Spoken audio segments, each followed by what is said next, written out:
Honourable Senators, the President.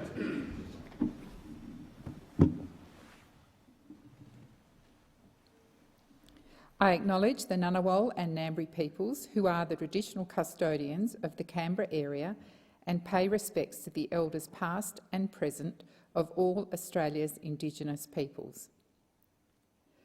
Senators, I invite you, as I read the prayer, to pray or reflect in your own way on your responsibilities to the people of Australia and to future generations.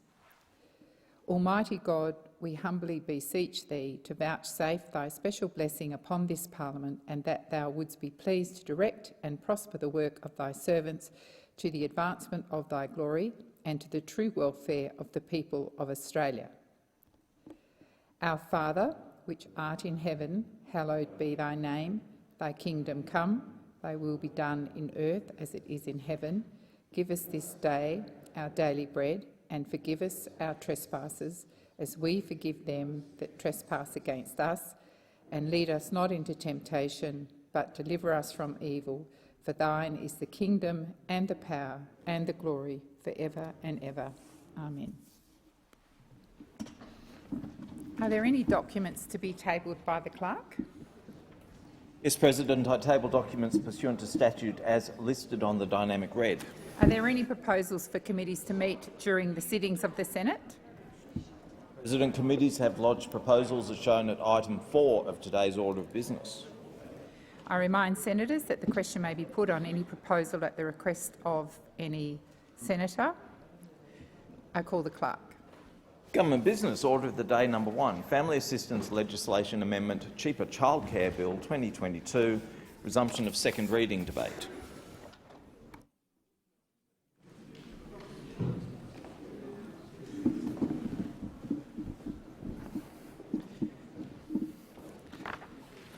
Senator Nunningham.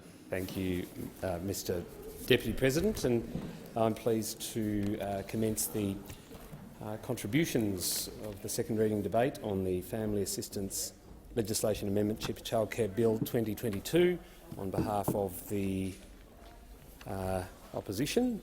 Obviously, much has been said in the other place from colleagues around the Coalition's position, which I'll restate now, and that is that we won't be opposing the bill, noting that we did support it in the House.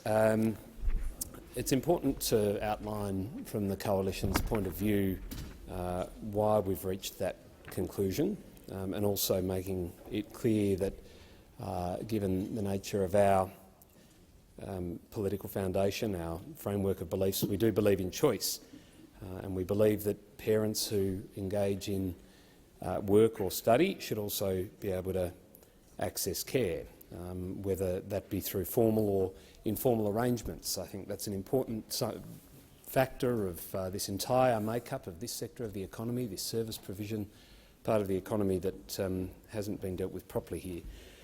In this bill, though, there is a lack of detail from the government. In particular, there's no plan to address a particular issue that is going to cause a high degree of concern for many, and that is the lack of a plan to address the workforce shortage and, of course, the pressures being faced by educators currently in the marketplace. And I should also indicate that up until recently, my family and I had a formal involvement in this industry, and we know exactly what educators are going through. It is something that we do need to take account of here.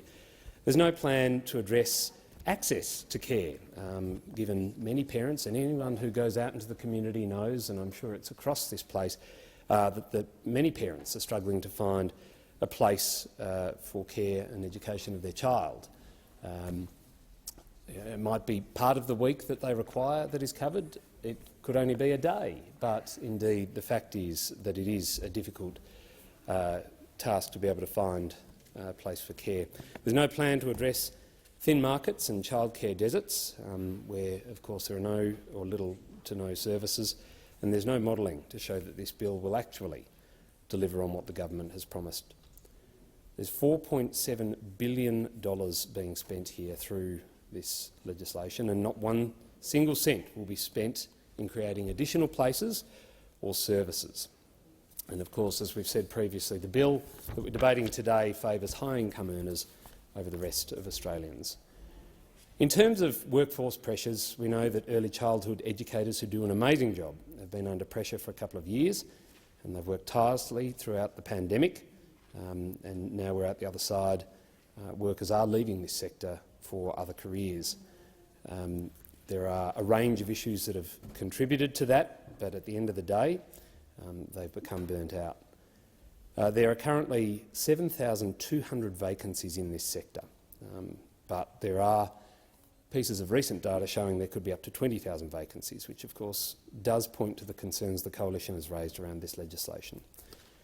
We've asked the government on several occasions now how many additional educators will be needed under this policy, and we're yet to receive an answer. I think it's an important fact to be put on the table so that we know what we are actually dealing with here and how the problem will be resolved and what the plan or the pathway is to get there. Good Start Early Learning, the largest not-for-profit provider, estimates an additional 9,000 educators will be needed by July next year to match the influx of children expected under this policy. The government's been doing a lot of talking, but obviously, based on the fact that we don't have these important pieces of information to allay concerns, not much listening. Back in 2019, in opposition, the now government campaigned on a platform of higher wages for early educators, but that seems to have been dropped from the platform, and the minister won't commit to higher wages for early educators. And indeed, when asked about it, they point to their fee-free TAFE places, which won't deliver immediate relief for the workforce, especially when they need it most. And of course, as I've said already, they're not happy, the educators, and they're leaving the sector in droves. Many centres are, of course, capping enrolments and asking families to keep their kids at home because they don't have enough staff to operate at full capacity. And we're seeing an increasing number of centres who are applying for waivers because they can't retain teachers who leave the sector for better pay and better conditions in the education sector. And with more children set to enter the sector from July of next year, we need to understand how the government plans to ensure that there is a workforce to meet these needs and the support these kids deserve. In terms of childcare deserts and thin markets and access to care, there was a report commissioned and published earlier this year from the Mitchell Institute showing around 1/3 of Australian families, or 9 million Australians, live in a childcare desert. A desert is described as being one place for every 3 children, hardly making the mark. So 50% of childcare deserts are located in metro locations and the other half in regional, rural and remote locations. But, as we've already said, this bill creates no extra places, and there's no interest from the government in plugging that hole. Where there are additional places going to open for all the new, where are these new places going to open for all the new children entering the system? And what's the point of lowering out-of-pocket costs if you can't even get into care? Some key questions that need addressing here. While the government has said it will continue the Community Childcare Fund, which provides much-needed funding through grant rounds for services in disadvantaged and vulnerable communities, there's no money in this budget for the next round, nor can the government tell us when the next round of grants will open. And indeed, I think it's important to point out if there was a real sense of care from the government around improving access, they'd address the areas struggling most. Now, in terms of the cost here, the last time the government was in government, childcare fees jumped by 53% in just a 6-year period. And so the price tag of this policy has changed 4 times. It started out at $5.4 billion, then $5.1 billion, revised down to $4.5 billion and now back up to $4.7 billion. That does make one wonder how much work has actually gone into this. I've already talked about the lack of modelling, the lack of clear data around how many places, how many new educators are needed and how certain issues will be resolved. But this jumping around of numbers, the revision of what the cost of the policy will be, I think does speak to the fact that that is undercooked. Labor's policy, the $4.7 billion policy, is, as I understand it, costed for 3 days a week. And the average child attends early learning 3 days a week. If Labor really wanted to get kids attending care more days a week, it would have probably been prudent, I would have thought, to cost a policy for 5 days a week instead. In terms of higher income earners being set to benefit over low income earners, currently families with a combined income of up to $355,000 are eligible for a childcare subsidy. Under this bill, that'll blow out to $532,000. There's been no modelling done on whether increasing the threshold to $532,000 will actually increase the number of hours worked by those families, or if it will increase the number of days they put their child in care.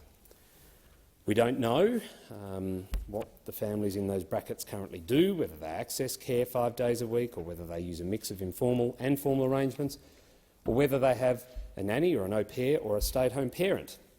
Under this bill, taxpayers will fork out an additional $22,500 for a family on a combined income of $360,000 a year, with a minimum of 2 kids. Now compare that with a family earning a combined income of $80,000. Taxpayers will fork out $2,488 a year for them. It's clear there's been no due diligence done on this policy and no modelling, which is, of course, a great concern and should be for everyone. In terms of the out-of-pocket costs and the issue that all of us know our communities are dealing with, cost of living pressures, as I've already said, childcare fees skyrocketed by 53% in 6 years, the last time the Labor Party governed this country. Out-of-pocket costs are already rising and fees will most likely rise before the 1st of July 2023. This will quite possibly erode a significant amount of the increased subsidies before they're even in place. Indeed, while we were in government, we kept out-of-pocket costs low. The latest CPI data from June of this year showed that childcare costs came down 4.6% in the year to June 2022. And while the minister has said that this policy will not have an impact on inflation, I'm not quite sure how one can stick to that. We know that it's just not true. The government has no plans to address rising out-of-pocket costs or rising cost of living pressures in childcare. Their 12-month, $10 million ACCC inquiry announced is just too little, too late, and the inquiry will do nothing to alleviate current pressures in the sector, including, and importantly, workforce shortages and access. The inquiry doesn't start until the 1st of January next year and won't report back until the end of that year. That means that there'll be nothing done to address the rising costs until 2024 at the earliest. Australian families can't wait that long. They need relief now, and with early education costs set to increase under this government, Australian families deserve to know if they'll really be better off under this government, as was promised. It's time that this government focused on less politics, less spin, and more on a plan to ensure a strong economy that supports Australian workers and their families by actually ensuring that policies that are brought forward are properly costed, that we understand how many extra places will be created or will be needed, where they'll be needed, and ensuring that all communities that rely on these services have access to them and that they happen in a timely fashion. As I've already said, and I think it is an important point to focus on, the underpinning of any good policy is good research, good data and good modelling. There's been next to no modelling done on this policy. There's no GDP modelling that's been done, no modelling on how many additional childcare places will be needed under this policy, nor how many educators will be needed. Indeed, where will they come from? What cohorts are we looking to fill these spaces, and how do we get them to where in the community they're needed? There's no modelling on whether this will increase attendance to childcare by children and their families. Of course, as I've already said, there was no understanding or knowledge around the makeup of those who will benefit most from this policy and how they currently use it, whether they'd use it more under the revisions. There's no modelling on whether the sector will be able to meet the influx of new children, nor any modelling on what areas the majority of these children will come from. The only modelling that's been done now is how many women have children aged 0 to 5 and are either in part-time work or no work, which doesn't take into account considering their income, nor whether they want to return to work or take on more work. I think it's important to place on record the Coalition's investment in this space and what it yielded. We almost doubled childcare investment to $11 billion in the financial year 2022-23 and locked in ongoing funding for preschools and for kindergartens. We made the biggest reforms to the early childhood education system in over 4 decades. More than 1.3 million children have access to the childcare subsidy from around 1 million families. Under the Coalition government, 280,000 more children are in early childhood education. We abolished the annual cap on the childcare subsidy, and around 90% of families using CCS are currently eligible for a subsidy of between 50% and 85%. Since March of this year, we've provided a higher subsidy of up to 95% for families with multiple children in early childhood education at once, increasing workforce participation and cheaper access to care. Our targeted extra support introduced in March of 2022 made a real difference, and childcare costs actually came down, as I said earlier in my contribution, by 4.6% in the year to June 2022. And importantly, we saw women's workforce participation reach record highs at 62.3% in May of this year, compared to 58.7% when we came to government all those years ago. And in concluding, I obviously indicate that I do have a second reading amendment that has been circulated, which I would encourage senators to consider supporting. It goes to the points that I've already made around the need to ensure that this bill, which does cost a huge amount to the Australian taxpayer, does deliver benefits to where they're most needed, to make sure that this bill, costing a huge amount to the Australian taxpayer, is founded on good policy and therefore is directed in a way that will continue to grow the economy and improve workforce participation for those in the community who currently need it. Thank you very much. Dunningham, I understand yours might be the first second reading amendment that's been flagged with the Senate, so I'll ask you to move it. I move the amendment, Mr Deputy President. Thank you. Senator Faruqi. The Assistant Legislation Amendment, Cheaper Childcare Bill 2022. And I'm going to start with the title of the bill itself. We heard during the Senate inquiry on this bill that the language of cheaper childcare undervalues the role of educators. Tamika Hicks, on behalf of the United Workers' Union Early Childhood Education delegates, expressed bitter disappointment in her submission with the choice of words and questioned how educators could ever change the narrative about the value, recognition, and importance they deserve without support from the top.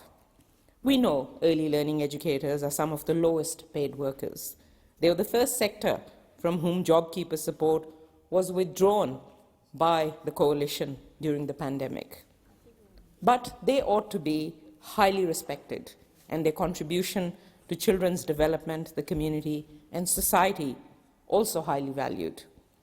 When we talk about respect, language matters.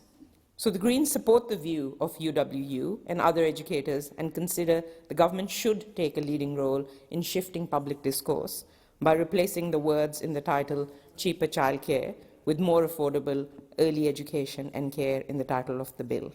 And I will be moving an amendment to that effect.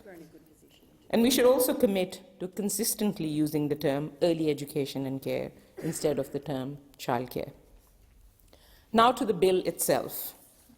The bill increases the maximum childcare subsidy, CCS, percentage available to families and extends access to the CCS to all families earning less than $530,000.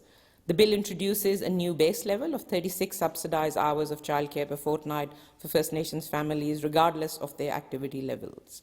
It also introduces new transparency measures requiring large providers to report annually on their financial information and on lease arrangements to the Department of Education, and enabling the department to publish this information. The bill enables providers to offer a discount on fees to their educators whose children also attend the centre.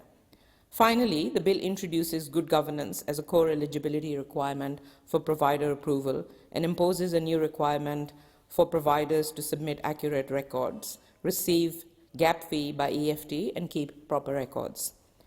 The Greens believe early childhood education and care is an essential service that should be universal, free, accessible, well-funded by the government, and never run for profit. While the bill does not go nearly far enough to achieve our vision of universal and free early learning and care, we support the bill as it represents a step in the right direction in making early learning affordable for more people. This was really such a good opportunity for the Labor government to fix the early childhood education and care system once and for all. but they unfortunately chose not to do that. So there are some key issues that still need to be addressed by the government, and the first of these is workforce. The early childhood education and care workforce is in crisis. It is estimated that around 9,000 more educators will be required because of the reforms introduced in the bill, and there are currently 7,000 vacancies already in the sector.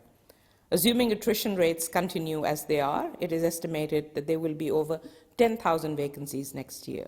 That would mean there would be a need for around 19,000 more educators in July next year when this bill comes into effect.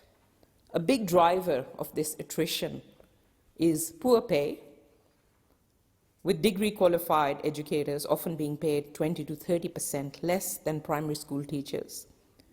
But also, governments have long failed to adequately value the profession. This is what early educators are telling us. I'm now going to read what a few of us have told us in the United Workers' Union's submission to the inquiry into this bill. One says, "I've been an early childhood educator for over 25 years, and I'm now looking for another job, not in childcare, as I am so burnt out, and over everything else, I don't feel the quality of care is there anymore, as I have so much paperwork. We're just getting through the day." And another one says, "We have always been taken for granted. And after all that we went through during COVID and all its implications, where we were essential, we still are not recognized for what we did. We're so tired of being undervalued, underpaid, and overworked. We are over our profession." And the last one I'm going to read out is this. "With the cost of living rising, educators are leaving every day, as it is near impossible to survive on the wages we receive. After over 20 years in the industry, I've lost my mojo, mostly to the pay, but also educators' well-being."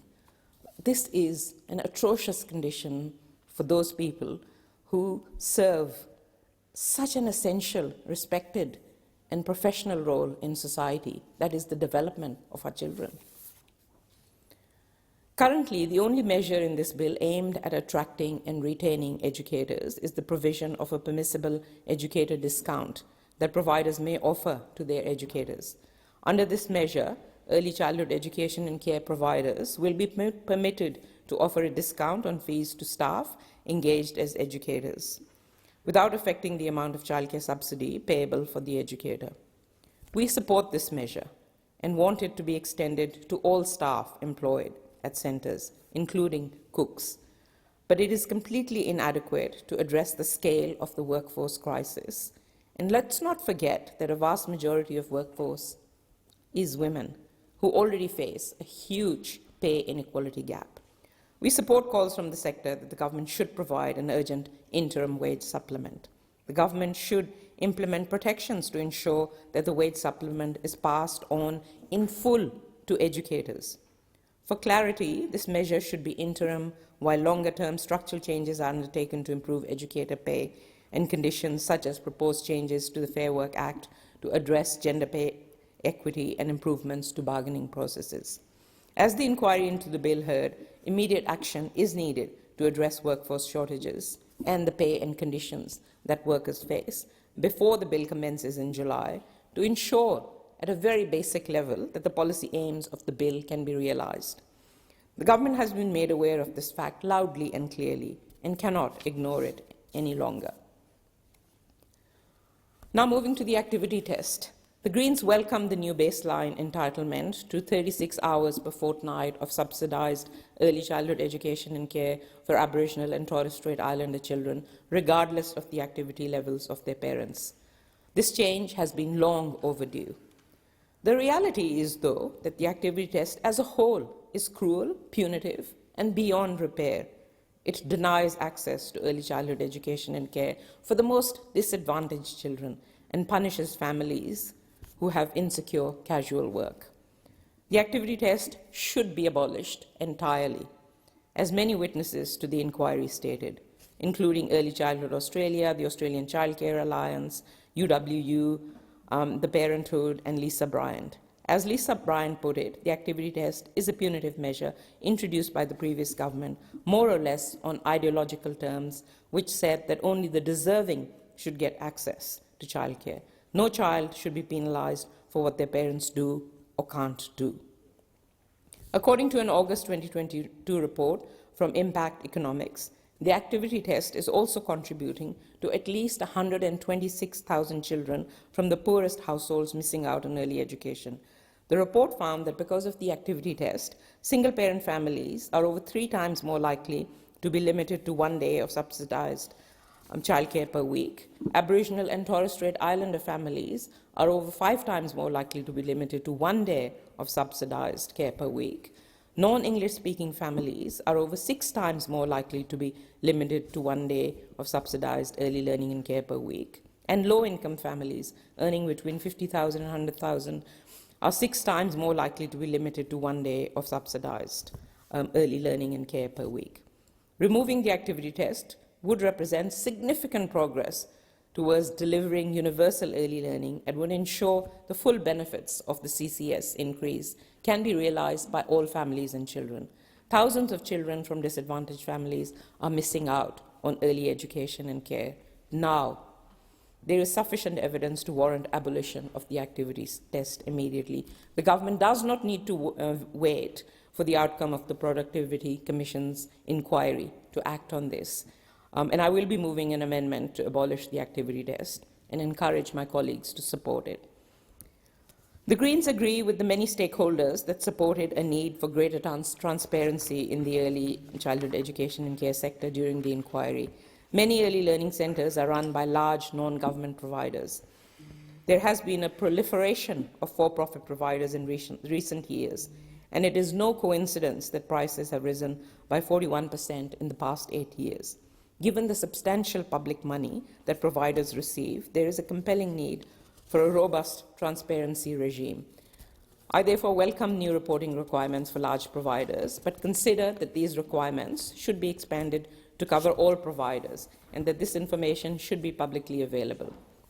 I also consider that for-profit providers should have to publicly report full finances, including their profitability, dividend payments, executive compensation, wages expenditure, investment in quality and inclusion, rental costs and fee increases. At the end of the day, education should never be for profit, and we should be phasing this out altogether.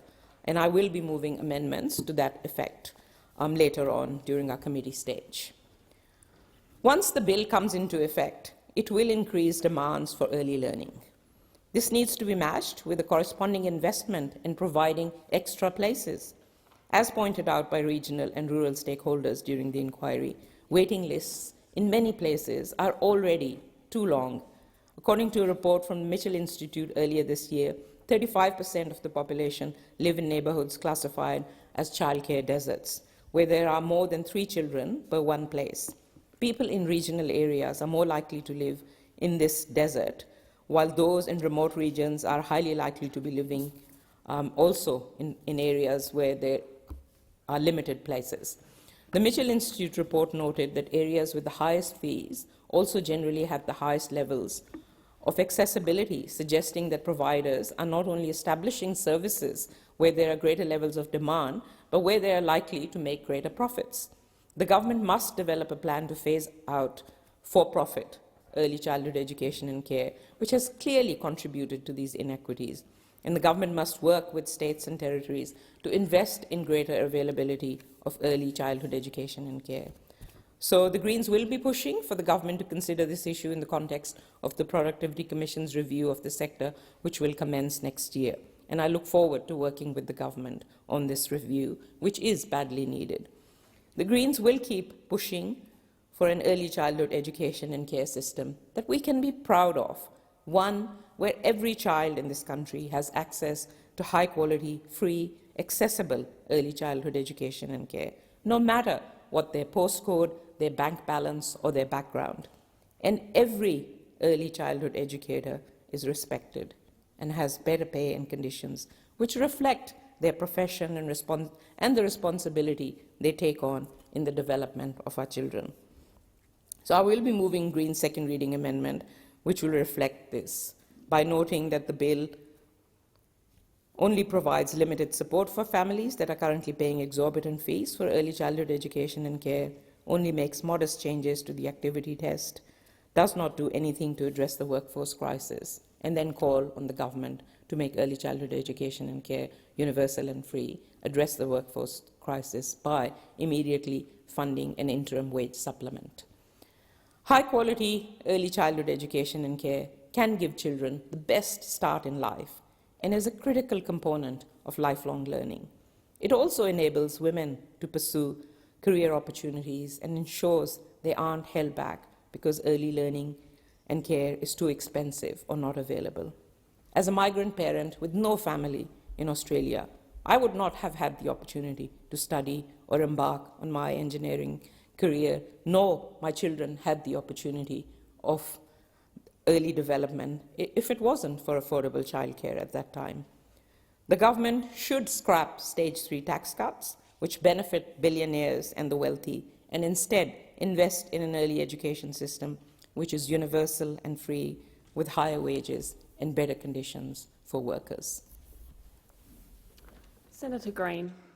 Thank you, Madam Acting Deputy President. I'm really pleased to rise today to speak on the Family Assistance Legislation Amendment Cheaper Childcare Bill 2022.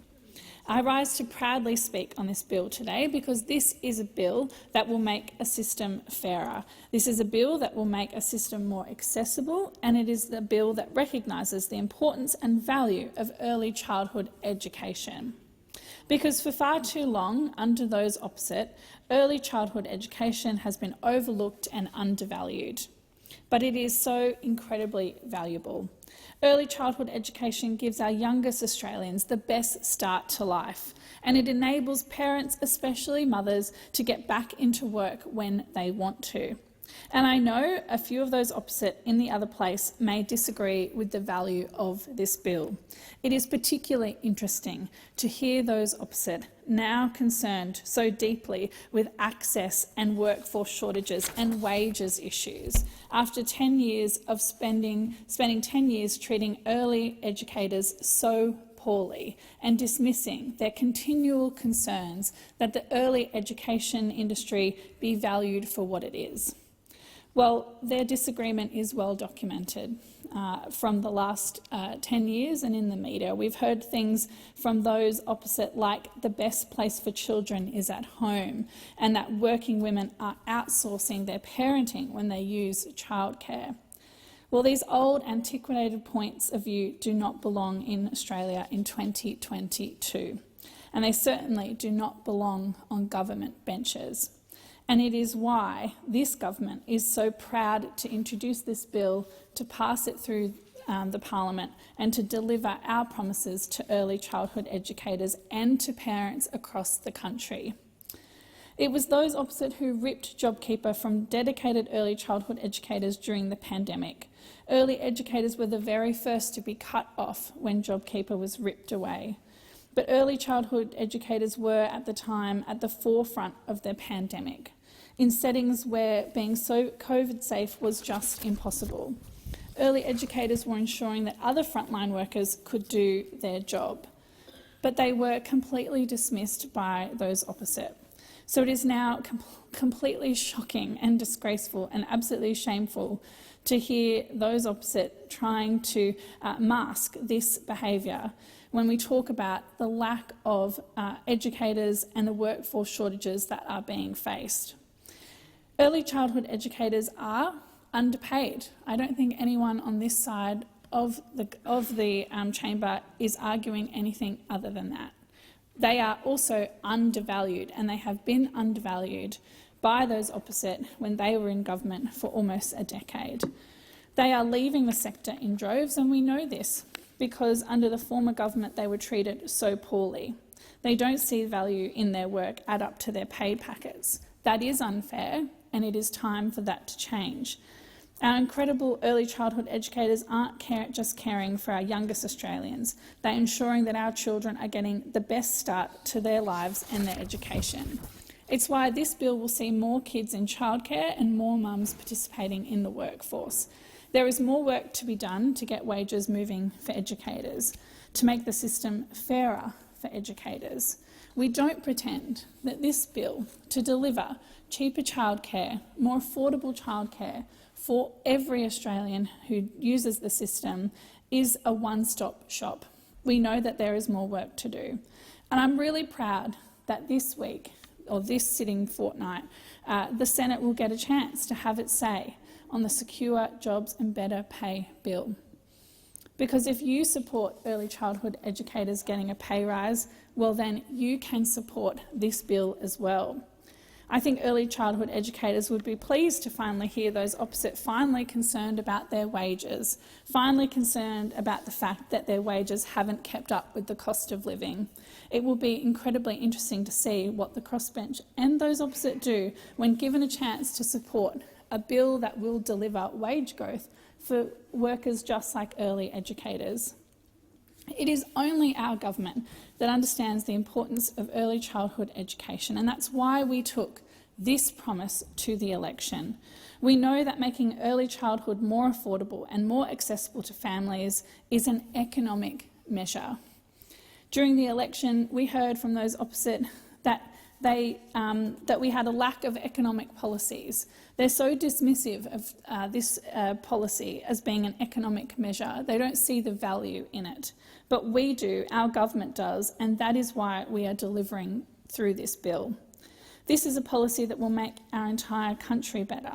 It will get more people into work, and it will not mean that mums are finally not financially punished for wanting to work more, which is how the system currently operates. This bill makes sense, it works for Australians, it works for young Australians, and it means better wages for Australians. Can I say finally to those early childhood educators who have spent decades campaigning, getting out there, talking about the value of their work, well, you have finally been listened to. We value the work that you do. We thank you for caring for our children. We could not do our jobs in this place or indeed across the country without the support of early childhood educators. You are valued. We support the work that you do, and this bill is just one step closer in delivering a better childcare system for every single Australian. We need to deliver cheaper childcare, and that is what this bill will do. Thank you. Senator O'Sullivan. Thank you very much, Acting Deputy President. I rise today to speak on this government's Family Assistance Legislation Amendment, Cheaper Childcare Bill 2022, at a time when calls for this government to support families and businesses have fallen on deaf ears, particularly with ramming through their shonky industrial relations bill. Let me reiterate the Coalition's wholehearted support for real policies and measures that will help to ease cost of living pressures faced by families. The Coalition fully supports giving families and parents the choice to be able to determine how best to raise and care for their children in whatever form will best work for them, whether through formal or informal arrangements or the combination of both. While in government, the Coalition was able to deliver increased access to childcare, almost doubling the investment to $11 billion, locking in ongoing funding for preschool and kindergartens in 2022-23. Under the Coalition, more than 1.3 million children had access to the childcare subsidy, and we abolished the annual cap on the subsidy. Since March this year, we provided a higher subsidy up to a rate of 95% for families with multiple children in early childhood education, helping to increase workforce participation and providing cheaper access to childcare. And in doing so, we continued with our track record in supporting the economic empowerment of women. Women's workforce participation reached a record high of 62.3% in May this year under the Coalition, compared to 58.7% when Labor were last in office. So the gender pay gap has reduced from 17.4% under Labor to 13.8% under the Coalition. And this is something that the Coalition is very proud of achieving, very proud to have seen occur under our watch. These are just a few of the achievements of the former Coalition government. but this is the fact that the Coalition have always supported Australian families. It's part of our creed and it's central to what we believe. It's central to who we are as a party. So we support this bill in principle, but we also have some valid concerns about the delivery of Labor's so-called cheaper childcare policy. Over several weeks, as the Deputy Chair of the Education and Employment Committee, I attended hearings in Canberra and Melbourne, and we had a closer look at the fillings of this bill. At this point, I would like to acknowledge the work of the committee, particularly the Chair, who does a very good job, I've got to say, in keeping things running smoothly and in order. It's, I think, so far this parliament, that particular committee, we've had a huge amount of work to do. Of course, the real signature piece that's coming through at the moment is the Industrial Relations Bill, and despite the huge disagreement across the committee in relation to some of the issues that come through that committee, we actually do work really well together. And on this particular bill, we were able to work exceptionally well together. So I acknowledge all of my fellow committee members and indeed the Secretariat. They've had a huge workload, the Secretariat, particularly in relation to the Industrial Relations Bill, with only 22 days to be able to consider a significant bill and report back. And even this committee, the hearing on this legislation was actually a truncated experience as well, very short in comparison to the traditional way that legislation is dealt with. By certainly my experience in the last parliament, generally, bills are given much more consideration, but we're seeing a pattern under this government of dealing with things very hastily, and it's happening across many portfolio areas, and it's something that I hope this government doesn't continue with, because I think it's a real discredit to this place, in particular the Senate, and we've got to make sure that legislation is properly scrutinised. Now, we did manage to go through this legislation nonetheless, even though it was a short time, and we're able to highlight, I guess, quite a few deficiencies in it, and I just want to take you through some of those right now. So again, we certainly support this legislation. We'll be voting to support it, but there are some issues that we must deal with. Now, why are we supporting this? Well, we are a party that backs in business. We're a party that backs in families, that supports families. We're a party of economic stability and empowerment, and we're a party of sensible economic management. So it is concerning, however, that this policy that we're seeing, that this legislation is lacking modelling. We heard from the department, and sadly, we heard that there was no economic modelling, and there are, in fact, incorrect assumptions that are right throughout this bill. At the hearing in Melbourne on Wednesday, the 2nd of November, Treasury confirmed that the only modelling that they've done is on the impact of the policy on mothers with children aged 0 to 5. The Albanese government has argued time and again that this policy will increase access to early learning for families, increase workforce participation and reduce out-of-pocket costs. But what has been put forward by Treasury has painted a completely different picture.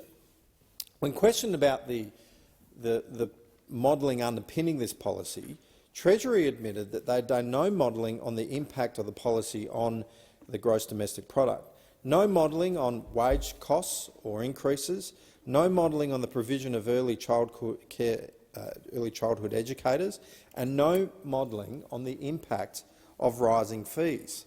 Now, the government's policy also assumes that by the 1st of July 2023, there will be enough places in the sector to meet the expected increased demand, and that fees will remain at their current level.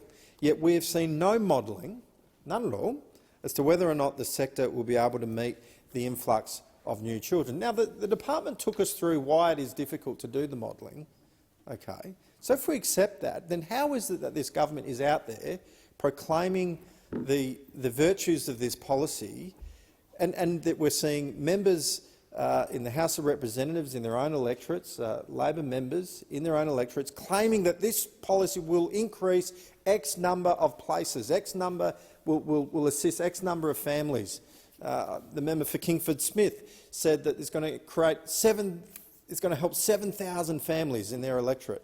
Well, how is it they're able to claim these sort of figures and these sort of stats when there's actually no modelling? There's no modelling to demonstrate any number at all. At all. So there's a real vacuum there that exists. Now, many educators have raised important issues such as low wages, mental health stresses, and Senator Faruqi took us through some of that in her contribution. We're seeing an increase of red tape and burnout as their top concerns, and the sector suffers from a high attrition rate. Now, providers are struggling to attract and retain educators. Centres are having to cap their services at 70% to 80% capacity, sadly due to a shortage of educators. Good Start Early Learning, a terrific provider, the largest non-for-profit provider in Australia, estimates that an additional 9,000 educators will be needed by July 2023 to meet increased demand as a result of this policy. There are currently 7,200 vacancies in this sector.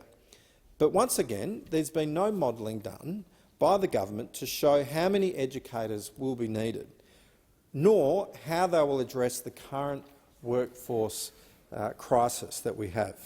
It's mind-boggling, absolutely mind-boggling, that no real modelling regarding access and educators has been done by the government. All of this is on top of nothing being done to address thin markets and childcare deserts where there are little to no services available to families. And I asked question throughout the inquiries time and again. I said, you don't have to go far out of Perth, where I live.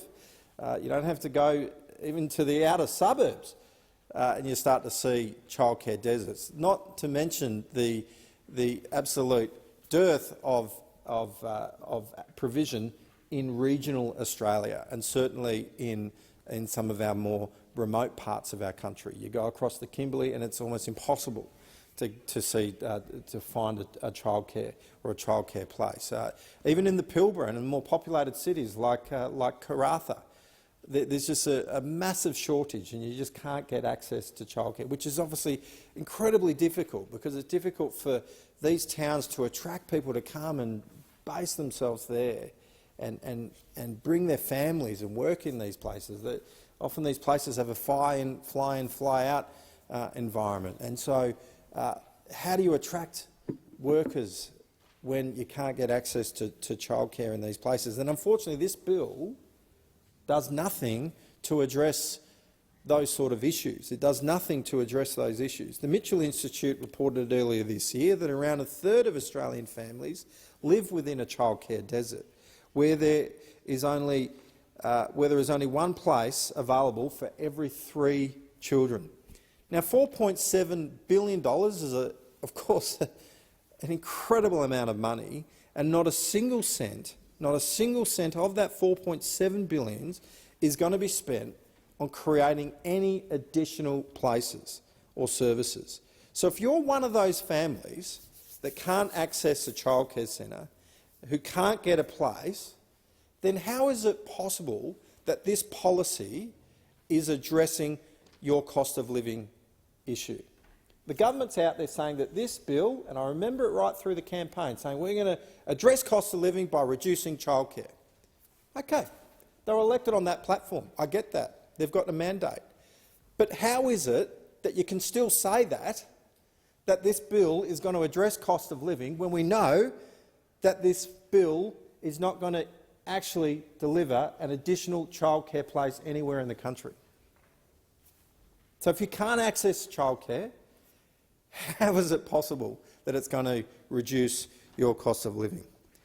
Not to mention the accessibility challenges that are facing young families living in rural and regional and remote areas. This is a critical issue. And sadly, this government have shown so far that they're just about the headlines and they're not actually interested in addressing these big challenges. Instead, they've presented this half-baked, undercooked policy, very expensive policy, with zero modelling that's been done to back up their claims, expecting it to be some magic bullet to solve cost of living pressures for families. And the last time that Labor was in government, childcare fees skyrocketed by 53%. That's their record, 53% increase in just 6 years. Now, out-of-pocket fees are already rising. Inflation is rising. I'm seeing that. Fees will most likely rise before the 1st of July 2023, before the implementation of the impact of this bill is felt. Fees will already rise by then, and the government have no modelling on how this could potentially erode the impact of subsidies before they're even in place. I mean, I studied economics when I was at school. I didn't do it post-school, but one of the 101, and I know Senator Scarr has his book there. He's got here, basic economics, supply and demand. I'm sure it's here. Senator Scarr will point to the particular page that it's in. Look, it is.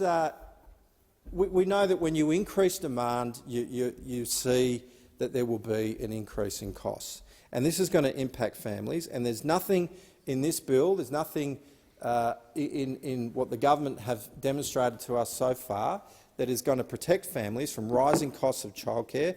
The subsidy could easily just get eroded, easily just get taken up, without there actually being any impact on reducing costs of living.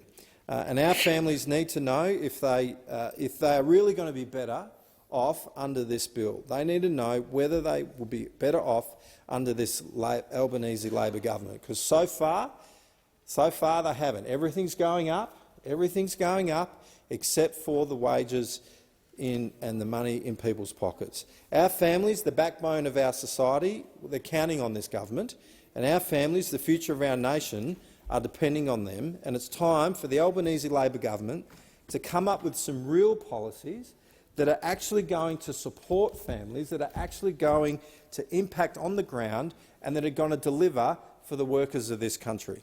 Thank you. Senator Pocock. Thank you, Acting Deputy President. I'll start by saying how welcome this bill is. Improving access to more affordable early childhood education has so many upsides for people, families in our communities, for our communities and for society more broadly. There are upsides for children in terms of their learning and development, as well as their socialisation skills. Upsides for parents because it will enable a significant increase in workforce participation. And of course, flow-on upsides in terms of the economic benefits and productivity improvement from this. As the Minister noted in his second reading speech, some 1.26 million families are estimated to benefit from this, just over 23,000 of them here in the ACT. Treasury estimates that this bill will increase the hours worked by women with young children by up to 1.4 million hours per week in 2023-24. In the midst of a tight labour market and high cost of living, the extra work coupled with lower costs of early childhood education will make a big difference. Of course, with better access comes high demand, as pointed out by Senator O'Sullivan, and in many areas wait lists are long and workforce shortages acute. There is huge concerns across the sector that with the welcome and long overdue increases to pay rates in the residential aged care sector, competition for early childhood educators will only become more acute. With this legislation, clearly the need for early childhood educators to receive a pay rise is important, is crucial, is urgent. As people in the ACT have said to me, you can earn more working at Bunnings than educating and caring for the next generation of Australians. We need to change that urgently. The government's proposed industrial relations changes to what is proposed to be the supported bargaining stream and as I've told the government, this is part of the legislation that has my full support, aims to do that. But we need to do more. If there is to be an increase in early childhood educator salaries, government needs to come to the table and fund it. And we also need to ensure that taxpayer-funded increases are flowing through to workers and not simply being absorbed as profits. I'm proposing a number of amendments to this bill, and I'd like to thank the government, specifically Minister Clare and his team, for their open and constructive approach to considering the changes to the bill. The first change I'm proposing is to the name of the bill, and I note Senator Faruqi has also raised this issue. Pay rises for early childhood educators are essential, but there is more to recognising and valuing the critical work they do than just money. Language is important and influences the way we think and behave. That's why I support calls from the sector to amend the name of this bill to be about providing more affordable early childhood education and care. Talking to early childhood educators, there is a lack of recognition for the work that is done in this sector. I hope that this is something that will begin to address this, that will begin to place more value on the important work that early childhood educators are doing, because I think that there's few things more important than playing a role in shaping the lives of young people, of children. I think it's also important to recognise the way that centres operate and the valuable roles different staff play. After talking to the government about this, I'm really pleased that the government has agreed to expand the scope of the optional discount that can be offered on fees to the children of educators working in that centre to include cooks. This bill is a really important step forward, but there's more work to be done in pursuing this reform, especially when it comes to improving access for disadvantaged children, reviewing the activity test and sector workforce requirements. The government has committed to tasking the Productivity Commission with undertaking a comprehensive review of these issues in the sector more broadly. I believe this will serve a more constructive material outcome than a statutory review for this particular piece of legislation. I note concerns about the lack of modelling and agree the need for more thorough modelling, and particularly how important reviewing legislation is to ensure that it's actually doing what it sets out to do. I can't think of too many other places where you simply try and deal with an issue, set it and then largely forget about it. We need to be actively reviewing, monitoring and, when needed, amending and ensuring that we are heading down the right path.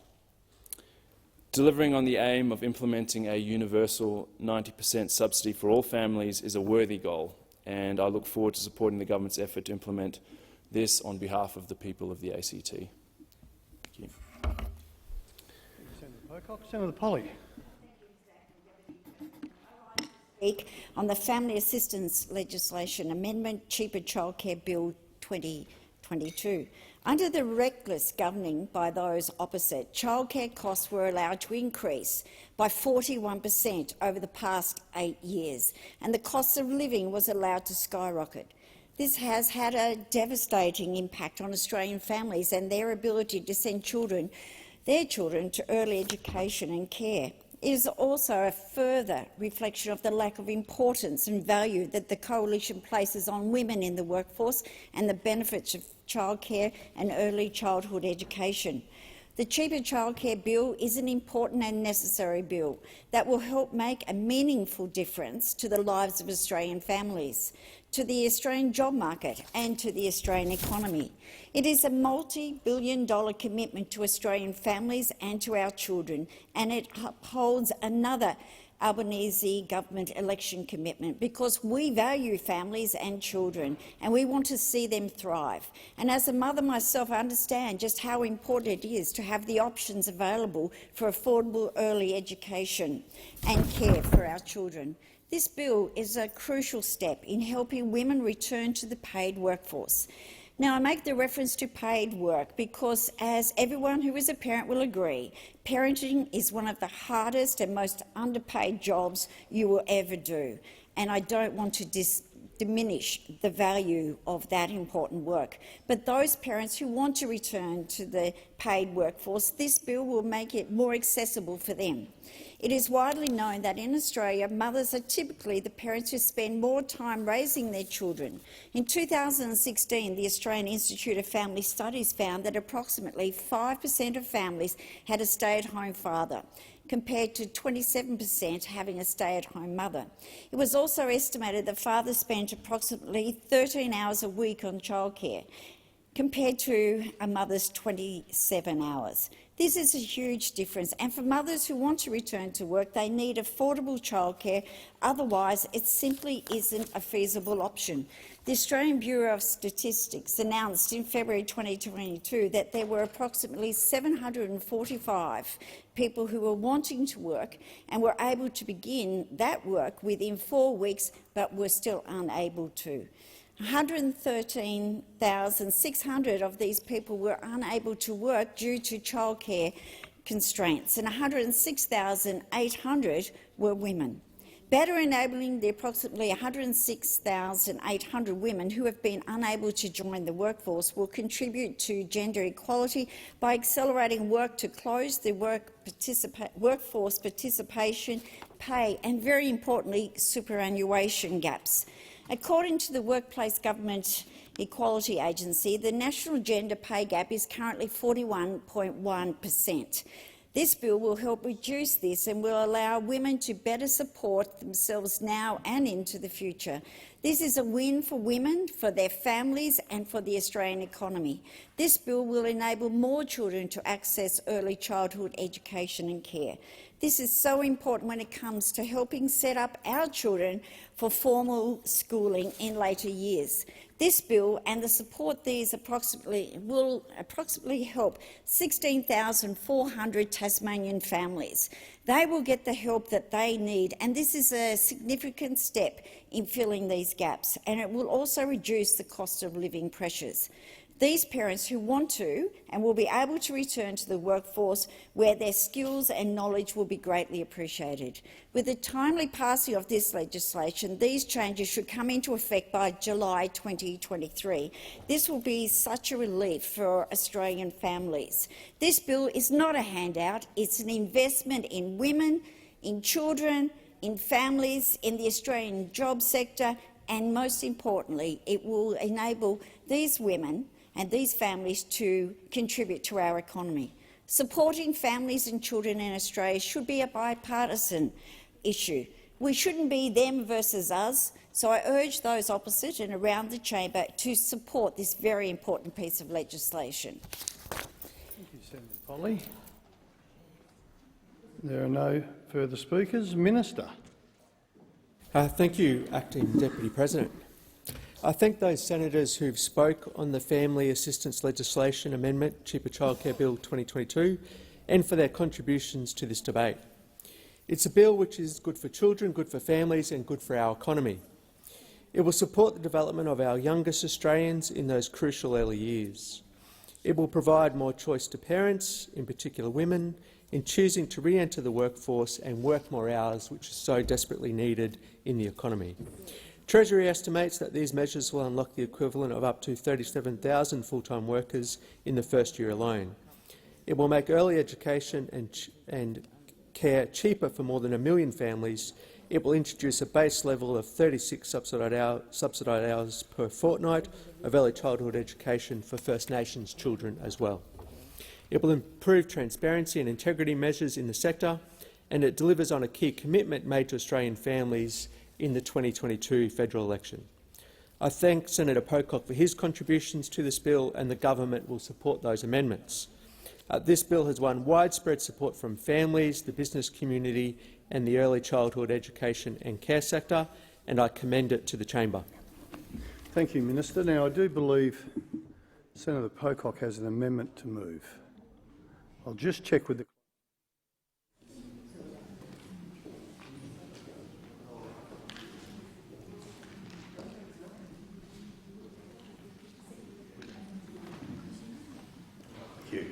Now, in my absence, before I got here, I believe Senator Duniam moved his amendment. So the question is that Senator Duniam's motion be agreed to. Those of the opinion say aye. Against, no. The noes have it. Division required. Ring the bells for 4 minutes.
Lock the doors.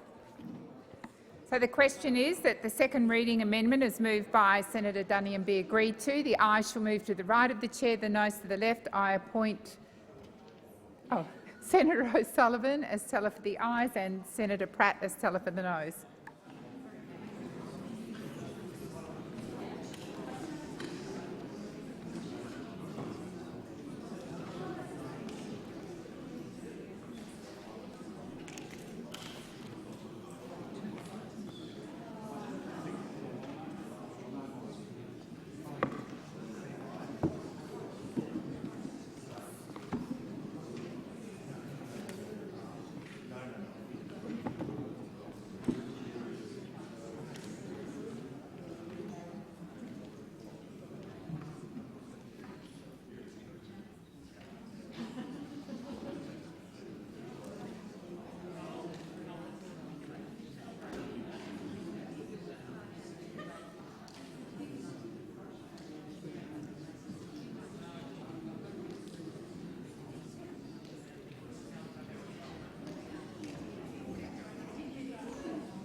Order. There being 25 ayes and 33 noes, the matter is resolved in the negative. I advise senators there are 2 more amendments, second reading amendments. The next one I'm going to put is standing in the name of Senator Faruqi. So the question is that the amendment is moved by Senator Faruqi be agreed to. Those of that opinion say aye. Against? No. I believe the ayes have it. Division required. Ring the bell for 1 minute. 1 minute.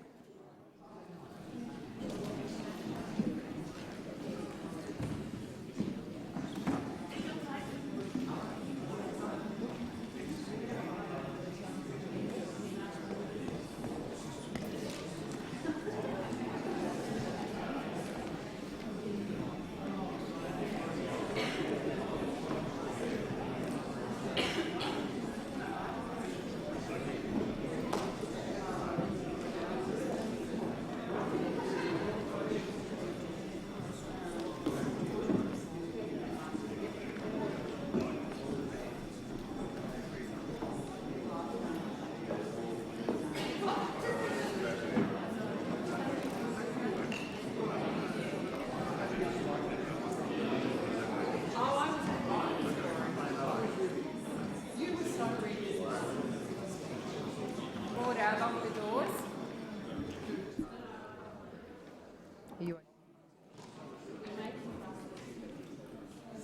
So the question is that the second reading amendment is moved by Senator Faruqi be agreed to. The ayes shall move to the right of the chair, the noes to the left.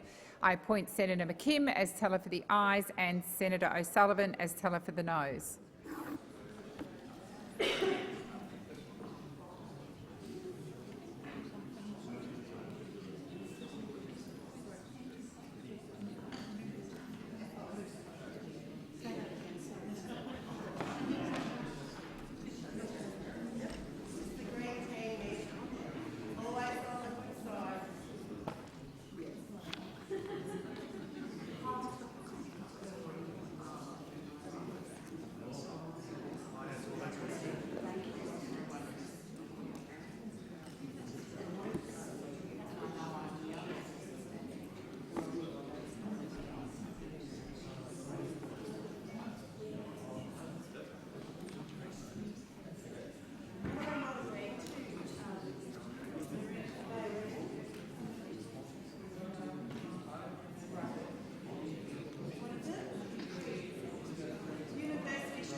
Can we just have quiet, please, because the clerks need to be able to hear the count.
Order. There being 12 ayes and 47 noes, the matter is resolved in the negative.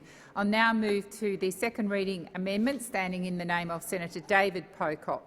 So the question is that the second reading amendment is moved by Senator David Pocock be agreed to. Those of that opinion say aye. Against?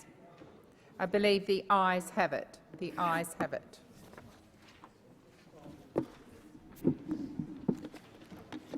Have you got? I believe there is a committee stage requested.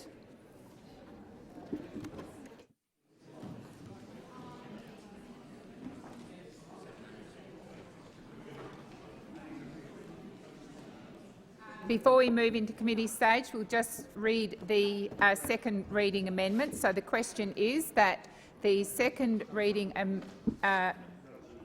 as amended be agreed to. Those of that opinion say aye. Against? I believe the ayes have it. The ayes have it. I call the clerk. A bill for an act to amend the law relating to family assistance and for related purposes.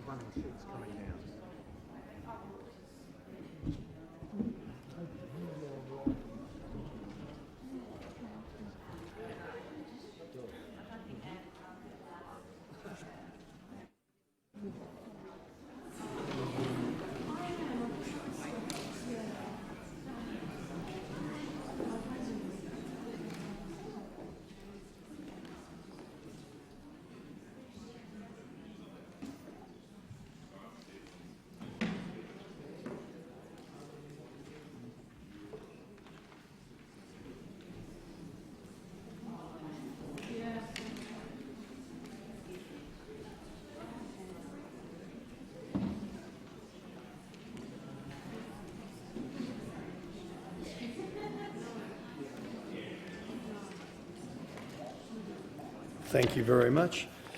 All right, is it the wish of the committee that the bill be taken as a whole? There being no objection, it is so ordered. So we will move to, I believe, Senator Faruqi's amendment on sheet 1738. Senator Faruqi? Thanks, Chair. I'm just getting the right page. That's all right, you're not alone.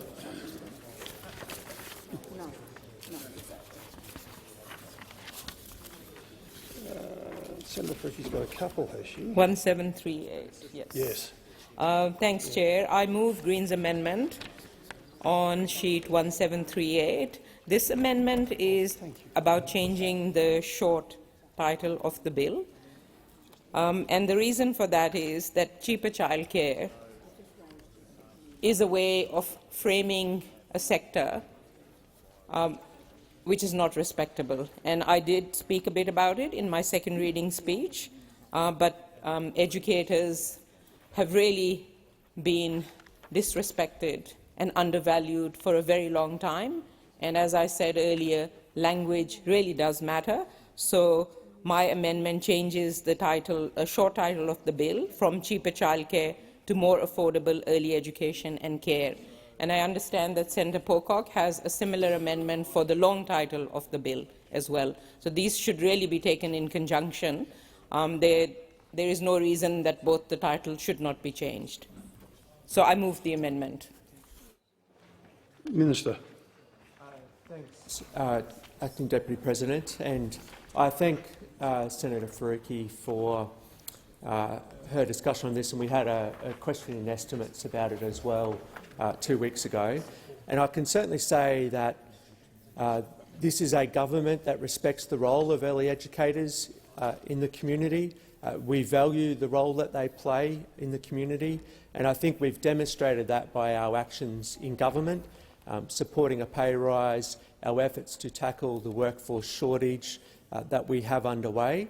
And as I said in estimates, there obviously is a collision here with messages that we took to the election that we intend on delivering on. So we will oppose this amendment from Senator Faruqi, but I can assure Senator Faruqi and I can assure the public in general is that this is a government that respects the role of early educators. I know every time I hear Minister Clare talk about this issue, he's very, very respectful of early educators. I think he's actually got a cousin who's been very good at letting him know what the official job title is. So we're very much respectful of it, but we don't believe that this is the bill, a name change is the appropriate thing to do. The question is that the Greens Amendment 1 on sheet 1738, moved by Senator Faruqi, be agreed to. Those of that opinion say aye. Against, no. The noes have it. Division required. Ring the bells.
We've got all the amendments. Yeah, and then we go back here. All be that. Councillor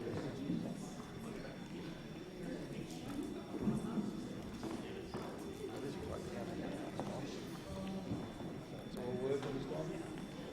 That's all the elections.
Time?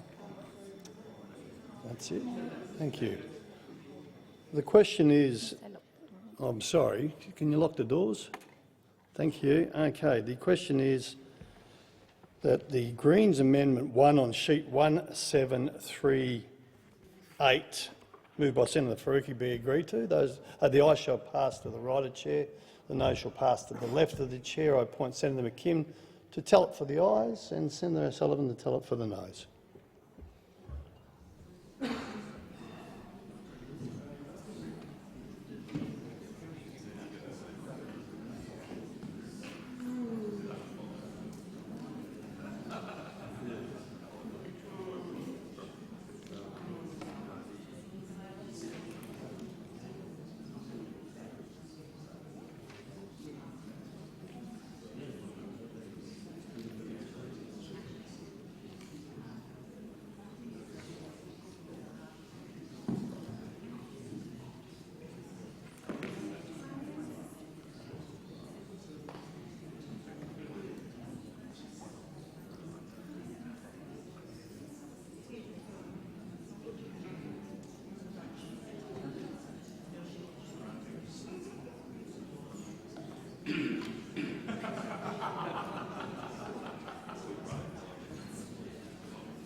Okay. All good. Okay. Order. The result of the division is ayes 14, noes 33. The amendment is decided in the negative.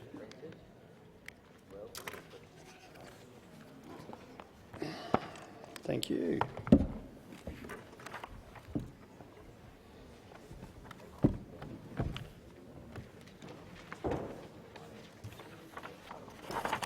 We will now move to opposition amendment 1 and 2 on sheet 1731 by leave together. Senator Duniam. Thank you, Chair. And I move that items 1 and 2 on sheet 1731 by leave be taken together. And in moving that amendment, I'll speak now. Chair, I've outlined a range of the reasons the Coalition is moving these amendments in the contribution I made earlier, and I know other colleagues have also spoken to this. And it does come down to the need for information to understand whether this policy and the expenditure attached to it will hit the mark, whether it will do what it is said this policy will do in terms of providing extra places and enabling more people to return to work. And so, to that end, there was a significant portion of the debate that took place in the second reading around modelling and what had been modelled and what had not. And we know that there was not a great deal of modelling undertaken. It's been made patently clear by the lack of response from the government throughout this entire debate, not just here or the other place, but publicly too, around the lack of effort that has gone into understanding the impact this policy would have and indeed whether there would be benefits flowing. And I was able to cite just one example of a small demographic that had a small amount of modelling undertaken relating to the impact on them, but at the same time talk to a huge range of areas that had not even been considered. And so the amendments that we're moving here in terms of a review of the Act mean that the Minister will be needing to cause an independent review around the operation of the amendments made by this Act. And there are a list of items there which I think are central to understanding the success or otherwise of this legislation. Understanding the impact that the amendments that are being made through what we're debating now on issues like the cost of childcare fees and the loss of subsidies to price increases and inflation, I think is important to properly understand exactly what impact may be felt by the household, by the end user, by the working parent or the client of the childcare service and the education service. What impact will be felt there? Can there be guarantees made that will enable a negative outcome in this area not to be felt by households?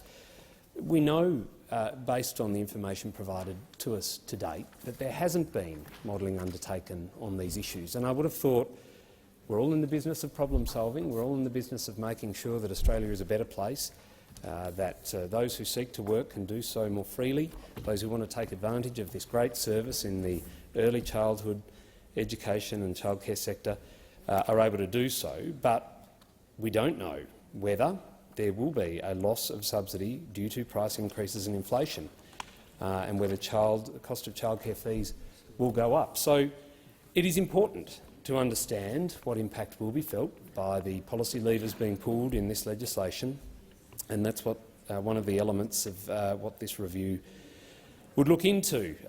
We also, I think, importantly need to understand in this review what the creation of what creation of new and additional childcare places would occur. We know that there is a huge amount of demand out there, and we've heard figures in various elements of this debate raised. Up to 20,000 places were cited as being the shortage in parts of Australia. So understanding what creation of new and additional childcare places will occur as a result of the amendments in this legislation.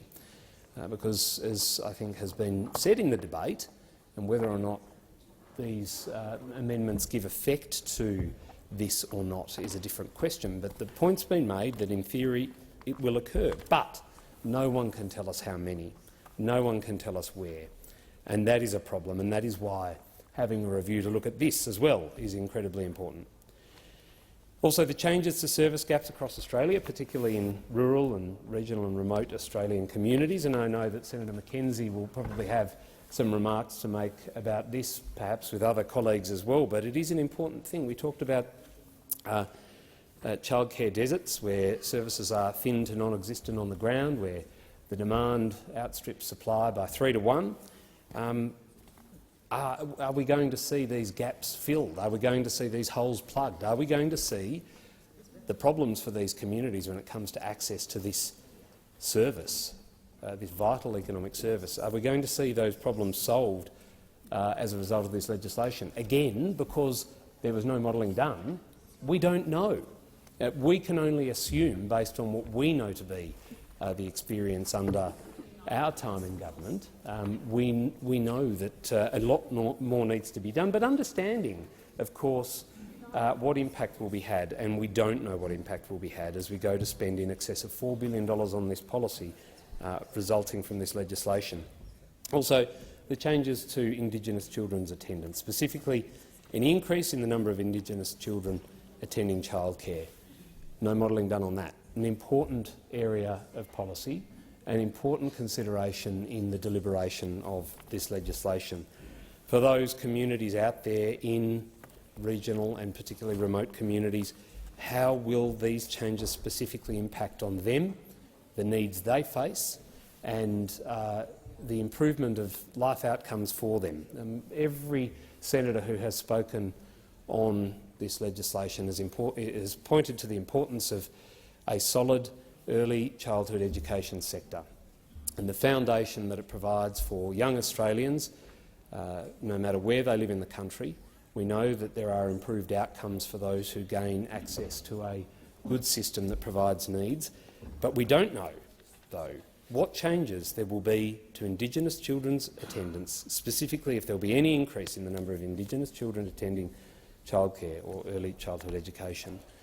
Again, something I think that is very, very important in relation to the passage of this legislation.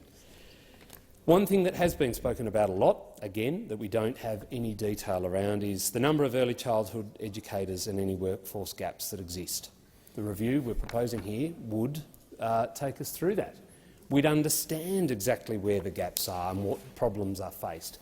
In gaining that information, we would then be able to support the government in creating solutions to any impediments there are to finding those childhood educators and where those workforce gaps exist. Understanding those issues, those hurdles, those impediments is central to ensuring that we can address the problem. But to date, here we are passing legislation with no modelling, no understanding of these gaps, of who we're looking for, how we're going to attract them, and what additional pressure might be applied to the workforce, what increasing of the gap might occur as a result of these changes. So important again to have a review into this particular part of the legislation. We also want to make sure that we look at any increases to workforce participation rate and, in addition to that, any increases in productivity.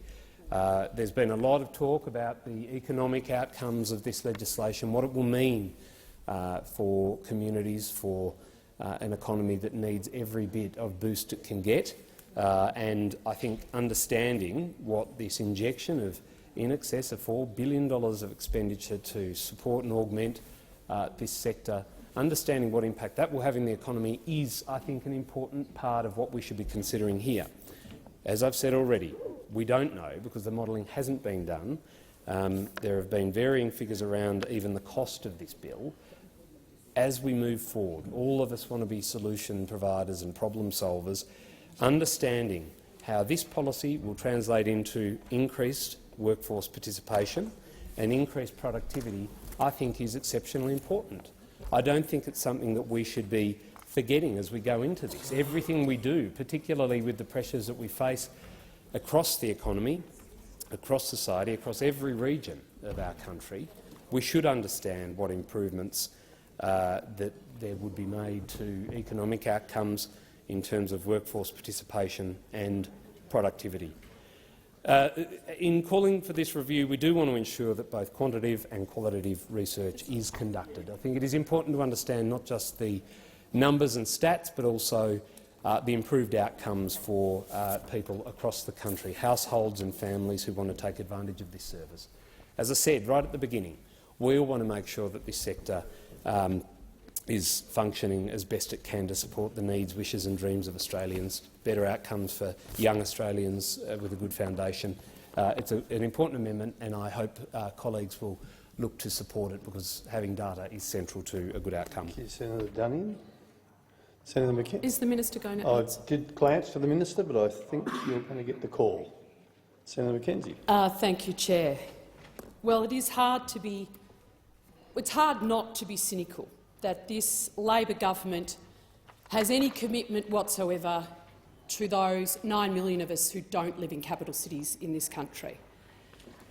We have before us a childcare piece of legislation that doesn't add one single place to the overall burden in our country, and more significantly for those of us that live in communities where we're in a childcare desert, not one single additional place no creative thinking about how families, and particularly women who live in rural, remote Australia, are going to be able to access childcare so that they can actually get back into the workforce. Everyone in this place talks a big game about workforce participation of women and how they're so keen to facilitate that. But you know what? It just matters where you live with these guys. It absolutely matters where you live. Because if you are a woman who lives in one of these childcare deserts, then you can't actually access the childcare places that you need. And as Senator Duniam made clear, these are thin markets. These are not necessarily communities that can support the long and expensive daycare model. So it actually required a little bit of thinking, other than just tapping into United Voice and saying, what do you need? We're in government now, let's make sure you have everything you need as one of our key stakeholders and constituencies, and basically do nothing to assist rural and regional women, rural and regional families and children with their childcare needs. You've announced $4.7 billion in the budget. It's quite incredible. That's a hell of a lot of money to spend in a policy area where you actually don't make a fundamental difference to the most marginalised and most vulnerable in these communities. We're actually more interested in helping out middle-class suburbs in capital cities, and we might ask why you're more interested in assisting those families, over people who cannot actually access this service at all. And I would seek the Greens' support for the opposition's amendment here. This is a sensible amendment that seeks to hold a timely review into this legislation to see if it actually does deliver the types of outcomes that we all want to see with our childcare system. We want to see greater workforce participation by women, but we also need to make sure that these services don't depend on your geography, on where they're being delivered. Minister, could you please tell me how many extra childcare places are being delivered in your home state of Queensland as a result of this bill? Minister. Thanks, Chair, and I'll respond to the points from Senator Duniam and Senator McKenzie as well.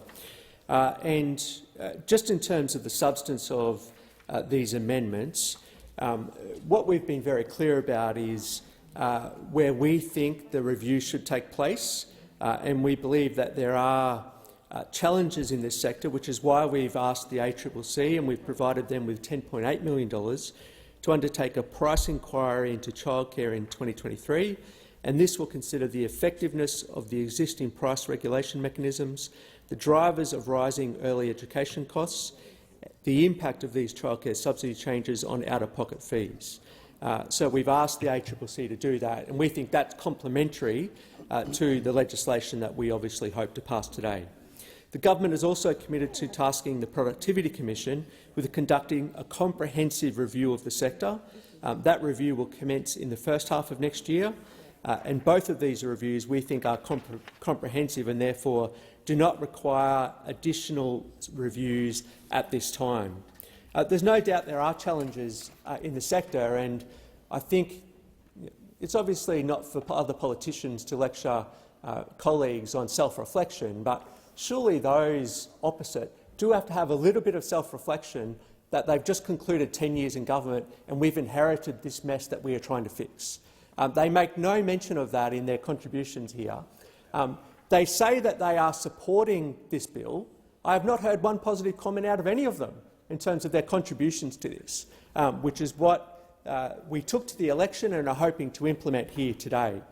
So we know that there are challenges in many communities and around workforce, which is why we are actually delivering on that. So we've got a workforce action plan that we are doing, and we also, in the budget, committed to almost $500 million to the Community Childcare Fund, which obviously goes to supporting many childcare places in communities where they don't have the necessary support there. So that's something that we are going to continue. This helps ensure families have access to early childhood education in areas where there are not a lot of services.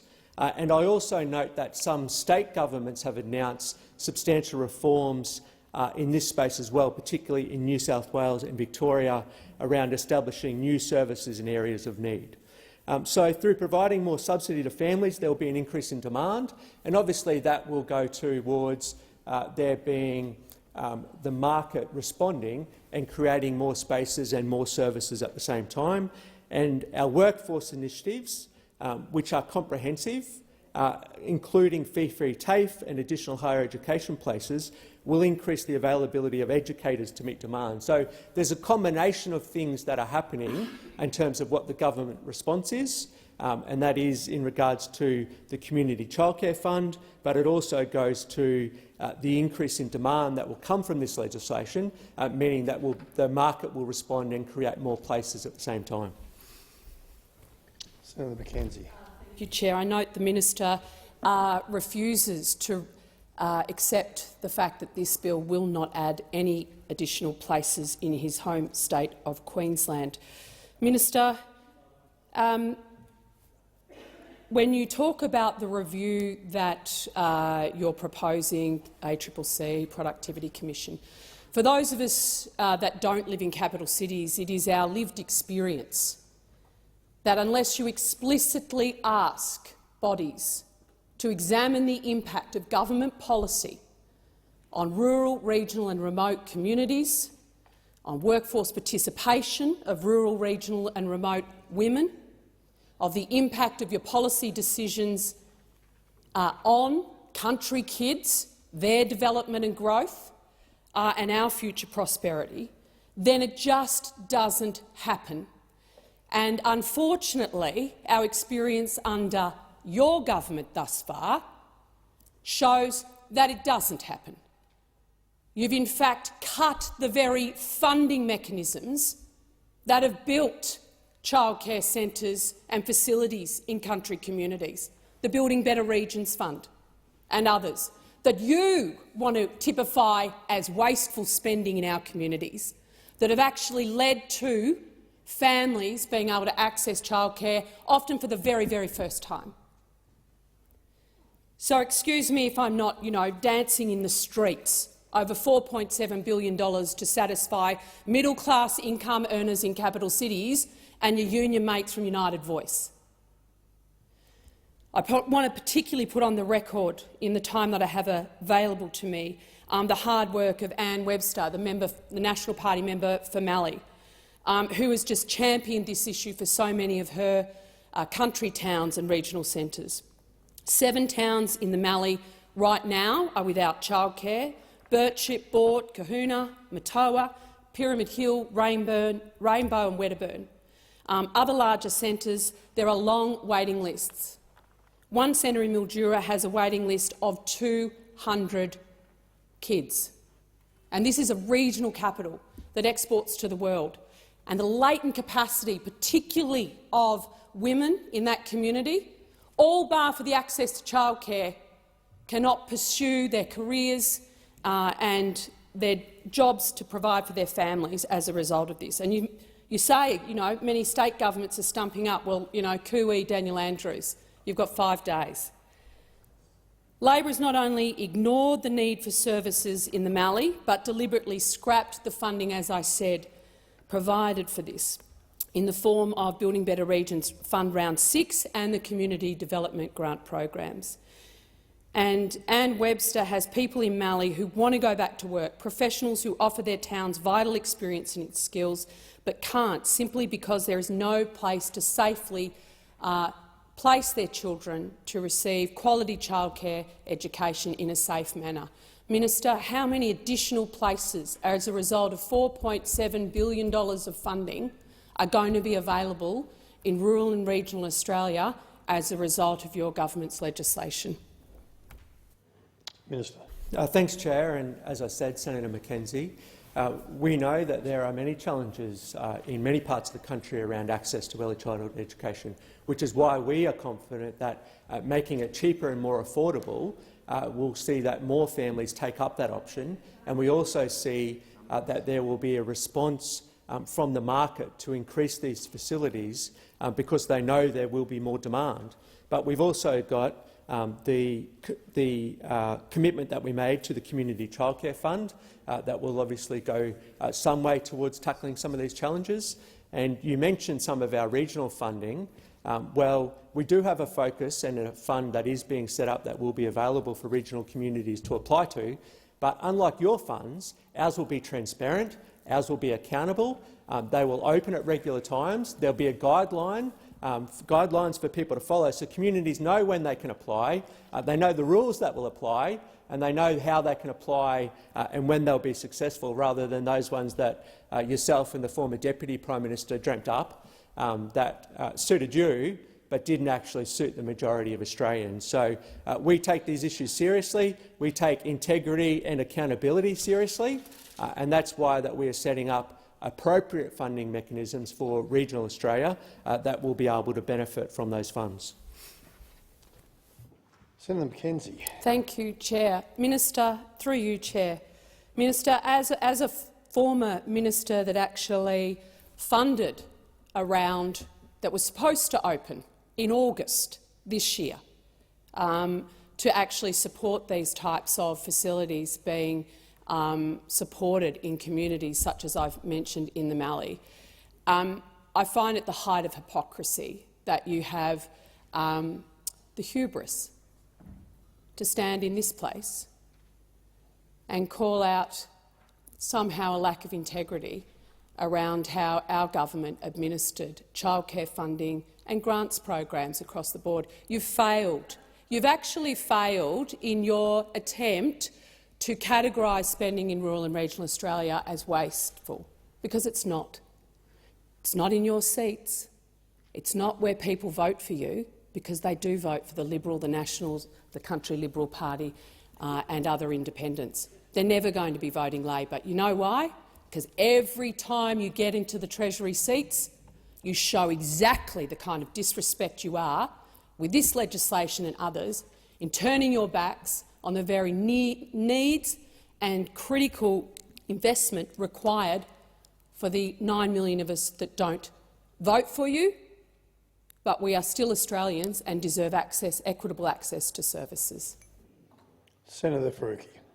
Thank you, Chair. I just want to say make a few comments on the amendment that the Coalition has put up, Senator Dunnion's amendment. And first up, I must say it's pretty rich for the Liberals and the Nationals to stand up here and suddenly start caring about early childhood education and learning when it was their government that took early childhood educators off JobKeeper, the first sector that they took off, and they showed their disrespect for the sector and the people who worked in that. Also, in the 10 years that they were in government, costs for early childhood education and care have become the most expensive in the world, and the affordability, accessibility hasn't improved one single bit. So if you talk about hypocrisy, let's talk about that.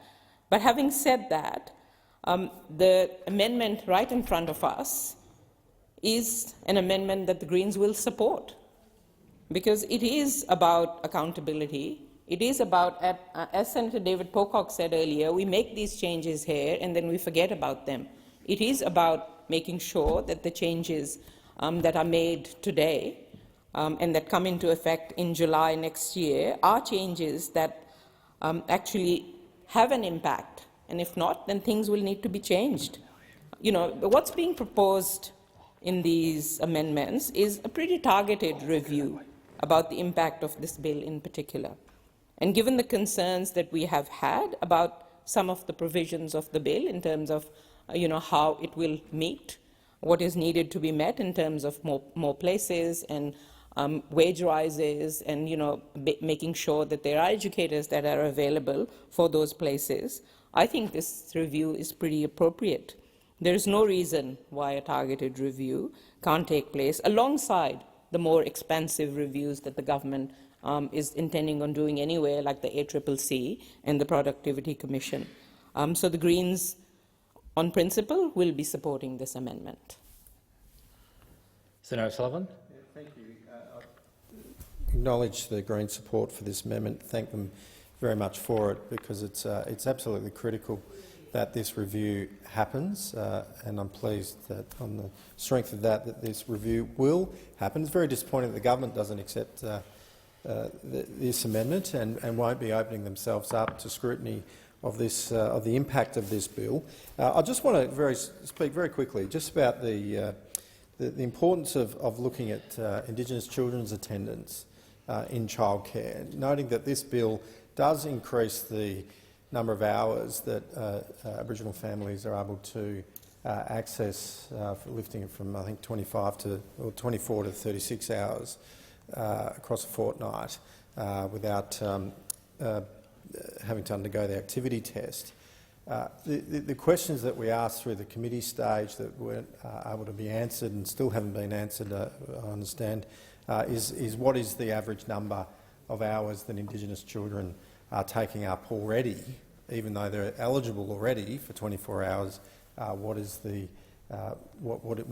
average number of that's actually been taken up?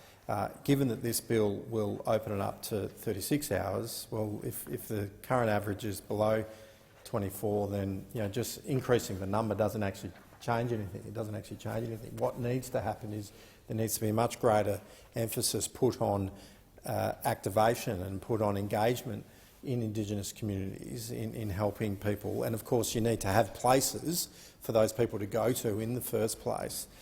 So these sort of measurements, this review is really, really critical to ensure that that the objectives of this bill are in fact met, because it's a lot of money, $4.7 billion, a lot of taxpayers' dollars that are going into this program, and we've got to make sure that that it's actually targeted and it's meeting the needs. Now, right now in Western Australia, we have an absolute crisis going on in Indigenous communities across Australia, not just in remote and regional parts, but indeed even in the capital city of Perth, where there are young people, young teenagers in particular, that are committing crimes, that are out and about, that are particularly in the remote parts of the country, places like Kununurra and even in Broome. And you wouldn't consider Broome remote, but there's now barbed wire fences that have been put up around premises to stop young children from going in and breaking into these places at night. Now, I hazard to guess that the issues that are occurring in these communities are a result of there being a failing in the early years, development of those children. And I'm not in any way saying that we need to institutionalise children by just sending them off to childcare.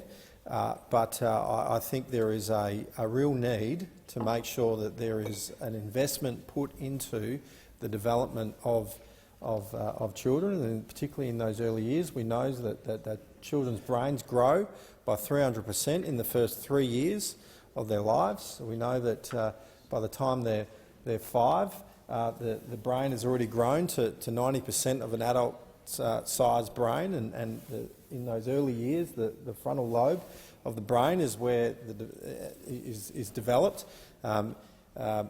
Development and emotions like empathy, like reasoning, is all developed in those early years. And if children aren't given the very best chance at life by being provided with the right environment that enables them to grow and develop, then we know that they're going to be impeded for life. And so right now, Banksia Hill Correction Centre, the Juvenile Correction Centre in Perth, is at a crisis point, and it's sadly filled with too many Indigenous kids, and a lot of these children. I used to go in there as a youth worker many years ago, and you would encounter children that have got no empathy, that have got no sense of the impact of their crime and what they've done, and a lot of that stems back to to what happened when they were very young children.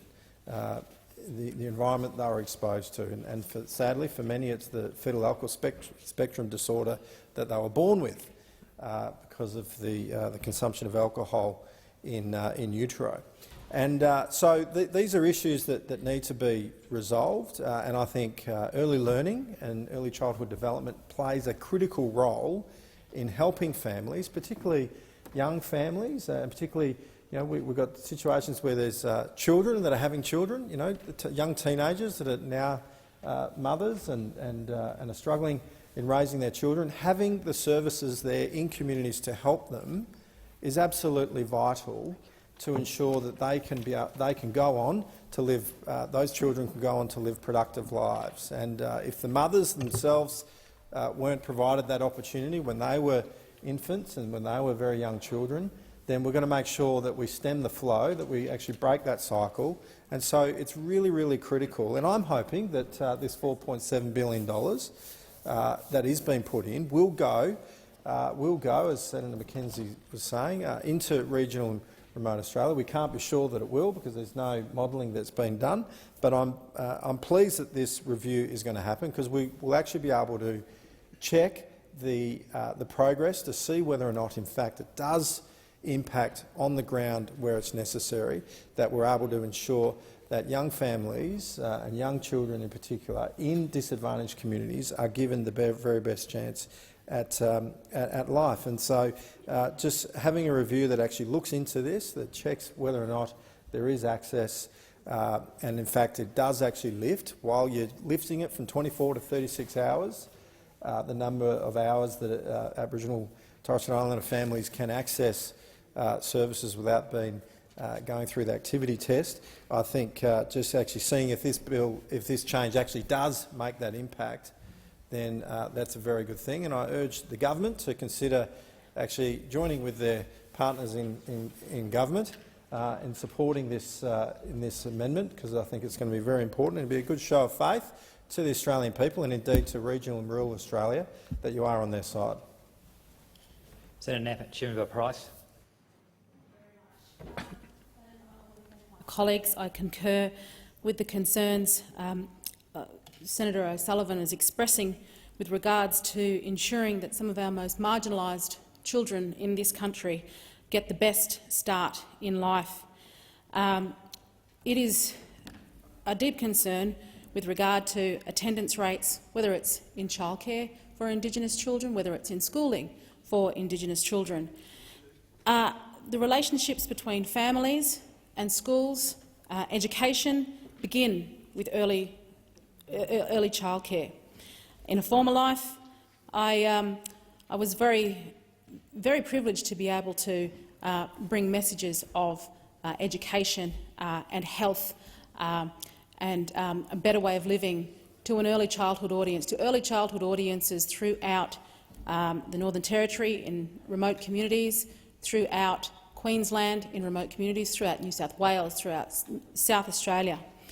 I understand how important it is for those relationships to begin. During my previous life on the road, presenting to children in musical fashion, engaging with those families and ensuring that those families started their relationships, that the parents were attending in attendance while the wonderful Yamba the honey ant was presenting to those children, often kicked off those relationships, the importance of those relationships with parents, in schools and in childcares. That's where it all begins. So I concur with my colleagues here in his concern. It also offers the opportunity to intervene early in a child's life. We know that Indigenous children experience some of the highest rates of domestic and family violence in their homes. They experience the highest rates of child sexual abuse, which is why our leader of the coalition is calling for a royal commission into the sexual abuse of Indigenous children, because it is much needed. These are all issues that Indigenous children are confronted with, and particularly our most marginalised in regional Australia. This government would be in their best interests to ensure that they are keeping these children front and centre with this particular bill and ensuring that they are getting what they need. But another issue that concerns me is that this bill seeks to legislate a new definition of an Aboriginal and Torres Strait Islander child into the Family Assistance Act. This appears to be the first use of such a definition in Commonwealth primary legislation. So some concerns have been raised regarding this new definition, as it doesn't exist in the Family Assistance Act currently, and it is different to the definition within the Social Security Act. Currently, the Commonwealth programs define an Aboriginal and Torres Strait Islander person as one who is 1, of Aboriginal and Torres Strait Islander descent, 2, identifies as an Aboriginal and Torres Strait Islander person, and 3, is accepted as such by the community in which they live or have lived. And this definition has been used by the courts, or the ordinary definition, in many cases, including the Mabo v Queensland case and the Aboriginal Land Rights Act. So changing this definition to identify as a person of descent is accepted by the community in which the person lives as being of that descent. There seems to be little research or evidence as to why this change should come into effect. Now, the government hasn't been able to demonstrate how they're going to increase numbers of attendance of Indigenous children, and I would hope that this is an activity to allow parents, caregivers, to be able to tick that box, to claim Aboriginality. But as we know, this is a huge issue of concern amongst Indigenous Australians. It's been brought up very recently. SBS ran a program on it on Insight, and there are deeply concerned members of the Indigenous community who have seen an influx of individuals in this nation claiming indigeneity. In fact, in the 2021 census, 92,300 Australians, for the very first time in their life, ticked that box. So what does this mean when in this new definition that a child doesn't necessarily have to be of descent but can be accepted by a community? There are huge questions around this and huge implications that I don't think this government has certainly taken into account. You know, we don't just give out indigeneity out of cornflakes boxes, do we? It's deeply insulting for Indigenous Australians with true identity, but it certainly might be able to boost the numbers of what appears to be more Indigenous children attending childcare, but it doesn't get to the heart of the point that some of our most marginalised in regional Australia are being forgotten about, because certainly people in the cities can tick that box. Resources are drawn away from them. They are left high and dry. They're out of sight, out of mind. This idea of a voice is about apparently giving them a voice, but this is, again, another push by the elites to continue to control circumstances for our most marginalised Indigenous Australians. So I would like to understand from the minister, can the government provide their justification for this new change, and can the minister clarify whether an adopted, non-biologically related child adopted by an Aboriginal Torres Strait Islander family qualify under this new definition? Minister. Thanks, Senator Nipa-Price. The definition of an Aboriginal and Torres Strait Islander child in the bill is based on the definition in the Australian Education Regulation that has been in place since 2014. The three-part test is consistent with the common law approach: descent, self-identification and community acceptance. We referred the Cheaper Childcare Bill to the Education and Employment Legislation Committee, and the report came back with no concerns raised over how the definition was in the draft legislation. Nipa-Price, Senator. Minister, what was the input from any Indigenous members of the community? Was there any such input from significant Indigenous members of the community or organisations, or was it purely the Education Department?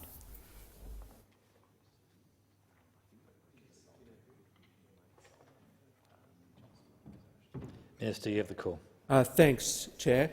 We did consult with First Nations advocacy representatives with whom the department were tasked with consulting with. Senator Canavan. Thank you, Chair. Look, I just briefly wanted to comment on this bill. I didn't get the opportunity in the second reading speech. I do support the amendment being put forward by Senator Duniam, but I don't support the bill as a whole, and I briefly wanted to outline the reasons for that. I do support more assistance for families needing to fund childcare, especially those on low incomes. Of course, this bill does also provide significant assistance to families up to earning $530,000 a year, which is, of course, not a poor man's wage. I am opposed, though, to spending another $4.5 billion on extra childcare assistance while we apparently cannot fix the issue of an underfunding and a grossly unfair tax system for families that look after their own children. We've spoken a lot today about the lack of childcare in parts of our country. There's a whole workforce out there that could be used to look after children. They're called parents, they're called mothers and fathers, but they are penalised by our tax system every day if they had to make a choice to look after their own children. Right now, if you're a single-income family on $150,000 a year, you will pay $17,000 a year more tax than a family that splits that income, say 60%, 30%, 100, 1,000 or 50,000 across each parent. So same household income, $150,000 a year, same number of kids. The difference in tax is $17,000 a year.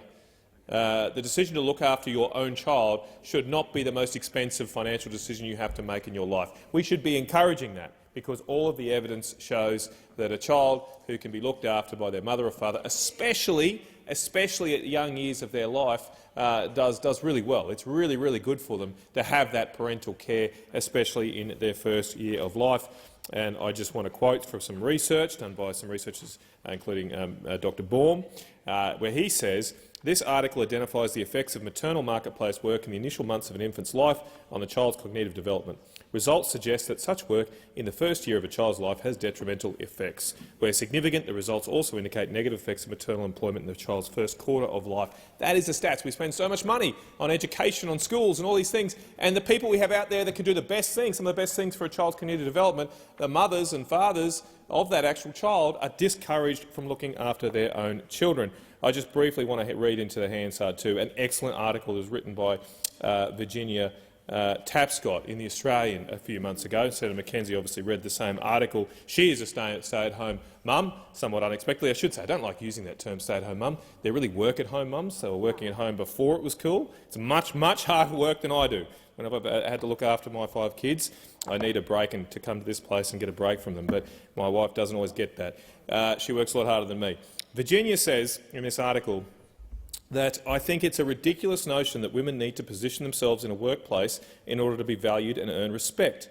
The unfinished business of feminism is demanding respect for women in all of their roles. Before becoming a mother, I championed individual success and completely envisaged myself as a working mum. I was socially conditioned to expect this by the women can have it all movement, and it made my transition to motherhood awkward as hell. When my first son turned 1, I felt a sense of urgency and panic that I should be getting back to work, that if I didn't go back now, I'd never be allowed back in." We are perpetuating that psychology across our community, which ridiculously places work ahead of the home.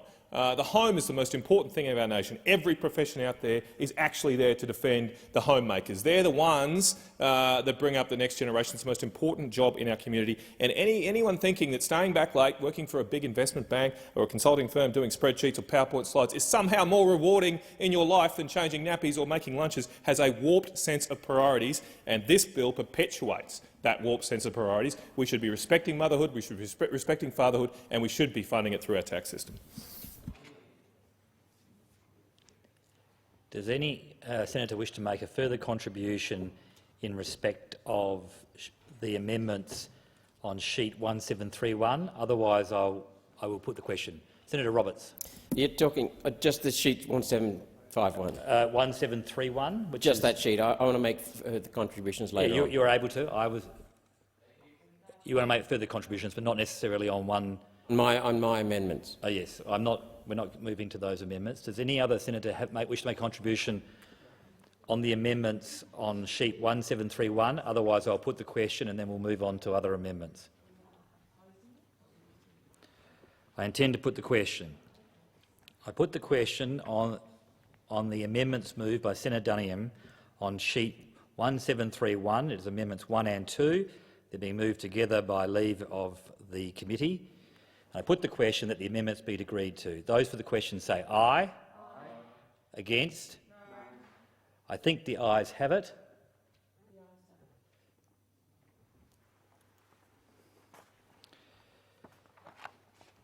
We are now to sheet 1720, the next amendment, which is going to be moved by the government. Oh, but Senator Faruqi, you may wish to call.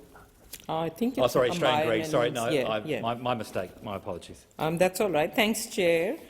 I seek leave to move amendments 1 to 8 on sheet 1720 in global. You're seeking leave to move them together. Is leave granted? Leave is granted. Thank you, Chair. These amendments are to ensure that early childhood education care providers are subject to a strong transparency regime that families can have confidence in. We heard during the inquiry to this bill that stakeholders supported a need for greater transparency in the early childhood education and care sector. And the bill makes a start on that, definitely, by introducing new reporting requirements for large early childhood education care providers and allowing the Secretary of the Department to publish the information. But there is no reason that these requirements should be arbitrarily limited to large providers. And as the Centre for Policy Development argued in their submission, they should really apply to all early childhood education care providers. This amendment that I'm moving will extend the reporting requirements to all early childhood education care providers and will require the Secretary to publish the information reported to them. It shouldn't really be left up to their discretion whether they publish the information or not. And though education is what the Greens believe should never be for profit, the unfortunate reality is that there has been a proliferation of for-profit early childhood education care providers in recent years. These providers receive substantial public money, and there is so little visibility and accountability as to how they spend that money. There is a compelling need for them to be subject to stricter disclosure requirements than those which apply to community and not-for-profit early childhood education care providers. So we are therefore moving amendments which respond to recommendations from the Centre of Future Work and the United Workers' Union to require for-profit early childhood education care providers to report their full finances, including profits, dividend payments, other disbursements to shareholders, executive compensation, wages expenditure, rental costs and fee increases. I think this is absolutely necessary when huge amounts of public money are now being used for profit. And again, the Secretary will be required to publish this information to contribute to this greater public awareness of how for-profit providers are using public money. Minister. Thanks, Chair. The government is committed to improving transparency of the sector. Large early childhood education providers will be required to report financial information, which includes profit and revenue, which will be published online. During the committee's inquiry, this approach was described by some stakeholders as essential and completely reasonable. Large providers account for over a third of the early childhood education and care sector, but the government is conscious of the need to balance increasing transparency with the regulatory burden, and particularly those that imposed on small businesses. Separate to the bill, work is underway to further enhance the Starting Blocks website to ensure it is a reliable one-stop shop for families seeking information about their early childhood and education care options.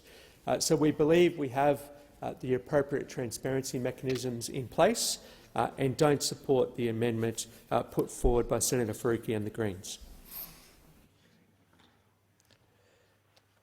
Senator Dunningham, are you inclined to put a position? No? No, you don't necessarily need to. I'm just giving you the offer of the call. Does any other senator wish to make a contribution on the amendments proposed in sheet 1720? Otherwise, I intend to put the question.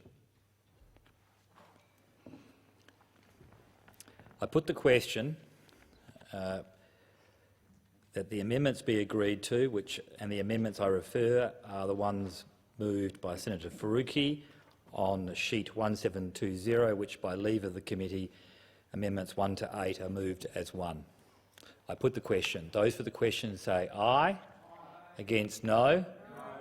I think the noes have it. Division required. Ring the bells.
Lock the doors.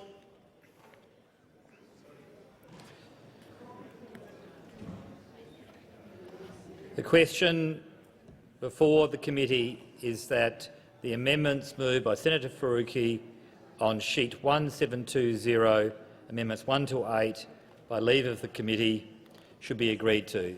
Those for the question pass to the right of the chair, against to the left of the chair. I appoint as teller for the aye Senator McKim and teller for the noes Senator Scarr. I'm glad you got someone in the end there, Chair. You've got me this colour. One teller.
Honourable Senators, there being 13 ayes and 30 noes, it's passed in the negative.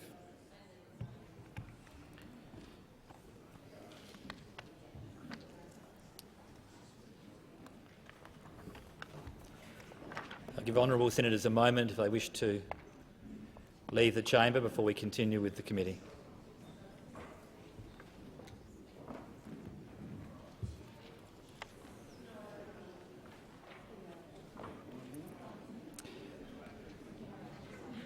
We now come to sheet 1727. Senator Faruqi. Thank you, Chair. I move Greens Amendment 1 on sheet 1727. And this amendment is about abolishing the activity test. As I said during my second reading speech, the Greens obviously support the new baseline entitlement to 36 hours a fortnight of subsidised early childhood education and care for Aboriginal and Torres Strait Islander children, regardless of the activity levels of their parents. And this change has been a long time coming. But really, it is also leaving so many other families and children out in the cold. It does not go far enough. The activity test needs to be completely scrapped. It is causing harm now. We heard from so many witnesses during the Senate inquiry on this bill who told us how the activity test was cruel, it was punitive, and it really was beyond repair, and then it had to go because it denies access for the most disadvantaged children and then punishes families who are not in secure work or who are in casual work. Some 126,000 children from the poorest households in the country are missing out on early education because of the activity test. And the activity test is denying access, as I said, to the most disadvantaged children. Witnesses to the inquiry, many of them completely supported the abolition of this test. So this is what this amendment does. It abolishes the activity test and takes us a long way towards delivering universal and fairer access to early childhood education and care. And I do really ask my colleagues in the chamber to support this. If we do care about access to as many families, and especially disadvantaged children and families, then this activity test really has to go, and we have the ability to do that today. Minister. Thanks, Chair. And the government does believe that the activity test needs reviewing, but we think the best way for that to be done, or the most appropriate way for that to be done, is through the Productivity Commission, which the government has tasked with looking at the sector and providing a comprehensive review of the sector. So we think that the review should look at whether those activity test settings are appropriate, and that's what the government will do, and that's what we think is the appropriate way to deal with the activity test. Senator Hanson. Thank you. I'd like to ask the Minister, would the government please explain to me their activity test now at the moment as it stands? Minister. Thanks, Senator Hanson. The activity test that we're focused on here today, which the government has said we'd task the Productivity Commission with conducting a comprehensive review of the sector, which will include reviewing whether the current activity test settings are appropriate. We expect the review to commence in the first half of next year.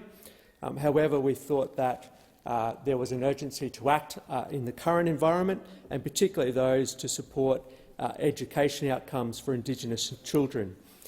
In 2021, for the first time, the proportion of First Nations children developmentally on track in all 5 domains went backwards. So the gap actually is getting bigger, not smaller. We need to turn this around, and that's why this bill provides a minimum of 36 subsidised hours a fortnight for First Nations children, benefiting at least 6,600 families. According to the 2021 Australian Early Development Census, 2 in 5 Indigenous children are developmentally vulnerable in 1 or more domains when they start school. That's compared with 1 in 5 children who are from a non-Indigenous background. Last year, the proportion of Indigenous children assessed as developmentally on track in all 5 domains was 34.3%, which is a drop from 35.2% in 2018. So, as the Prime Minister has said, we've tasked the Productivity Commission to investigate affordable— Excuse me, Minister. Is this on relevance, the Minister is not answering my question. I asked, what is the activity test at the moment? He has not even gone anywhere near explaining what the activity test is at the moment. Thank you. I draw you back to the question, Minister. Thanks, Chair. So the activity test level each fortnight is less than 8 hours. The hours of subsidised care for each fortnight is 0 hours if you earn above $72,466, 24 hours if you earn $72,466 or below. For more than 8 hours to 16 hours, the subsidised care each fortnight is 36 hours. More than 16 to 48 hours, the subsidised care each fortnight is 72 hours, and the activity level each fortnight, if it's more than 48 hours, the hours of subsidised care each fortnight is 100 hours. Senator Hanson. Can you explain to the chamber, people who are not working, how much care is given to them, for those people who are not employed, and what do they have to have charity work, studying, or what's the requirements to get that childcare?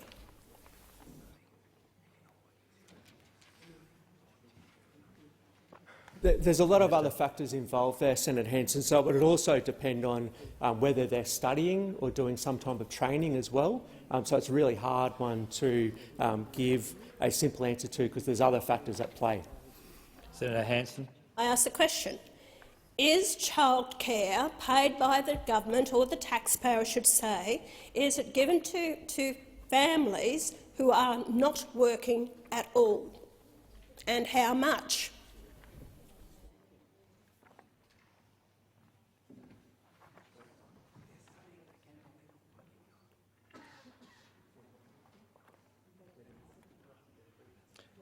Minister.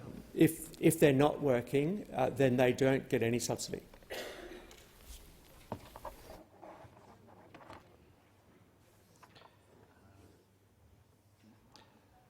Are there any other contributions at this time? Because I intend to put the question to the request moved by Senator Faruqi. I don't see any honourable senator indicating that they wish to make a further contribution. So I intend to put the question. The question is not that the amendment be agreed to. The question is that the request for an amendment be agreed to, because Senator Faruqi's amendments need to go back to the other chamber as a request because it deals with money clauses. I intend to put the question. I put the question that the request for an amendment be agreed to. The request deals with request 1 on sheet 1727. I put the question. Those for the question say aye. Against no. I think the noes have it. Is a division required? Ring the bells.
Lock the doors. The question before the chair is that the request for an amendment be agreed to. The amendment is request number 1 on sheet 1727, as moved by Senator Faruqi.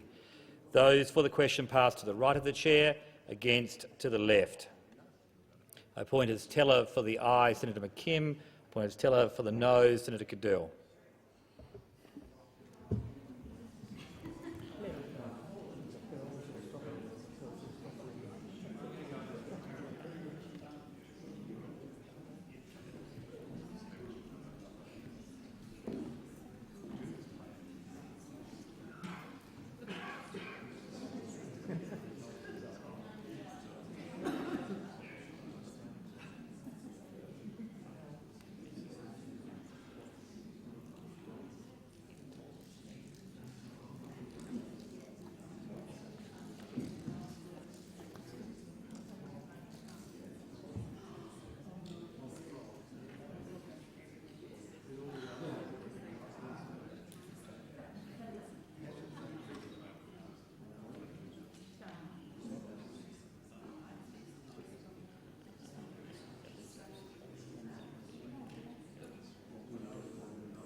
Honourable Senators, there being 12 ayes and 29 noes, it's passed in the negative.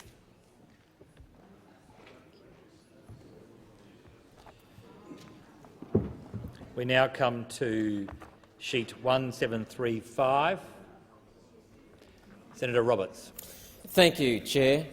As a servant to the people of Queensland and Australia, I note that this bill makes some useful updates to the administration of the federal government's childcare subsidy. One Nation supports largely those changes. One Nation, though, opposes many of the provisions in the bill.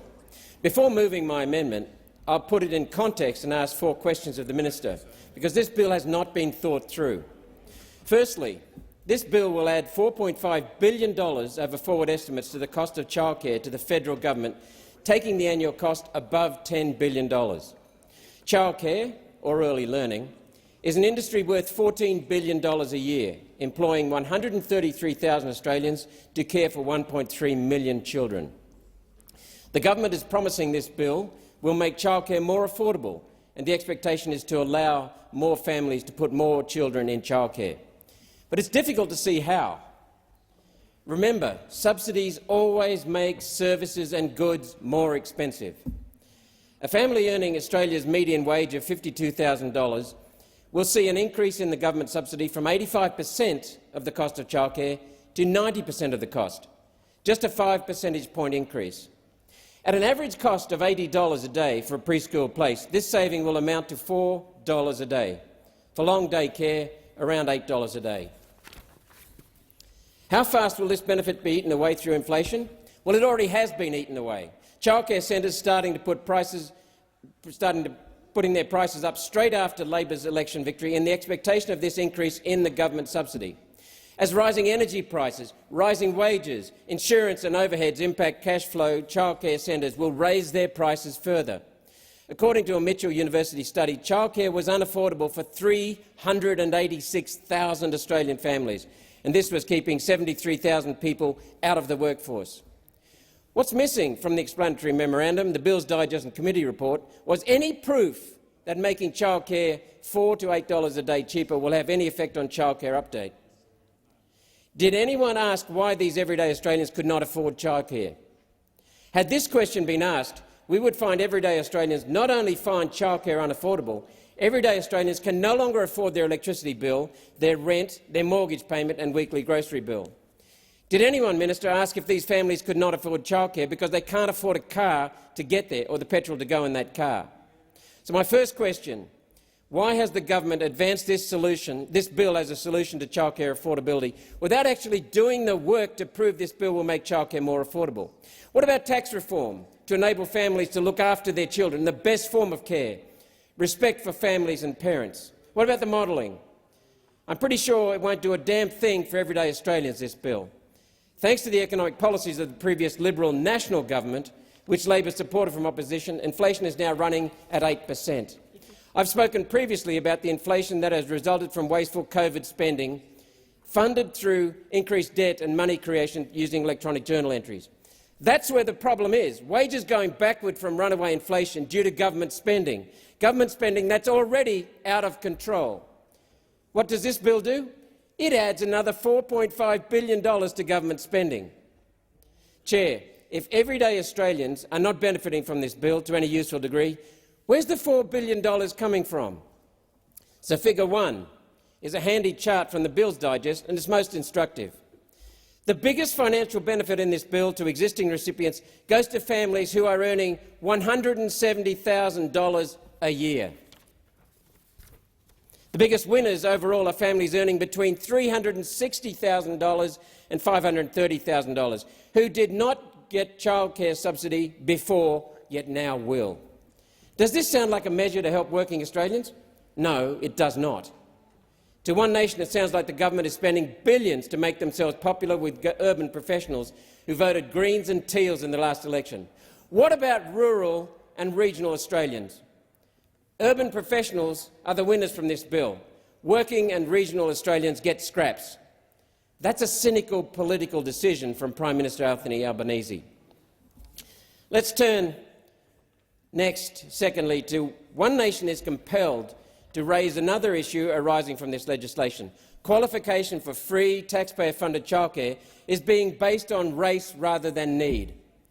While we fully support evidence-based measures to improve Aboriginal workforce participation, childcare support should be based on the needs of the individual, not the colour of the individual's skin. Aboriginals and all Australians are worthy of respect and fairness. I support Senator Nampijinpa Price's comments on the definition of Aboriginal and Torres Strait Islander children.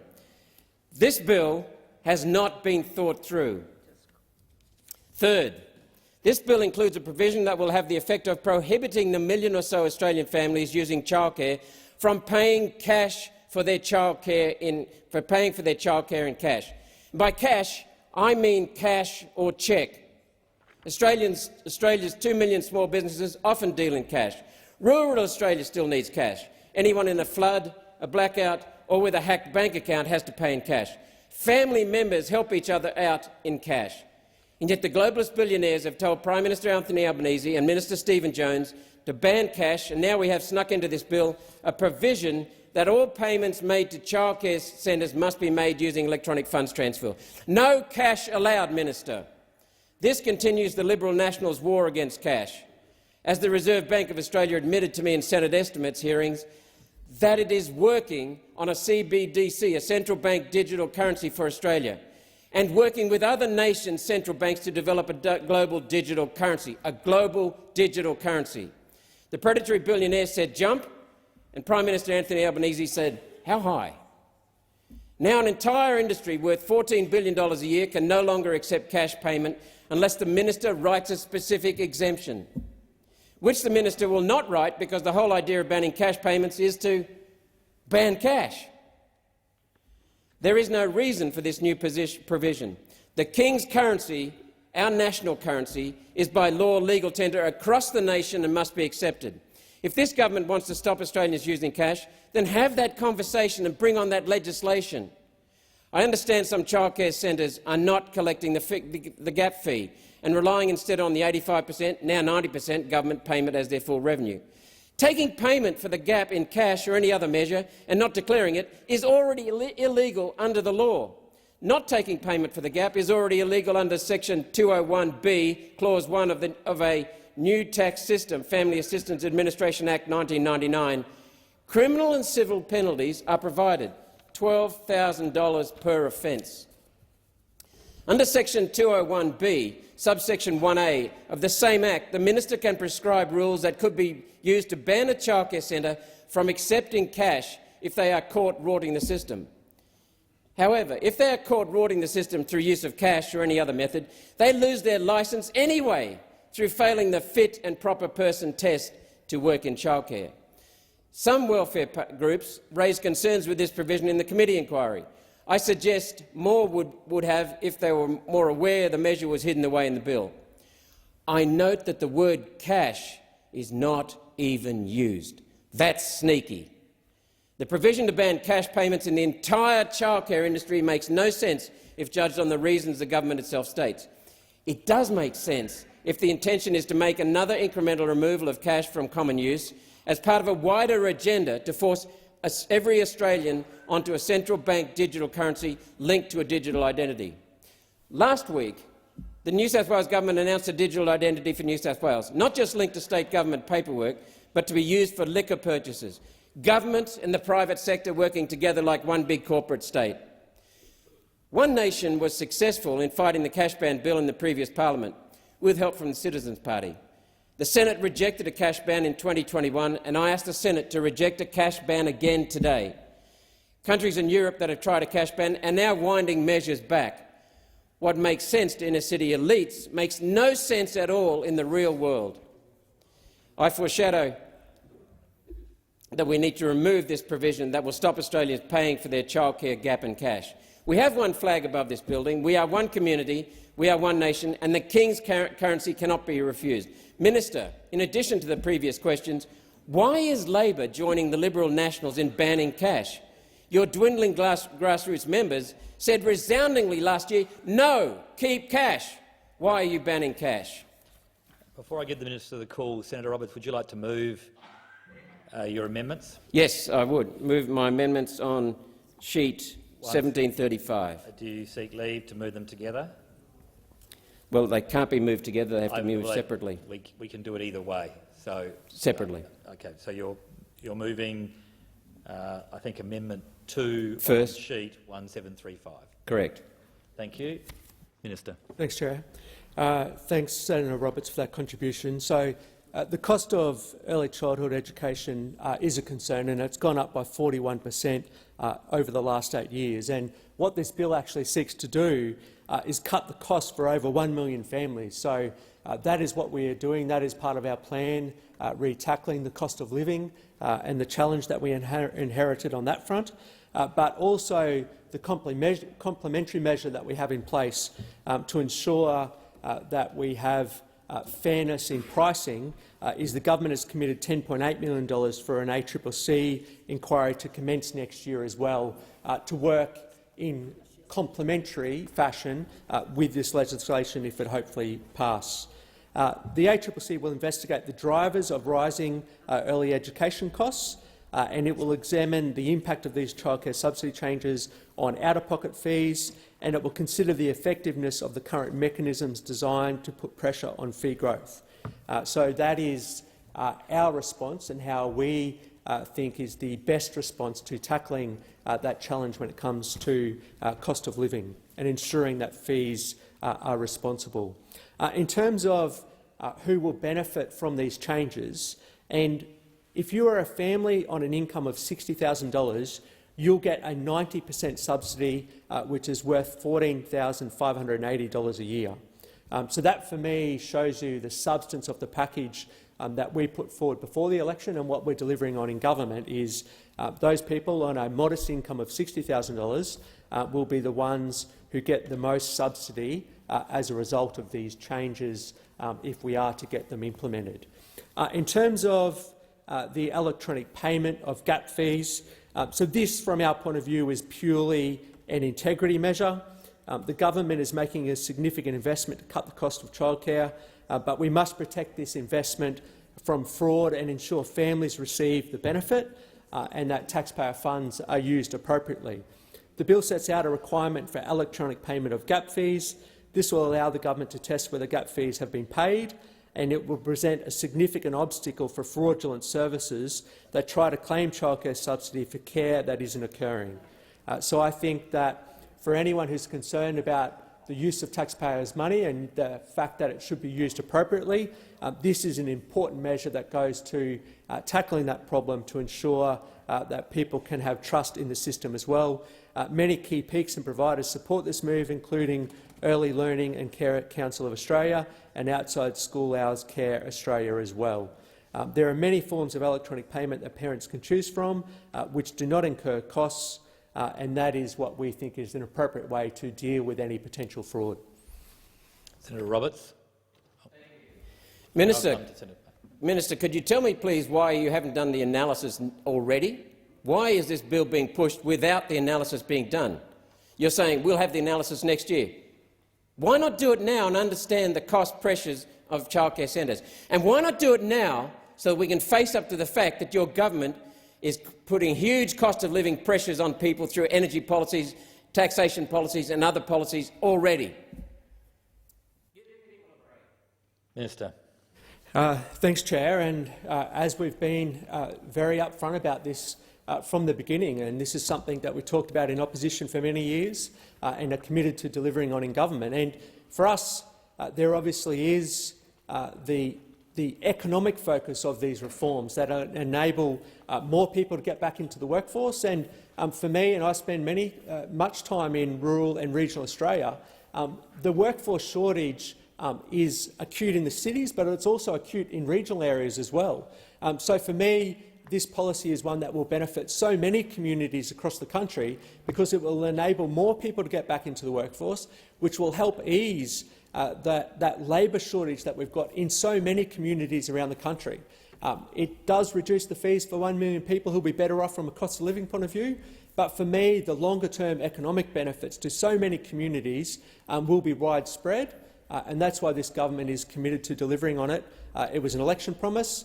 It also helps restore that integrity and trust with the Australian people from oppositions going to elections and promising things, but then delivering on them in government. And that's what we intend to do today.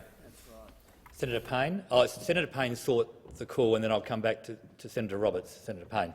Thank you, Chair, and thank you, Senator Roberts, for your indulgence. Chair, I want to ask the Assistant Minister a question in relation to his response to Senator Hanson earlier. As I understood the Assistant Minister, he indicated in relation to Senator Hanson's question about whether you needed to be working to receive subsidy support, that the Assistant Minister said that was not the case, that you did not receive subsidy support if you're not working. But clearly you'll see the Services Australia website, apart from any other instructive piece of information I'd point the Assistant Minister to, does talk about accessing, for example, up to 36 hours of subsidised childcare per fortnight if your activity is volunteering, for example, or actively looking for work, for example. It talks about the receivers of carer allowance. It talks about when you have mutual obligation requirements, you can access 36 hours of subsidised care per fortnight. It also indicates, of course, that if you are actively seeking work, if you are doing training to improve work skills or employment prospects, you're doing an approved course of educational study, all of which point to the matters that were being raised by Senator Hanson, and I wondered whether the Assistant Minister would like to correct the record.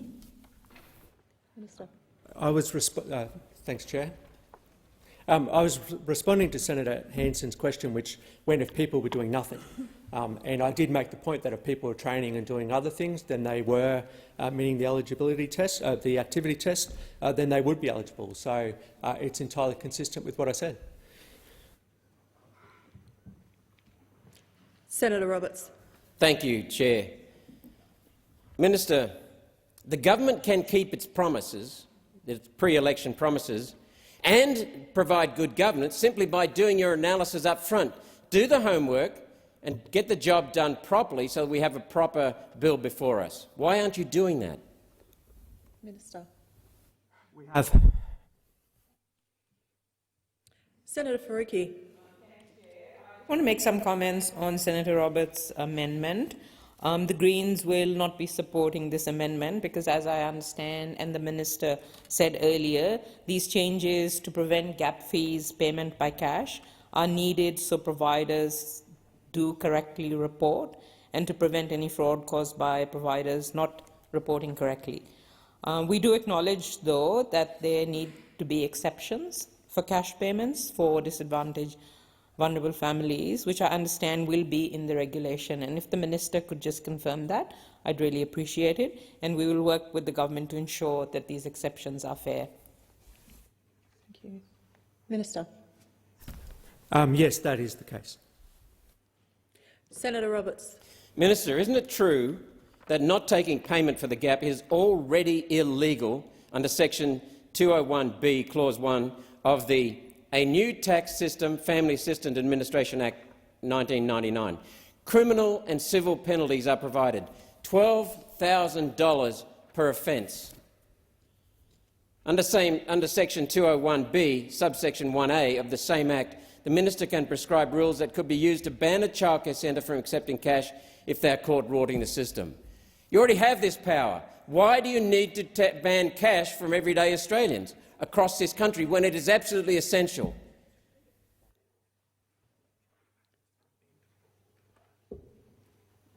Minister. Thanks, Chair. And those measures are in place in an attempt to prevent fraud, which is why they're in the legislation you describe.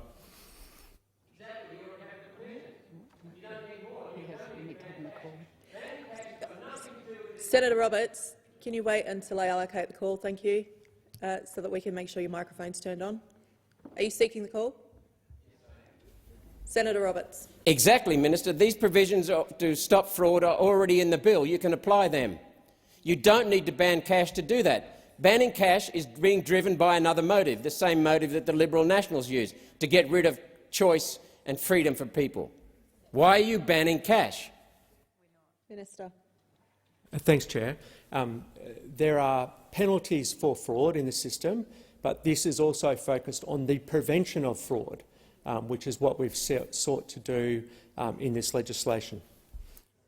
Senator Roberts. Minister, surely the purpose of having a law, simply enforcing that law, is justification for is preventing criminals from perpetuating the breaches. Surely that's the case. Why don't you just enforce the law instead of banning cash from all Australians?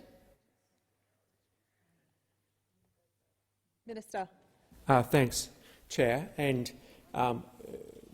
we think that there is fraud in the sector, and we think that this is the best way to deal with it, to ensure that taxpayer funds are being used appropriately and for the measures that governments intend. Senator Roberts. Your government's responsibility is to enforce the law. If you've already got the law, enforce it. You don't need to tack on something else that's got nothing to do with it just to take cash away from Australians. Why won't you enforce the law? You've just admitted you won't. Minister. That is complete nonsense, Senator Roberts. What this is about the prevention of fraud. Surely that would be the best way to deal with fraud, is to prevent it from happening in the first place, which is what we intend to do with this legislation. Senator Roberts. You already have these under Section 201 of the Act I just spoke about. You already have them. You're admitting that you won't enforce them.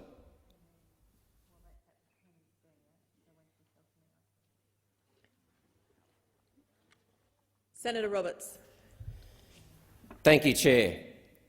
Minister, you talked about the shortage of workers in regional and metropolitan areas around the country. We agree. Why don't you let those mandated back to work, mandated without getting injections back to work? That's where a lot of people are being trapped right now. They can't collect welfare, they can't get an income, and they're a burden on society for simply not agreeing to put something in their bodies. Minister, this needs a comprehensive approach: taxation, energy, cost of living, not just fiddling with a few people. And while you're at it, please answer the question: why are you supporting welfare for the top 1% of income earners? Minister. Thanks, Chair. And as I said earlier, Senator Roberts, if your family is on an income of $60,000, you'll get a 90% subsidy worth $14,580 a year. So that is the biggest beneficiaries of the reforms that we are making, and that will ensure that more people can get into affordable childcare, which will be good for the children, but it will also be good for the economy at the same time throughout rural and regional Australia as well as the cities. Senator Roberts.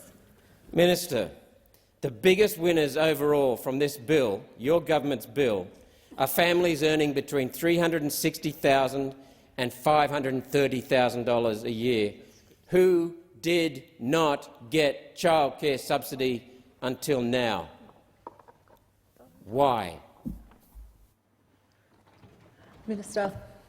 Thanks, Chair. That just isn't the case, Senator Roberts. As I've said, the biggest beneficiary of those are on lower and middle incomes, where they'll get a 90% subsidy worth almost $15,000 a year.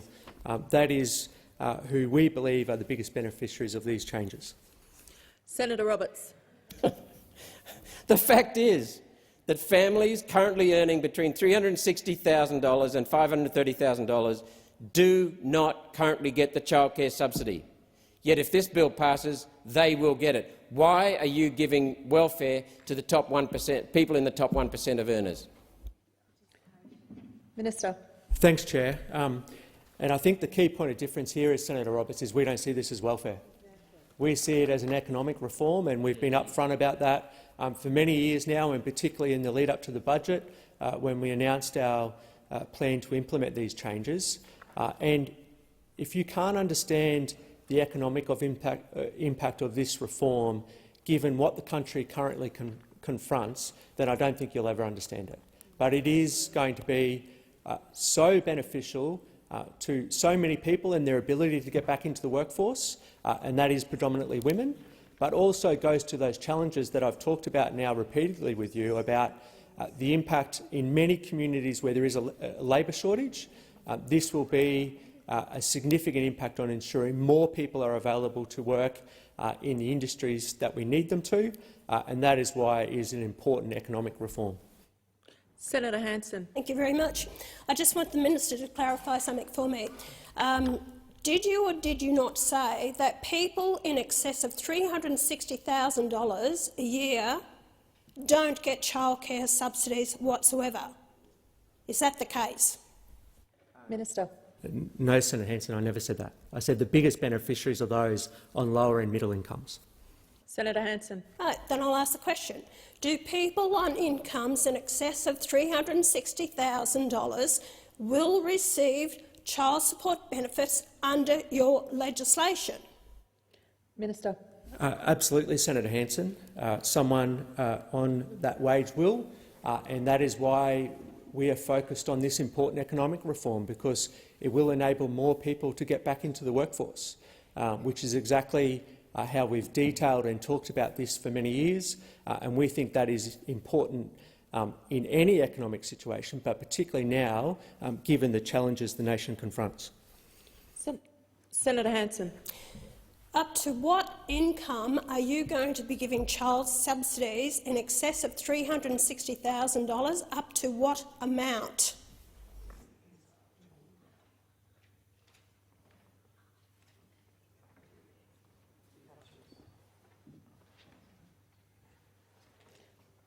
Minister. Thanks, Chair. Up to $529,999. Senator Hanson.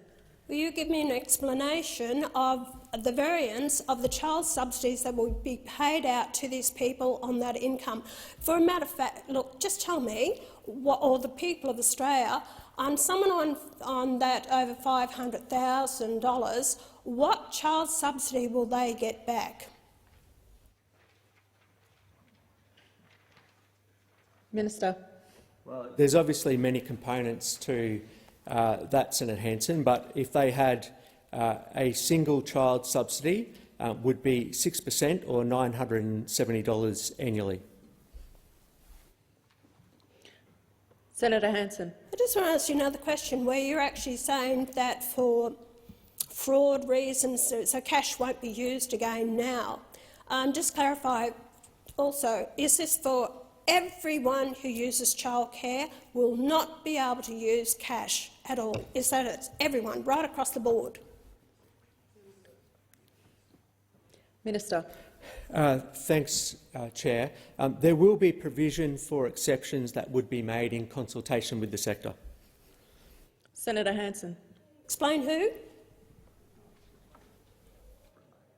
Minister. There'd obviously be consultation with the department, but we envisage potentially remote Aboriginal centres or remote geographic locations where it would be necessary. Senator Hanson.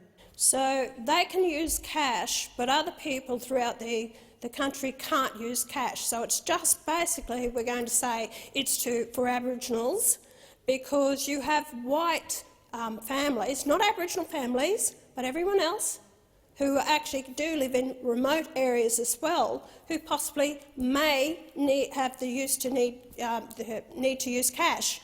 Are you going to make provisions for them as well? Minister. Thanks, Chair. It doesn't take long for Senator Hanson to try and play the race card, but what we've done in a sensible way is say that there may need to be exemptions that are made in consultation with the sector. They would be dealt with by the department. For instance, it could be someone in a domestic violence situation where they wouldn't want to make an electronic payment. So there would be a level of common sense that is applied in consultation with the sector, and I'm sure that is appropriate. But the fundamental aim of the change is to ensure that there is no fraud in the system. So that is what we are focused on in delivering with this measure. Senator Hanson. Let me ask you the question. Under section 51(12) of the Australian Constitution, it does talk about legal tender and coinage. Therefore, it says the government to allow that to be used by the people of this nation for good governance. Did you receive legal advice before putting this into your bill that people of Australia cannot use legal tender? Minister. I'm advised that we did, yes, Senator Hanson. Senator Hanson. Could you please present that to this chamber, that legal advice that was given to you? Minister. Thanks, Chair. As you know, Senator Hanson, government does not provide its legal advice on issues such as this. Senator Hanson. You've got to be kidding me, surely. If you put this in the bill that the people can't use legal tender, that you're saying that that should not be provided to this chamber, to the people of Australia, to know where you actually got that legal advice? Or there's something that you've just come up on the hop just to satisfy me or to put me off from asking this question? Because you are denying people the right to use legal tender in this country, and you're going to make it up to you or the department who you will allow to use it or not. I'd like to see that, and I think you had an obligation to this chamber and to the people of Australia that you have to give that legal advice. You stated there was legal advice. I'd like to know and see that legal advice, and we have a right to actually see that. Yeah. Senator Roberts. Thank you, Chair. Minister, the family is the best form of care for raising children. mothers and fathers should have the option to work. So let's get away from the word welfare. Can you please explain to me why families earning between $360,000 a year and $530,000 a year who do not currently get childcare subsidy will, if this bill is passed, receive a gift from the government of a childcare subsidy? Minister. Thanks, Chair. Because it's an economic reform, Senator Roberts, as I've been over previously with you. Senator Duniam. Thanks, Chair. Just on that point, it being an economic reform, and I accept that. I think supporting families who seek to work to be able to do so is important. If I just can go back to the modelling around the economic outcomes of the bills we're looking to pass here, if you could give me an indication perhaps of the increase in workforce participation as a result of these bills passing. Minister. Thanks, Chair. And what the Treasury analysis indicated is that there would be 37,000 additional full-time workers as a result of these changes. So we think that is a significant economic boost to the economy. We think it's particularly acute now, given, as I've said repeatedly, the challenges that we face as a nation and the labour shortages that are holding many parts of the economy back. So we do feel as though we do believe that this is an important economic reform. It's part of a suite of changes that we took to through the budget process as well that deliver partly on cost of living relief, but doing so in a responsible way to ensure that we don't put additional pressure on inflation at the same time. So that is what we set out to achieve. That's why we're proud to talk about these reforms, and we're absolutely determined to deliver on them in government. Senator Duniam. Thanks, Chair. Just further to that, has Treasury or the Department of Education modelled the impact of this policy change to GDP?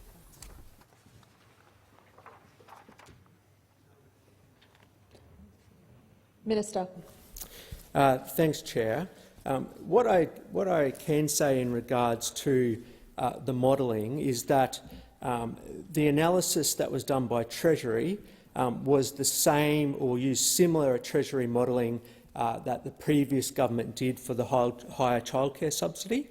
So that is what we've been relying on in terms of how we've been talking about the economic impact, but also the number of people who will be allowed back into the workforce as a result of these changes. So that, for us, is the significant factor. That's what's been motivating us, and that's why we think it is good for the economy and the country on the whole. Senator Duniam. Thanks. So just to confirm, no new modelling for a very big new policy. I'm pleased the amendment passed earlier on about the review. Has the Treasury or the Department of Education modelled the supply and demand impact of this policy? Minister. Thanks, Chair.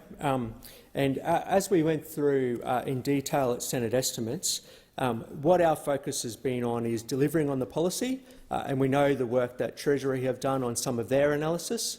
But what we also know is that when you make these changes around making childcare more affordable, is it will see more people wanting to take up these services. And that is what we are confident of, that is what we are aiming to deliver on, and that's why we have some of those other changes that we're making, whether it be the ACCC or the Productivity Commission, to look at this policy and the impact, and also, I suppose, the other focus we've got on in terms of tackling some of the workforce issues that we confront as well, which are large now but are going to be more challenging into the future, which is why we've got substantial plans around fee-free TAFE, obviously the 20,000 additional Commonwealth-supported places at university. Some of those go to early childhood educators as well. So we've got many prongs in terms of how we're tackling this challenge and intend on delivering in government, expecting that there will be an uptake in services, given that it will be more affordable for families to send their child, to attempt to send their child to get them an early childhood education. Senator Duniam. Thanks, Chair. So major economic policy, and we don't have modelling on the change to GDP or supply and demand impacts. Can the Minister outline specifically whether Treasury or the Department of Education has modelled, and you referenced this in your contribution just then, changes to workforce requirements, that is, the additional workforce required to meet the demand? Some numbers would be helpful. Minister. Thanks, Chair. And what we do know is we inherited a significant mess when it comes to early childhood educators and a lack of a plan from the previous government. The National Skills Commission repeatedly told the previous government that over 20,000 educators would be needed for the next few years, and they took no action. What we're doing is delivering more university places, teacher bursaries, more fee-free TAFE places for early childhood education, and that will be a real focus from us in terms of rebuilding the TAFE sector. We also supported the Fair Work Commission's minimum wage increase that resulted in a 4.6 pay rise for around 113,000 early childhood educators, and I believe the current opposition opposed that wage increase. We are legislating to remove unnecessary limitations on access to multi-employer agreements, which has resulted in some of the highest paid early childhood educators in the country. In Victoria, 70 centres combined in pay negotiations, and as a result are paid at least 16% above the award. These centres still had to register the agreement in 70 different times, and this is the kind of thing multi-employer bargaining reform will make easier. We're strengthening the ability of the Fair Work Commission to order pay increases for low-paid workers in female-dominated industries. Also, supplementary to this, obviously given the immediate challenge that we confront, migration has to be part of the mix as well, which is why we have increased the number of permanent migration visas available this financial year from 160,000 to 195,000, and we're also looking at more substantial migration reform next year with a comprehensive review due to report by the end of February. Additionally, National Cabinet has tasked early education and early years ministers with identify further opportunities for collaboration to address workforce shortages. That work is underway now to achieve the changes that we need to ensure that we have the workforce into the future. Senator Hanson. Minister, this bill is going to cost the Australian taxpayers another $4.5 billion a year, and it's actually going to then send the cost of over $10 billion. Has the government done an audit on childcare centres to actually extrapolate out how much it actually does cost the centres for childcare, or are you just coming up with a figure, we're going to pay you more money? Has an audit been done of childcare centres of actually how much does it actually cost for childcare? And can you justify what it's going to cost Australians of $10 billion a year? Minister. Thanks, Chair. What we know is from a result of these changes, there will be around 1.26 million families who will be better off as a result of these changes if they are passed. We also know that as part of the plan that we are delivering on is that every family and every child would have benefited from our election promise, benefits from the Cheaper Childcare Bill, and we're committed to delivering that promise in full. In terms of the point you make around— Senator Hanson. I want to go to point of relevance. The minister is talking about something that the question I did not. I asked him a direct question: was an audit done into the childcare centres of the relevance of this increase of $4.5 billion? We are talking about, you say that cost of living has gone up. That's understandable, and everyone knows that. But we are looking at $10 billion a year taxpayer subsidies that's going to this, and I believe that some of it is a childcare industry that's going on out there, and we've known that people have actually ripped the system off. Senator Hanson, so just my to question, clarify your point of order. been done of these childcare centres to justify an increase of $4.5 billion and an overall cost of $10 billion to the Australian people? Thank you. I'll give the call to the Minister. Thanks, Chair, and that's why I've spoken repeatedly around the $10.8 million that we've provided to the ACCC to undertake a price inquiry into childcare, which will consider the effectiveness of the existing price regulation mechanisms, such as the rate caps, and provide recommendations to the government. So that is how we think is the appropriate way to deal with those issues that you raise. Senator Roberts. Thank you. Minister, it seems we agree on something. You inherited a significant mess from the previous government with inflation, and you're continuing their policies. You have not thought this through. There is no part of a comprehensive plan for managing this economy, freeing people up, freeing the economy, supporting families. How many families currently earning $360,000 to $530,000 per year will be among those families better off?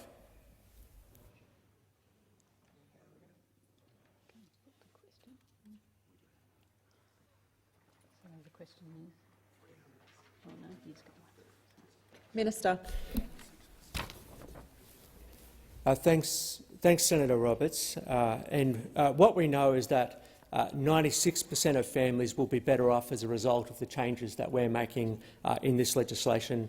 That is why we think it is of benefit to the economy, but it also goes to that important challenge that many families are facing at the moment around cost of living. I'm sure that it is done in a responsible way without putting further inflationary pressures on the budget. Senator Roberts. Thank you. Minister, you didn't answer my question. How many families currently earning $360,000 to $530,000 a year will be better off? And can you justify taxpayers on far lower incomes paying taxes to help these wealthy families that are in the top 1% of Australian earners? Minister. Thanks, Chair. What I can confirm, Senator Roberts, is only around 2% of families who benefit from the changes earn over $360,000. Senator Roberts. Thank you, Minister. What about the other part of my question? Do you think it's fair that taxpayers earning far, far, far less than this amount are paying a gift to these taxpayers, to these families that are currently in the top 1% of Australian income earners? Minister. Thanks, Chair. Well, as I've detailed significantly, 96% of families, or around 1.26 million, will be better off as a result of these changes. As it is now 1:30 p.m, the committee will report to the Senate, and we will now move to 2-minute statements.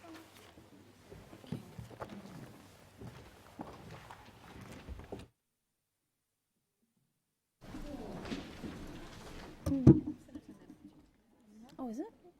No, it's me. Where's my name? Oh.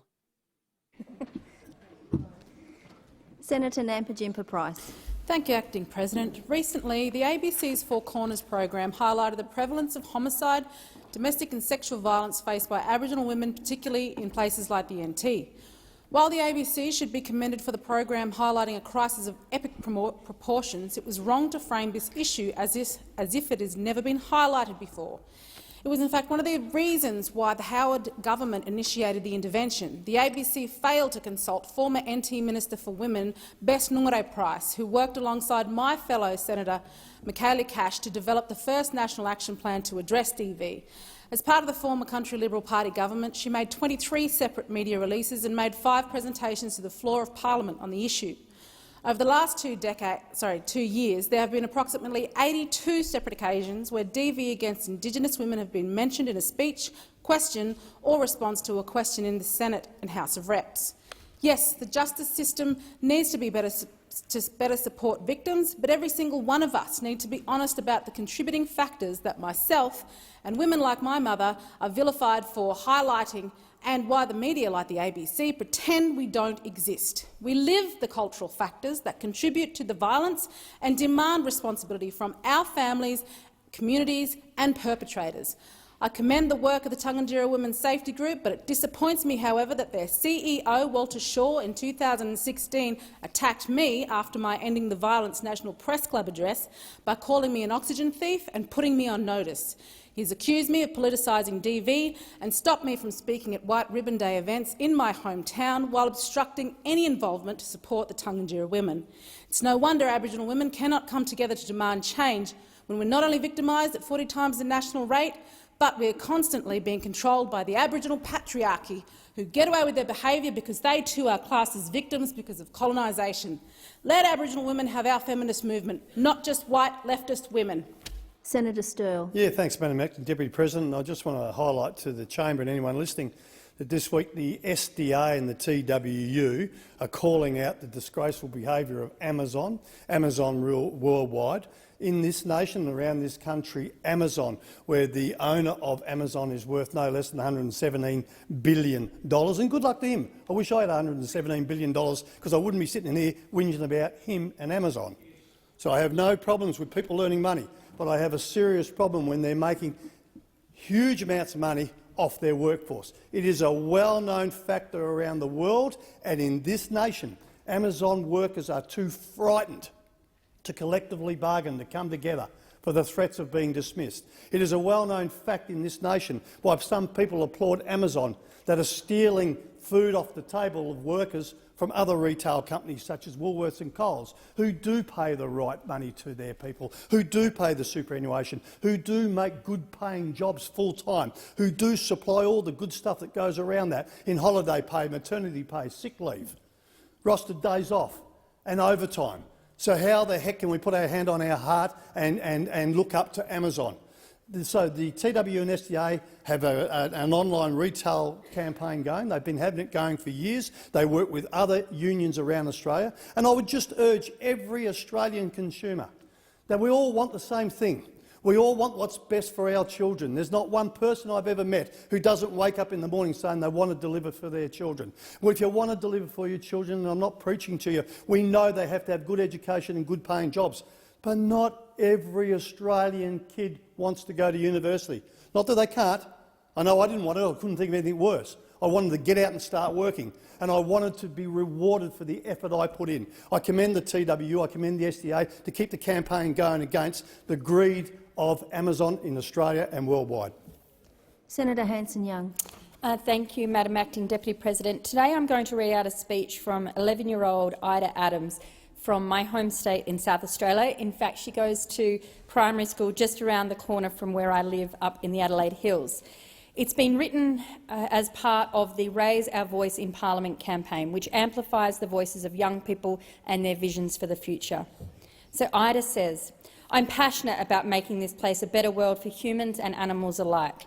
There are many significant problems in the world, including world hunger, homelessness, violence and lack of biodiversity. But by far, the most important is climate change.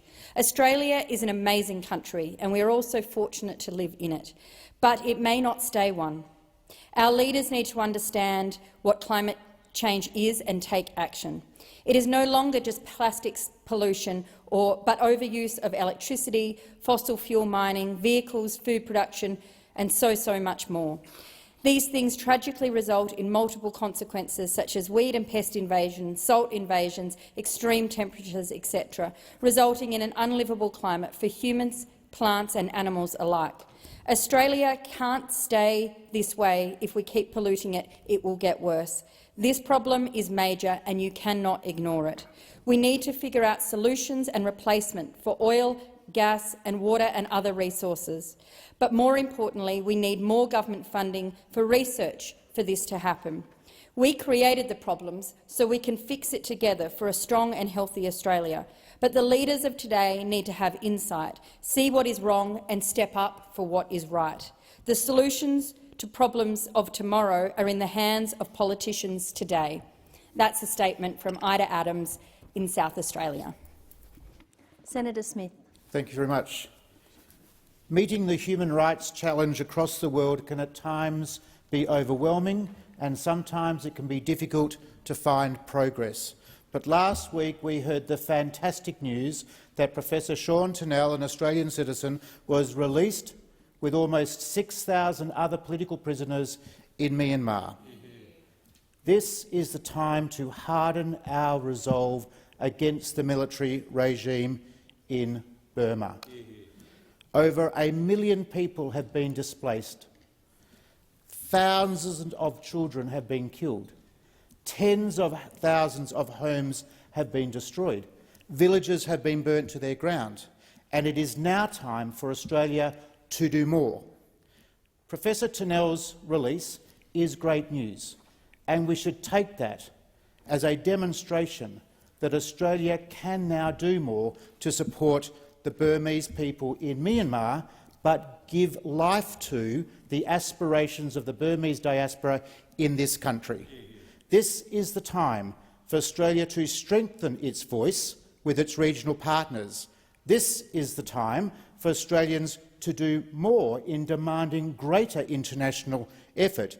This is the time when Australia can do more to support those people on the ground in Burma, refugees in India, refugees in Thailand, so that they can see in Sean Turnell's release hope for themselves. I call on the Australian government to now act harder. I congratulate them on their efforts and the efforts of our ASEAN neighbours and everyone that was involved, indeed the many thousands of Australians who argued for Sean Turnell's release. But now is the time for the Australian government to do more. Not my wish, but the wish of the Burmese diaspora in our country. Senator Sheldon. Thank you.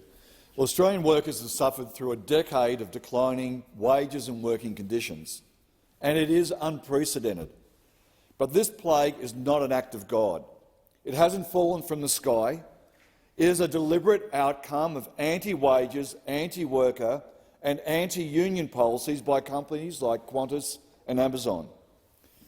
If your wages go backwards, you can thank Alan Joyce and Jeff Bezos, corporate thugs who have pioneered new ways to game our industrial relations system. If we continue to let Amazon and Qantas drive a race to the bottom, then every other employer in Australia will be forced to do the same to survive. Around the world, governments and workers are standing up to these corporate guerrillas. Governments from New Zealand to the European Union are moving to back multi-employer bargaining, to give workers a voice and a say over their wages and conditions, to give workers a voice to make sure they can have that say. And this week, in the lead-up to Black Friday, workers and unions around the world, including the Shop and Distributive Allied Employees Union and the Transport Workers Union here in Australia, are telling Jeff Bezos that enough is enough. No more starvation wages, no more union busting, no more worker surveillance, no more tax avoidance, no more workers being forced to urinate in bottles to meet deadlines. We say no more to American Amazon's flex workers being paid below the minimum wage. We say no more to the Americanisation of wages and working conditions in Australia. Amazon's 19th century work practices are not welcome here, and it's time to make Amazon pay. Senator Roberts. Thank you. In a previous speech, I called for Australia to reject the World Economic Forum's Great Reset and instead mount a Great Resist. These were not idle words. Video is circulating online of World Economic Forum crook and mastermind Klaus Schwab bragging about penetrating the cabinets of Western democracies with his young global leaders. Some Klaus Schwab disciples are in this Senate and one is in the Cabinet. How this has not triggered a national security investigation is beyond one nation. We certainly would be taking a much closer look given the coordination we are seeing in the policies being enacted by WEF disciples like Jacinda Ardern and Justin Trudeau. One nation will resist the transfer of wealth from everyday Australians to predatory billionaires. This was the inevitable and deliberate outcome of profligate government COVID spending that the Liberals, Nationals, Labor and Greens waved through this parliament. One Nation will resist exposing our children to adult sexual content in our libraries, in school textbooks and now in kids' programs on the ABC. One Nation will resist the dehumanisation of women through genderless language that erases the very concept of a mother and of a woman. We will not allow the family to be undermined. One Nation will resist the reduction of sex to a soul-destroying, meaningless transaction, the very thing Aldous Huxley warned us about in A Brave New World. One Nation will resist the war on farming that seeks to destroy family farms, rewild the bush and shift food production to corporate-owned, near-urban, intensive factories producing chemically-driven, food-like substances for everyday Australians to eat, while the elites gorge themselves on red meat and seafood. Something they did again last week at COP27 in Egypt, indulging in luxury while spreading poverty. Disgusting. We are one community, we are one nation, and parliaments belong to no one but the Australian people. Senator McDonald. I rise to congratulate the people of my hometown of Cloncurry and all the descendants of Qantas's founders for making this month's centenary of the first Qantas flight so remarkable and so memorable. Country Australia is responsible for so many great ideas and inventions, and Qantas is one of them. Qantas's story began in 1919 when a grazier, Fergus McMaster, his broken-down car in the bed of the Cloncurry River, and a veteran World War I pilot, Paul McGuinness, who stopped to help. You can just imagine how the conversation went. Perhaps McMaster saying, "Wouldn't it be great if we didn't have to drive cars so far over such rough country out here? I think an air taxi service would be ideal." And McGuinness perhaps saying, "When I was flying in the war, we could cover distances the poor blokes on the ground could only dream of." And from this chance meeting, Qantas was born. First passenger, Alexander Kennedy, when it flew its first commercial flight in November 1922. From Qantas came the Royal Flying Doctor Service and a partnership with Australia Post, and all are still going strong today. I was incredibly honoured to be invited to the centenary this month, a celebration of an idea, of the Anzac spirit that was born in a town that has given Australia so many great institutions. I've mentioned the Flying Doctor, but Cloncurry was also the first Queensland site for School of the Air, an organisation I'm proud to have been educated by. I really want to acknowledge Cloncurry Mayor Greg Campbell and all the councillors and all the council staff who did a terrific job with the centenary, because it is important that we celebrate our heritage, and Qantas is an important part of that. Cloncurry and many other places in remote Australia have always been home to dynamic, hard-working families, and I pay tribute to them, both in the past and those who are still there, for how proud they are of their towns and their willingness to carry on the spirit of positivity and determination embodied so admirably by the Qantas founders. Senator Payman. I'm grateful for this opportunity to deliver a speech written by Kira Fuller, a 16-year-old from Western Australia, as part of the Raise Our Voice program, and she says, "Imagine what Australia could look like and feel like within the next decade if Parliament listens to diverse perspectives and actively seeks out young people's assistance in decision-making.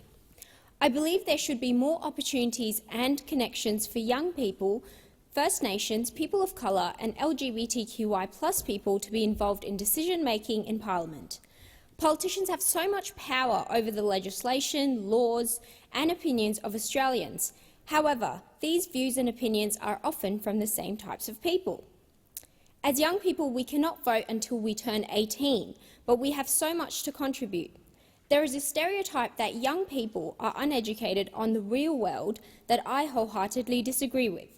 Australia's youth have access to so many different resources that keep us informed and in touch with environmental and humanitarian problems we are facing. We have so much knowledge and experience on what it's like to live in our modern-day Australian society. We question everything and have the determination to change things. Our voices are so valuable if only people in power are willing to listen, if only they're willing to work with us, not just for us. With accessible channels open to communication, we could have a more widespread current view on many topics and ensure they are actively resolved, creating a more equal and inclusive Australia for the world to be inspired by. Our voices hold so much value, and we're right here, ready for the opportunity to share that with Australia. Thank you, Kira. I am so proud to read your words in Parliament, and can assure you that this government takes your voice very seriously, and I look forward to meeting you. Senator Rice. Thank you. Today is an important day. It's Tibet Lobby Day. And Tibetan delegates are in the building today, meeting with members of parliament from across the political spectrum to advocate for peace, for freedom and for human rights in Tibet.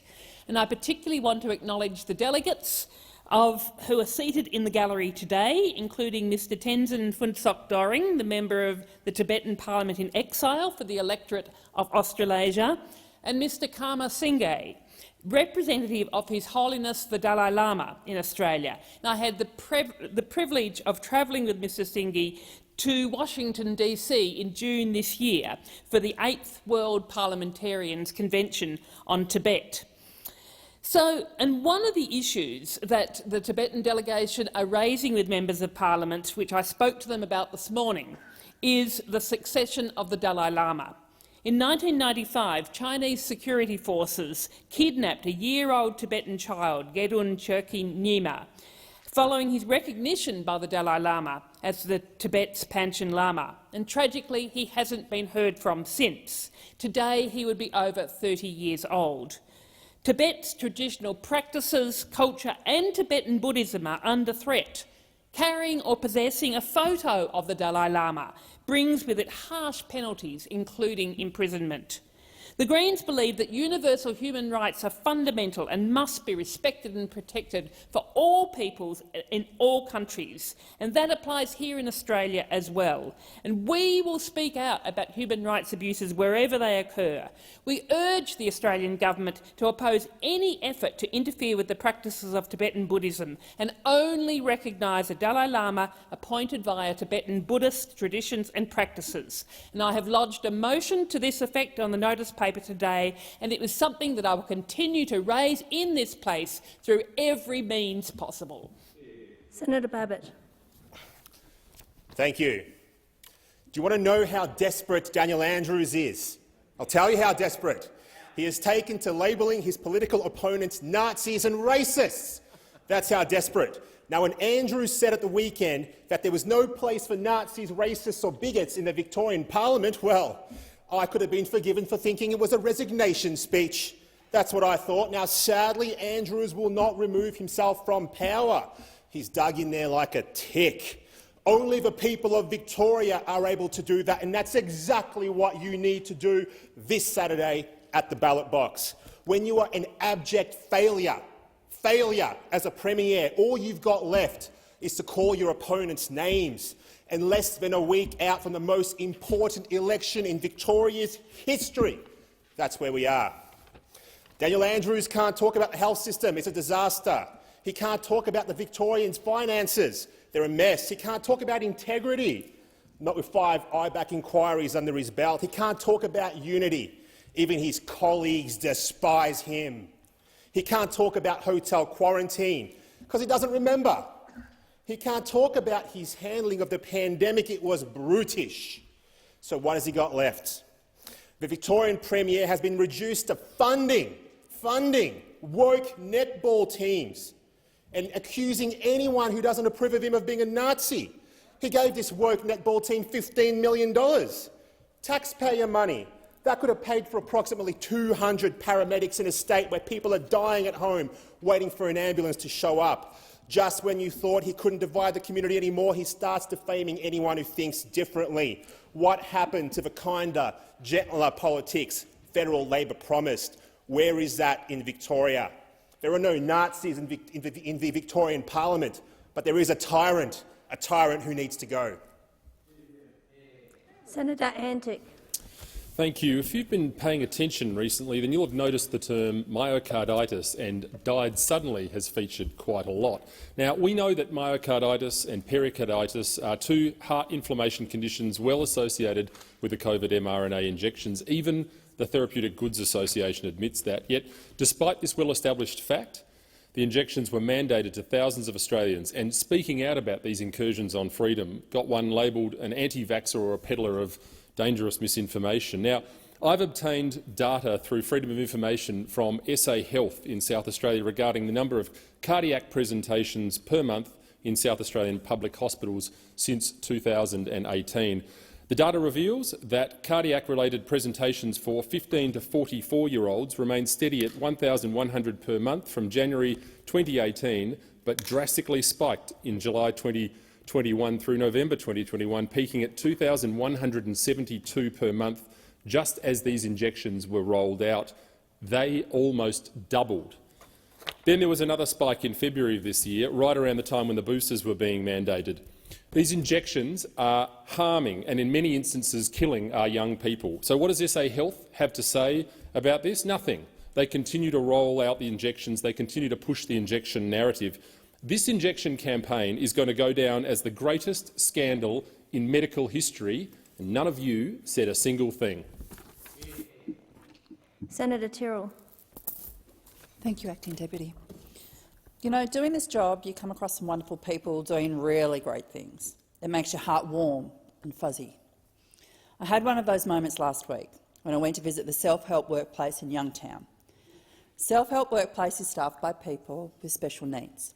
They started 60 years ago and have grown into a very successful business. They operate in 5 different industries: timber production, hospitality, retail, and they run a mean op shop, grounds maintenance and commercial solutions, helping with mass mail-outs. You can tell when you visit that this isn't just a workplace. They're a work family. Just take a look at Monica. She's been there for almost 45 years. 45 years. That's a record in any workplace, I reckon. And whilst Monica made some little jabs about working there, it was clear that she wouldn't want to be anywhere else. Watching the employees work, it was pretty obvious that they loved what they do and felt empowered doing it. There are over 50 employees at Self-Help Workforce. Almost all of them are on NDIS plans. The business doesn't just give them a job. It gives them a clear purpose to get out of bed in the morning.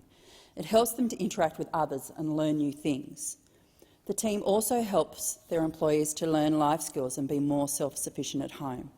For example, doing laundry with the donations for the op shop. It can help them to learn how to do their own laundry at home. Politics is often about doom and gloom, but seeing businesses like the Self-Help Workplace reminds you of all the good that is happening in our state. I think if we all took a leaf out of their book, we'd do a lot better off. Donna, I know you need a bit of help with the weeding in the veggie garden, and I've promised that I'll be there in the new year, bring a few veg and help weed it out. Thank you for having me along. It made my week. Senator Thorpe. Thank you to the amazing Acting Deputy President. As the 2022 FIFA World Cup kicks off today in Qatar, human rights advocates, players, fans, football associations, migrant workers and their families are continuing to bring attention to the human rights violations and migrant worker deaths that have occurred in the lead-up to the tournament. Over a dozen national football associations and 15 countries have supported calls for FIFA and the Qatari government to establish a remedy fund of $440 million for migrant workers who have suffered human rights abuses, and for the families of those workers who died, currently estimated at least 6,500 workers that have died. This request has so far been dismissed by both FIFA and the Qatari authorities. Football Australia and the Australian government have not joined this call, instead choosing to remain silent. Shame. It is about time this country took its human rights obligations seriously. But again, we are lagging behind in both our domestic obligations and international advocacy. Tomorrow, I will table a petition with 5,800 signatures from soccer fans, advocates and concerned citizens calling on Football Australia to push more strongly for justice for migrant workers killed or injured in the construction of the World Cup, and demanding that the Australian government step up and tell the truth about ongoing human rights abuses in this country and abroad, and hold accountable governments and international organisations like FIFA. Senator Van. Madam Acting Deputy President, last week I had the privilege to attend COP27 in Egypt as part of a delegation of coalition members of parliament, thanks to the Coalition for Conservation. In what was an incredibly enriching experience, I was able to learn a great deal from legislators from all over the world and from both sides of the aisle, but particularly from those from the UK Congress and the UK Parliament. One of the key messages that was continually repeated was on the importance of not putting all our eggs in one basket and how the transition to net zero future will not be easy. This means we must have a diversified source of options to allow this transition to occur, which is why it was a shame that, despite the coalition being so well represented at the conference, the government seemed to be missing in action. Yes, the minister showed up for a couple of days, the last couple of days, and that was quite embarrassing. My key takeaway from Egypt is that the transition ahead of us will be long, hard and expensive, and that there will not be any one solution that works for every country. And also that while renewables are an important part of the solution, they are not the whole solution. Why? Because you can't have renewables without some form of firming technology. It was interesting to be standing no more than a few feet away from the US Presidential Envoy for Climate Change, John Kerry, who was emphasising how important small modular nuclear reactors will be, and hearing from the Icelandic government talking about how important carbon capture and storage will be. And this government needs to wake up to the fact that this transition will have to occur, and this means us investing in diversified sources of energy options right now. Senator McCarthy. Thank you, Madam Acting Deputy President. On the 19th of November 1941, 645 sailors lost their lives on HMAS Sydney 2 while it was defending Australia, and the ship was sunk by the Cormoran, the German merchant raider. On the weekend, I was able to join commemorations with the Chief of Navy, Vice Admiral Mark Hammond, and also the Acting Administrator for the Territories. And I'd like to express particularly to the Christmas Island residents, especially the Shire of Christmas Island, for coming together. In 1941, when the ship sank, it was 3 months later that a life raft turned up on Christmas Island with a body on the raft, and that person was unknown, but the Christmas Islanders were able to bury him there, knowing that perhaps he was the unknown sailor from HMAS Sydney. His body laid on Christmas Island, buried for many, many decades, until it was exhumed in 2006 and taken to Western Australia. And only last year, in November, were we able to identify who that was in terms of his identity. And I'd like to just say that able seaman Thomas Wellesby Clark will always be remembered. Thank you, Senator McCarthy. The time for this 2-minute statements has expired. We'll now move to question time, and I'm calling Senator Hume. Thank you, Madam President. My question is to the Minister representing the Treasurer, Senator Gallagher. The Treasurer has stated that the government is acting with some urgency in relation to the soaring cost of gas prices. Minister, will you bring about an end to the uncertainty of the government's policy on gas prices by the end of this sitting fortnight? Thank you, Senator Hume. Minister. Oh my goodness. Senator Watt. Number 4, number Senator 5. Watt, I've got the minister on her feet. Thank you, President. I thank Senator Hume for the question, even though I'm a little bit surprised at the way it was framed.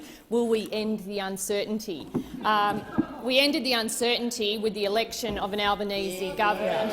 We ended a decade of uncertainty, a decade of energy policy uncertainty. How many times did you try and land a policy? 22 and counting, and didn't land any of them. Didn't land any of them. No, you didn't. You didn't. And everywhere we went, the private sector were saying, can you provide certainty? We want investment certainty. We want to understand the approach that government policy will take so that we can make investment decisions. And Senator Hume asks me about the uncertainty. I'll tell you what we've done. In fact, since coming to government, Minister Bowen left the swearing-in ceremony to deal with the fact that the lights were going to go out. Exactly. The swearing-in ceremony. We then uncovered a 20% increase in the price of electricity that Mr Angus Taylor had covered up, had taken the unprecedented step of covering up and hiding before the election so that it didn't become an election issue, because guess what? You were told that electricity prices were going to go up and you weren't honest with the Australian people. What we have done is put in the budget the information we have about the increase in energy prices, and what the Australian people have is a government that's working hard to look at what options are available for us to deal with Senator Gallagher, President, point of order. Senator Hughes. Senator Birmingham, just a moment, please. I'll wait until there's silence from those on my right. Senator Birmingham. Point of order on the question of direct relevance. Senator Hume's question was quite specific to the matters of intervention in the gas market and quoted the Treasurer as saying the government would act with some urgency on that. Senator Hume purely asked whether the government would clarify its position by the end of this sitting fortnight. I asked you to draw the minister, who's had ample opportunity to traverse a whole range of other energy policy questions, to the specific direct question that was asked. Thank you, Senator Birmingham. Senator Wong, on the same point. Thank you. On the point of order, I'd refer you to some of the rulings of Senator Ryan, who made the point that opposition members or senators should not be surprised if there's a political statement in the opening of the question if the response to the question is somewhat wider. The senator chose to frame her question in terms of certainty or lack thereof. I put it to you, President, that consistent with past rulings, the minister is entitled to pick up the issue of certainty, which she is doing. Senator Wong, there was a preamble to the question, and it did deal with urgency, and I believe that the minister is being relevant. To the question of direct relevance, because there's a preamble there, I think the minister is entitled to canvass both the preamble and the specific question. Can I ask you to review the Hansard of that question? The only preamble related to quoting the Treasurer, and then the question, it wasn't a preamble, the question off the back of the Treasurer's statement around urgency went to uncertainty in the gas prices and the gas market. I invite you to look. It was a very tightly worded question, President. Thank you, Senator Birmingham. Senator Wong. Certainly.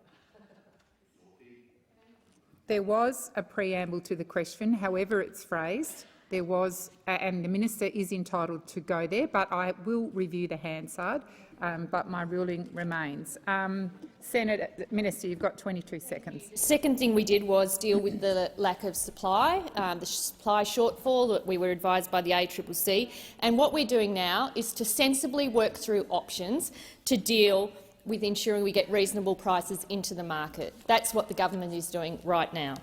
Thank you, Minister. Senator Hume, first supplementary. Thank you, Madam President. Earlier today, the Treasurer told journalists, "We have made it very clear that we are interested in a temporary, meaningful, responsible, sensible intervention in the energy market." Minister, why is it that the government, who couldn't make up their mind pre-budget, they couldn't make up their mind before the sittings this week, now can't commit to doing so before the parliament rises for this year? Before I call the minister, I'll remind senators that the person asking the question has the right to be heard in silence, as does the minister. Minister Gallagher. Thank you. And in terms of what this government is doing, we're keeping the lights on, we're addressing the supply shortfall. Now we're looking at options around price. Yep. After 9 years of delay, neglect and disorderly kind of conduct across there because no one could agree on what to do, we are cleaning it up. In fact, in terms of power, we had 4 gigawatts of dispatchable power exit under your watch, and only 1 gigawatt come in. So we're dealing with all of these issues. In 6 months, we have done more, much more, than you did in your 3 terms in office.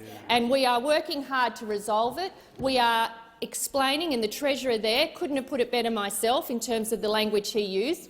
It is complex. If there was a silver bullet, don't you think someone would have deployed it by now? We are working through the options sensibly and meaningfully in a temporary way, as was explained during the estimates hearing. Thank you, Minister. Senator Hume, second supplementary. Thank you, Madam President. Minister, the government's budget actually cut policies and programs designed to increase Australia's future gas supply, and at the same time it abandoned its promise to reduce electricity prices by $275. Isn't it a fact that only gas market policies that have actually been announced by the Albanese government are making a difficult situation worse and not better? Thank you, Senator Hume. Minister. Thank you, Madam President. We're doing exactly what we said we'd do. Where we have cut programs, it was because perhaps there wasn't a business case, there wasn't information about what was going to happen with that money. There were decisions that were taken but hadn't been funded. We're cleaning up your mess again there. In terms of passing the climate legislation, we have done that. We're doing exactly what we said we'd do. We're implementing Powering Australia, and the simple fact of the matter is renewable energy is the cheapest form of energy. So if we can get more renewable energy into the grid through our Powering Australia plan, then that will put downward pressure on prices. That is, we are doing exactly what we said we'd do. And in terms of these short-term pressures caused by the war in Ukraine and the neglect of the last 9 years, we are working through options that will provide some relief to manufacturers, businesses and households where we can, and working with states and territories on that. Thank you, Minister. Senator Sheldon. My question is to the Minister for Emergency Management, Senator Watt. On Friday last week, I travelled to Forbes and Eugowra and saw firsthand the utter devastation caused by last week's flooding events. Minister, can you please provide an update on the recent floods across the country and what the Albanese government is doing to support impacted communities? Thank you, Senator Sheldon. Minister. Thank you, President, and thank you, Senator Sheldon. I recognise and thank you for your commitment to flood-affected communities, particularly as the government's Special Envoy for Disaster Recovery. In Australia right now, there are currently around 200 local government areas which are disaster declared and receiving state and federal support. Many of those are in New South Wales, where 75 local government areas have experienced severe flooding. That's around 60% of all the council areas in New South Wales. These floods bring real tragedy, and our thoughts are with the family and friends of the 10 people who have lost their lives in New South Wales and Victoria to date. These floods are deadly, and they are, in many areas, repeated. These floods have a real human cost, and people are hurting. Senator Sheldon, I know that you visited Central West New South Wales last week, as did the Deputy Prime Minister, and we've all heard devastating and inspiring stories of resilience and survival. Yesterday, I met with locals in Eugowra, where homes were literally washed down the road and house roofs came to rest on cars, among much other damage. I spoke with Snow, who pulled 12 people out of floodwaters to safety, and Kim, who was rescued from her roof by helicopter. I heard stories of neighbours checking on one another and helping with the clean-up. Understandably, the people I met with are deeply affected by these traumatic experiences, and I know they have the support of this entire chamber. I know other communities are going through similar horrors. While in Rochester, in Victoria, just over a week ago, I saw the damage from heavy rains on the local school.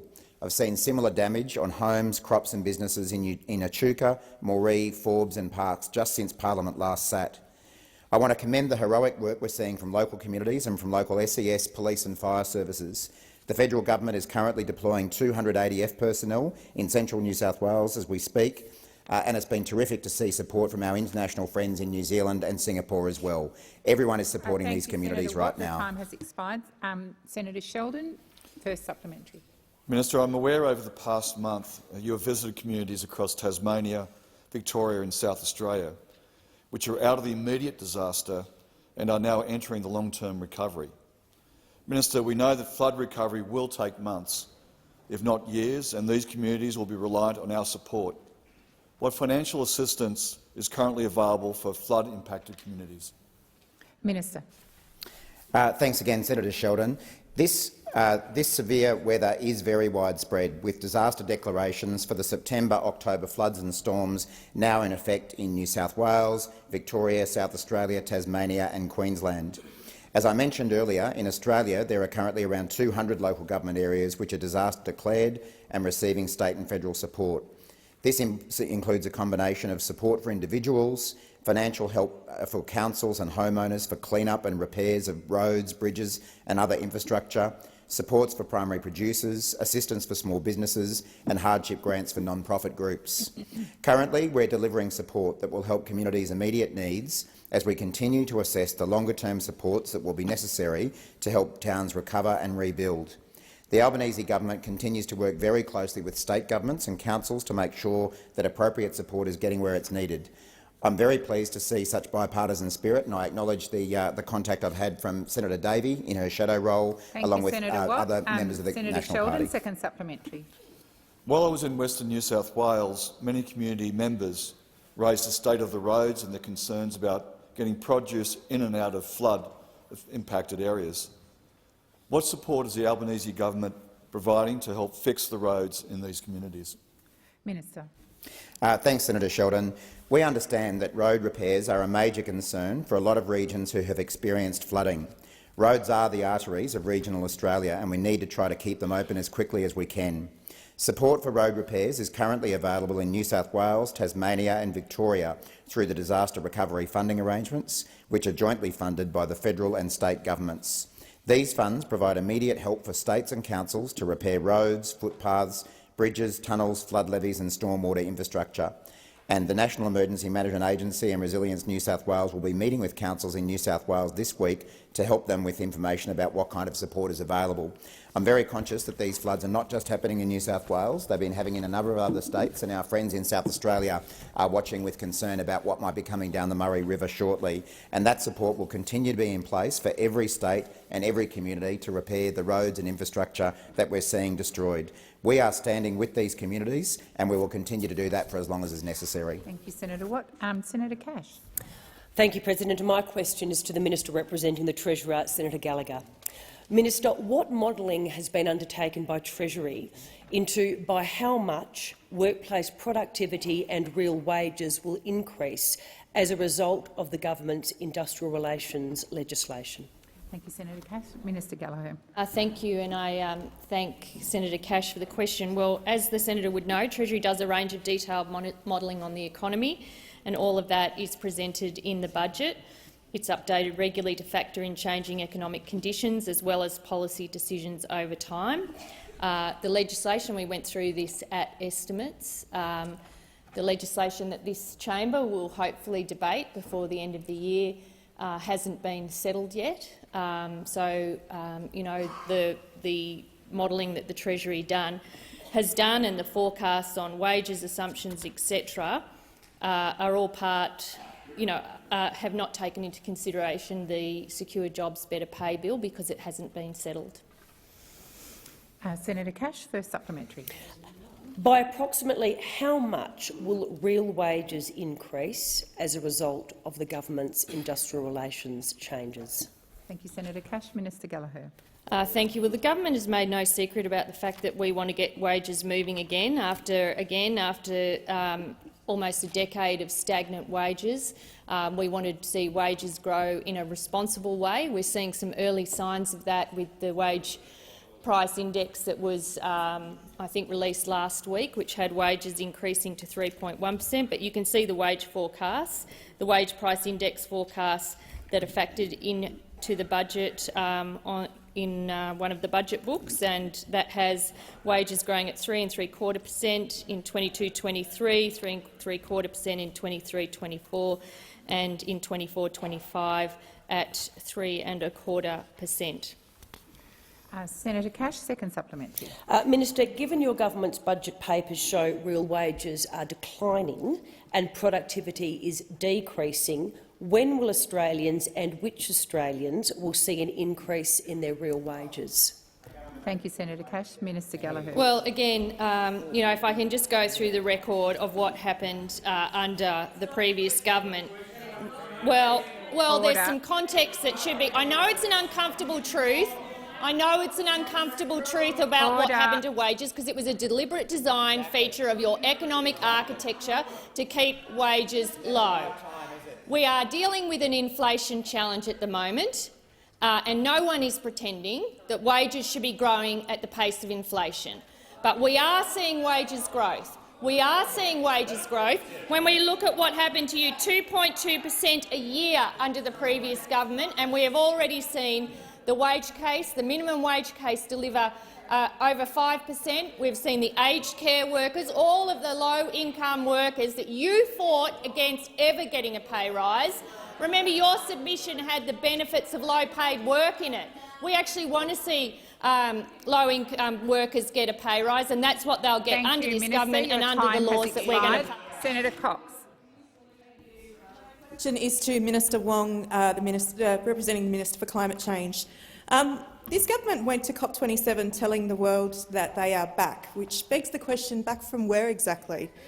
This government has refused to commit to phasing out fossil fuels and continues to give billions of dollars to fossil fuel companies. And today, like every other day, people in this place have the opportunities to stop billions of dollars being given to fossil fuel companies, particularly on First Nations lands, to stop the destruction of land and sea country. My question is, when will this government actually commit to the global call to action by stopping public money to fossil fuel companies? Minister. Thank you, President, and thank you to the senator for her question. And she started her question by asking, from where are we back? We're back from the position, the illogical, irrational, ideological position that was held by those opposite for so many years. After we lost government, as people will know, there was no action at home when it comes to certainty to the energy markets, and there was a very clear view about how to behave internationally, which I do not believe is shared by most Australians, and certainly not shared by this side of the chamber, including the Greens. Now, you asked about being back. I'd make the point that we were represented by 2 ministers at the COP, along with the Assistant Minister, Senator McAllister, as well. I'm pleased to advise the senator that our increased ambition on climate and willingness to engage as a constructive and active global leader has been warmly welcomed by the international community, including the Pacific. We played a constructive leadership role at the COP, and we have made, as you know, Senator climate Wong, change a Senator priority. Wong, please resume your seat. Senator Cox. Point of relevance. My question was, when will this government commit to the global action, call for action on public money to fossil fuel companies? Thank you, Senator Cox. And there was also a very long preamble, and the minister is entitled to answer those parts of the question as well. Minister. Thank you. And I understand, Senator, that the international narrative sometimes doesn't fit your domestic political objectives, but it doesn't. It doesn't. So I want to tell you what Palau said. Palau said, a member of the Pacific family singled out Australia for our help in delivering the Loss and Damage Fund, saying that the tireless work by Australia and others reinforced our belief in multilateralism and our unwavering belief that we can solve global problems only by listening to each other and by working together. So this is Palau speaking. And so I understand you want to put a particular position because of your domestic political agenda. You know, we're actually interested in being part of the solution internationally. And I'll come back and talk to you about what Alok Sharma said at the COP as well, because I think it's instructive and it's useful to understand how far out of touch those opposite were. The question has expired. Senator Cox, first supplementary. Yesterday, an agreement was reached in the final text at COP27 regarding the Loss and Damage Climate Fund, which will provide monetary support for countries hit hardest by the climate disasters caused by fossil fuels. Will the government commit to providing its fair share to the Loss and Damage Fund, particularly those here in Australia, but also the developing nations, especially our Pacific neighbours? Thank you, Senator Cox. Senator Wong. Thank you. I will just I'll respond to loss and damage first, and I might also give the senator perhaps the benefit of hearing what the Glasgow COP26 President Alok Sharma said. As I said in my primary answer, Australia did help deliver the Loss and Damage Fund. As Palau said, we contributed to others and reinforced— Order. Wow. Order. You really— You just— Minister, please continue. It's just— I mean, it's hard to know where to start, isn't it? When we have the Pacific saying to us that they appreciate that we have contributed to the Loss and Damage Fund becoming a reality in the multilateral system. We understand, of course, that loss and damage is about developed countries helping developing countries deal with the impacts of climate change. It's obviously not about reparations or compensation. And obviously, we contributed respectfully Thank you, Minister. to the the time architecture. has expired. Senator Cox, second supplementary. This government has committed to co-hosting COP31 in 2026 with Pacific nations, and Vanuatu's climate change minister said their support will be conditional on no public money being given to fossil fuel projects. Will this government respect Vanuatu's position, and if so, what is the timeline for meeting this request? Thank you, Senator Cox. Minister. I know Minister Regan Vanu, and I respect him. I would make the point that that is not a demand that has been publicly made, nor even privately made to me in the discussions with many Pacific Islands around the Conference of the Parties that we want to co-host. We understand the position that the minister and other Pacific Island nations have put forward. We understand that they have seen Australia over and over again, over years, take a position on climate which did not reflect the reality of their lives. But we want to work with them, and we want to elevate their voices. We want to elevate the real experience, lived experience of Pacific Island nations, because they have a powerful voice when it comes to climate, and so should they. As Alok Sharma told a Pacific gathering, we now have in Australia a government that is back on the front line of the fight against climate change, and I'd like us to cheer that now. We're very grateful for that support. Thank you, Minister. Senator Payman. My question is to the Minister for Foreign Affairs, Senator Wong. Professor Sean Turnell arrived back in Australia on Friday after 650 days in a Myanmar prison. What efforts were made to secure Professor Turnell's release? Thank you, Senator Payman. Minister. Thank you. Our senators will have seen, and I'm sure all of us welcome, that Professor Sean Turnell has arrived safely back here in Australia and has been reunited with his wife Havu and family after more than 21 months of unjust detention in Myanmar. And his return will be an enormous relief to family, friends and supporters of his across Australia and across the region. There have been enormous efforts across the Australian government to secure Professor Turnell's release, and we will continue to provide whatever consular support he and his family require. Can I at the outset particularly acknowledge the tireless work of the Department of Foreign Affairs and Trade. This outcome was the result of sustained strategic engagement and diplomacy by the government and by the department. DFAT officials in Canberra and across many posts in our region played a critical role in bringing Professor Turnell home. And I particularly want to acknowledge the work of our head of mission, Angela Corcoran, her predecessor, Andrea Faulkner, as well as all of the Australian and locally engaged teams at posts. Amongst their many duties, they delivered support packages to Professor Turnell in satchels with the Australian coat of arms, which, as he described to both the Prime Minister and I in our separate calls with him, he proudly displayed in his cell. As he said to me last week, his line was, "Don't mess with the emu and the kangaroo." I also wish to thank DFAT's Consular Operations team, led by Ian Gerard, for their extraordinary dedication and focus, and for their commitment and sensitivity to keeping Professor Turnell's family updated throughout the period of his detention. One of the finest accolades that anyone could give was given by Professor Turnell, who told me, due to the work of DFAT and others, he never felt alone. I commend DFAT and all those who had a role in this extraordinary result. Thank you, Minister. Senator Payman, first supplementary. Thank you, Minister. What role did Australia's partners in our region play to to help achieve the release of Professor Turnell? Minister. Thank you. And whilst the efforts to free Professor Turnell were led by the Department of Foreign Affairs and Trade, there are many others around our region who played a crucial role in advocating for his release. So I thank in this place all those who have advocated for his release, including regional partners and especially members of ASEAN. I particularly want to acknowledge Cambodia and Brunei Darussalam, the ASEAN chairs over the term of his detention. I know that Senator Payne also engaged with them, and the Special Envoy of the ASEAN chair on Myanmar. I acknowledge the roles of our friends outside of ASEAN who advocated on our behalf. They include India, Japan, the UK and the United States. We appreciate the arrangements that were made by Myanmar authorities for Professor Turnell's release. We welcome also the news of the release of other prisoners alongside Professor Turnell, including Myanmar citizen holders and also foreign nationals from the United Kingdom, US and Japan. Senator Payman, second supplementary. Can the minister outline to the Senate how the Albanese government will continue to support the people of Myanmar? Minister.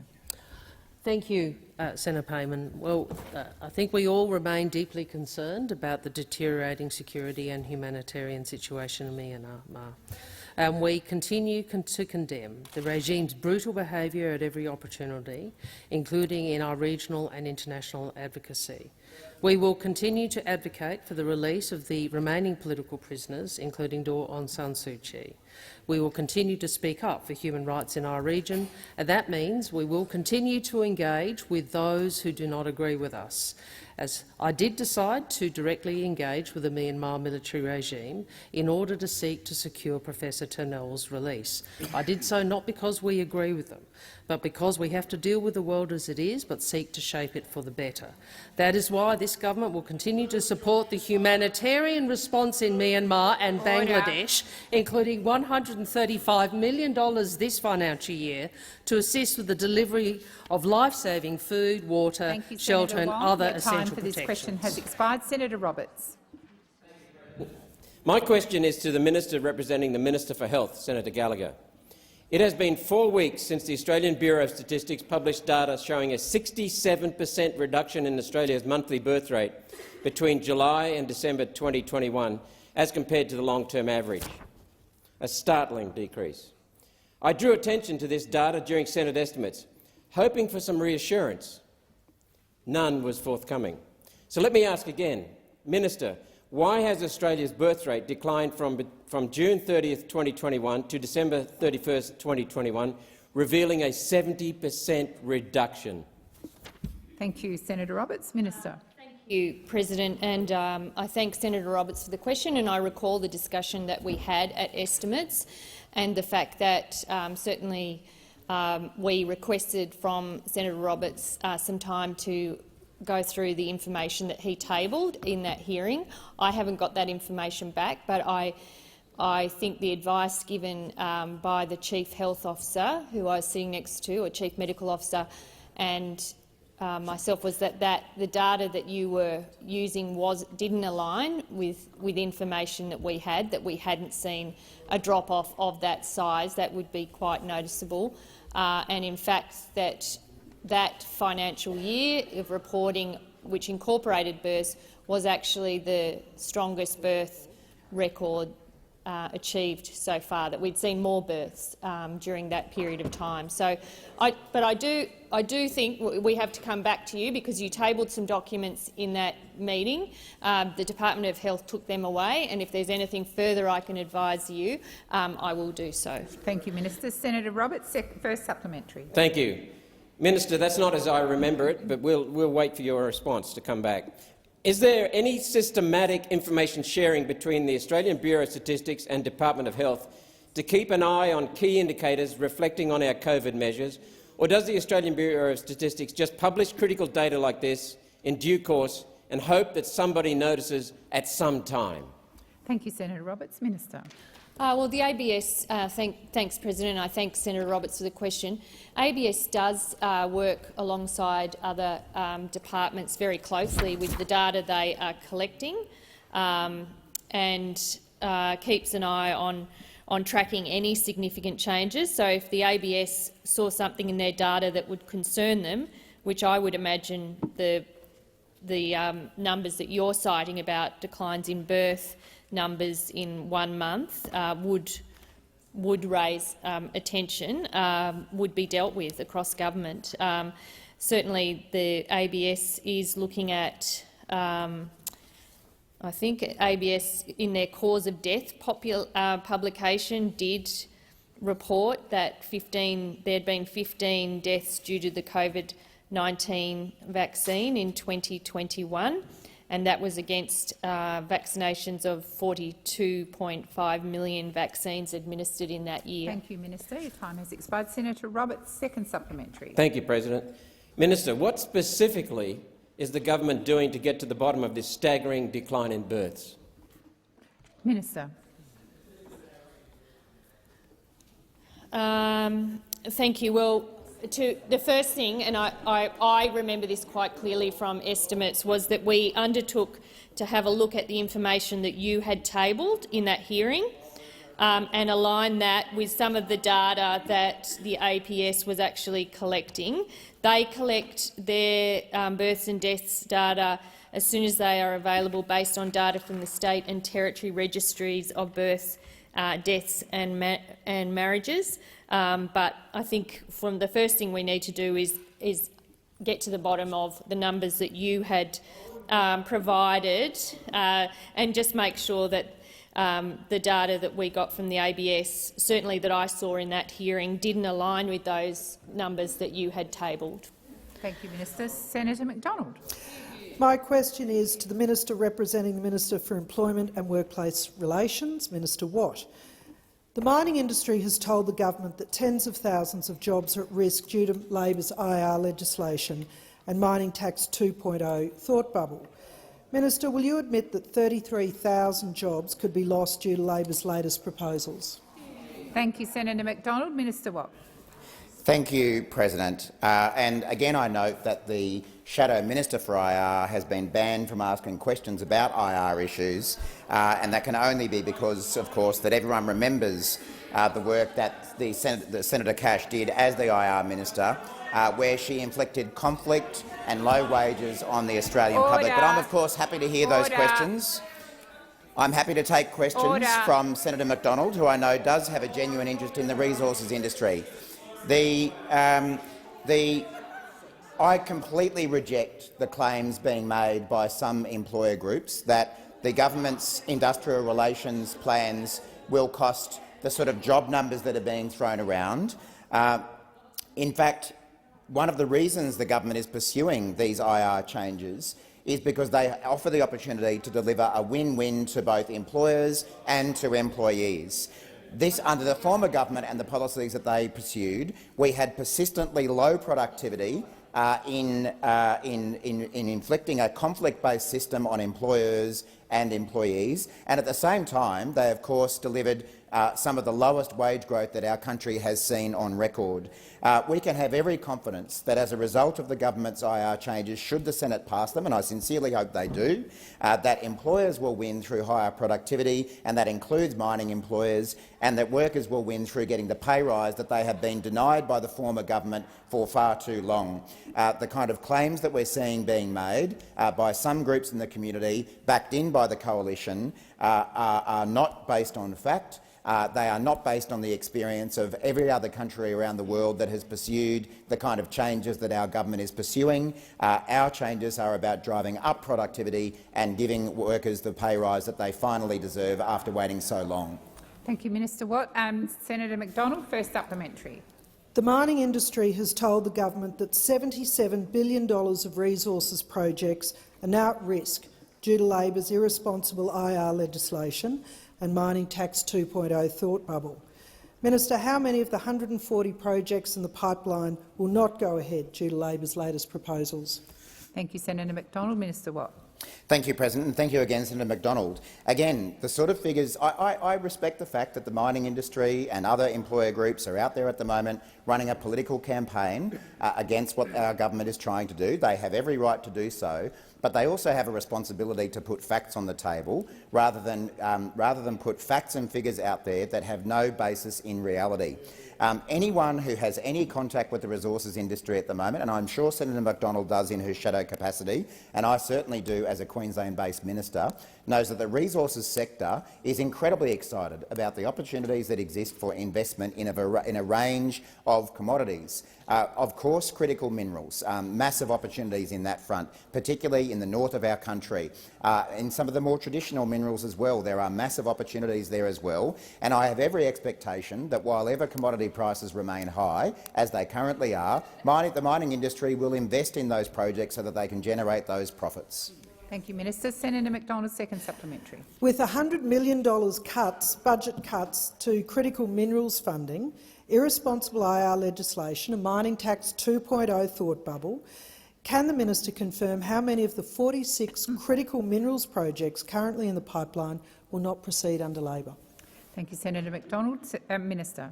Well, I'm not the minister representing the Minister for Resources, so I'm happy to come back with a specific answer, or perhaps Senator Farrell, as the minister representing the Minister for Resources, is better prepared to answer a question of that nature. But again, this government— our position on critical minerals has been clear for some time. We have been the ones out there for the last 10 years, while you guys have been arguing amongst yourselves about whether climate change is real and whether we should have renewable energy. We've been the ones actually calling for the kind of investment in critical minerals that will allow those kind of developments to occur. So please don't give us some lecture about critical minerals and who wants to actually bring on the kind of transition towards renewable energy and batteries and all the kind of things that critical minerals involve. Our government has been backing that ever since we were elected, and we were backing it a hell of a lot earlier than that. Thank you, Senator Watt. Senator Shoebridge. Order. Order. I just called Senator Shoebridge and he couldn't hear it because of the noise in the chamber. Thank you, President. President, my question is directed to the Honourable Penny Wong, representing the Minister for Climate Change and Energy. Minister, communities across the west of New South Wales are experiencing record floods, with lives lost, property destroyed and towns in shock after an already devastating 12 months, with major flooding affecting the Lachlan, Murray, Murrumbidgee rivers, amongst others.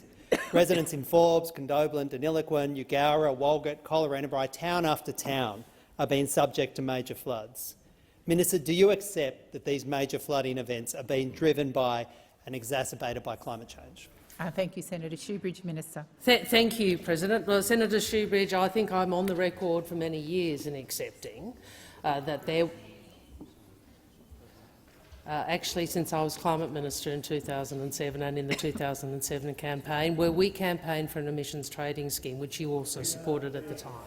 I've been on the record for many years, well over a decade, which shows you I've been here a fair while, in accepting the scientific advice about the consequence of climate change. I recall reading a CSIRO report many years ago in the last decade, which forecast that unmitigated climate change would see the Goyder line move south of Clare. For those of us who are from South Australia and understand what that means, it was horrifying.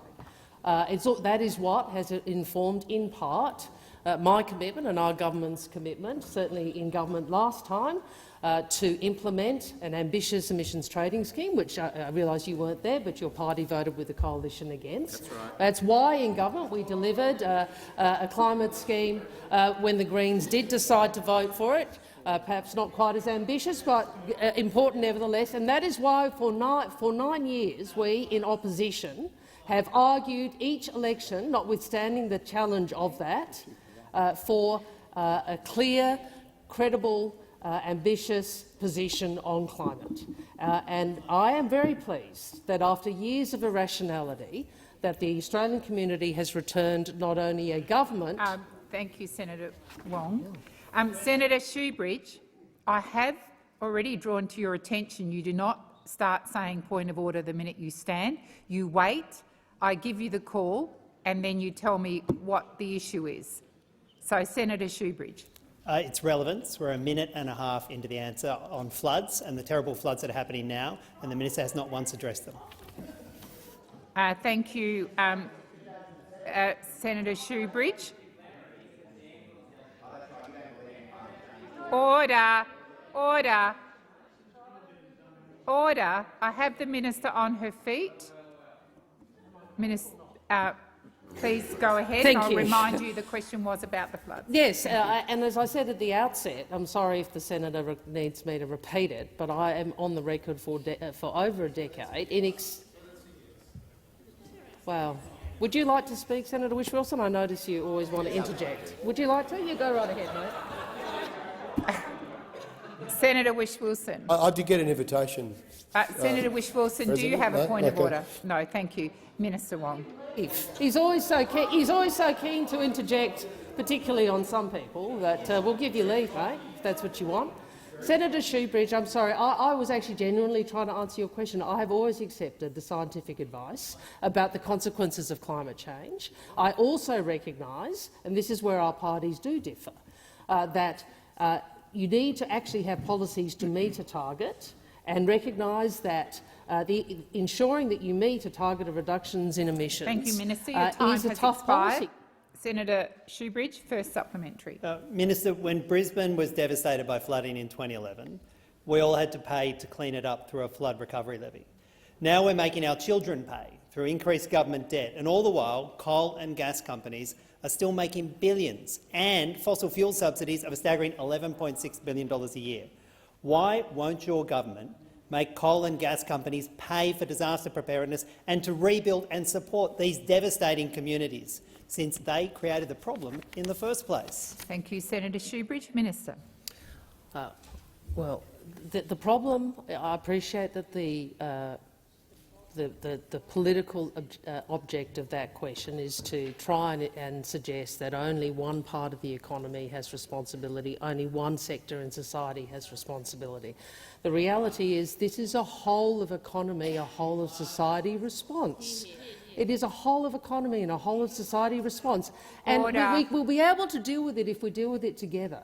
But if all we do is point the finger at different parts of our society or different parts of our economy, we will never get that. The hard reality is this country has prospered greatly. We have all prospered greatly, including with the education system that has been funded through government revenue from the exports that we have made over decades. And now what we have to do is transition our economy over time to a world that will be a net zero emission world. That is a big challenge, and it's not one that's achieved by pointing the finger. Thank you, Minister. Your time has expired. Senator Shoebridge, second supplementary. Minister, many Australians are pleased to hear the change in rhetoric on climate. Myself, I'm pleased to hear that change in rhetoric on climate, some of which you've repeated here. But how is that rhetoric going to protect us from the carbon emissions of the coal and gas projects that your government keeps continuing to support? And how are you going to answer that to the people in Western New South Wales who have climate-induced flooding right now? Thank you, Senator Shoebridge. Minister. Well, what we will do is do what we said we would do before the election. And that is to put this economy, which is a highly carbon-intensive economy, onto an ambitious 2030 target of 43% reduction and a 2050 target of net zero. And what we will do in government is not simply do rhetoric, but actually do policy which delivers it, because that is the key. We actually have to change the direction in which our economy, along with the global economy, is heading. And no amount of, as I said, blaming others and looking to the past and pointing the finger is going to actually achieve what is an ambitious transformation of our domestic economy and the global economy. I wish that the world at Copenhagen had done more. I really do. It was one of the saddest moments I've ever been involved with in politics, for the reasons to which you avert. Thank you, Minister. Your time has expired. Thank you, Minister. Senator Grogan. Thank you, President. My question is to the Minister representing the Minister for Employment and Workplace Relations, Minister Watt. The government intends to reform Australia's workplace relations laws to get wages moving. Can you outline for us what the changes are and why they are necessary and what the urgency is? Thank you, Senator Grogan. Minister Watt. Thank you, Senator Grogan, and I know that you have a very long record in standing up for the interests of workers, and it's great to see you continue that work since you've been here in the Senate. The Secure Jobs Better Pay Bill delivers on the Albanese government's commitment to a fairer workplace relations system which provides Australians with job security, gender equality and sustainable wage growth. For nearly 10 years, wages were kept low by the Coalition as a deliberate design feature of their management of the economy. None of us will ever forget that infamous interview with former Senator Matthias Cormann, where he belled the cat on the economic policy of this government and its desire to keep wages low. In contrast, the Albanese Labor government is taking action to improve workplace conditions, wages and job security by implementing our election commitments and outcomes from the Jobs and Skills Summit, which brought employers, unions and the community together in a way we had never seen under the former government. The truth is that the current workplace relations system is not working well for workers or employers, and it's not fit to meet our economy's current challenges.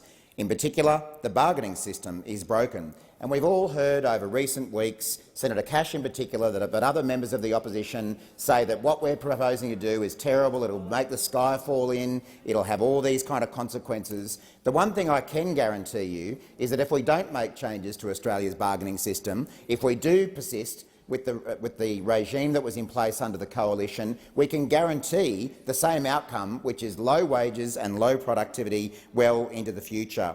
The current system, presided over by the Coalition, is not delivering the fairness, gender equality or economic growth that Australia needs and that Australian workers deserve. The bill aims to tackle insecure work, gender inequality and flatlining wages. And as for why this bill is urgent, Australian workers have waited long enough.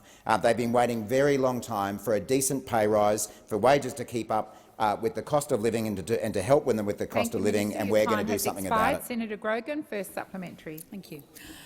Thank you, Minister Watt. That was very useful. You referenced the Jobs and Skills Summit, which I was honoured to attend.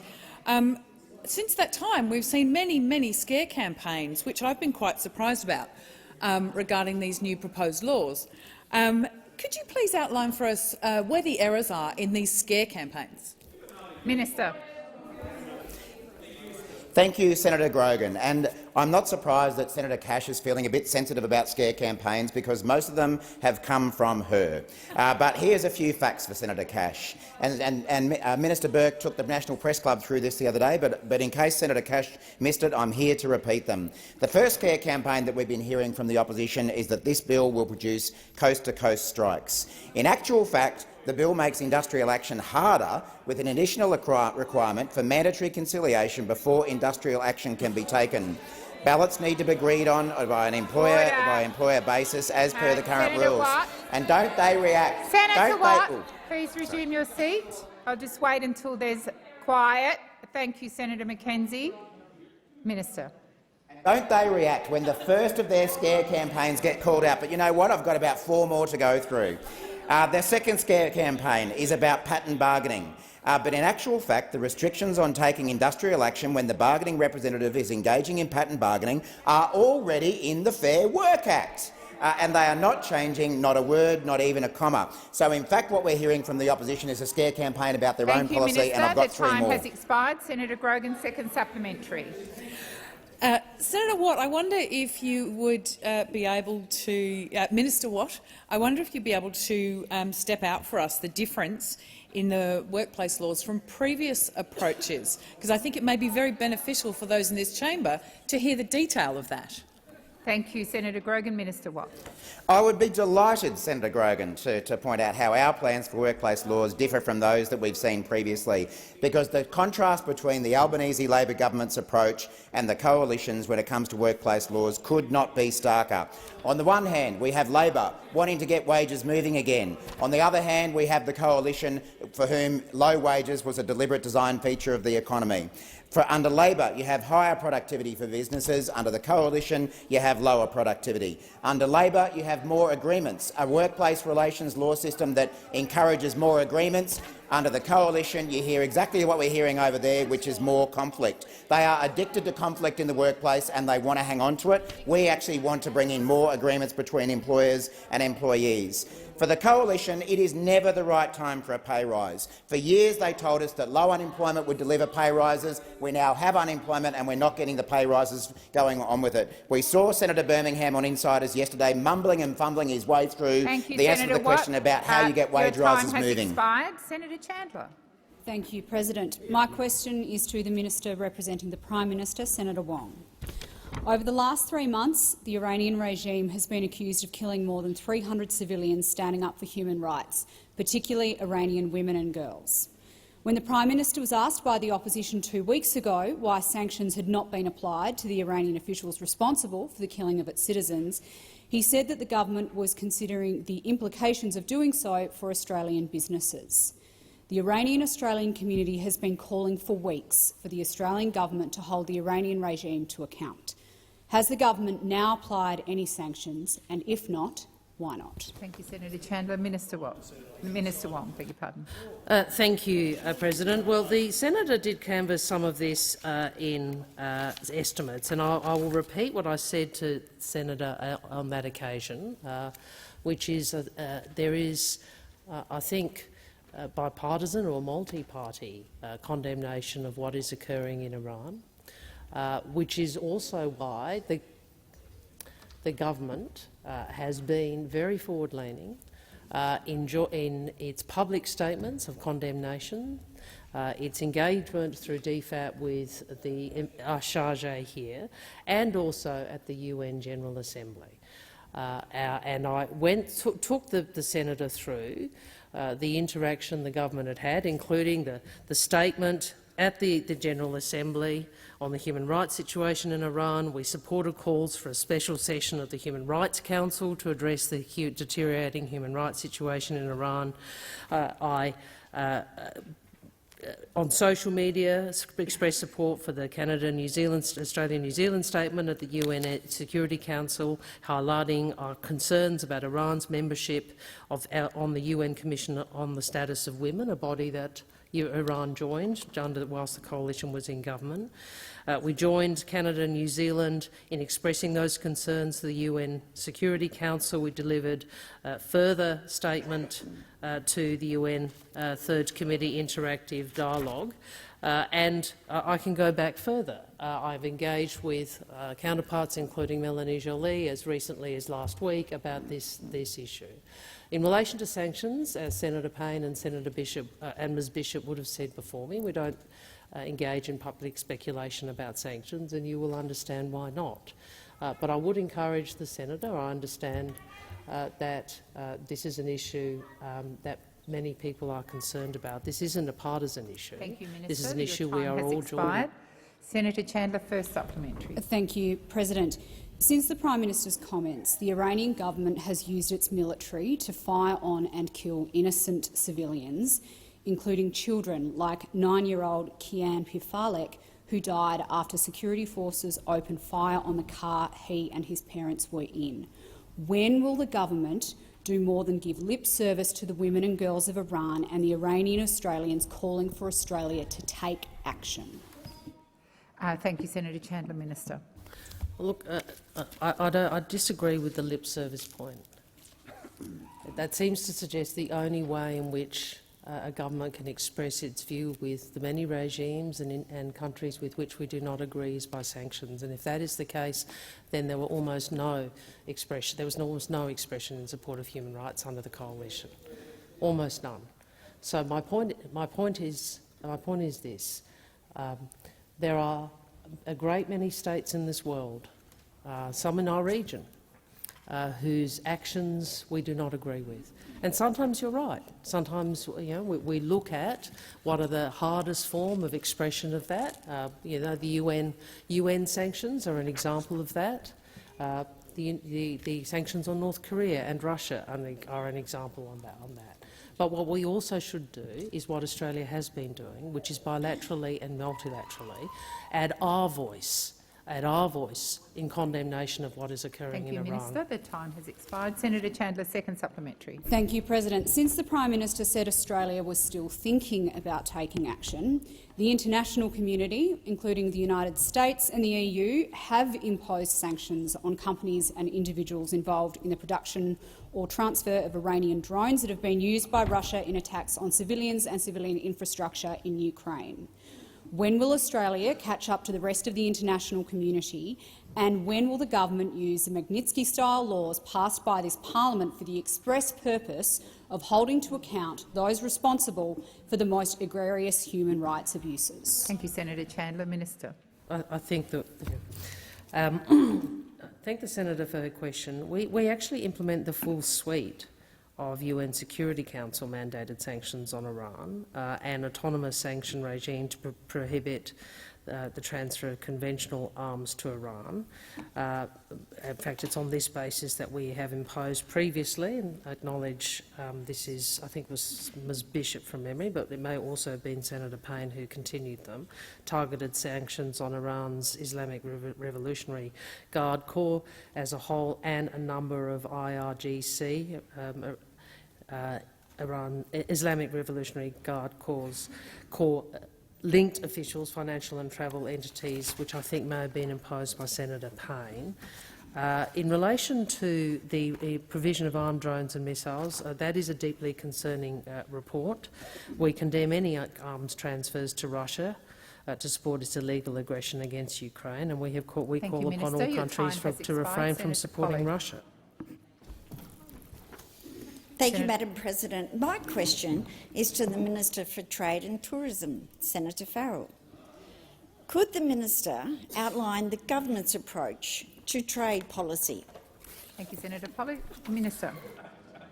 Thank you. And, yes, I can, Senator Polly, and thank you for the wonderful job you do on the behalf of the people of Tasmania. And I know you know all of the benefits that come to Tasmania from free trade. And open trade is a net positive for Australia. Recent analysis showed that 1 in 4 jobs is related to trade in this country, and many of them in Tasmania, I might add. And jobs in export industries pay 5% above the national average income.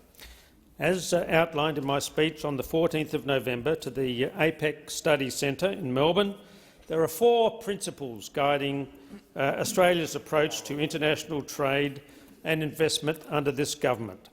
The first principle is that to meet the challenges of our time, we need to deepen and diversify our trading relationships. Placing all your trade eggs in the one basket has proved bad economic strategy. Secondly, Australia is working collaboratively with like-minded partners to support an open, rules-based, multi-trading system that works in Australia's interests. And thirdly, we're investing in ourselves, using industry policy to ensure Australia's exports are more complex, of higher value and more sophisticated. And finally, the fourth principle is that trade must be a driver of inclusive economic growth and greater economic well-being for all Australians. More trade, not less, is a key part of how we build an economic future that we want in Australia, a future of secure, high-paying jobs. Your time has expired. Senator Polly, first supplementary. Yes, thank you, Madam President. Thank you for that informative answer, Minister. How will the new free trade agreements support the government's trade policy agenda? Minister. Thank you, Senator, for that other question, and thank you, President, for the opportunity to answer a terrific question. A key plank of our trade policy agenda is trade diversification. This means helping Australian businesses grow and develop new markets for their exports and to find new and deeper sources of investment. Today, our government is delivering this commitment by debating legislation in the House of Representatives which will bring the Australia-UK Free Trade Agreement and the Australia-India Economic Cooperation and Trade Agreement into force. The India Free Trade Agreement will eliminate tariffs on 90% of Australia's exports to India. The Australia-UK Free Trade Agreement— well, you didn't do it. You had a chance to do it and you didn't do it. But we're doing the job. We're doing the job. The Australia-UK Free Trade Agreement will eliminate— Thank you, Minister. The time has expired. Senator Polley, second supplementary. The minister recently participated in trade negotiations to launch the Indo-Pacific Economic Framework. What is the framework and how will participation support Australia's trade policy agenda, Minister? Minister. Thank you. Thank you. Thank you, Chair. Thank you, Senator Polley, for that. President. Recently I joined ministers from 13 other partners across the Indo-Pacific in Los Angeles to launch negotiations on the Indo-Pacific Economic Framework, or IPEF as it's known. IPEF members include 8 of our top 10 trading partners and key regional allies like the United States, Japan, Korea, India, Indonesia and, of course, our Pacific neighbour Fiji. The framework will cover new and emerging trade issues including supply chains, clean energy, infrastructure, tax and anti-corruption. IPEF is an important part of the Albanese Labor government's trade policy agenda that will help businesses expand and support high-paying jobs. Thank you, Minister. Senator Wong. Thank you. I ask that further questions be placed on notice. And Senator Birmingham, I was a bit incomplete before. I'll review that question and, if necessary, come back to the chamber. Thank you.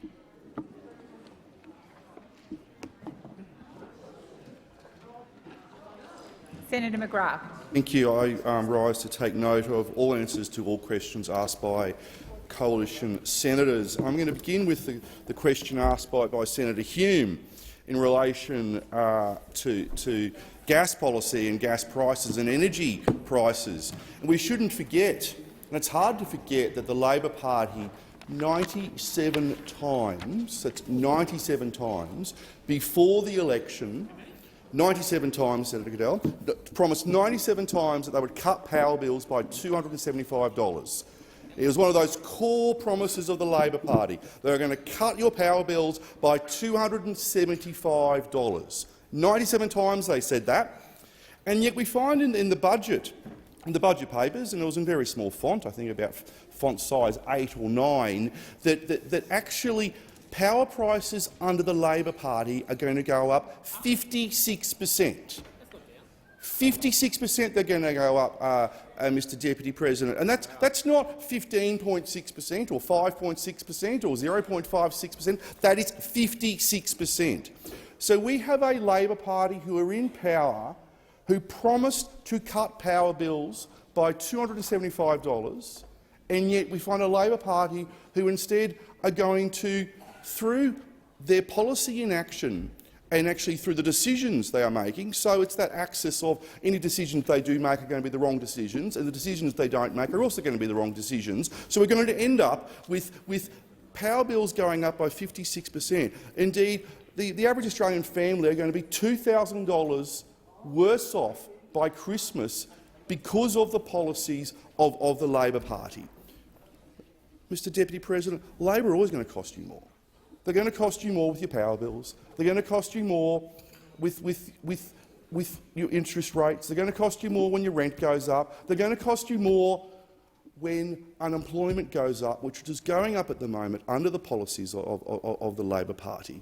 Because what we're seeing with the Labor Party and their radical and their extreme industrial relation policies, and Senator Wong is laughing, but we've got radical and extreme industrial relation policies that are so anti-small business. And I stand here as a senator for Queensland and a strong and proud proponent of small businesses across all of Queensland. And the ones that I speak to And when I was left home about a week ago, I was chatting to, I won't probably name them because I don't want the Labor Party and the unions picking on them, but some of the people I buy stuff from in Warwick, and they are terrified about the radical and extreme industrial relation policies that are going to come down, because they don't want to get caught up into this vortex of the Labor Party paying back their union paymasters, Mr Deputy President. And that's what we're seeing with these radical and extreme industrial relations policies. So the poor Australian people, not only do they have Mr Albanese as Prime Minister, heaven help all of us, but they've got 56% rises in power bills, and they've got radical industrial relation policies. And when you look into what the government is not doing or doing in relation to gas, you should be very scared, because not only did the government in its recent budget reduce support for gas exploration, reduce support for ensuring that we have reliable energy across Australia, what they did was they gave $10 million to the Environmental Defenders Office. $10 million to the radical, to the extreme Environmental Defenders Office. So effectively the Labor Party are funding extreme left-wing greenies to stop the progress of commerce and business and of resource development in Australia. So if you're wondering about a year's time or 2 years' time why your power bills have gone up so much, it is because of the policies of the Labor Party. The policies that the ministers today could not answer questions on in relation to what is going to happen with whether it's your power bills or whether it's in relation to how much your pay may go up. And we all want Australians' pay to go up, but the minister was asked a direct question today about how much will people's pay go up under the Labor Party, and all we got was a bunch of waffle, a lot of waffle.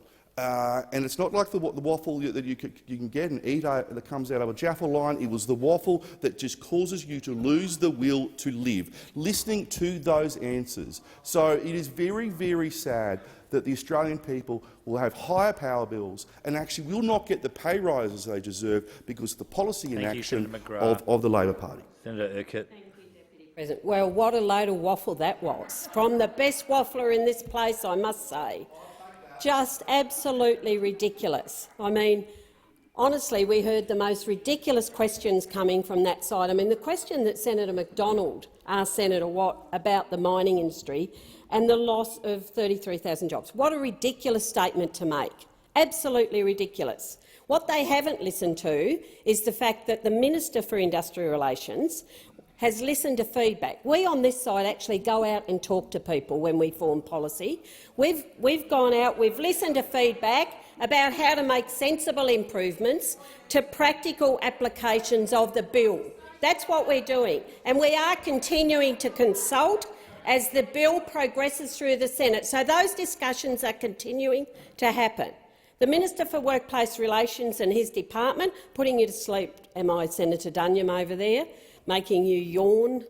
Well, listen, you might hear something. We talk to people. We actually go out and talk to people. Senator Urquhart, resist commenting on the disposition of the members to my left.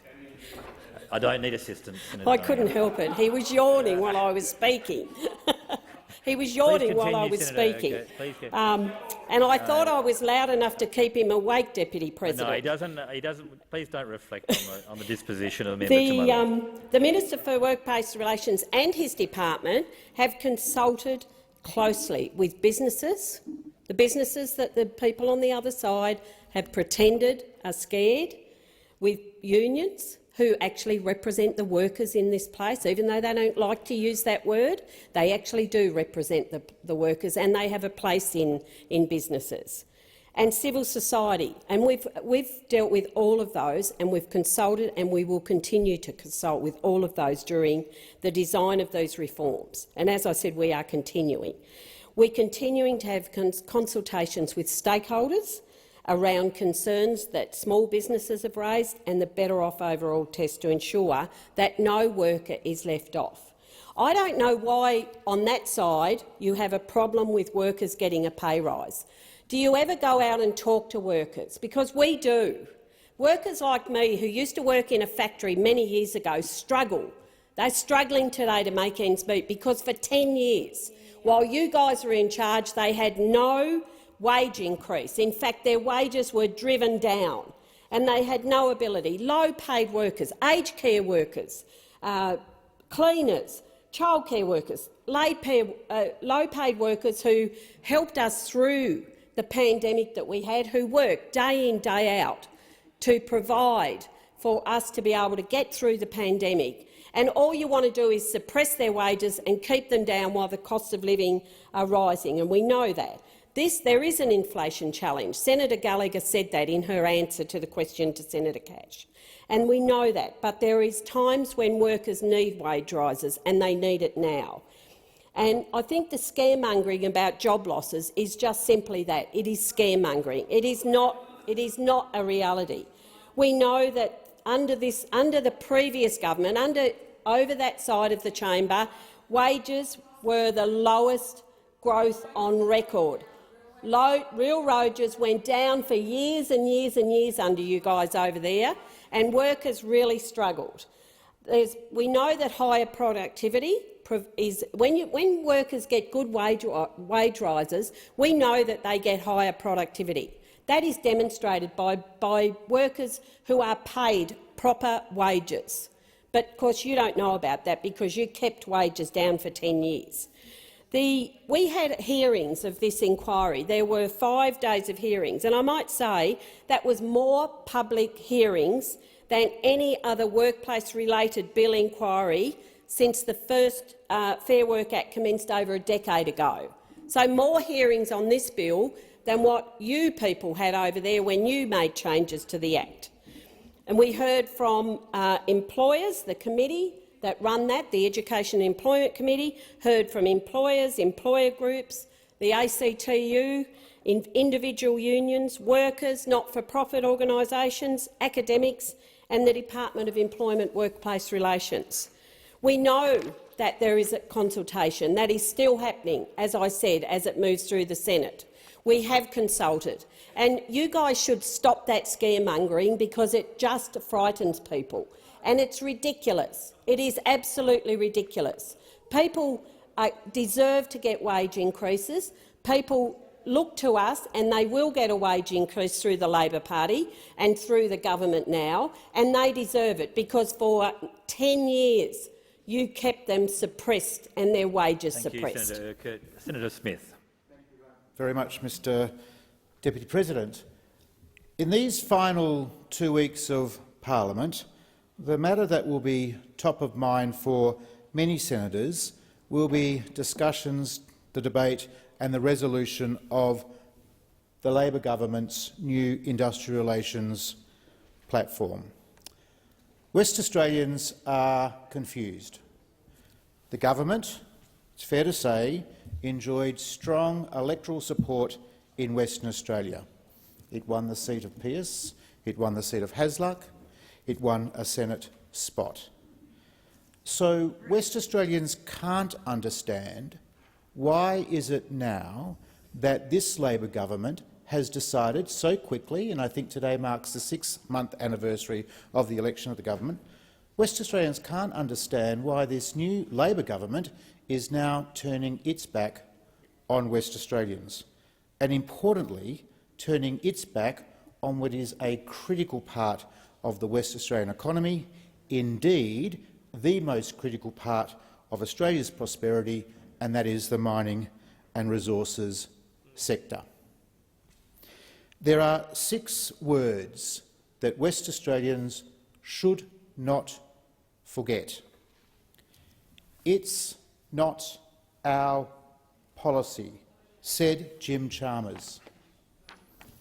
Jim Chalmers said before the election that wholesale industrial relations reform was not the policy of the government. Now, after the election, Jim Chalmers and the Prime Minister and Labor senators are saying it is the central piece of their so-called economic plan to improve wages in Australia. It's not our policy, said Jim Chalmers, for everybody to hear, and just 6 months later we are now in the Senate chamber, and it is the centrepiece of the last 2 weeks of this parliamentary sitting period. So let's just be very, very clear about why this is so central, why it is important for coalition senators like myself and Senator Cardell and others to stand up and argue against this industrial relations plan, which will damage the mining and resources sector in Western Australia and indeed across the whole country. Let's be clear about this. The mining and resources sector earns for this whole country $43 billion of export revenue. Secondly, it employs over 277,000 people. And, importantly for the government, which makes it more surprising that it will be turning its back on the mining and resources sector, is that it generates just over $43 billion in tax revenue for Australian governments.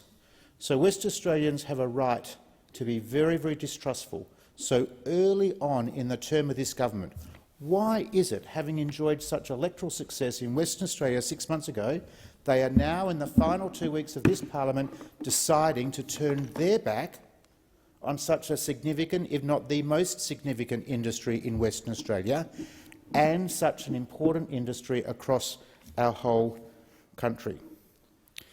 The problem with Labor is that you can't believe what they say.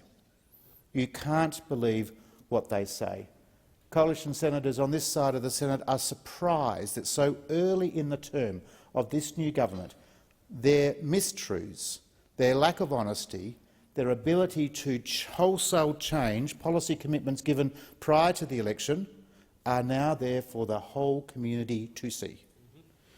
And West Australians have seen it with great clarity. These industrial relations reforms will damage the mining and resources sector. The sector itself says 33,000 jobs are at risk as a result of the multi-employer bargaining changes, in addition to new taxing proposals that are proposed by the government. We know, the industry tells us, that this will imperil $77 billion worth of projects. 140 projects subject to pre-final investment decisions will now be at risk as a result of new taxes and these industrial relations reform. Labor has betrayed West Australian voters. Senator Smith. Thank you, Deputy President. It's pretty tough to sit through the faux concern this question time around Labor's policies on energy, and particularly our policies on power prices, when we've just sat through a decade where we had 22 failed attempts to deliver an energy policy in this country. Now, those failed attempts weren't just a catastrophic failure of policy aptitude. They left businesses, they left many in our community without the certainty they needed to be able to make investment decisions, to be able to make decisions on behalf of their businesses, to drive investment and growth. And that lack of policy certainty has left us behind on an international scale when it comes to Australian businesses and our approach and responses to climate change.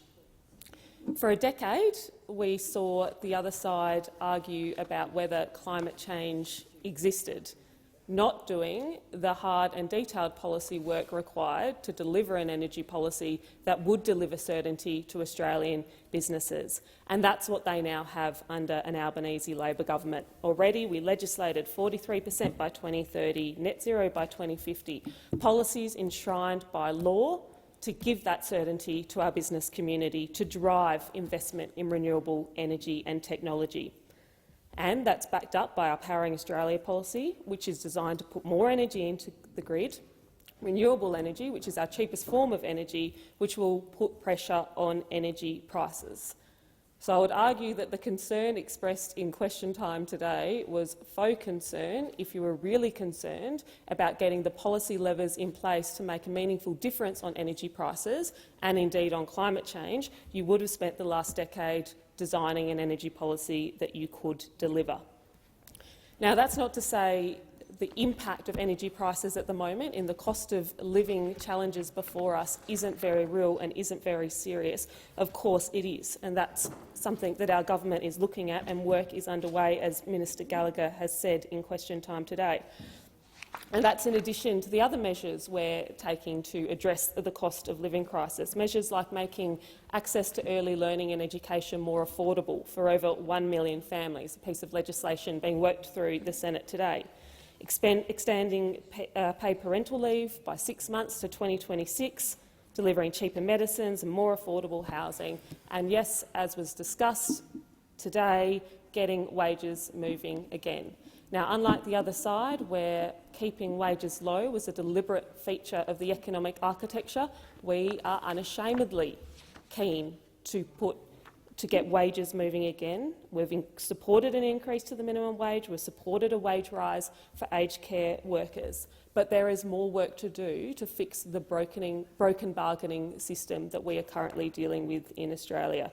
And that's what the legislation that I hope we will be debating in this chamber soon will seek to deal with, addressing wages for workers like our early childhood workers, who do some of the most important work in our country, nation-building, life-changing work, and whose wages have failed to keep up with the value they are contributing to our community. We need to fix the broken bargaining system so we can support workers like our early childhood workers and indeed many low-paid workers across our economy who are being left behind by our current industrial relations system. So I welcome a debate on that, and I welcome the debate which will happen in this chamber in the next few weeks. Deputy President, the other Senator Smith mentioned that today is indeed the 6-month anniversary of the Albanese Labor government, and it's an anniversary which I think is worth celebrating. Already our government has taken significant action to fix the mess and the failures of the previous government over the past decade, failures in aged care, failures in early learning, failures on wages, fixing our overseas relationships. Overwhelmingly, what I hear most often as I travel around South Australia is that it finally feels like adults are in charge of the government and doing the work that they expect their government to be doing. That's what our government is about, not feigning faux concern over policies. You know, you actually had a decade to do something about it. If you really genuinely cared about getting wages moving, you wouldn't have made low wages a deliberate feature of the economic architecture. If you really cared about tackling energy prices and tackling climate change, you would have delivered an energy policy one time along those 22 attempts which actually worked and actually delivered for Australians. It's faux concern. We're doing real work. Senator Little. Thank you, Mr Deputy President. Well, it's now clearer than ever that Labor is not committed to the resources sector, that is, those jobs for many locals in associated industries or FIFO workers. Mining companies are now warning that up to 33,000 jobs are at risk from a potential new mining tax 2.0 from Labor, as well as their multi-employer bargaining changes. Senator Watt rejected those numbers. So who are you listening to? Yes, your favourite unions? This would imperil projects valued of up to $77 billion, spreading investment uncertainty and contagion. Who would invest amid an environment of operating and investment uncertainty?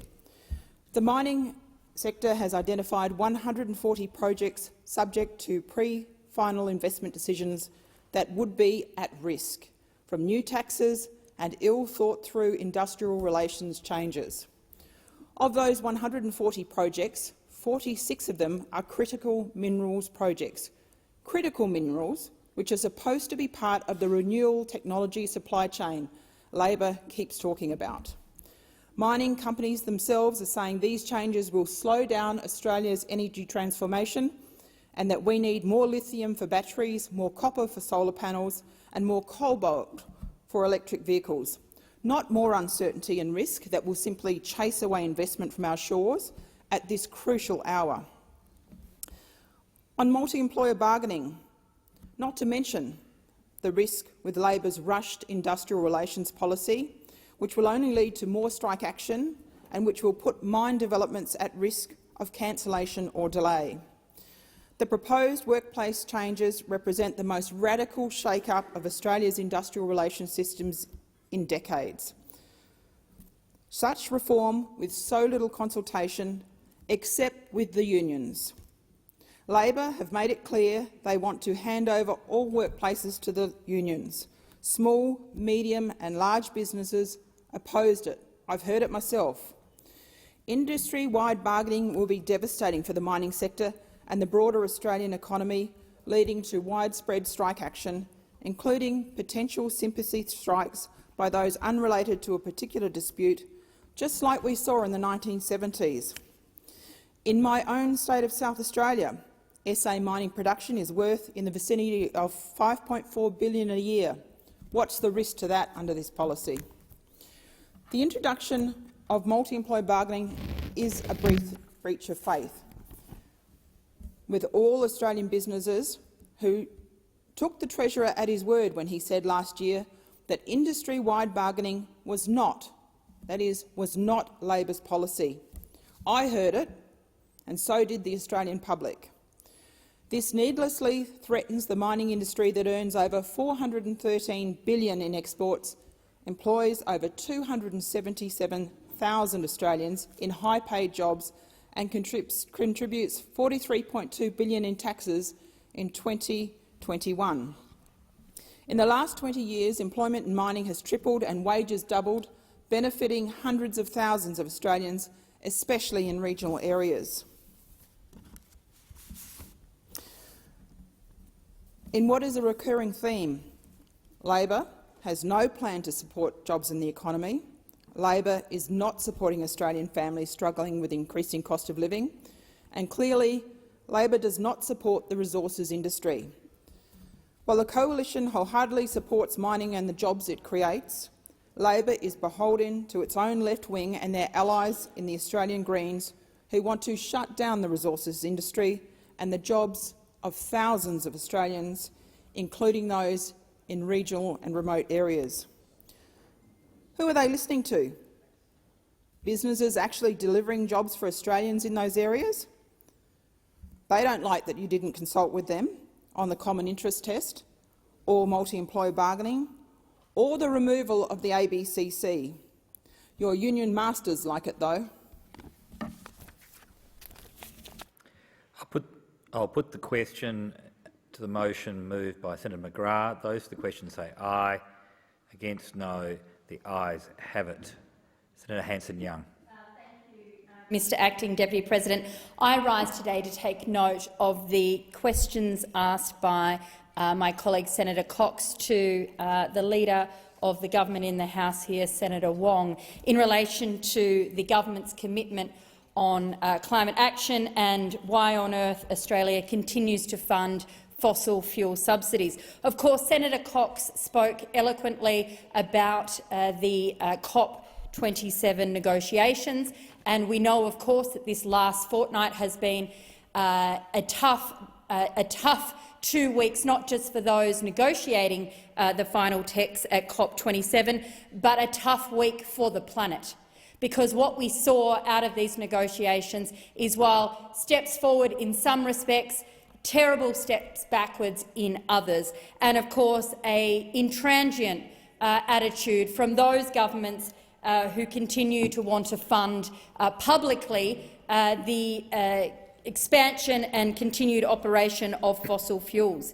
And the reality is, when we look at the science, it is crystal clear that we cannot continue to expand and open new fossil fuel projects if we are to keep temperatures below 1.5 degrees. In fact, even if we want to keep temperatures below 2 degrees, there is no way we can continue to open more gas, coal or oil projects, not just here in Australia but around the world.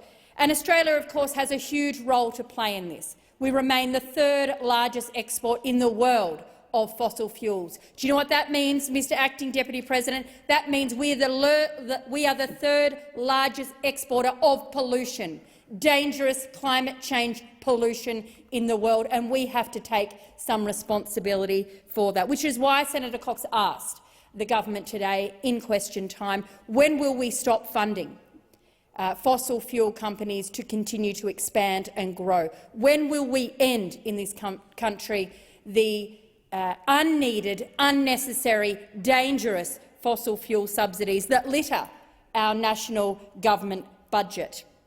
And of course, we didn't get a response from Senator Wong. But what we did hear from both this government and others was a reluctance to do anything that is needed in relation to winding back those fossil fuel subsidies. There also was a question, of course, that goes to an important element of the discussions and negotiations that were had at COP27, and this was in relation to the loss and damages commitments. This is an important step forward, that rich, wealthy countries, those who have done a lot of the polluting already, help to pay for those less wealthy countries who are suffering now because the climate crisis is here and is only going to get worse. And it is important that we have a proper commitment from the Australian government in relation to this. And I just want to make a point that while we were in Senate question time here in this place today, over in the other place, the Leader of the Opposition, the man who thinks that he should be Prime Minister, decided to attack the world's poorest people, to attack the poorest countries on the globe over this particular clause that was negotiated at COP27. That is, of course, Mr Dutton, the same bloke who laughed at the suggestion of water lapping at the doors of our Pacific neighbours, laughing at the horrors that these countries now face because of the pollution that Australia continues to export and the climate crisis that our nation continues to drive worse and worse. The man who wants to be Prime Minister in this country, the leader of the Liberal Party, is laughing and now playing the dirtiest, lowest politics of all. He suggested that Australia should not play a role in this because charity, quote, starts at home. I mean, is this really the attitude from today's Liberal Party, that not only do they not believe in climate change, now they think that they can also rip off the world's poorest people? And I'd like to know, in this place today, whether the moderates in the Liberal Party, Senator Birmingham, for example, from my home state in South Australia, what do you say about the fact that the Leader of the Opposition thinks the world's poorest should just drown? I'll put the question. Those for the question say aye. Against, no. The ayes have it. Are there any notices of motion to be given for another day? There you go. I shall now proceed to the placing of business. Is it desired to postpone or rearrange the business? Senator Urquhart. Thank you, Deputy President. I seek leave to move a motion relating to leave of absence for senators. Is leave granted? Leave is granted. I move that leave of absence be granted to the following senators: Senator McAllister for today on account of ministerial business, and Senator O'Neill from the 21st to the 24th of November 2022 on account of parliamentary business. I'll put the question. Those for the question say aye. Against, no. The ayes have it. Senator Askew. I seek leave to move a motion relating to leave of absence. Is leave granted? Leave is granted. I move that leave of absence be granted to the following senators: Senator Bragg for the 21st and 22nd of November for personal reasons, Senator Hughes and Molan for the 21st to the 24th of November for personal reasons, and Senator Ruston for the 21st to the 24th of November for a parliamentary delegation. I put the question. Those for the question say aye. Against, no. The ayes have it. I now proceed to the postponement notification. Clerk. Postponement notifications have been lodged as follows. General business notice of motion number 39, standing in the name of Senators Pocock, Barbara and Waters, from today to the first sitting day of 2023. General business, notice of motion number 79, standing in the name of Senator Roberts for today to the 23rd of November 2022. And business of the Senate, notice of motion number 2, standing in the name of Senator Hanson-Young from today to the 28th of November 2022. I remind senators that the question may be put on any proposal at the request of any senator. I note no senator has made a request. I put the question. Those for the question say aye. Against no. The ayes have it.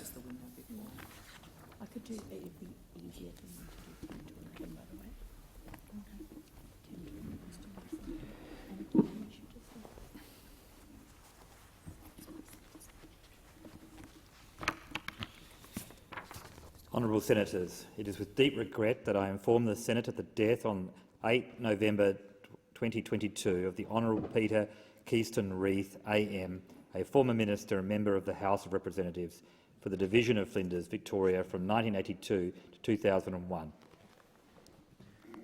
I call the Minister. Minister. I seek leave to move a motion relating to the death of Peter Reith. Is leave granted? Leave is granted. I move that the Senate records its deep sorrow at the death on the 8th of November 2022 of the Honourable Peter Keaston Reith AM, former Minister for Defence, Minister for Employment, Workplace Relations and Small Business and Minister for Industrial Relations and former member for Flinders, places on record its gratitude of his service to the Parliament and the nation and tenders its profound sympathy to his family in their bereavement. I rise on behalf of the Government to express our condolences following the passing of former Minister, the Honourable Peter Keaston Reith AM, who passed away on the 8th of November 2022 at the age of 72.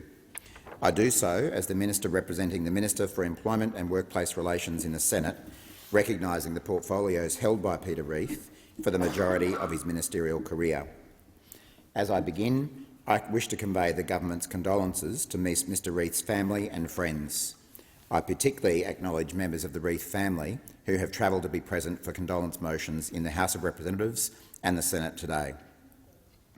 There's no doubt that Peter Reith was a controversial figure in Australian politics, particularly for those on our side of the chamber. I do not say this disrespectfully, but to recognise that for many people he was the personification of policies they opposed vociferously and tenaciously. But Peter Reith was equally as vociferous and tenacious in his promotion of those policies, particularly in industrial relations, and the extent to which some of them became entrenched in Australia's legislative architecture are a measure of his efforts. So too is the regard in which he is held amongst those on his own side of politics. Whilst his life and contribution will be remembered differently on different parts of the Australian political spectrum, today we all recognise his impact on our nation.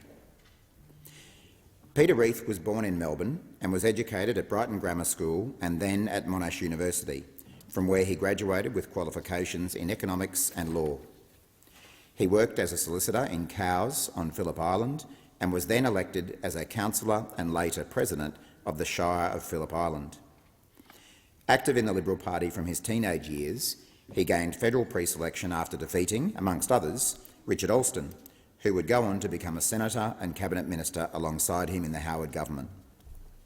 Peter Reith entered federal politics in 1982 after winning the seat of Flinders in a by-election to replace Sir Philip Lynch. Serving first under the leadership of Malcolm Fraser, he lost his seat the next year, but was then re-elected to the House of Representatives in 1984 and further returned in 1987, 1990, 93, 96 and 98. Mr Reith retired prior to the 2001 election.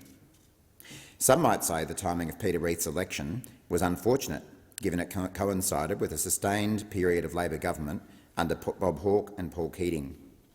But in many ways, the time Peter Reith served in opposition was an extensive apprenticeship and preparation for a sustained period in government. He was a loyal warrior under 4 Liberal leaders, Andrew Peacock, John Hewson, Alexander Downer and John Howard.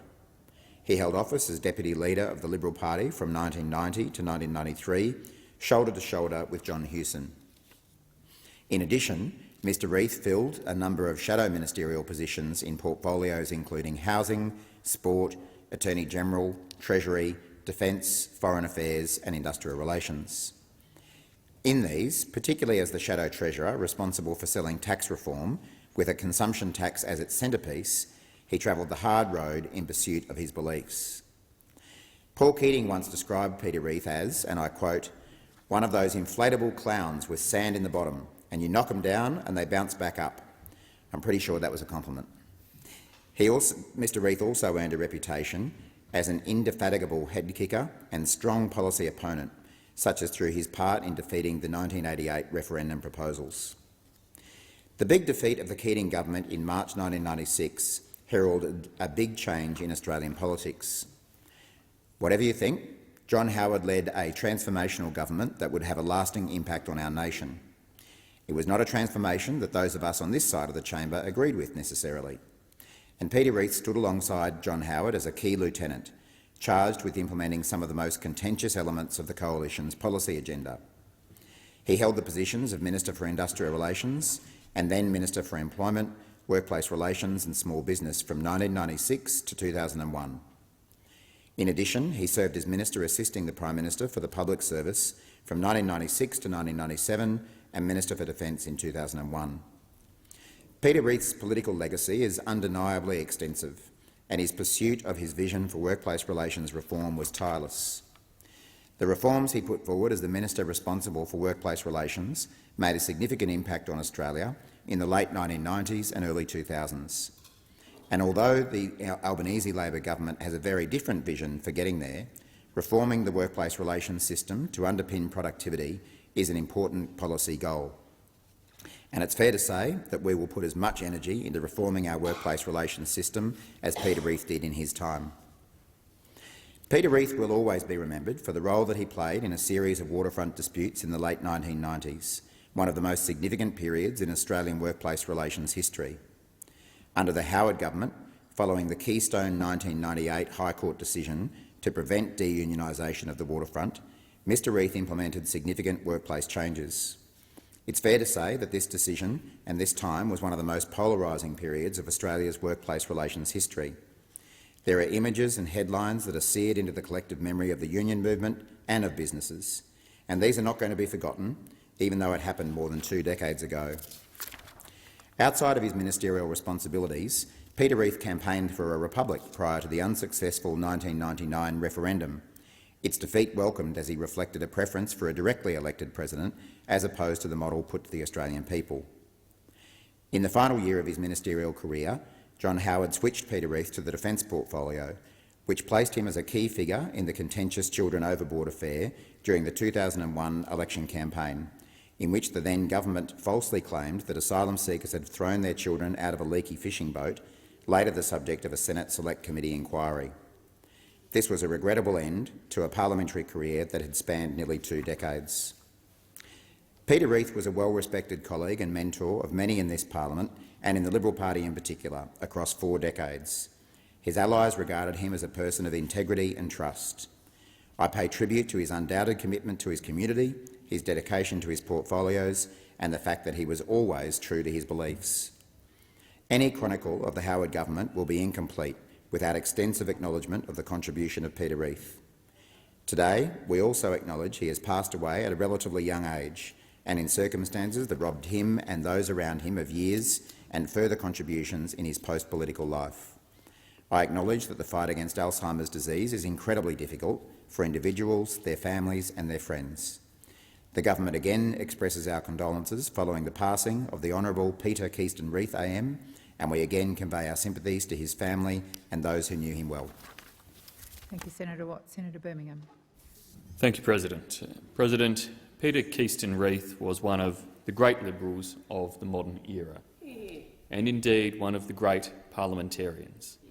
He came to this parliament committed as a reformer, a man of principle, a man driven by policy, a man of courage in his convictions, and a man of ambition for what could be achieved from his time in this place. He dedicated his life to public service and to the pursuit of a better, stronger Australia. Born in Melbourne in 1950, Peter was educated at Brighton Grammar and had an early introduction to politics, joining the Sandringham branch of the Young Liberals at 15. then going on to study law and economics at Monash University. Peter practised as a solicitor in Melbourne and then in the small town of Cowes on Phillip Island. Peter's family had a history with Phillip Island that he too would build a lifelong connection to. At the age of 26, in 1976, Peter followed his brother in becoming a Shire councillor on Phillip Island and later becoming the Shire president in 1981. In those few short years alone, he had an impact, having helped to establish the independent school of Newhaven College and in setting up a penguin research facility. Peter almost didn't fulfil his political destiny, as is the volatile nature of politics. He was both the victim and the beneficiary of the early calling elections. Peter had been successful in the by-election for the seat of Flinders, held late in 1982 following the retirement of Sir Philip Lynch. However, Peter wasn't even given the chance to be sworn into the House of Representatives before the early calling of an election in early 1983, just months after Peter's election. And there, in that 1983 election, a national swing against the Fraser government saw Peter lose the seat of Flinders without having sat in this place. However, in the first demonstration in public life of him rolling with the punches and ability to withstand setbacks, Peter, having endured 3 election campaigns to be the member for Flinders over a 27-month period, won the second of those 3 and regained the seat in the early election of 1984, and from there would continue to represent the people of Flinders for over 17 years. In his first speech, he reflected the ups and downs of those election campaigns, indicating that it is indicative of the healthy political system we have in this country, and that his election to this place had been brought about not by the efforts of a few, by the efforts of very many people in Flinders. But demonstrating a sense of humour and a little cheek and even perhaps a little effrontery, he also went on in that speech to thank and to say, finally, I cannot overlook the contribution of the Prime Minister, Mr Hawke, whose brief foray into Flinders probably put the matter of Peter's successful election beyond doubt. He took the opportunity to invite Mr Hawke to the electorate of Flinders at the next earliest opportunity and at the very least during the next election campaign. But that small quip aside, I encourage anybody who can to take the time to read Peter's first speech. It is clear and even raw in its honesty, but foretelling of the approach he would bring to the issues he would later tackle as a reformer within this parliament. He spoke, for instance, of the outlook of Milton Friedman and of the interrelationship between economic and political freedoms. Peter highlighted that the marketplace is distorted by the inefficiencies of the demands of government, while acknowledging that there is a role for governments to play in the maintenance of minimum standards. He was also very clear that demands go hand in hand with the parallel demand that governments should not impose upon the individual's right to have an economic system where effort is rewarded. There was a consistency from that first speech that would carry all of the way through Peter's years in politics.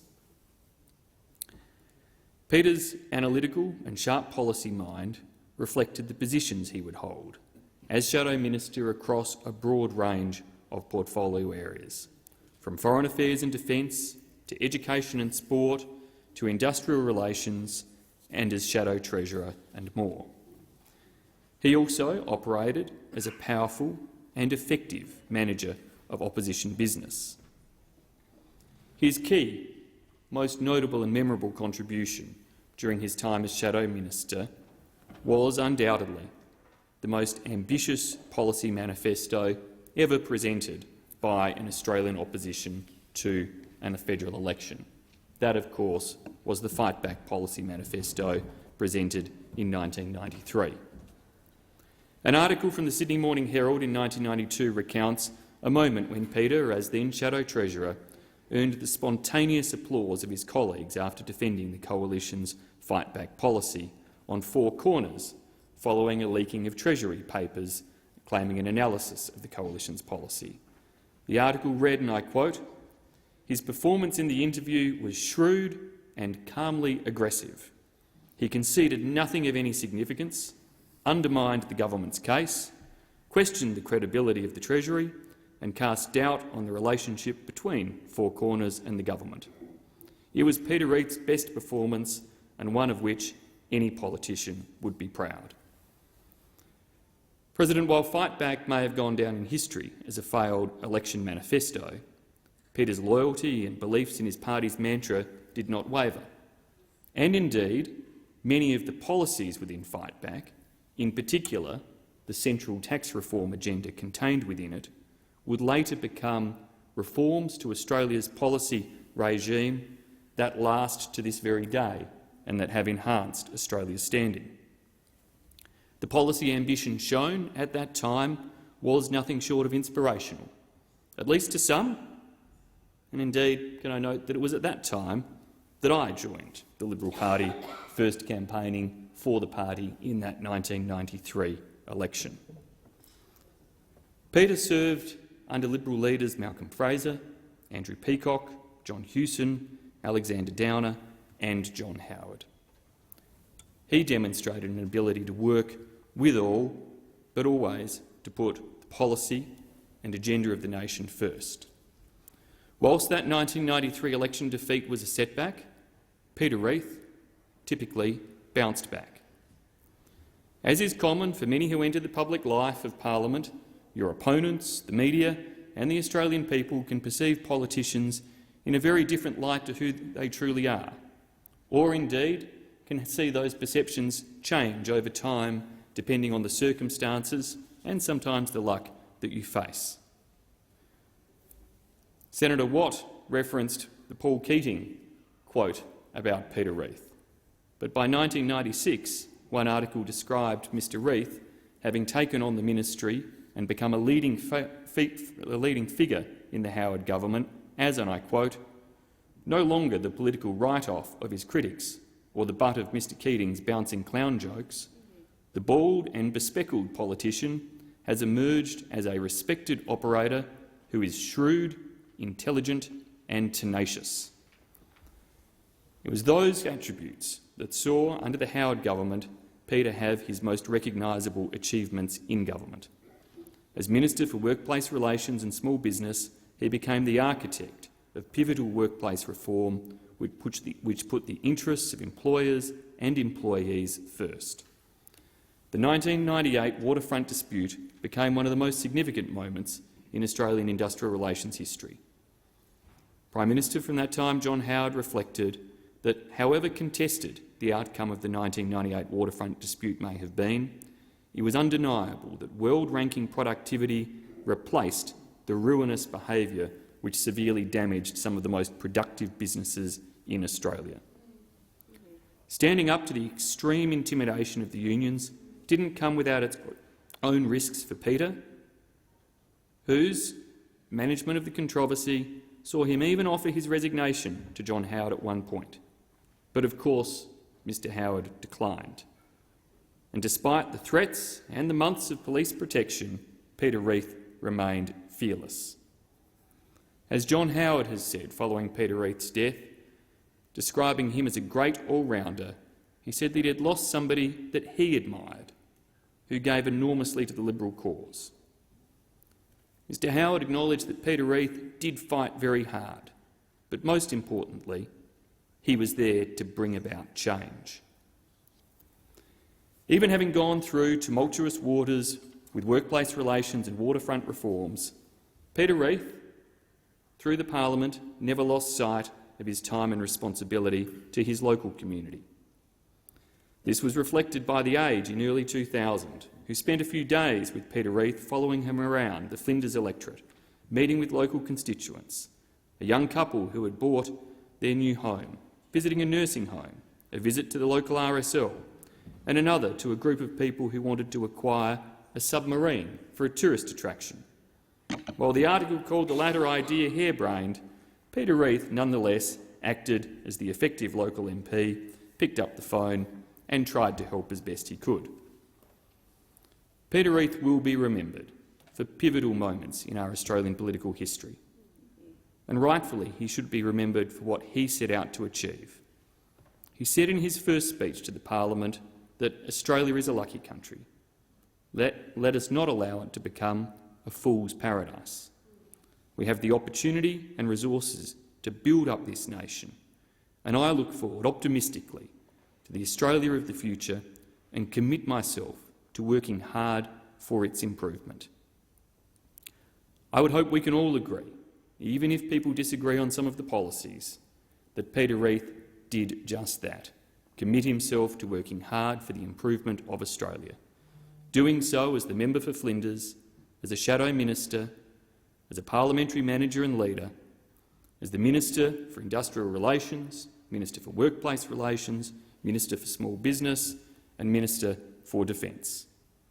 He was a tough political warrior, but always driven by the best of reasons and instincts.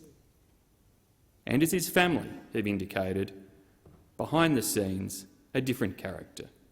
His family remembering a man who never lost his temper, a man of warmth, of care and of countless dad jokes.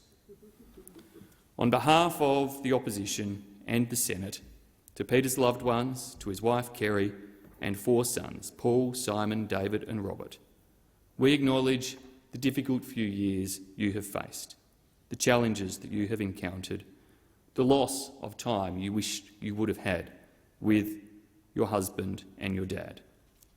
But we do extend our most sincere gratitude for his service to our nation, for the enormous contribution that he made, and our sincerest condolences to all of you. Thank you, Senator Birmingham. Senator Mackenzie.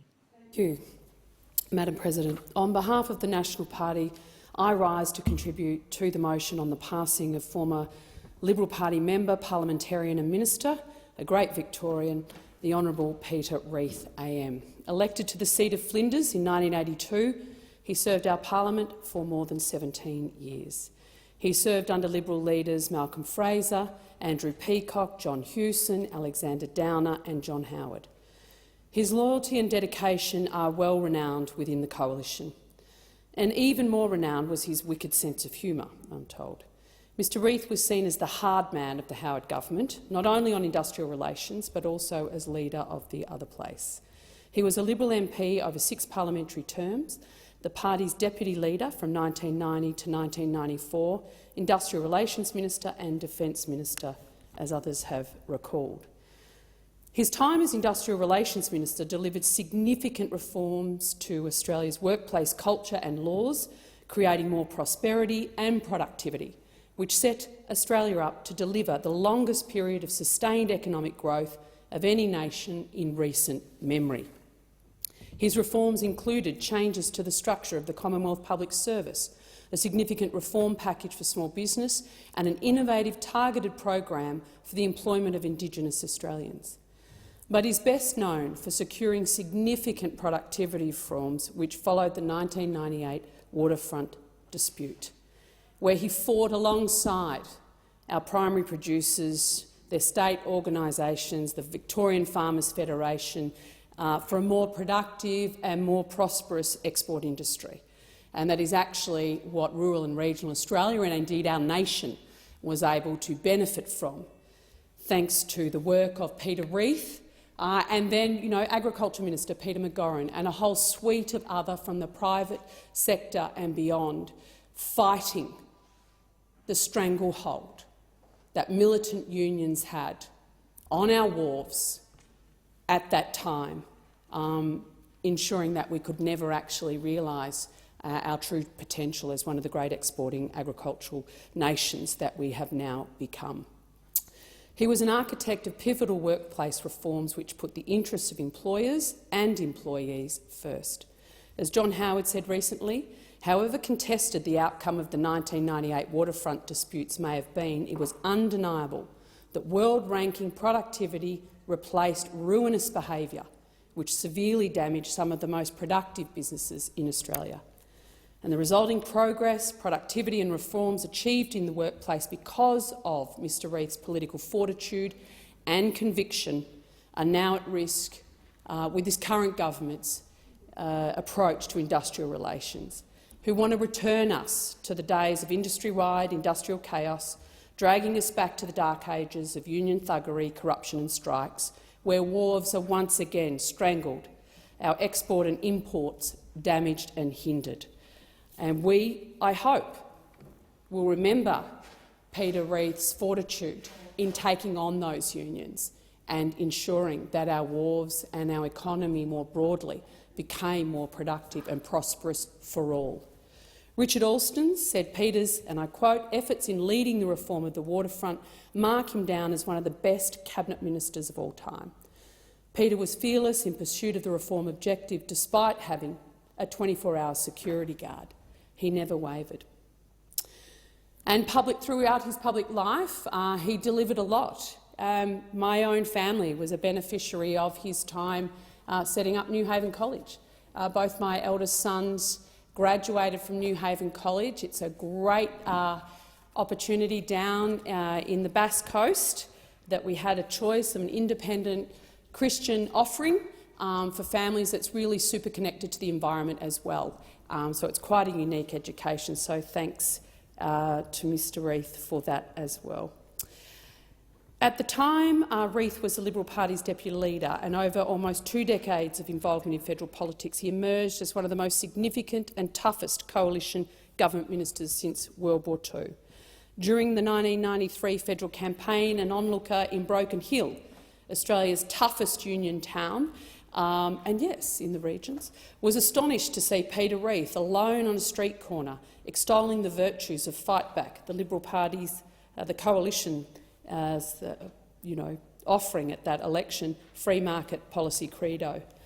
And according to Andrew Clark, and I quote, initially he was ignored, but eventually he was encircled by an increasingly angry, and subtext typically Broken Hill, town of burly miners and furious women denouncing his message. An imposingly big and snarling sort of man, according to Mr Clark of the AFR, Reith was undeterred and returned the crowd's hostility in kind, which eventually saw them disperse in disgust. Peter's political legacy is extensive and lasting, and anyone who's interested in understanding his contribution in more detail should head upstairs to our own parliamentary library and check out the Reith Papers, which is an extensive body of work detailing his love of policy and reform across a whole raft of areas. His combined ideology with conviction, duty and diligence and a relentless pursuit of reform. Michael Kroger said it best when he said he was a man of steel.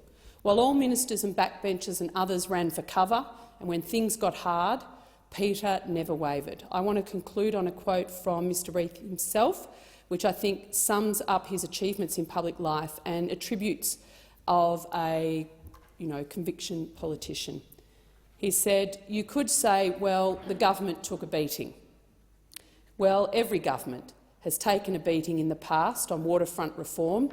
We took a bit more of a beating than usual, but then again, we're the only ones who ever got anything done either." I think there's a lesson for all of us in that. I wish on behalf of the National Party to extend my deepest sympathy to his wife Kerry and his 4 sons, Paul, Simon, David, Robert and their families, and the very many friends that Mr Reith made whilst he had his time in this place. Vale, Peter Reith. Thank you, Senator McKenzie. Senator Cash. Thank you, President. And I too rise to support and speak to the condolence motion. Peter Keyston Reith can be best described as an old-style politician, someone versed in the ways of negotiation when trying to achieve the right outcome for the nation, but also someone willing to meet fire with fire when needed. He was without a doubt a warrior and a stalwart of the Liberal Party. Peter was born in Melbourne on July 15, 1950, and later educated at Brighton Grammar School before he attended Monash University. He received a degree in law and economics and practised in Melbourne before opening his own practice on Port Phillip Island, where his family had a long and distinguished history in the local community. Peter and his brother Sandy were both elected to the Phillip Island Shire Council in 1976 and Peter became Shire President just 5 years later. As we have heard, Peter came into the Parliament in 1982 and served for more than 17 years under Liberal leaders Malcolm Fraser, Andrew Peacock, John Hewson, Alexander Downer and John Howard, before retiring from politics at the 2001 election. He was loyal to each leader, as he was to his party, whether in government or in opposition. Peter's political legacy was forged during the Howard government, where he had ministerial responsibilities for industrial and workplace relations, small business and defence. I'm sure Peter would have enjoyed the irony of the fact that his passing came at a time when we are involved in a critical debate about the industrial relations policy of this nation. As the Industrial Relations Minister after John Howard's 1996 election victory, Peter was tasked with drafting and implementing the Howard government's industrial relations policy. In January 1997, Peter and the Howard government successfully amended the Industrial Relations Act. The aim of that legislation was to foster individual choice in workplace bargaining. This was achieved by reducing the powers of unions to intervene. The legislation also reduced the powers of the Australian Industrial Relations Commission to arbitrate disputes and introduced individual statutory employment contracts. Collective bargaining was also restricted. Those reforms came into play during the 1998 waterfront dispute, in which Peter played a central and critical role. Out of that dispute, Peter was able to secure, importantly, significant productivity reforms and major improvements in work practices. While the exact levels of productivity gains have always been disputed, businesses involved have claimed that within a few years, crane productivity doubled and productivity per hour of work more than quadrupled. After Peter's death, John Howard described the waterfront outcome like this, as Senator Mackenzie herself has already referred. However contested the outcome of the 1998 waterfront dispute may have been, it was undeniable that world-ranking productivity replaced ruinous behaviour, which severely damaged some of the most productive businesses in Australia. People often forget that during this time, Peter had a 24-hour-a-day security guard and was under enormous pressure, but he never took a step back from the battle for reform. Following his passing, Peter's cabinet colleague Richard Alston said his efforts in leading the reform of the waterfront made him one of the best cabinet ministers of all time. Alston said this: "He was peerless in pursuit of the reform objective. He never wavered. I always considered him the most impressive contributor in the cabinet among his ministerial colleagues. Quick, creative, consistent, thoughtful and well-informed." During his time as Industrial Relations Minister, Peter also introduced changes to the structure of the Commonwealth Public Service. He introduced reforms for small business and a program for the employment of Indigenous Australians. It's interesting to go back over Peter's first speech in the other place. He talked about a vision for a better Australia. He said, "A vision of a better Australia, of course, needs the confidence that one can make a contribution to bring such visions to reality. To that extent, I'm idealistic. I believe that if Australians work together and pursue common goals, we can achieve a better Australia for all Australians. I do not doubt that honourable members on both sides of this House share a vision of Australia without poverty, where all Australians can have shelter, are well fed and clothed, can receive a good education and can reach their full potential in a country whose sovereignty remains inviolate. It is obvious from the incredible service that Peter Reith provided to our great country over so many, many years that he always worked to live up to that vision. He saw Australia as a lucky country, but he also knew that we had to work hard to capitalise on that luck. Many of his colleagues, including former Prime Minister Howard, have remarked on Peter's sense of humour, describing it in various ways ranging from wicked to laid back. Former Prime Minister Howard said he had seen Peter about 5 weeks before his passing and that Peter had retained that sense of humour. It's a good reminder for all of us in this place that we can go about our duties with a positive attitude and a sense of humour. I too offer my heartfelt condolences to Peter's colleagues, his friends and family, especially his wife Kerry and his 4 sons, Paul, Simon, David and Robert. Thank you, Senator Cash. Senator Hume. Thank you, Madam President. I too rise to lend my voice to the Chamber's condolences to the Honourable Peter Reith. Peter truly was a giant of the Liberal Party. He had an enormous intellect, and he was what every Liberal minister aspires to be, a true reformer. Last week's funeral was a fitting tribute to the life of a great man who left an indelible mark on our history.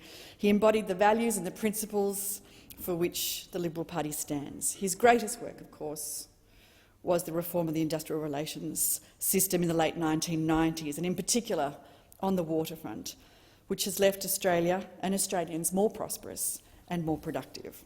It certainly wasn't without struggle, though. The sheer audacity of this project, the foresight that went into it, the intellectual rigour, the personal effort and indeed personal and safety sacrifice, and the self-belief, it was really quite an undertaking. So it's little wonder that for policymakers and politicians and really anyone engaged in civic debate, the extraordinary life of such an exceptional man warrants acknowledgement and reflection and indeed reverence.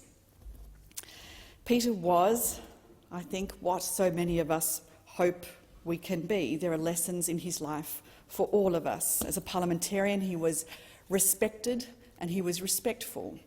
He was principled and steadfast.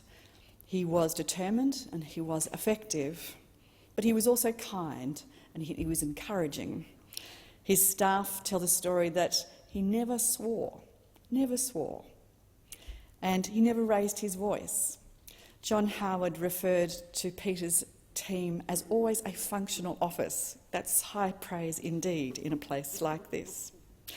As a professional, whether it was in politics or beyond, you could see in his face that he just loved whatever it was he was doing. It didn't matter whether it was a small business portfolio or defence or industrial relations. There was always a twinkle in his eye.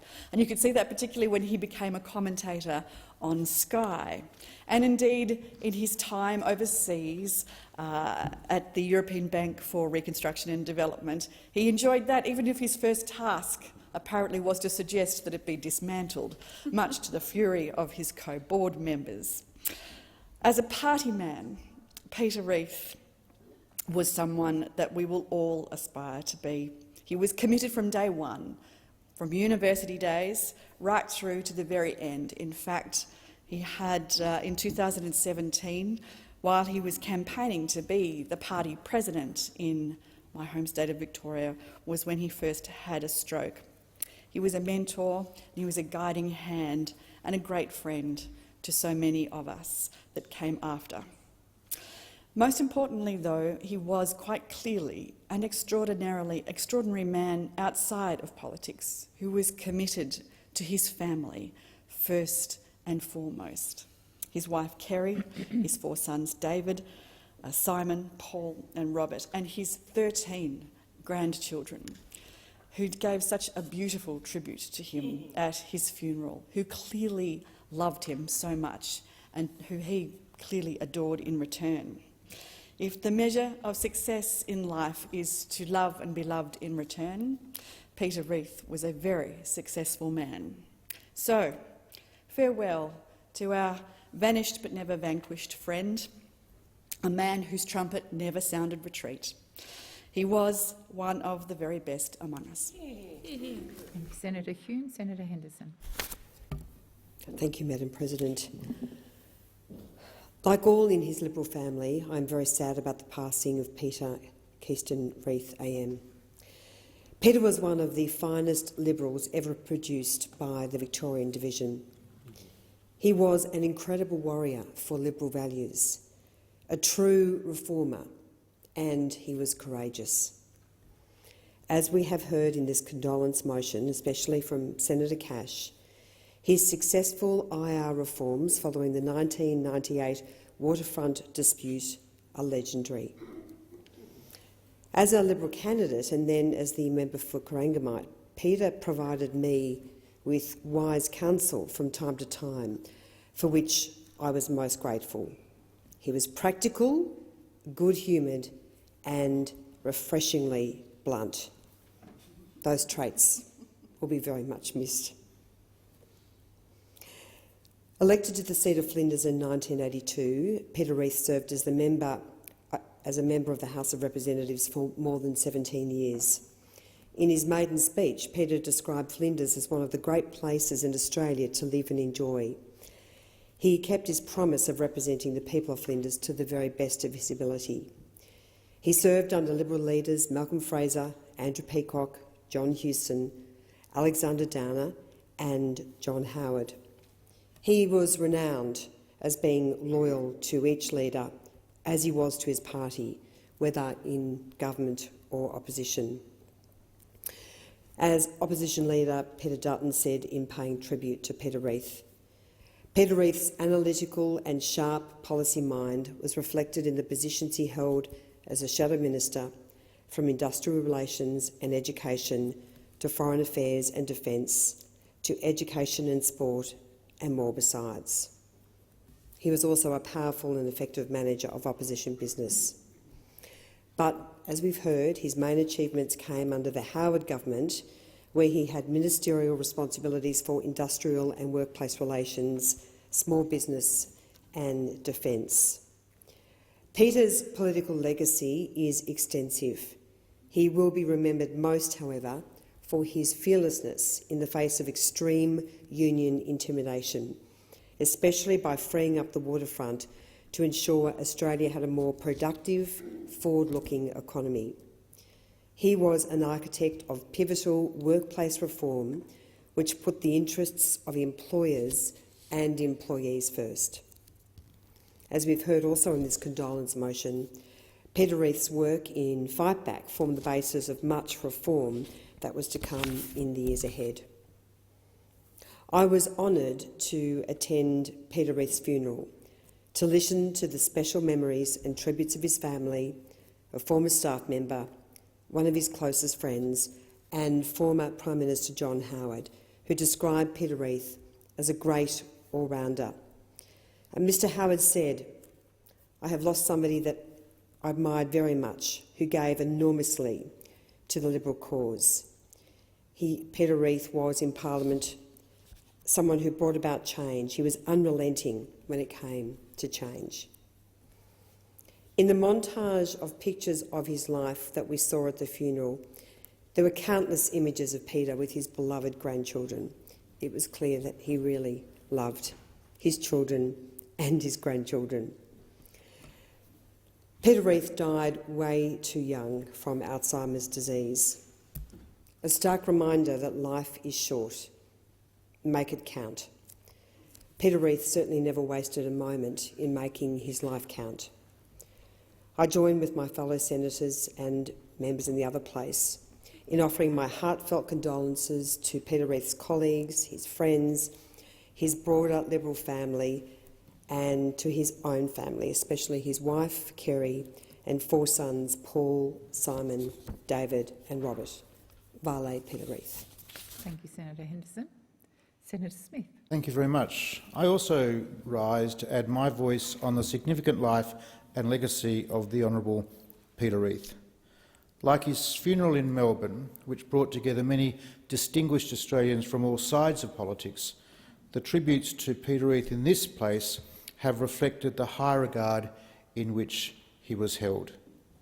John Howard was correct to call Peter Reith a great all-rounder.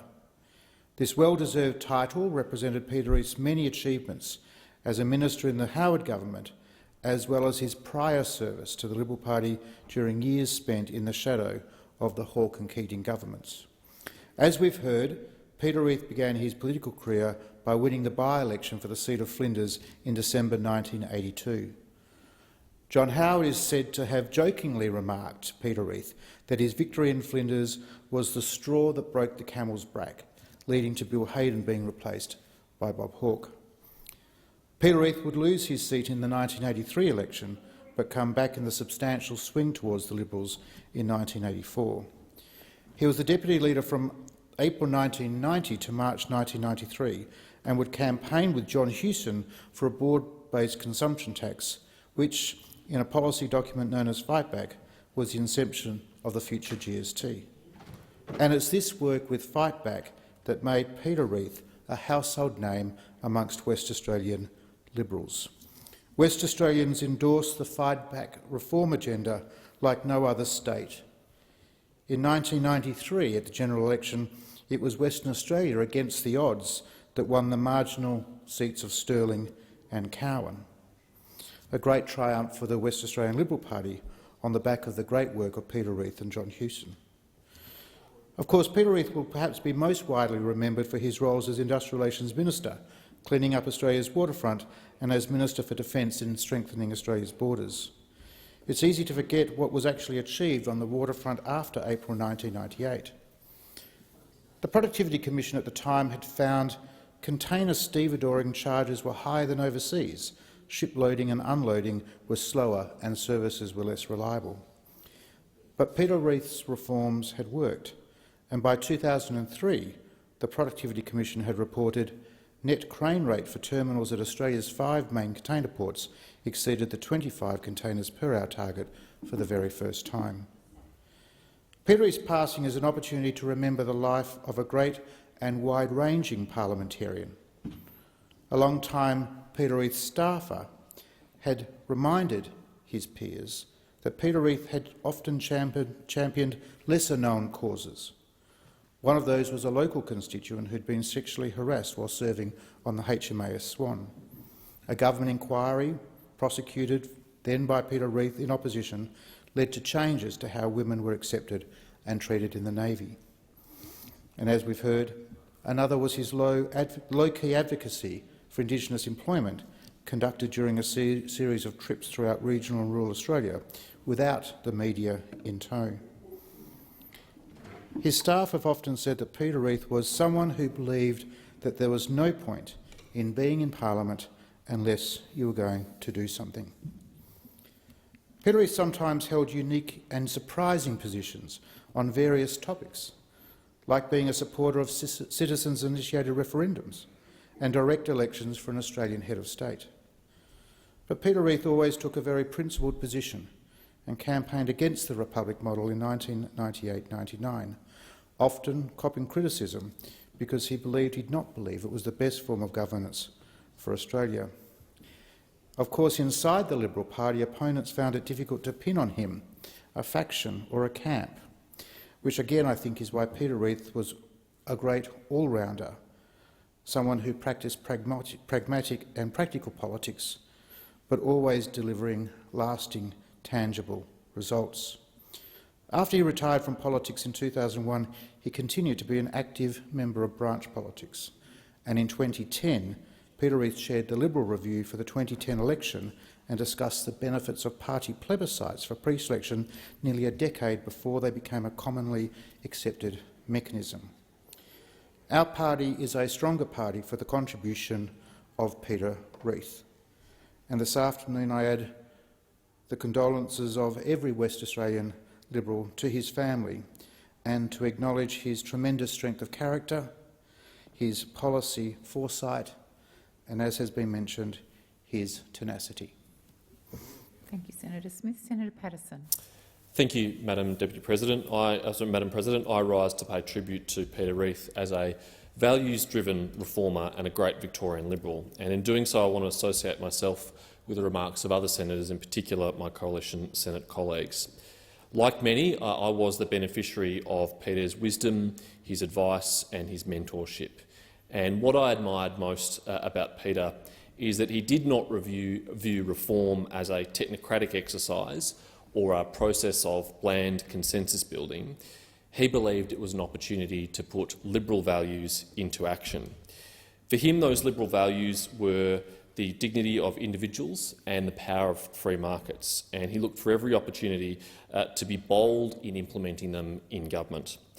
Fightback, of which he was the principal author and intellectual driver, is of course historically judged as a political failure because of the way in which it contributed to the Liberal Party's loss in the unlosable 1993 election. But viewed with the benefit of time, it is undoubtedly and unquestionably a policy success. Its agenda for the GST, industrial relations, privatisation and tariff reduction were all ultimately implemented by the Howard government and largely remain intact today.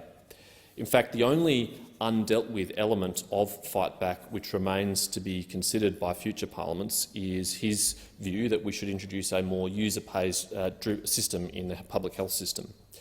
I think it is very timely for us as Liberals to reflect on Peter's legacy now as we find ourselves in opposition. Peter is someone who used his time to reflect and think deeply about what we should do if and when we were returned to government, ultimately in 1996. I think it's one of the key reasons why the Howard government was so effective when it finally returned to office. We should be very proud if we can use our time in opposition now as productively as Peter Reith did in the 1980s and 1990s. He also distinguished himself in that time in opposition, leading the campaign on behalf of the coalition against the then Labor government's ill-judged and poorly thought-out 1988 referendum proposals to change the constitution.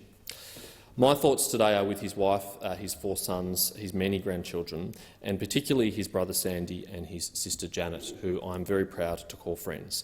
We have lost a great Victorian Liberal. Thank you, Senator Patterson. I ask senators to join in a moment of silence to signify their assent to the motion.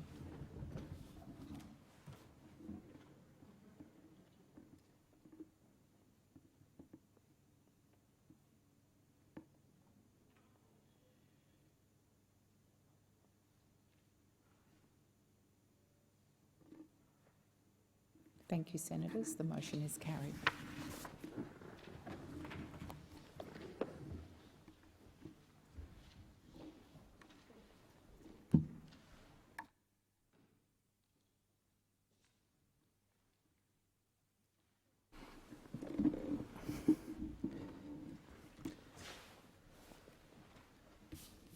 I shall now proceed to the discovery of formal business. Are there any formal motions?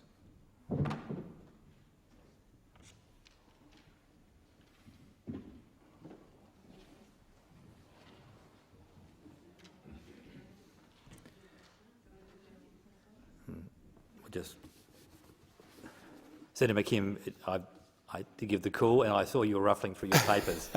Thank you. I'll just draw your attention to the state of the chamber. Ring the bells.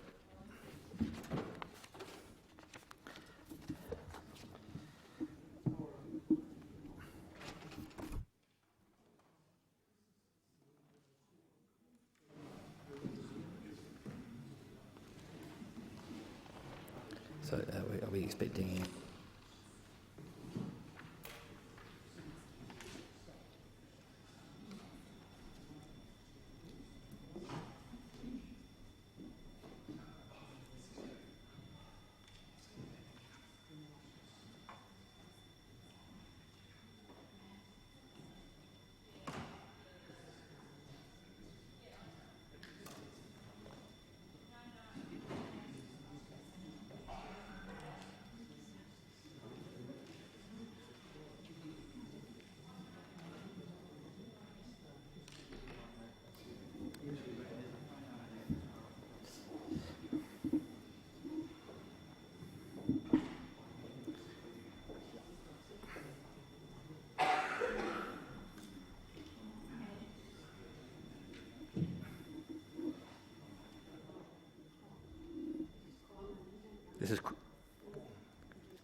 We have quorum.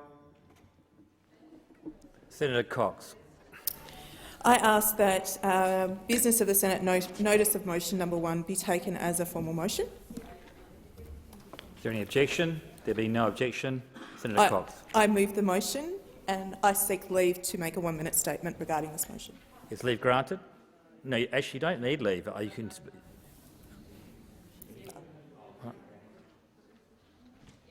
Just. Oh, someone's. Yeah, I haven't heard. Someone has denied. I'm not. I don't have a whipping sheet, so just bear with me. It's been objected to, so you don't have leave. Minister. 1-minute statement. Is leave granted? No, but any senator can deny leave. That's why I'm looking around the chamber. That's all. So I'm just leave is granted.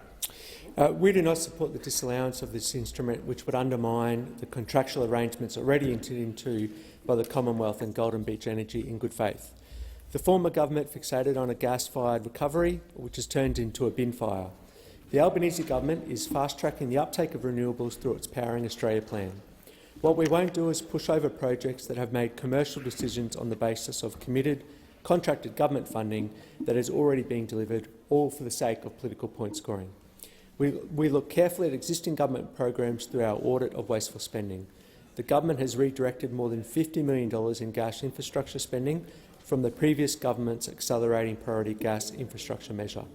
Agreeing to this motion would undermine existing contractual arrangements, pose risks for the Commonwealth and create sovereign risk for investors. I put the question. Those for the question say aye. Against no. I think the noes have it. Is a division required? Ring the bells.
Order. Order. Lock the doors. Lock the doors. Senator Thorpe, I'm about to put the question. The question before the chamber is one moved by Senator Cox, a disallowance motion. Those for the question move to the right of the chair. Those against to the left. I appoint as teller for the aye Senator McKim, teller for the no Senator O'Sullivan. Senator Thorpe. Senator Thorpe, can I ask you to restrain yourself? Your own teller needs to concentrate.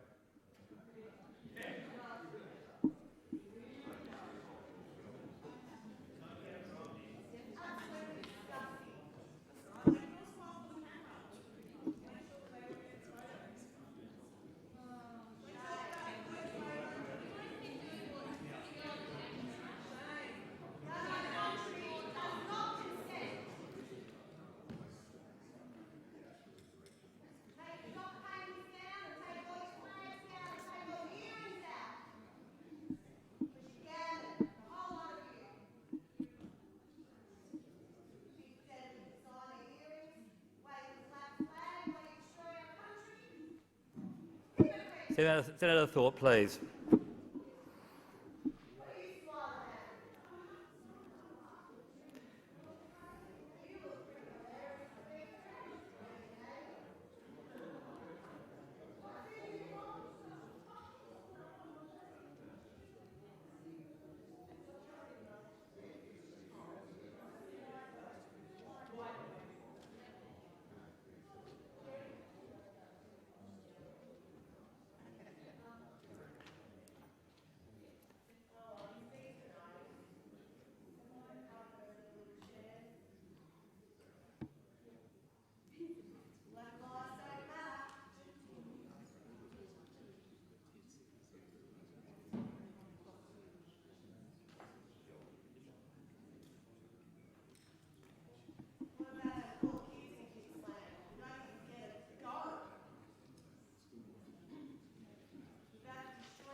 Senator Thorpe, there's plenty of opportunities to debate at other times.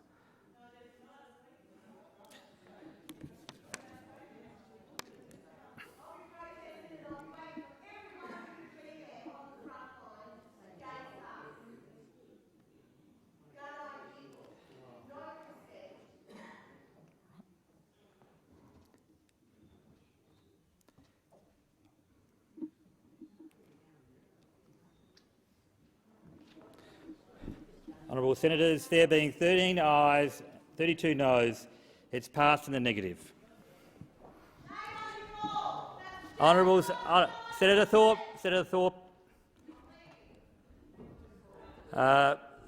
item business of the Senate number 2 has been postponed. We now move to general business number 72. Senator Hanson. Thank you very much. I seek leave to amend General Business Notice Motion number 72 relating to an order for the production of documents before asking that it be taken as a formal motion. The amendment changes the return date from the 21st of November to the 28th of November. Is leave granted? Leave is granted. I amend the motion in the terms circulated in the chamber and I ask that it be taken as formal. Is there any objection to this motion being taken as formal? There being no objection, I call the senator. Okay, I move the motion as amended. I'll put the question. Those for the question say aye. Against no. I think the noes have it. Is a division required? Yes. Ring the bells.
No, just hold. No, I'm not being counted.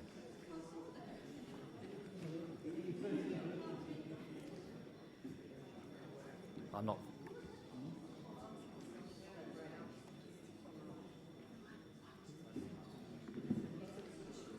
No, the President's just come in.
Lock the doors.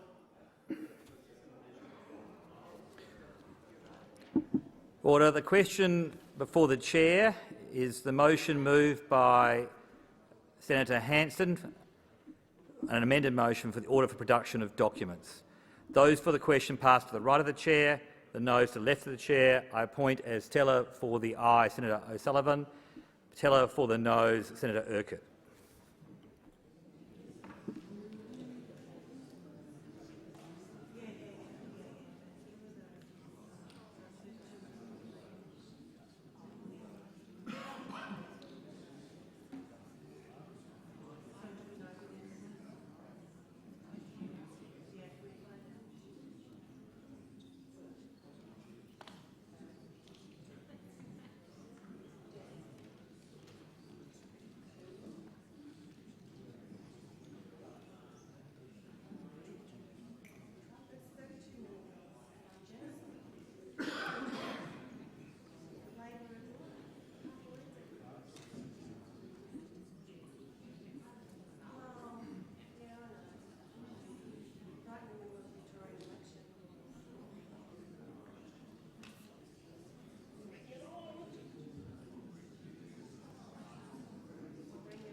Honourable Senators, there being 29 ayes and 30 noes, it's passed in the negative.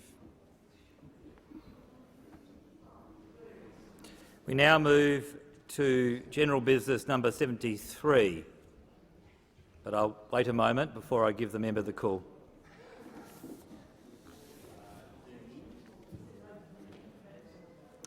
Senator O'Sullivan. Thank you. On behalf of Senator Dean Smith, I seek leave to amend general business notice of motion number 73 relating to an order for the production of documents. Before asking that it be taken as a formal motion, the amendment changes the return date from 2nd November to 1st of December.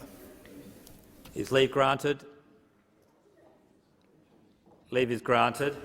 I amend the motion in the terms circulated in the chamber and ask that it be taken as formal. Is there any objection to this motion being taken as formal? There being no objection, Senator O'Sullivan. I move the motion as amended. I put the question. Those for the question say aye. Against, no. I think the noes have it. Is division required? Division required. Ring the bells.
Lock the doors.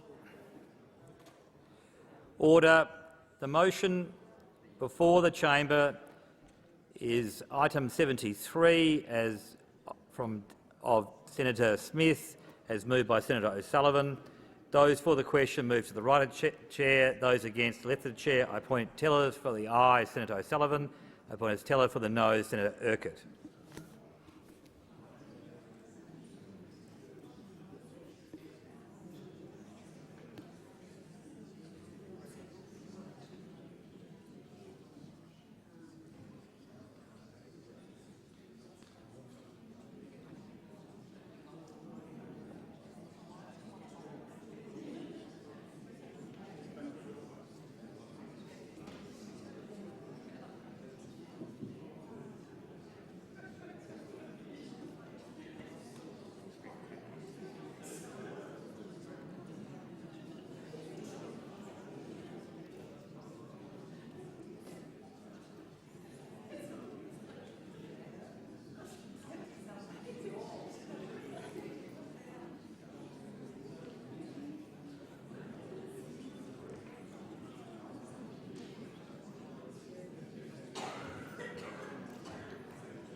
Honourable Senators, there being 41 ayes and 18 noes, it's resolved in the affirmative.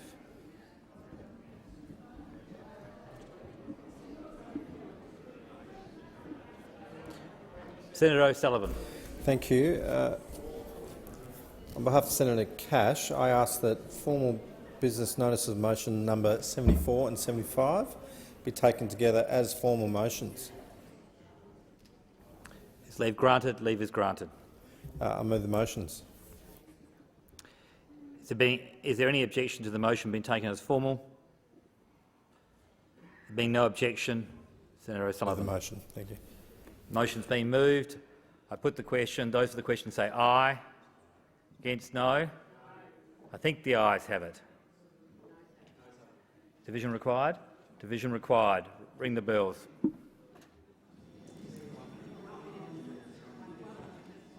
The bells will ring for 1 minute.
Lock the doors.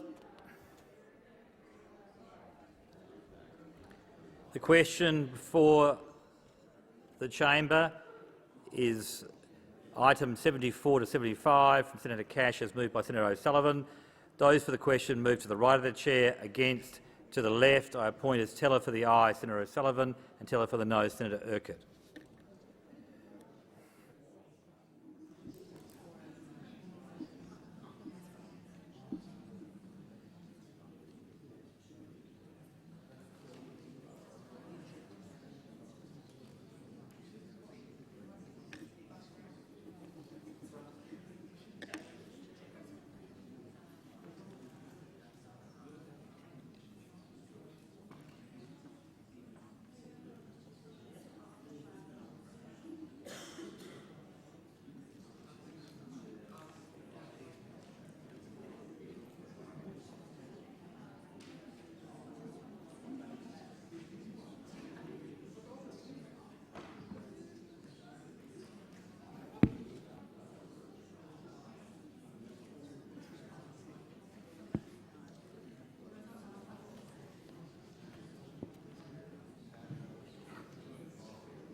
Honourable Senators, there being 28 ayes and 29 noes, it's passed in the negative.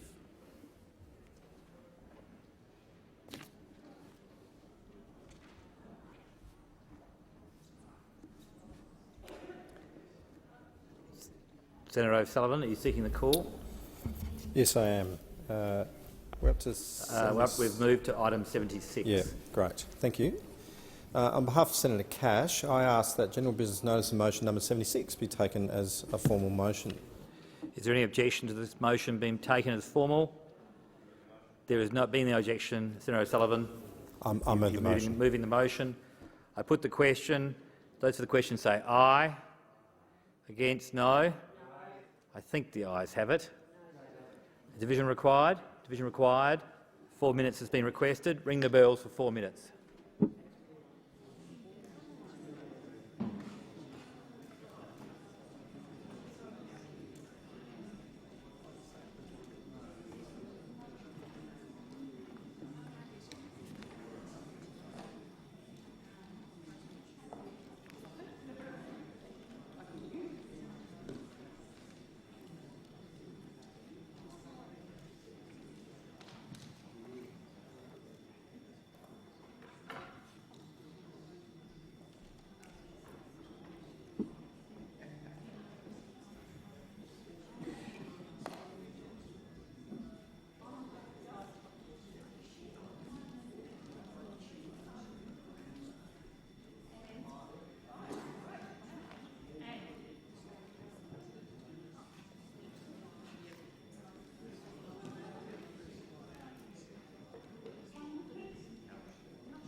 Lock the doors.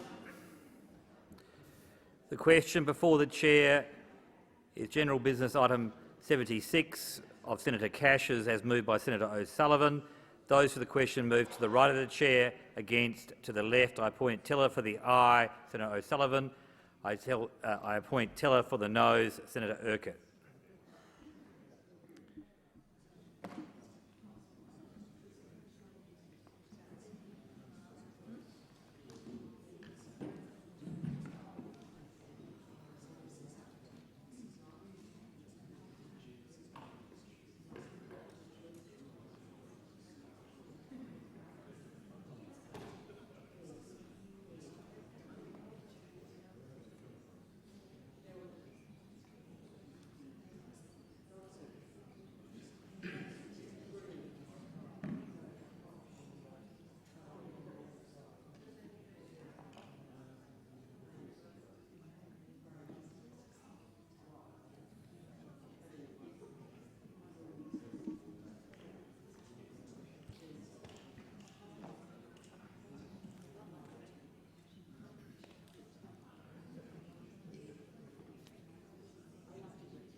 Honourable Senators, there being 27 ayes and 29 noes, it's passed in the negative.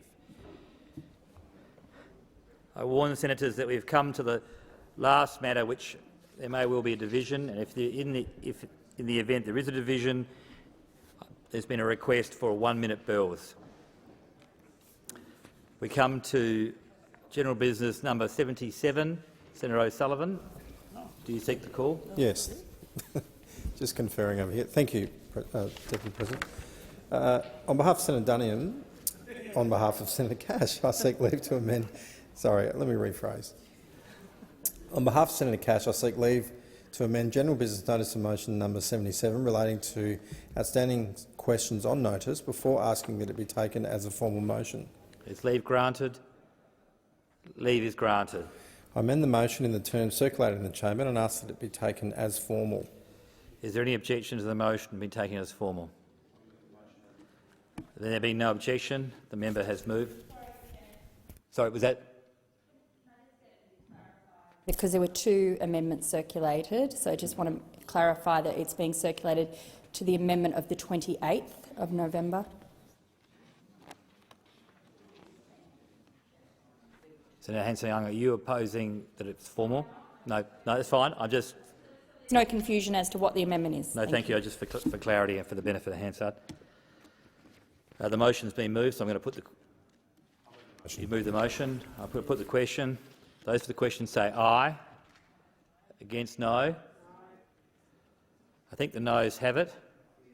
The ayes have it. Is division required? Division is required. Ring the bells for 1 minute.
Lock the doors.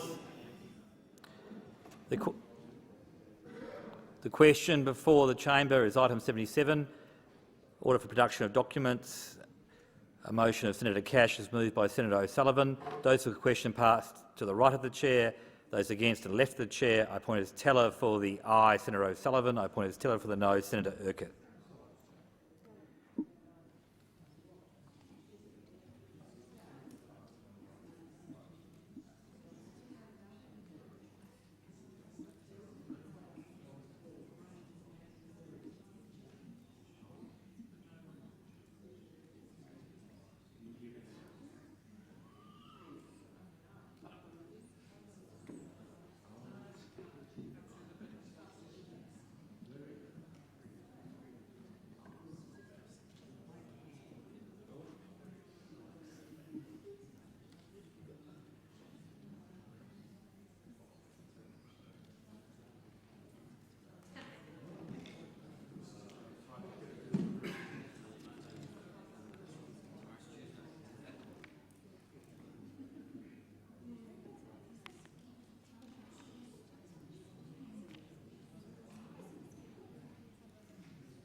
Honourable Senators, there being 39 ayes and 17 noes, it's resolved in the affirmative. Honourable Senators, item 79 has been postponed. We now come to matters of public importance. Senator McKim has submitted a proposal under Standing Order 75 today. It is shown at item 13 on today's order of business. Is the proposal supported? I note the required number of senators are standing. I understand that informal arrangements have been made to allocate specific times to each of the speakers into today's debate. With the concurrence of the senator, I ask the clerks to set the clock accordingly. I call Senator Cox. Thank you, Deputy President. Well, here we have a government who wants to host a climate conference on one hand, but actively giving billions of dollars to projects that will wreck our climate on the other. In fact, you can't have it both ways. This government cannot attend COP27, claiming they're back, like the saviours that they think they are, whilst campaigning for donations from their fossil fuel mates and giving public money back to them. During my time at COP27, just 2 weeks ago, I heard about the impacts of climate change that we're already having, particularly of our Pacific Island neighbours, who want to also co-host COP31 with the Australian government. I heard about the costs that local communities are facing now, the impacts on the culture and the traditional way of life. First Nations people are being displaced, leaving their ancestral homes because of climate change. Climate change is real and climate change is here. The climate science spells it out clearly. We must say no to new fossil fuels and no to public money being given to these fossil fuel projects for expansion or the opening of new ones. The Greens will continue to push the government further and faster to be more ambitious in their climate commitments. Now, Vanuatu's climate minister is asking the Australian government to do the same before they'll agree to co-host COP31 alongside them. It seems like a reasonable ask, would you not say? But we know that the government struggles when made to choose between their strong climate action commitment and lining the pockets of corporate donors in the fossil fuel industry. The $9.1 billion in the budget for gas and petrochemical plants in the Middle Arm Harbour was alongside the $42.7 billion in fossil fuel subsidies. Middle Arm, just like many other projects the government is throwing money at, is a dirty fossil fuel project that does not deserve public money. Middle Arm is estimated to increase the Northern Territory's emissions by 75% and increase industrial air pollution by 500%. Middle Arm will just sit 3 kilometres away from Palmerston, where locals will have to breathe in the air toxins produced by this precinct. The project will destroy our climate, our environment, but also impact on the health of those living in this area.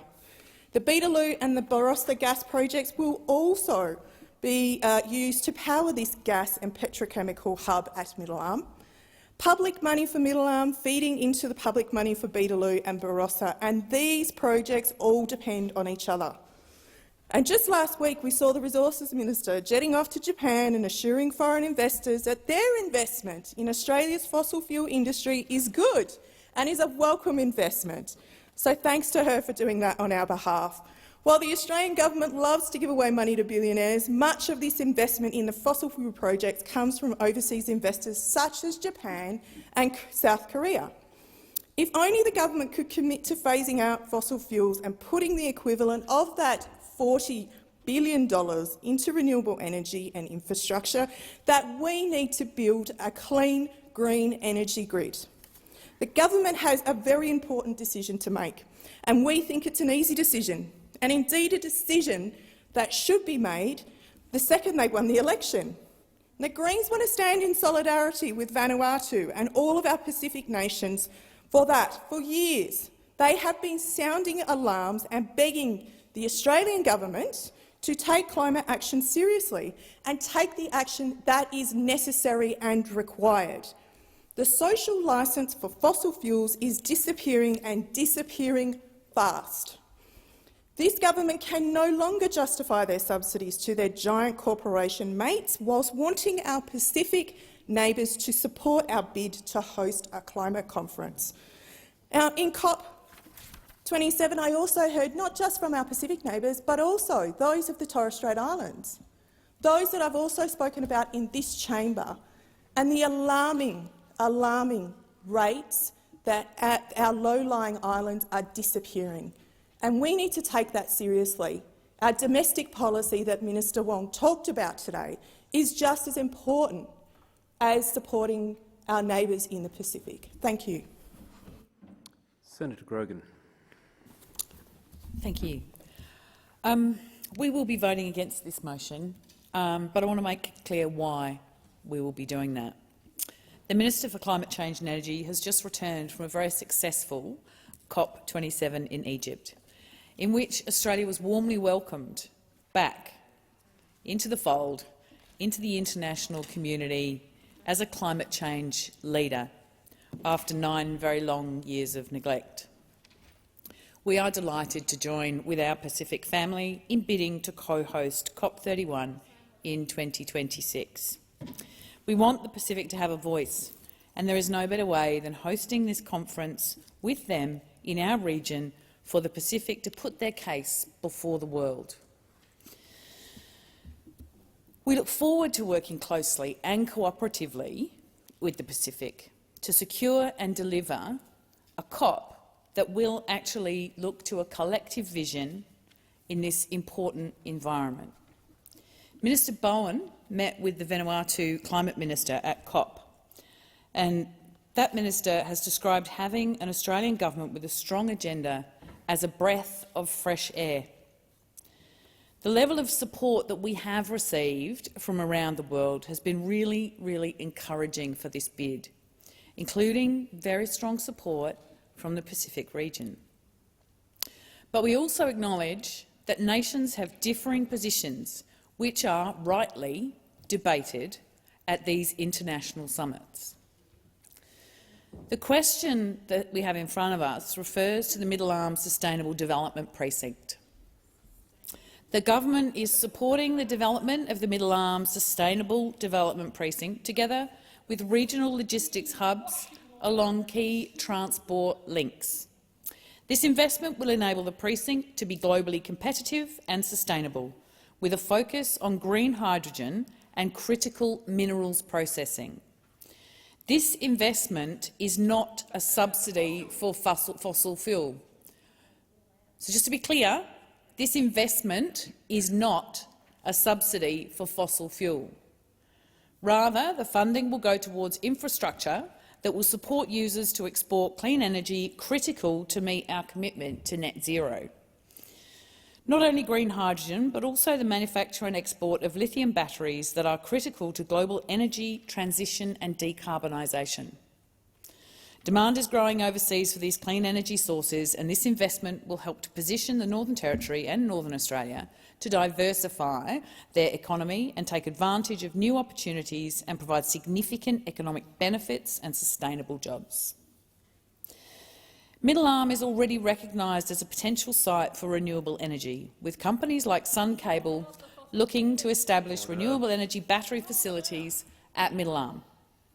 Instead of funding any particular companies, what we're seeking to do here is invest in common use enabling infrastructure, like the Marine Works, which will give all potential users in the market an opportunity to grow and thrive, including those who are able to process and export green hydrogen and energy transition components. There is some way to go until the construction commences, and as our friends would be well aware, the project is undergoing significant environmental assessments, both under the Northern Territory Environmental Protection Act and also under the Federal Environment Protection and Biodiversity and Conservation Act.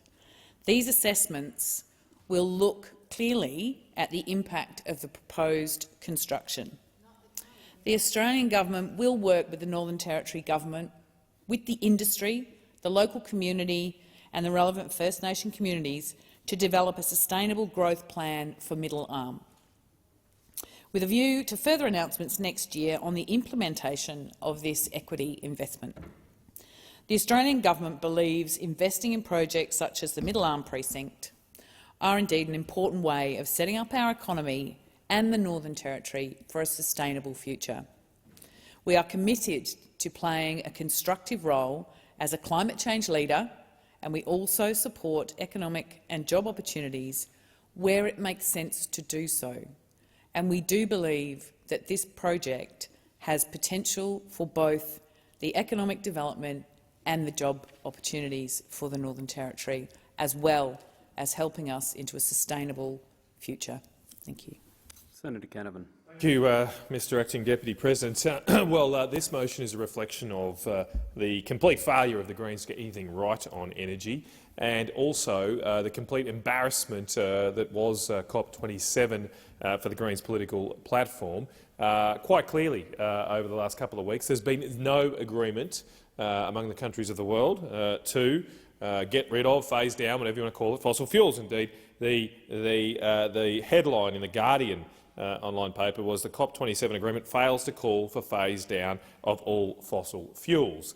The Greens here now with this motion are trying to sneak in to this chamber a decision that wasn't taken even at the climate conference. So, of course, why should Australia do something that other countries are not committed to do? And the reason that other countries are moving away from phasing down fossil fuels, the language in the COP agreement is more open to fossil fuel development than the one last year at Glasgow. The reason that's happening is the rest of the world has woken up that we need coal and gas and oil to have a functioning modern economy, indeed to feed ourselves. And I think one thing that must be stressed in this debate is that in a few months' time, indeed by the end of this year, Australia will no longer produce urea-based fertilisers. Urea fertilisers are the most common used fertilisers in Australia. Synthetic nitrogen fertiliser, of which urea is one, are the most common used in the world. In fact, nitrogen-based fertilisers feed around half the world's population right now. Nitrogen-based fertilisers, synthetic nitrogen-based fertilisers, come from natural gas. If we didn't have natural gas, if we don't produce natural gas, we won't be able to feed half the world's population. That's how the world works. That's how the real facts work, and the rest of the world has found that out over the past year when Russian gas was denied to European manufacturers. They've had huge issues with producing fertilisers, sent fertiliser prices through the roof right across the world, where it sent food prices up, fed into inflation, as we've seen right around the world, causing untold suffering, especially in poorer countries. But here in Australia, it is a travesty that we are not, or no longer will produce urea fertilisers. We'll be reliant on the Middle East. We used to be reliant on China, but they banned the export of them a few years ago. We'll be relying on the Middle East to grow our food rather than taking care of it ourselves. And we have plenty of gas resources in this country. We are just denying ourselves the use of them. We're not supporting them. This new government has scrapped funding for the development and exploration of new gas basins in the Beetaloo and the Cooper basins. We need to get back to supporting our country and our people.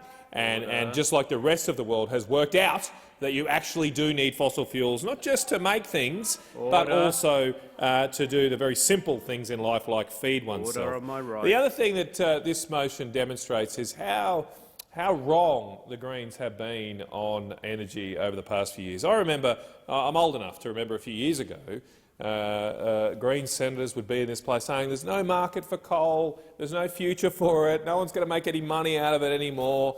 And that was their prediction. There was a prediction there would be no business case to invest in fossil fuels. But now, of course, they have to. They've been wrong on that, fantastically wrong. And now they're trying to use the laws to ban people from investing in these projects, to stop them, even though there is a very strong economic case for Australia to invest in coal and oil and gas. You just have to look at our trade data, because people might not realise, but over the last 12 months, King Coal has re-emerged. King Coal has been re-coronated. It is the nation's biggest export once again. Our biggest export from Australia over the past 12 months is coal. It's overtaken iron ore in the last couple of months. For the last 12 months, we exported $130 billion worth of coal. It alone is about a quarter of our exports. So about one in every $4 of exports from our nation, merchandise exports I should say, comes from coal.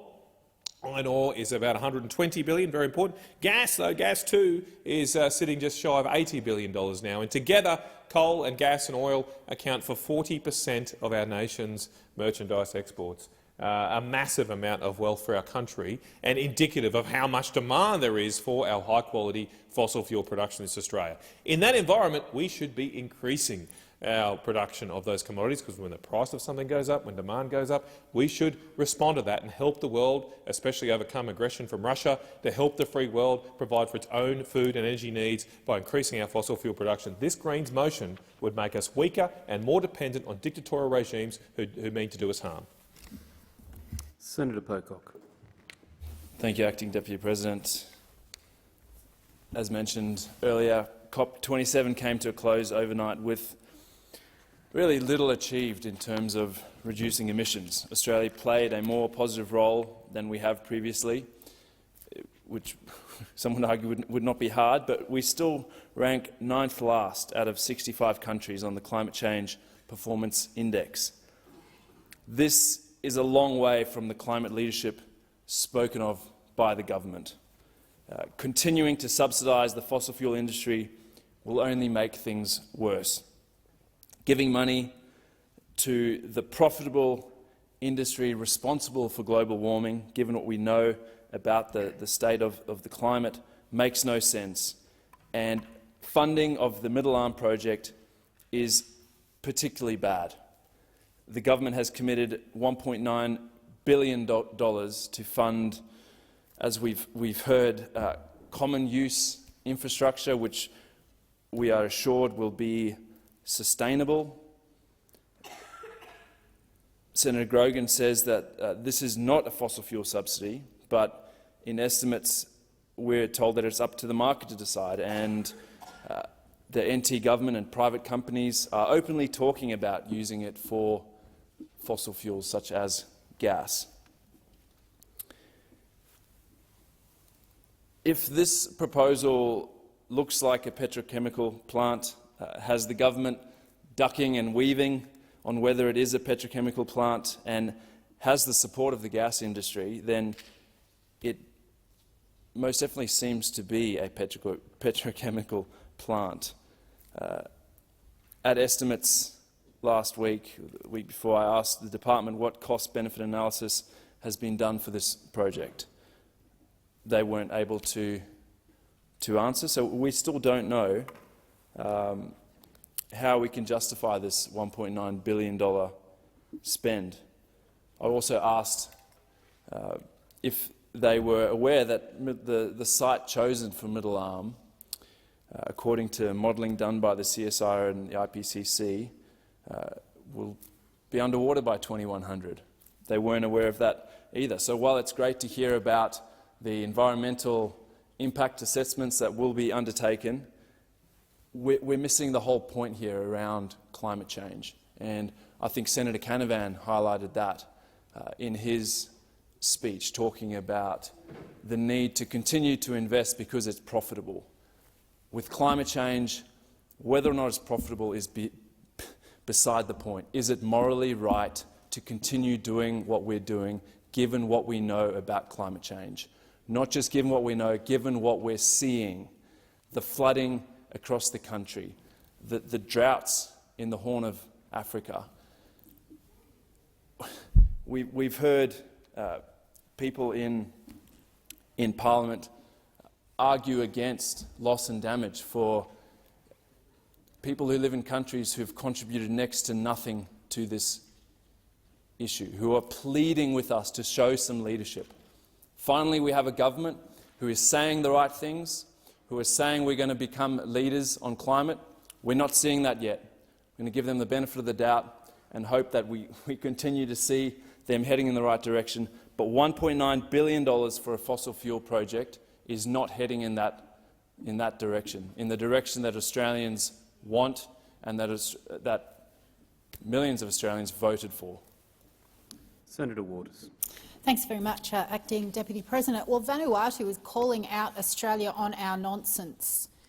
And it's clearly said, well, Australia shouldn't host or co-host the next climate conference if we are giving public money to open up new coal, oil and gas projects. I completely agree with the Vanuatu Climate Minister on that, and I thought that this government had made a commitment that there wouldn't be any new public money for fossil fuel subsidies. But unfortunately, when the budget was handed down, we saw some tweaks, sure, but we saw about $40 billion of the last government's fossil fuel subsidies retained by this government, who are so poor they can't put dental or mental health care into Medicare, they can't raise the rate of job seeker. They're too poor to do that, but they're not too poor to keep $40 billion of the last government's subsidies for the coal and gas industry.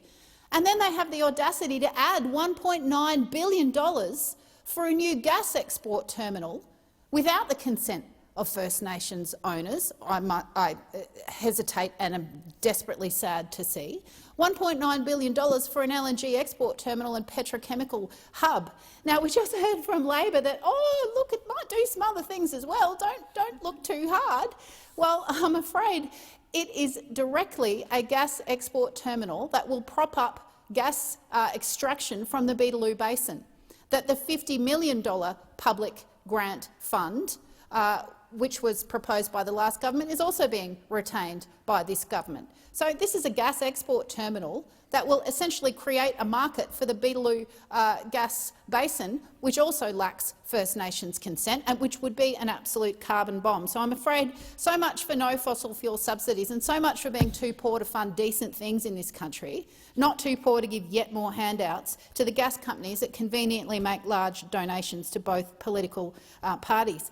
The other thing that made me laugh cry was the Labor Party saying that this was a sustainable development precinct, and not to worry because it's going to be assessed under the EPBC Act, our federal environment laws. Well, I am an environmental lawyer and I can tell you that there are no climate impacts considered under the EPBC Act because we do not yet have a climate trigger. So I'm afraid it gives me no comfort whatsoever that a gas export terminal will need tick-off from our current EPBC laws, which were written by former Prime Minister John Howard, because the climate impacts won't be considered. So honestly, you could not make this stuff up. We're at $42.7 billion now of public money over the Ford estimates over 4 years going to prop up the fossil fuel sector. $42.7 billion over 4 years. That is an absolute outrage from a government that said there wouldn't be any new public money for new coal, oil and gas, and from that same government who are crying poor when it comes to actually helping people with the cost of living, doing things like increasing the pathetically low rate of job seeker, which sees people kept below the poverty line. It doesn't add up, except when you look at the donations from the coal, oil and gas industry. And of course, they only have to disclose that once a year on the 1st of February. So it's just a very cosy little stitch-up here, and it's no wonder that Vanuatu's Climate Minister is calling Australia out and urging us to not have new fossil fuel subsidies if Australia wants to host the next climate conference. The Greens are firmly in agreement with that position. Those fossil fuel subsidies should have been dumped from the budget. There certainly should not have been $1.7 billion added for a new gas export terminal, and the Labor government need to start remembering that they'd one time made a commitment that not to have new fossil fuel subsidies, and they ought to stick to that commitment. Senator Roberts. Thank you. Great news. Vanuatu still exists. Experts told us it would now be underwater due to global warming and rising sea levels. Just like Al Gore forecast, Mount Kilimanjaro would have no snow by 2016. How many islands has Vanuatu lost due to rising sea levels? None. Mount Kilimanjaro is still topped with icy white powder. Maybe that's why it's now called climate change instead of global warming. I thank the Australian Greens for this breaking news that Vanuatu's Climate Minister would only back Australia's bid to host the 2026 Conference of Parties, COP, if Australia does not commit to any new coal or gas projects. With that headline, the solution is clear. Australia must immediately fund and build as many coal and gas projects as humanly possible. So there's no chance these parasites will be hosted here, the expensive UN World Economic Forum Talkfest for Climate Elites, the 2026 COP. What's the COP? The UN's Conference of Parties involves millionaires, billionaires and politicians bouncing around the world in fuel-guzzling private jets to luxurious locations. gorging themselves on prime beef while preaching to we lowly peasants to reduce our carbon dioxide footprint, stop flying, stop driving and stop eating red meat. If the 2026 COP was hosted in Australia, taxpayers would be forking out for the UN's globalist elite talkfest. We'd be paying for them to tell us to destroy our energy grid and commit economic suicide to appease the sun gods. If COP, the Conference of Parties, does not want to come to Australia, that's their loss. That is their loss. We'll keep our abundant protein-rich red meat, delicious range of seafood, cheap and reliable coal-fired power, huge gas reserves and efficient petrol and diesel cars. Let the UN's Conference of Parties, the World Economic Forum's Conference of Parties, eat their bugs in the dark while waiting for their electric vehicles to charge. We have one flag, we are one community, we are one nation. Senator Allman-Payne. Thank you, Acting Deputy President. The 2022 federal election saw a groundswell of support for candidates that support reducing Australia's emissions. Not only is the public support there for reducing emissions, it's also the necessary thing to do if we want to avoid further catastrophic climate change. So Australia hosting a Conference of Parties meeting, or COP, to work together globally to prevent a mass extinction should be a good thing. But hosting an international climate change conference is a not-so-cheap exercise in public relations if you're committed to opening up more coal and gas mines like this government is. You can't have climate action while opening up more coal and gas. They are literally incompatible. Vanuatu is absolutely correct to put conditions on their support for Australia's bid to host the COP. The government likes to talk about regaining our place on the international stage and how our partnerships with the Pacific are about respecting the Pacific family. Well, using island nations to greenwash Labor's fossil fuel agenda is a pretty atrocious way of showing respect to the Pacific. Pacific nations know this, and they aren't going to let it happen. They have proven themselves more than adept at lobbying richer and more powerful nations on climate policy, and they will continue to make decisions in the best interests of their people and their region. If Labor was serious about climate action, they would put a stop to all new coal and gas mines, stop using public money to subsidise the fossil fuel sector, and commit to phasing out fossil fuel use and exports. We need to transition to a clean energy future. Giving $1.9 billion to a new petrochemical and LNG facility undermines our interests in the Pacific, it undermines Australia's credibility and, quite frankly, it undermines our chances of keeping global temperatures to a survivable level. Thank you. So the question is that the motion moved by Senator McKim be agreed to. Those that opinion say aye. To the contrary, no. The noes have it. Division required. Ring the bells for 4 minutes.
Lock the doors. So the question is that the motion moved by Senator McKim be agreed to. The ayes will pass to the right of the chair, the noes to the left. I appoint Senator McKim as teller for the ayes, Senator Cadell as teller for the noes.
Order.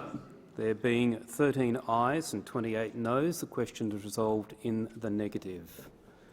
Senators, we are moving on to the matter of public importance, so for those who are not remaining in the chamber, please leave quietly or resume your seats quietly.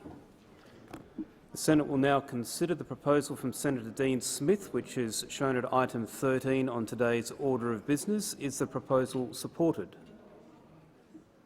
Thank you. The proposal is supported. I understand that informal arrangements have been made to allocate specific times to each of the speakers in today's debate. With the concurrence of the Senate, I ask the clerks to set the clock accordingly. And Senator Smith. Thank you very much, Mr Acting Deputy President. It was the best of times, it was the worst of times. People will recall the famous novel by Charles Dickens, A Tale of Two Cities. But if Charles Dickens was alive today, he would be compelled to write about a tale of two Labor parties. The first Labor Party is the Labor Party that acts in a certain way when it's desperate to get elected to government. The other tale of the Labor Party is how it chooses to act when it is elected to government. Earlier today, we talked about the great deceit that Labor has inflicted upon West Australian voters. Prior to the election, the Labor Party said that large-scale, wide-ranging backward-looking industrial relations reforms were not part of its plan. And today, 6 months after their election, as we begin the last parliamentary fortnight, the big-ticket item that this Senate chamber will debate will be Labor's big plans for industrial relations reform. But nothing tells the story better about what Labor says and what Labor does on its way into government compared to what Labor says and does when it's in government than the issue of electricity prices. 97, just think about that, 3 less than 100, 97 occasions the Labor Party thought it would seek to camouflage its poor record on electricity prices in an effort to come to government. Jim Chalmers, then Opposition Treasurer, Mr Jim Chalmers, then Opposition Treasurer, said in Perth on the 30th of April this year, "We've got policies about getting power bills down. We've got policies for cheaper, more accessible health care, which is a big part of the story. We've got policies to make childcare cheap, to get real wages moving again." Policies to get electricity prices down, Mr Chalmers said. The Prime Minister himself said at the Powering Australian press conference on the 3rd of December in 2021, the Prime Minister, Mr Albanese, then the shadow opposition leader, said it will see electricity prices fall from the current level by $275 for households by 2025. In his National Press Club address on the 18th of May this year, then opposition leader, now Labor Prime Minister Mr Albanese says, "Making Australia a renewable energy superpower is the fastest way to cut pollution and the most effective way to act on climate change." And then he says, "But it is also the best way to cut power bills for families and businesses, saving families $275 a year." They are just a few examples of the 97 occasions when Labor in opposition said it would commit to bringing power prices down for Australian families by $275. That's what they said in opposition. And what has happened in government? What has happened in government? You can run, but you can't hide from the budget process. You can run, but you can't hide from the budget process. And in the government's own budget documents, at page 57, in the first budget document, it said this: "Treasury has assumed that retail electricity prices will increase by an average of 20% nationally in late 2022, contributing to higher forecast CPI in 2022-23. Giving forward wholesale contract prices for electricity remain elevated, retail electricity prices are expected to rise by a further 30% in 2023-24. What Labor says in opposition, trying to get to government, is very, very different to what it does in government. And who are the people that pay the price for that? Ordinary Australian families, small and medium-sized businesses. And just this morning, West Australians would have woken up to a news story about how West Australian charities are now having to do more to support Australian families, West Australian families, meet the rising cost of living challenges. Senator Sheldon. Thank you, Acting Deputy President. Well, again, the question of cost of living, and let's look at what the impact is for so many people right at the moment. At the inquiry into the most recent Industrial Relations Bill, Peter Richards, a Simplot worker from Devonport, 42 years old, casual forklift driver. To his credit, he served in East Timor with the Army back in 1999-2000. And Peter went on to say that the cost of living has gone through the roof. Everyday necessities. It's the difference between buying frozen vegetables or having fresh vegetables. I currently walk most places because the cost of fuel has gone through the roof, and I get a lift to and from work from my fellow workmates.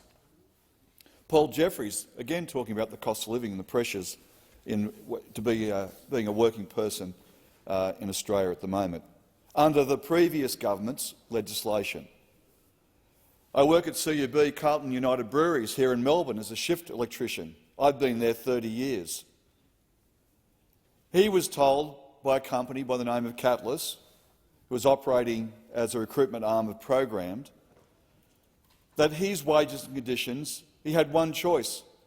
One, he got sacked, and secondly, he was told he had to take an agreement for a 65% wage decrease if he wanted to work. And he said, when your wages and conditions are reduced by 65%, your whole life changes, your world crumbles, you just fall apart, just like that. He went on to say about the pressures that is on him and his workers, and after almost a year of fighting to get their wages and conditions back on keel, they eventually got there, with no help from the legislation. And he went on to say this can absolutely still happen to thousands of workers right across Australia. Heather McCarty, a primary school teacher, talking about the problems that she's had of 18 months of negotiations in the existing multi-employer stream and not having the capacity to bring that dispute to a head, and the effects on her and her colleagues. We need the negotiations, she said, to process to hurry up. It's too slow. It's far too slow. We have no power. The legislation is a way to change things and make things better for employees. And of course, then we go to the academics and these reports that have been talked about multi-employer bargaining. And it really is a question about whether the race to the bottom, which has happened for the last 10 years, or we want to have a race to the top based on quality economic output. Because that's what happens when you start making the system work for working people, for fellow Australians in this country. Now, improving employment and wage distribution in the 2019 OECD report says multi-employer bargaining is critical. It's higher employment, lower unemployment, a better integration of vulnerable groups and less wage inequality, addressing gender inequality. A 2020 OECD report found that multi-employer arrangements are necessary to negotiate targeted raises in female-dominated and low-paid sectors. And of course, macroeconomic performance in other countries such as Austria, Denmark, Germany, the Netherlands, Norway, Sweden, Japan. Multi-employer bargaining is an essential part of the macroeconomic policy. It gives the capacity for skills and training and investment. It's where people come together and work at how we can work results together. And they come together across industries. What a great idea. They can turn around and say, we as a group can actually invest in skills, training and capacity across our industry. And even more so, they also get smaller employers, medium-sized employers who come together, who may not have the resources to do it on their own. And we heard through the recent Senate inquiry when numerous examples were given from small employers and medium-sized employers, but how it works for them, how it would work for them. But then, of course, you've got the vanguard of people like, Alan Joyce and his, Material World, where he says, 21 external companies, 17 owned subsidiaries are all OK. That's OK. Wages go down. That's not multi-employer bargaining when I set up dodgy companies. Or then you have the perler, where we got, really the home goal. When Senator Birmingham says, those are the things that our government managed to achieve with strong economic growth in our last year in office, with unemployment down 50-year lows, creating the conditions for economic growth to help to drive productive wages growth. Time has expired. Well, that is a lie. Resume your seat. Senator Rice. I rise to speak on this matter of public importance on the government's broken promise to bring cost of living relief in the budget. Energy bills are rising, rents are rising, the cost of food is rising. We are in a cost of living crisis, and it seems everything is rising except for income support payments. These are still way below the poverty line, with JobSeeker at just $48 a day. It is people on income support who are most impacted by the cost of living crisis, who need cost of living relief, who have been failed by this government in the budget. On $48 a day, how does the government expect people to pay the bills, to pay the rent, to feed themselves? The reality is people just can't, and they aren't. Last week I had the privilege of visiting St Mary's House of Welcome in Collingwood in Melbourne, a community hub where anyone is welcome to come for lunch, or a shower or to charge their phone. And what I saw is that the face of homelessness is changing. St Mary's is seeing more people than ever before, including young people and families. Many come to grab a meal to take home to their family because they simply cannot afford fresh fruit and vegetables anymore. I mean, the work that St Mary's does is incredible, but they rely on donations and they run on the smell of an oily rag. And with the cost of living rising, they are feeling the pressure from increased demand. And the reality is we should not be relying on organisations like St Mary's to do the heavy lifting and to be supporting our community. Inadequate income support payments force people to live in poverty. But poverty is a political choice, and it's a choice that this government is making, that made in the budget. We can blame the cost of living crisis all we want, but the government has the power and they have made a choice. That what their choice needs to be is to acknowledge that as cost of living continues to rise, income support payments, they need to rise too. We need a guaranteed livable income of at least $88 a day for all income support payments. We need to end mutual obligations which do nothing to help people find work, and we need to remove unfair restrictions on who can access payments to ensure that everybody has got enough to cover their basic needs. Only with a guaranteed adequate income will we really tackle the cost of living crisis for those who are feeling it the most. Will we see income equality so that places like St Mary's aren't expected to keep on picking up the pieces? Thank you, Senator Rice. Senator Brockman. Madam Acting Deputy President, I too rise to speak on this matter of public importance from Senator Smith on the cost of living crisis facing so many Australians. This is a government that doesn't have a plan, and that's very, very clear. In fact, we've seen it revealed here in question time today, and I'll go back to that later. But we've seen a government with no plan. This government, incoming, knew that gas prices were on the rise. We've seen that long before the invasion of Ukraine by Russia. We'd seen rising gas prices. And we knew that in the end that they would have a flow-on impact on businesses and households. And what's this government's immediate response to that crisis in gas prices, which is an eastern states gas crisis, I will just point out. The West Australian situation is very different. But what's the government's response? What does it put on the table as policy responses to the rising cost of gas impacting on the rising cost of living? Price controls? A policy that has failed every time it has been tried for over 2,000 years? Price controls? Increased regulation? A policy that, again, has a very dubious chance of actually succeeding in pushing downward prices on gas. And what's the other one they floated? Taxation increase. Taxation increase is really going to help cost of living pressures on Australian families and Australian businesses? A tax increase? I mean, it almost beggars belief. But this is a government that came into office without a plan. And as I said, we've seen that today.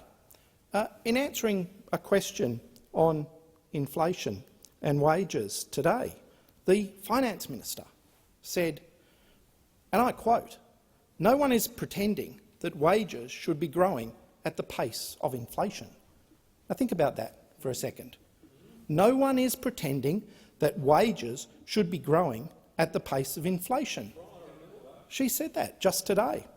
Yet what did her Prime Minister say just a few short months ago, in fact in 2022, about wages and inflation? He said, and I quote, "It's not bad luck, it's bad policy that wages aren't keeping up with inflation." Now, don't you see quite a contrary position in those two statements? The Prime Minister, it's not bad luck, it's bad policy that wages aren't keeping up with inflation. The Finance Minister, no one is pretending that wages should be growing at the pace of inflation. This is a government that has no clue about how to handle the pressures of a modern economy. This is a government that has no clue on how to satisfy the demands of the union movement on the one hand and still maintain downward pressure on prices, maintain a strong and growing economy that they inherited from the Liberal government. It is a government that promises much. They promised $275 decrease in power prices to every Australian family, $275. In their first budget, they delivered an increased outlook for energy prices going into the foreseeable future, an increased cost of energy into the foreseeable future. We've seen massive rises in the cost of fuel, which impacts on every Australian household. We've seen massive rises in the cost of rental accommodation. We've seen huge flow-on impacts to things like grocery prices.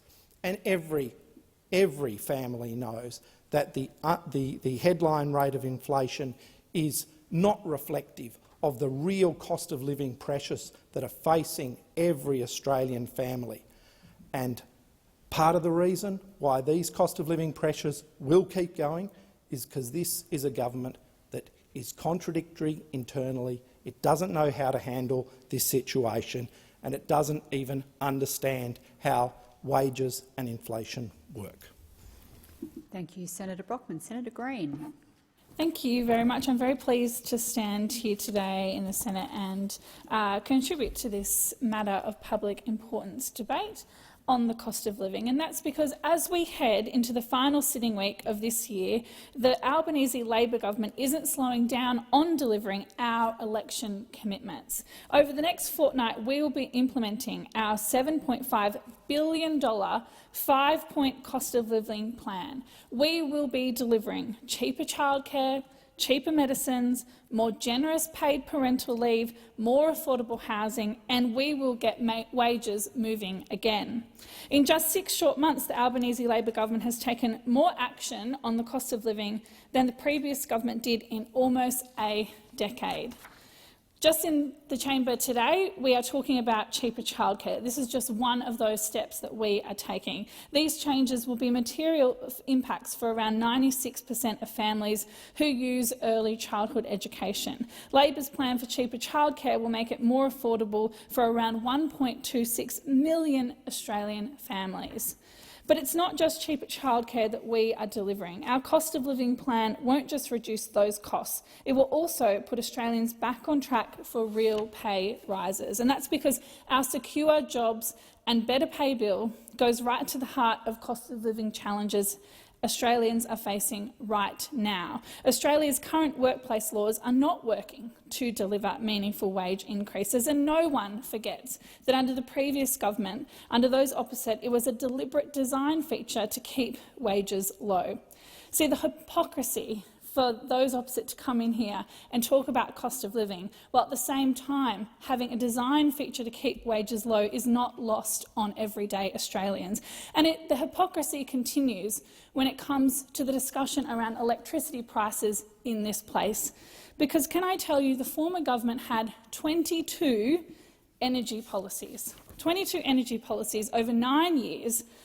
And those incoherent, inconsistent, uncertain policies led to 3 changes in the Liberal leadership, possibly 2 in the National Party, direct results of disunity and energy on policy. They couldn't get their act together for 10 years, and now they want to come in here and lecture us. This is their record on electricity prices, complete disunity on net zero, vetoing renewable energy projects which would have created jobs, which is the most affordable energy source in the market. Look, they promised to build a coal-fired power station in North Queensland, but of course that was just a press release. They never actually did that. They hid key information about electricity prices from the Australian public, about the rises in electricity. This is not only a problem of the former government, it's followed them through to opposition, because we know that the opposition still has climate deniers in their ranks, politicians that come into this place with their graphs downloaded from some pokey part of the internet. Now their answer, after having no solutions for a decade, seems to be to offer nuclear power as a solution. Well, last week in estimates, the CSIRO said, only weeks ago, that nuclear wasn't a competitive option and that it would take until the next decade to get up and running. This is the solution from those opposite, the most expensive form of power that will take us into the next decade to establish. We know that renewable energy is the cheapest form of power. That is why we are delivering our Powering Australia plan. And we know that this country needs certainty when it comes to energy policies. That is why we are delivering our plan for Australians. What you will see from those opposite is hypocrisy when it comes to energy prices and cost of living. Now, I appreciate I'm about to be followed in this place by the Venn diagram of conspiracy theorists about climate change, and throw in anti-vax as well. But I just want to make this clear. When it comes to the facts on energy policy— Order, Senator Green. Senator Scarr, on a point of order. My point of order is personal reflection. There were two personal reflections there on my good colleague, Senator well, it could be either Senator Roberts or Senator Rennick, in relation to assertions of conspiracy theorists and anti-vaxxer, and I think they should be withdrawn. If you don't know, really call it personal, can you?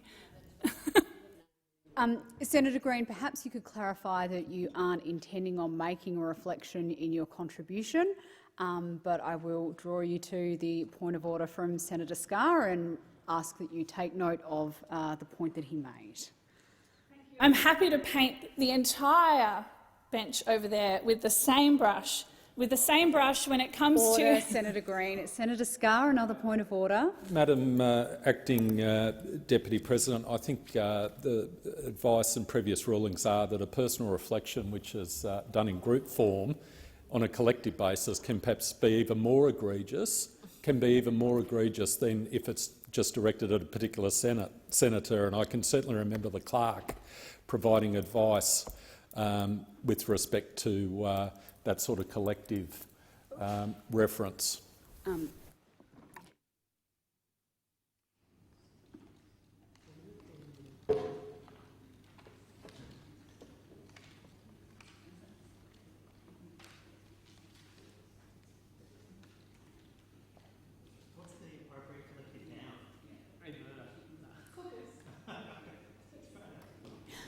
Senator Green, you have 36 seconds left of your contribution, and I might just ask that you exercise a degree of caution in how widely or narrowly you choose to make reflections on senators opposite. I do note that you were choosing your words quite carefully, I thought, but just be very cautious of not too broadly using the brush that you were utilising at that point. Thank you, Senator Green. Well, thank you. And I do think it is important that the Senate understands I'm talking directly about the former government, the Liberal National Party, and their failure over a decade to develop any energy policy. And we know the reason that that occurred, because of their disunity, because of the beliefs in their own party about climate change and about delivering cheaper energy policy. So we will not stand here, as many points of order as you want to call. We won't be lectured by those opposite about bringing down energy prices because they never did it over a decade. Order. Thank you, Senator Green. Your time has expired. Senator Roberts. Thank you. The Albanese government's behaviour goes well beyond a broken election promise to give cost of living relief. The government is actively making inflation worse. The inflation rate is 8% and will remain at 8% into the future on the back of increases to energy prices. Electricity, gas, diesel and petrol are all inputs into every corner of our economy. Forcing energy price increases to appease the sky god of warming will force up input costs right across our economy and lead to more inflation. Weather-dependent solar and wind power will never provide baseload power. Doubling down on more solar and wind before the added cost of changing out every wind turbine and solar panels with new ones before we even get to 2050 will lead to more inflation. Taxpayers pay for these things twice, once in taxpayer subsidies to wind and solar and through higher inflation, energy inflation. Not only do we have a lack of wage rises, we have a lack of wages. Businesses are closing all over Australia as inflation wreaks havoc in the productive economy and energy costs drive manufacturing overseas. This government has no answers. We have just seen a childcare bill that gives handouts to millionaires but fails to create a single job. Failing to use government policy to create jobs while allowing 220,000 new migrants into Australia every year will create a pool of unemployed, resulting in reduced market power for labour. That can only mean lower wages, even before losing 8% a year off their pay packet through inflation. One Nation believe the way to break the inflation cycle is a comprehensive root and branch review of the taxation system to return bracket creep to wage earners while forcing big business, especially foreign multinationals, to pay their fair share. Queensland Labor government's health department still mandates COVID injections for health professionals. Injection mandates must be abolished now. Let anyone who wants to work, work. We are one community, we are one nation, and Labor is a threat to breadwinner jobs. Thank you, Senator Roberts. Senator Rennick. Thank you, Acting Madam Deputy Chair. And I'm very pleased to rise about this bill today, this motion today about the Albanese government's inability to control the price of energy. It's not really surprising that has happened, and as we heard from the speech before, it was basically made up more of invective and personal insults than any actual detail. And we saw that type of behaviour as well in estimates, where I got to question Senator McAllister about how many transmission lines that we were going to need in order to meet the 43% reduction in carbon dioxide by 2030. And of course, she actually had no idea. The numbers we were given was somewhere between 5,000 kilometres and 28,000 kilometres. Now, there was an article a year or two ago in the Australian Financial Review that said that the cost of building, 900 kilometres of a transmission line would cost $2.4 billion. That was back in 2020. So if you wanted to build 28,000 kilometres of transmission lines, that would cost a cool little $75 billion back in 2020 prices. So I suspect that's probably closer to $100 billion just to build the transmission lines. So if you think energy prices have gone up a lot already, get ready, get set for them to go even higher, because that's what will happen under the Albanese government, who have absolutely no idea on the price of basically turning the energy grid into being backed by 82% of renewable energy. And I'm glad Senator Green referred to the CSIRO, because I've spoken to the CSIRO many times, and they have actually said that there's 40 different models to get to net zero. Can you believe that? 40 different models. Now, these people want you to believe that the science is settled, but there's 40 different models, apparently, to work out how to get to net zero. Now, let me tell you something. If you've got to rely on a model to get to net zero, that's not science. That's indoctrination, intimidation and shoddy mathematical modelling. Okay? The only time the science is settled is when you've got an algorithm demonstrating cause and effect and quantifying that cause and effect. Einstein wasn't famous because he was a scientist. He was famous because of the algorithms he invented, E = mc squared. It's called mathematics. It's called mathematics, and that's what matters. So let's go back to the economy, however, and another question I put to the CSIRO, was that the cost of recycling the battery, or actually I didn't actually ask this, Larry Marshall, the head of the CSIRO, actually volunteered this. The cost of recycling a battery is 3 times more than building it. It's 3 times more than building it. And of course, this is the thing that the unicorn farmers don't want to talk about, is that it's not just the generation that you've got to build, it's the cost of building it, it's the generation, it's the transmission, it's the storage, it's all the extra security services, so that's more batteries on top of storage. You need more batteries to control frequency control, and then you want to recycle it. And then you want to recycle it. Now, I'll tell you a simple solution if you want to recycle it. It's called photosynthesis. You were taught about it in grade 8 science. Okay, very, very simple. And we know that carbon dioxide is recycled through the atmosphere every 4 years. Simple numbers. The weight of the atmosphere is 5.15 times 10 to the 15. Carbon dioxide makes 0.04% of that atmosphere, which means the weight of carbon dioxide in the atmosphere is 2 by 10 to the power of 12. Carbon dioxide has a specific density of 1.53. So the weight of the carbon dioxide in the atmosphere is 3 times 10 to the power of 12. Now, we know, as per the IPCC report 2007, that 800 billion tonnes of carbon dioxide is consumed via photosynthesis every year naturally in the environment. That's by 8 by 10 to the power of 11. So you take 3 by 10 times the power of 12 divided by 8 by 10 to the power of 11 is 4, which means the carbon dioxide— no, that's photosynthesis, champ. Photosynthesis. You taught about it in grade 8 science. And so let me tell you, we can cut the cost by basically going back and building more coal-powered fire stations near my hometown at Kogan Creek. There's 400 million tonnes of free— Order, Senator Rennick. Senator Scarr is on his feet. Senator Scarr. Acting Deputy President, there is just a continuous barrage of interjections from Senator Shoebridge. I'm having trouble hearing my friend Senator Rennick, even though I'm this far away from Senator Shoebridge. Thank you, Senator Scarr. I was likewise struggling to hear above all of the cries across the chamber, but I would also remind all senators to direct their comments through the chair. That might enable us to be somewhat more orderly. Senator Shoebridge, are you wishing to debate the point of order? And I'm sorry, it was his attack on Einstein that really set me off, and I apologise if that troubled me in the way it did. Okay, thank you for that clarification, Senator Shoebridge. Senator Rennick, you can continue your contribution. Thank you, Acting Deputy President. And let me say the cheapest way and the best way to lower power prices will only be under a coalition government, and we will do that by adding some more turbines at Kogan Creek near my hometown of Chinchilla, which is 400 million tonnes of free coal owned by the state government. You've only got to basically mine it, put it straight into the coal mine, it goes straight into the Southern Interconnector and you get free energy. Thank you very much. Thank you, Senator Rennick. The time for the debate on the MPI has expired, so I will now proceed to the consideration of documents.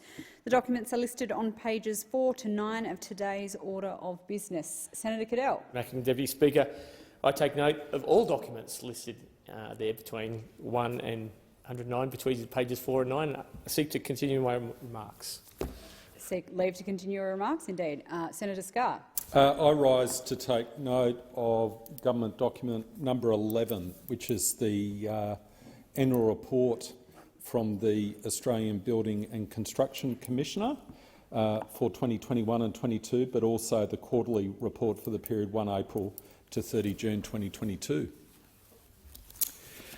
Madam Acting Deputy President, I don't think that any objective stakeholder or citizen of this country who took the time to read the Australian Building and Construction Commission annual report of 2021 to 22 would identify this as an agency which should be abolished.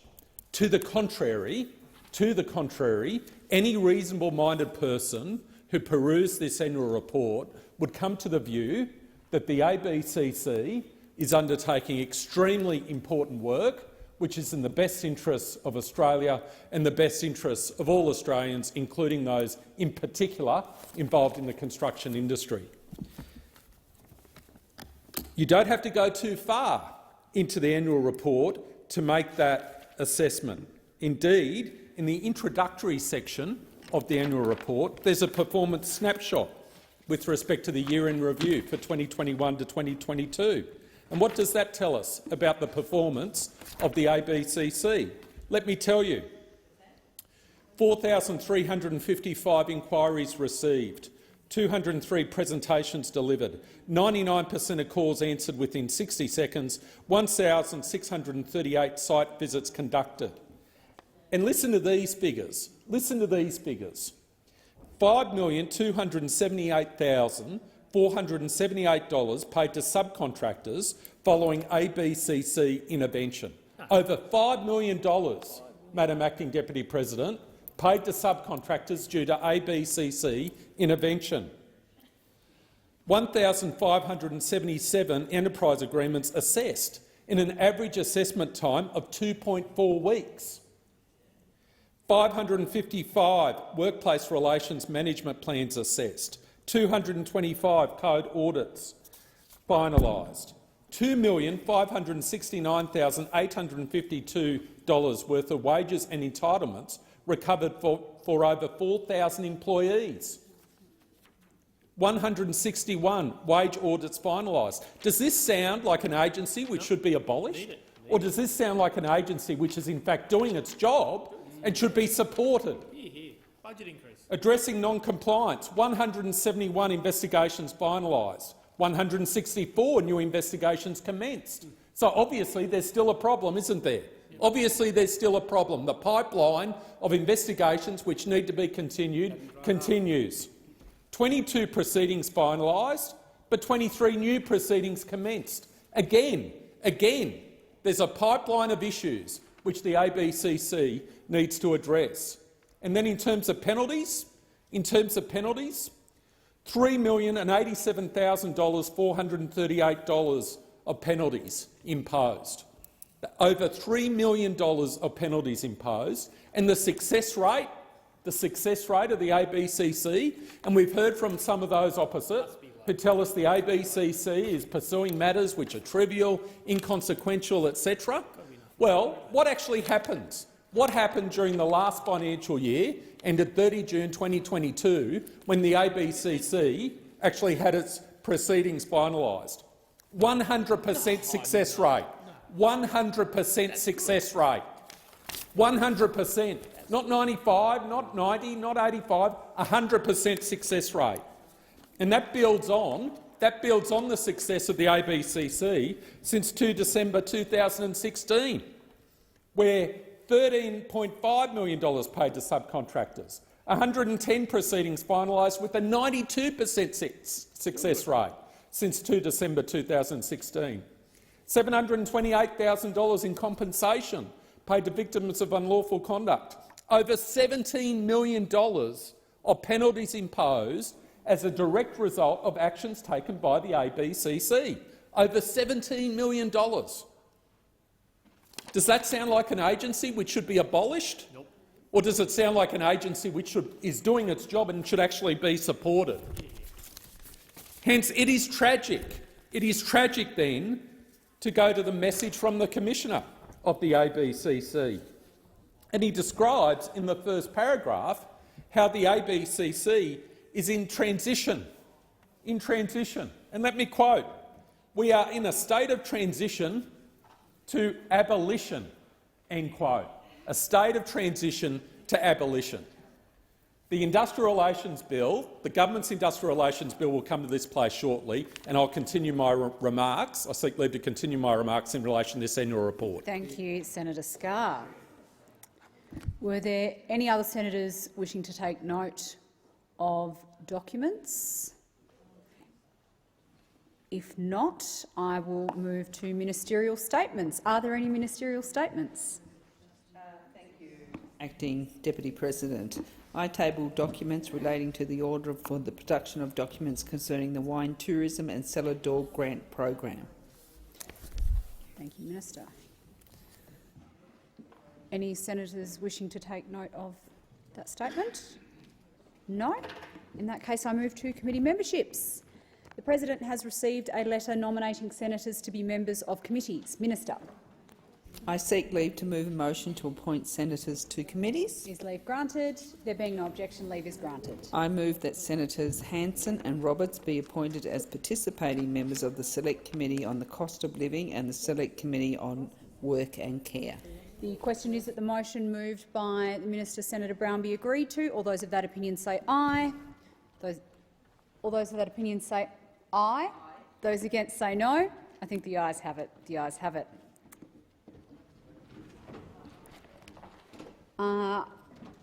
Having dealt with committee memberships, I'll move to messages from the House of Representatives. The President has received messages from the House of Representatives forwarding the following bills for concurrence: Emergency Response Fund Amendment, Disaster Ready Fund Bill 2022 and Social Services and Other Legislation Amendment, Workforce Incentive Bill 2022. I call the Minister.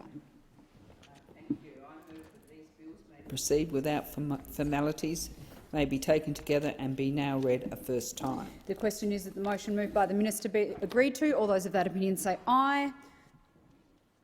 Those against say no. I think the ayes have it. I call the clerk. Emergency Response Fund Amendment, Disaster Ready Fund Bill 2022, Social Services and Other Legislation Amendment, Workforce Incentive Bill 2022. I call the Minister. I table revised explanatory memoranda relating to the bills and move that these bills now be read a second time, and I seek leave to have the second reading speeches incorporated in Hansard. Is leave granted? There being no objection, leave is granted. Minister.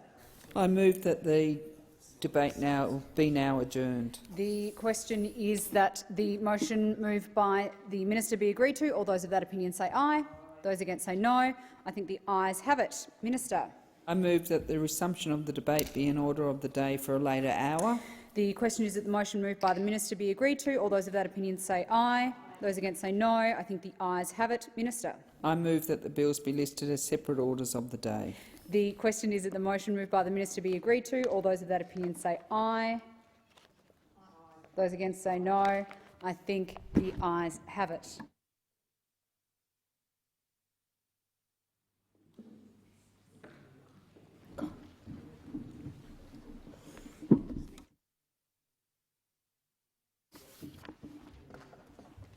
The President has received messages from the House of Representatives forwarding the following bills for concurrence: Fair Work Legislation Amendment, Secure Jobs Better Pay Bill 2022 and Privacy Legislation Amendment, Enforcement and Other Measures Bill 2022. Minister. I move that these bills may proceed without formalities, may be taken together and be now read a first time. Those in favour say aye. Against no. I think the ayes have it. Clerk. Fair Work Legislation Amendment, Secure Jobs Better Pay Bill 2022, Privacy Legislation Amendment, Enforcement and Other Measures Bill 2022. Minister.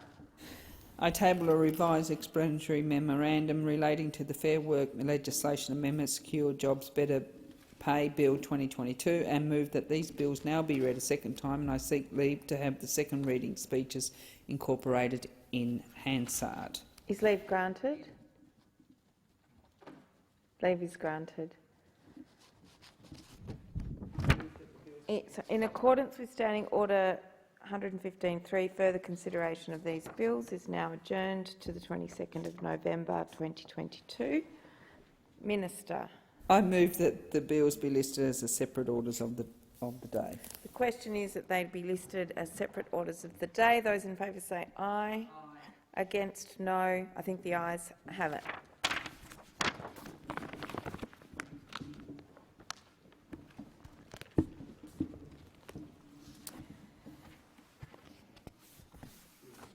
The President has received messages from the House of Representatives forwarding a further 7 bills for concurrence as listed at item 17 of today's order of business.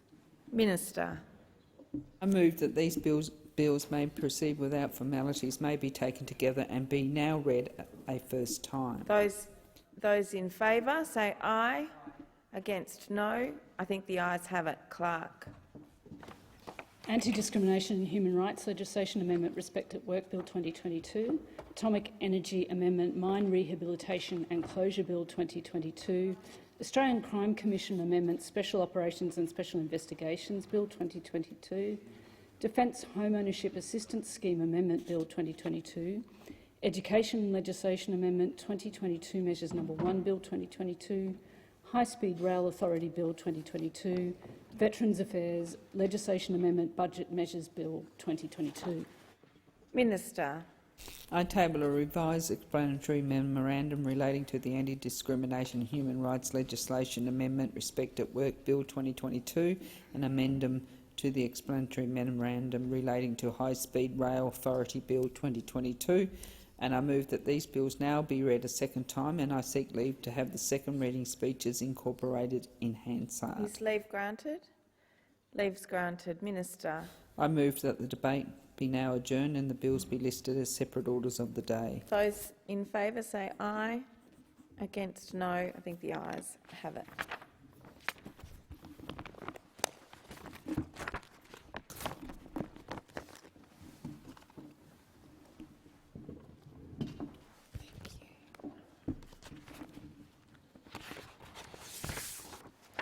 The President has received messages from the House of Representatives forwarding the Customs Amendment India-Australia Economic Cooperation and Trade Agreement Implementation Bill 2022 and 4 related bills for concurrence. Minister. I move that these bills may proceed without formalities, may be taken together and be now read a first time. Those of that opinion say aye. Against, no. I think the ayes have it. Clerk.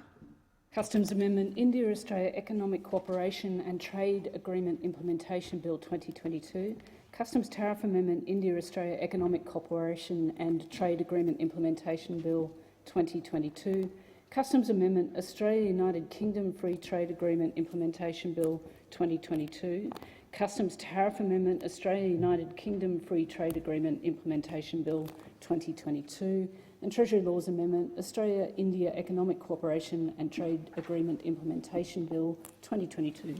Minister.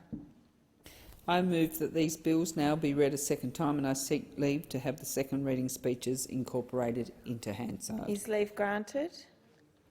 Leave is granted. Minister. I move that the debate be now adjourned. The question is that the debate be adjourned. Those of that opinion say aye. Against, no. I think the ayes have it. Minister. I move that the resumption of the debate be in order of the day for a later hour. Those in favour say aye. Against, no. I think the ayes have it.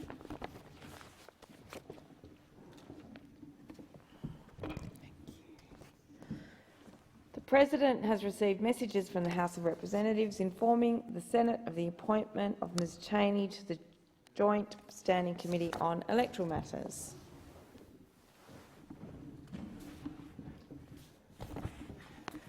The President has received messages from His Excellency the Governor-General notifying assent to 12 laws, details of which will be incorporated into Hansard. Okay.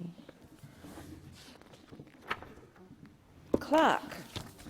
Business of the Senate Order of the Day number 1 relating to a report from the Legal and Constitutional Affairs Legislation Committee.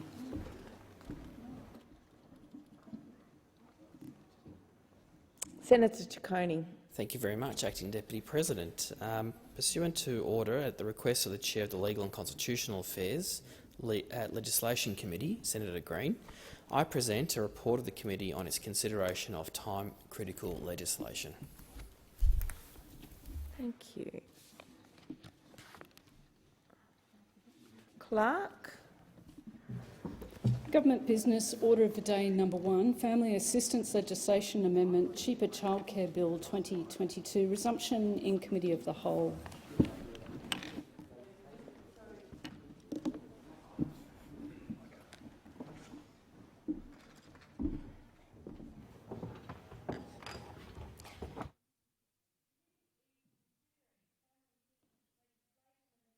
Childcare Bill 2022 and the amendment moved by Senator Roberts.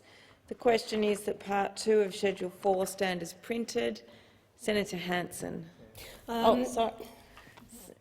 Minister, I will come straight back to you, Senator Hanson. Thanks, Chair. And I was just going to provide some advice to the chamber, just so they're aware. So tonight's the first Monday under the new routine of business that there are no divisions after 6:30 until adjournment. I want to take this opportunity to remind senators that in lieu of calling a division, they are able to record their voting position in Hansard by way of a request to the chair. This approach would facilitate smooth running of the chamber during this time and ensure that we're able to continue consideration of the legislative program as well. Thank you, Minister. Senator Hanson. Thank you very much. Well, the debate was actually interrupted because it ran out of time, so therefore I'd like to continue with some questions with regards to this bill to the Minister. Prior to the last question I asked the Minister was regards to what benefits is given to which people with regards to being able to pay cash. And the Minister responded by saying that Aboriginals in certain remote areas could actually pay cash. And then I referred to the fact is, well, what about white Australians? The Minister's response back to me was, well, I've gone on my racist rant again. What I'd like to ask the Minister then, if it is racism, please tell me, how do you define every other Australian who is not Aboriginal? Don't you believe that your policy in this bill, which clearly defines that Aboriginal people can pay by cash in remote areas where other Australians can't, don't you believe that your bill is racist when it's clearly based on race and not on an individual needs basis? So who is the racist here, Minister? Please answer my question. Minister. Thanks, Chair. And that's not what I said, actually, Senator Hanson. But what we've said is that it is feasible that some people will still be able to pay cash in certain circumstances. That would obviously be determined through the department. I gave some examples of what that would be, whether it be remote Indigenous communities, whether it be some remote geographic areas, whether it be someone who was a domestic violence victim. So there's some examples that I gave. Obviously, how that would be determined would go through a departmental process. Senator Hanson. In the bill, you define also people of Aboriginality Aborigines who can actually access these childcare services. I know it came up earlier about the definition of an Aboriginal.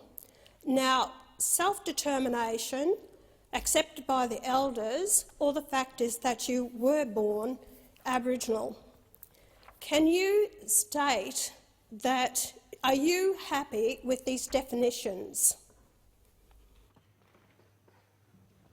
Minister. Thanks, Chair. And I've already provided an answer to this question, Senator Hanson.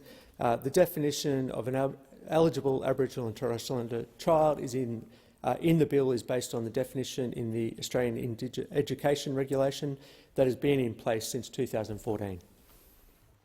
Senator Hanson.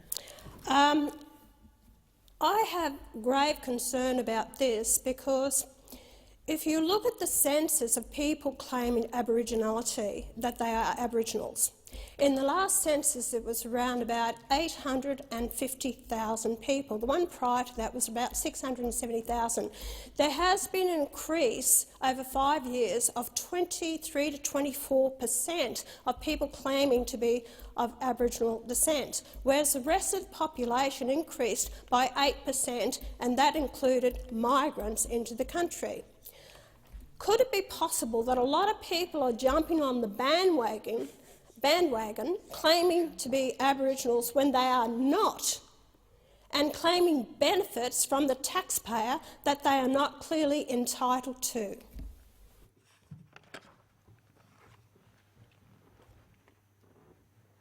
Senator Hanson. It shows me you can't even answer that question because you don't know how to answer it.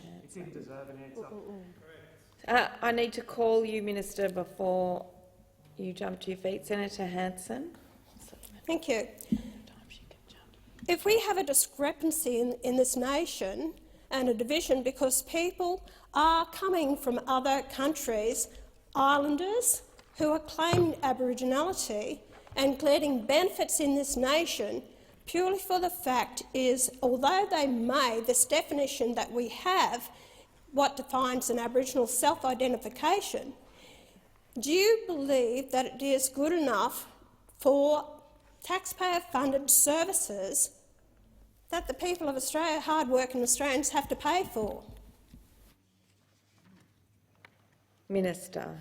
I've got no idea the point you're trying to make, Senator Hanson, but I think The aspersions you're trying to cast are outrageous. They don't belong in this chamber at all. If you've got a serious contribution to make, I'm happy to stay here and answer questions, but I'm not going to put up with nonsense.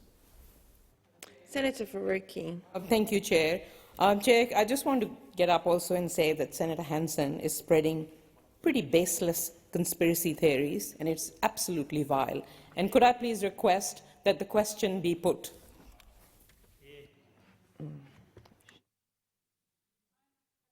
Senator Faruqi, are you moving that be the case? The question is that the question be put. Those in that opinion say aye. Senator Faruqi, sorry, just to draw your attention to the question before the chair. Senator Faruqi moved that the question be put. Those in that in favour say aye. Against say no. I think the ayes have it. The ayes have it. But do you want your dissent recorded, or do you want to defer the division? Defer the vote till tomorrow. So it can't. Yeah, you are actually, entitled what to Senator Faruqi has actually said can't be put to the chamber for a vote on it because there's no voting. No, this is exact. Well, there is no voting on. There's voting by the voices, but because you've asked for a division to be recorded, that means I can't put the question, and therefore it means that the debate continues, I think.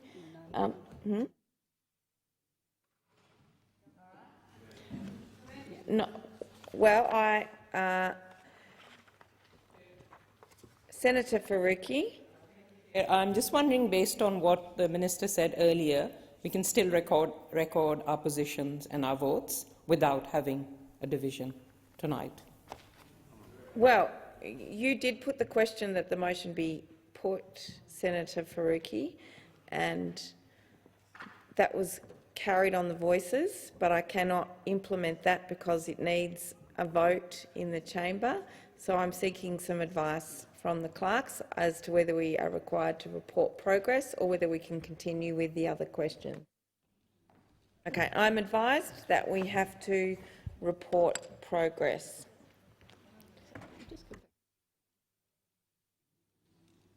Okay.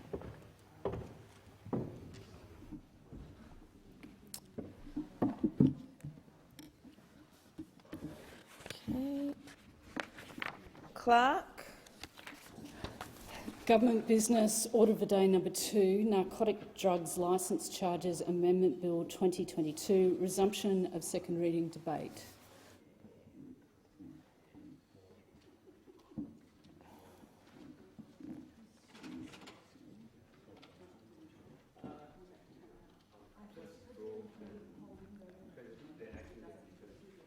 Hang on, just.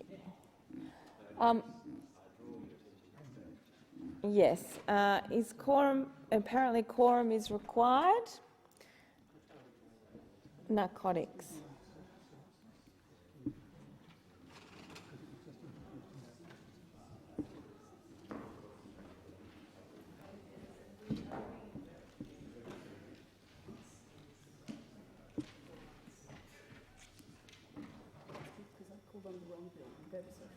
Okay, we're now moving on to social services.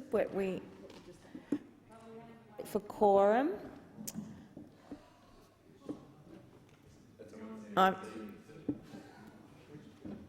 Social services.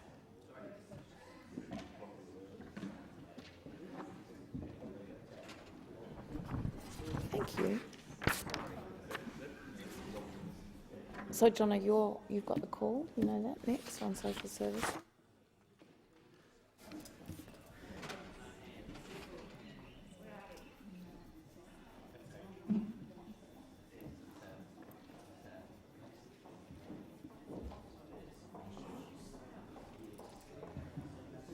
No, it's quorum.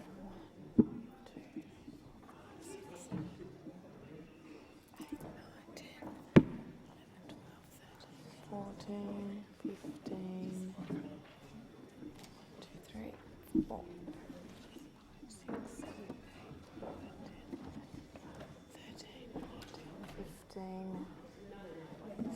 16, 17.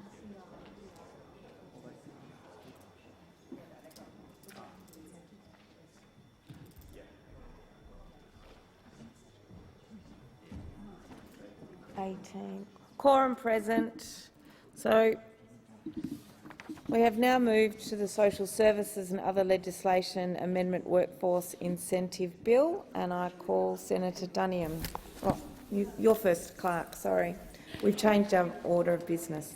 Clerk. Government Business Order of the Day, Social Services and Other Legislation Amendment Workforce Incentive Bill 2022, resumption of second reading debate. Senator Duniam. Thank you, Acting Deputy President, and I rise to make a contribution on the Social Services and Other Legislation Amendment Workforce Incentive Bill 2022 and indicate the Coalition's position in relation to this bill, and that is that we will be supporting the bill, but we're also intending to move an amendment to increase the fortnightly work bonus from $300 to $600 a fortnight from the 1st of January 2024, which is, of course, when the government's temporary work bonus concession balance measure comes to an end. And so, Acting Deputy President, in making those points, I'll state that at the outset the Coalition will always pursue well-designed policy changes to ease the pressures faced in the labour market, be they worker shortages or inflationary pressures. And the pension that so many in our community rely on shouldn't financially punish older Australians who want to continue to work. In June of this year, 78,000 of the 2.6 million aged pension recipients in this country had earnings from employment in the last fortnight. For the DSP, 52,400 recipients had earnings from a total of 765,000 recipients. For both payments, the majority, 65,500 of the aged pensioners and 37,000 of DSP recipients had earnings of over $250 in the fortnight. 5,500 aged pensioners and 2,300 DSP recipients were on zero-rate payment. That is, they had their payment suspended. And in its most recent Business Conditions and Sentiments release, the ABS reported that almost a third of employing businesses are having difficulty finding suitable staff, something that I think everyone who goes out into their community, talking with small business, talking with primary producers, talking with any employer would be well familiar with that fact. Regional areas as well are suffering from staff shortages as a result of a depressed labour mobility between regions and, of course, also reduced migration, which is in place for obvious reasons. The challenges finding employees post-COVID was highlighted by the National Farmers Federation in its submission to the Senate inquiry into this legislation.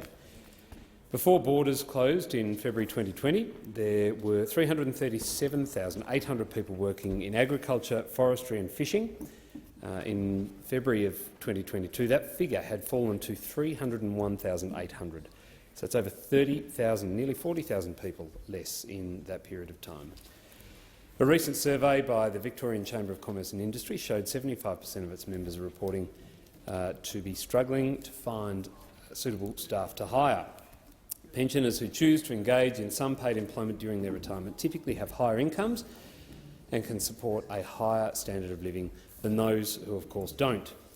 They also gain significant non-financial benefits, including stronger social connections, something I think we all need to consider as important, staying mentally active and keeping physically fit.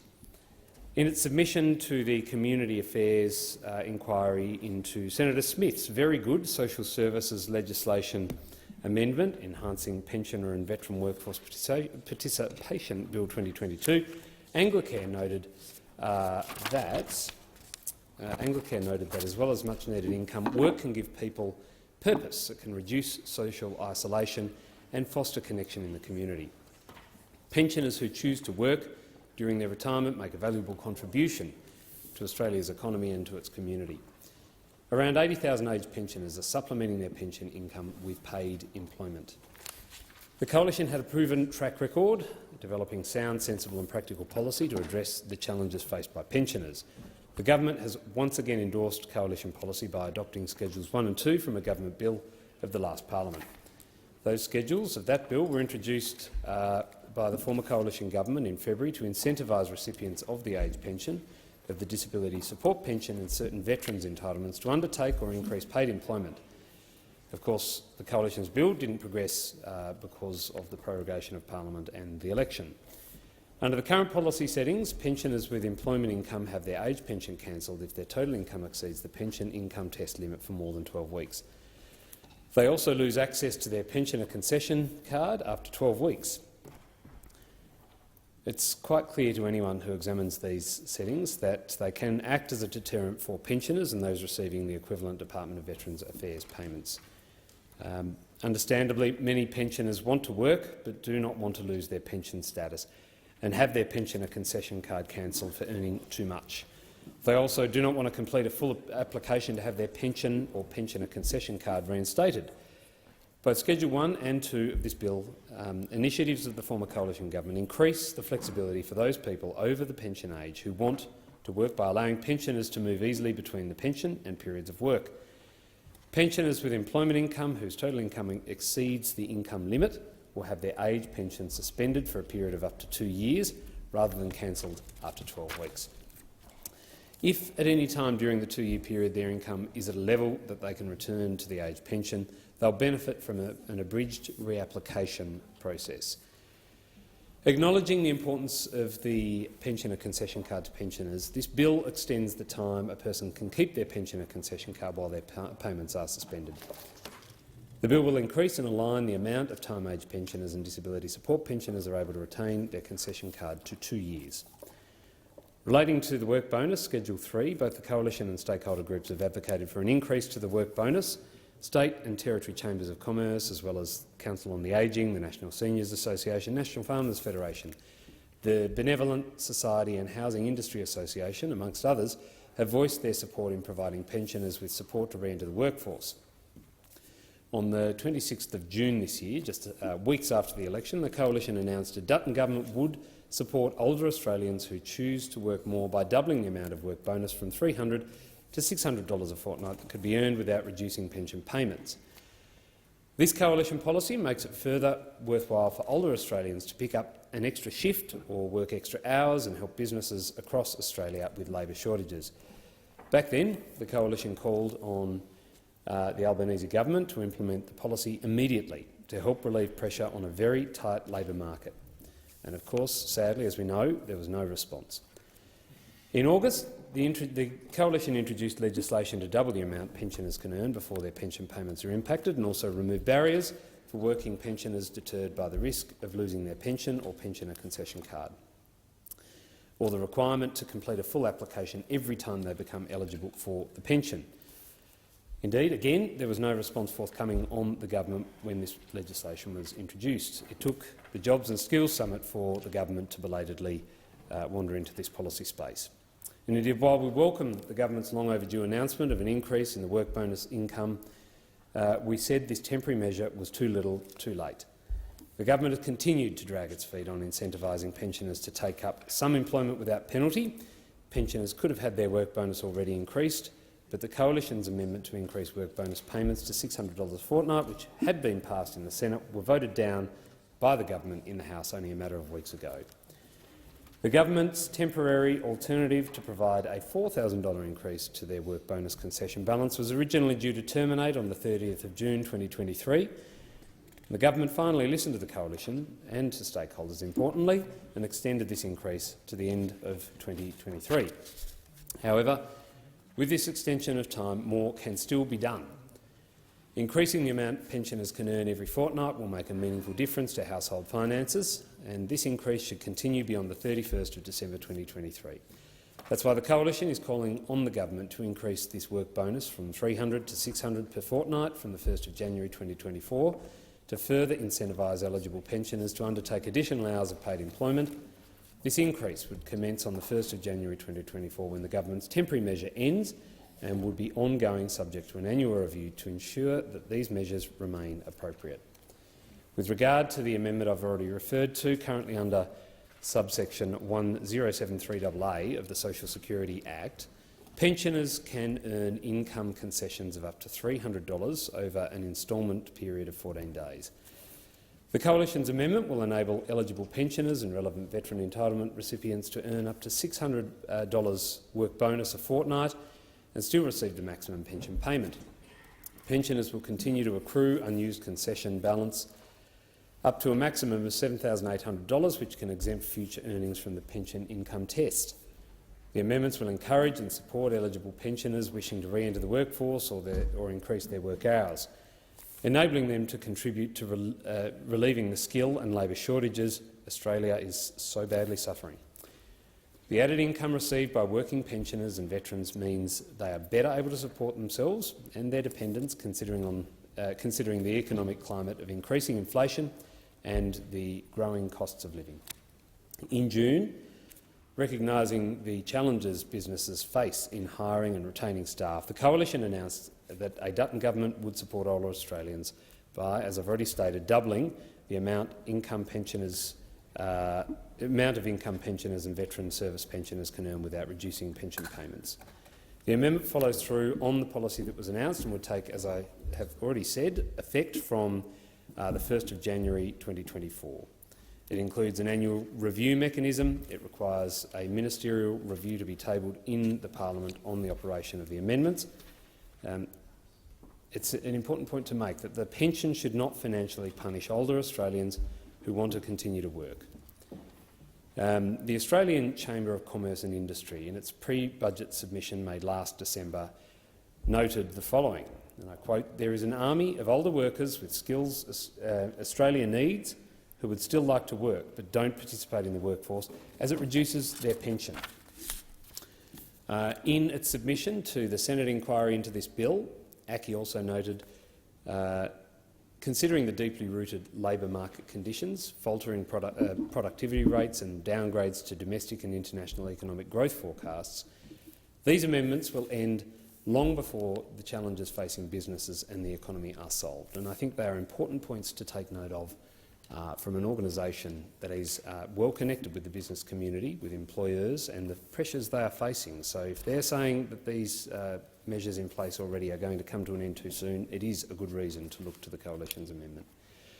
The amendment is sensible policy that will provide long-term certainty to both businesses and to pensioners, and it builds on other measures of the bill originally introduced and proudly introduced by the Coalition before the last election.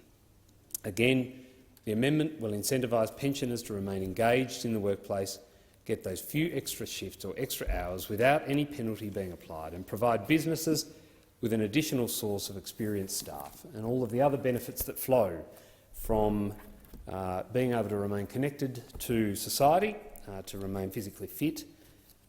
All of those are positives, and I would commend that amendment when we do get to it. Senator Askew. Thank you, Madam Acting Deputy President. I'm also pleased to make a contribution in relation to the Social Services and Other Legislations Amendment Workforce Incentives Bill 2022. As has been highlighted, the Coalition Government introduced a similar bill with, in fact, a very similar name in February this year, aimed at incentivising older pensioners and veterans to undertake or increase their paid employment activities. And I'm pleased to note that the Government's bill adopts some of the measures proposed in our earlier bill. As a member of the Community Affairs Committee, I've had taken particular notice and interest in this piece of legislation. It does encourage eligible recipients of age pension, disability support pension and carer payment and those receiving some veteran entitlements to engage in paid work. After the election, the Coalition announced the Dutton Government would support older Australians who choose to work more by doubling the amount of income eligible pensioners and veteran service pensioners can earn without reducing their pension payment. Essentially, pensioners would be able to increase the amount of money they'd earned fortnightly from $300 to $600 while still receiving their pension entitlement. Under the Coalition's earlier legislation, if a pensioner's income from employment exceeded the income limit, their age pension would be suspended for up to 2 years rather than be cancelled after 12 weeks. And if during that 2-year period the pensioner's income had dropped to a level where they could return to the age pension, they could reapply for that entitlement via, as Senator Dunham mentioned, an abridged process by updating their income and asset information with Services Australia. Our bill also allowed for working-age pensioners, disability support pensioners and some veterans entitlement recipients and their pensioner partners to retain their pension concession card for up to 2 years after their payment ceased. My colleague Senator Dean Smith introduced a private senator's bill in August to bring the Coalition's policy to fruition and help around 80,000 pensioners. Senator Smith also moved a successful amendment to the Social Services and Other Legislation Amendment lifting the income limit for the Commonwealth Seniors Health Card Bill in October, which incorporated many of these initiatives. However, the government later used its numbers to exclude that amendment. The bill also included extended qualification for pension concession cards and suspension of benefits and entitlements instead of cancellation, as per the bill introduced by the former government on the 10th of February. So, in addition to sharing a similar name, much of the content within this bill is the same as the legislation introduced by the Coalition earlier this year. The first two schedules in this government bill replicate the measures in the Coalition's bill and in part of Senator Smith's bill. These measures could have been enacted months ago, so I don't think we need to keep pensioners waiting any longer for these changes to come into effect. As it stands now, the bill we are debating today enables eligible pensioners and veterans to benefit to a maximum of a $7,800 increase to their work bonus concession balance, which can exempt future earnings from the pension income test. While the Coalition welcomes a measure that allows pensions to earn more, it is only temporary. Pensioners should receive support beyond the end of 2023. And to this end, it would be great to see the work bonus increase from $300 to $600 per fortnight, that to be reviewed every 12 months rather than simply end in December 2023. Businesses in my home state of Tasmania and others across Australia are right now facing industry-wide workforce and skill shortages, which is impacting productivity and economic growth. We're also still recovering from the impact of COVID-19 on our economy and dealing with high inflationary pressure. Last year, the Australian Chamber of Commerce and Industry called on the government to encourage more pensioners back into the workforce by letting them earn without losing their benefits.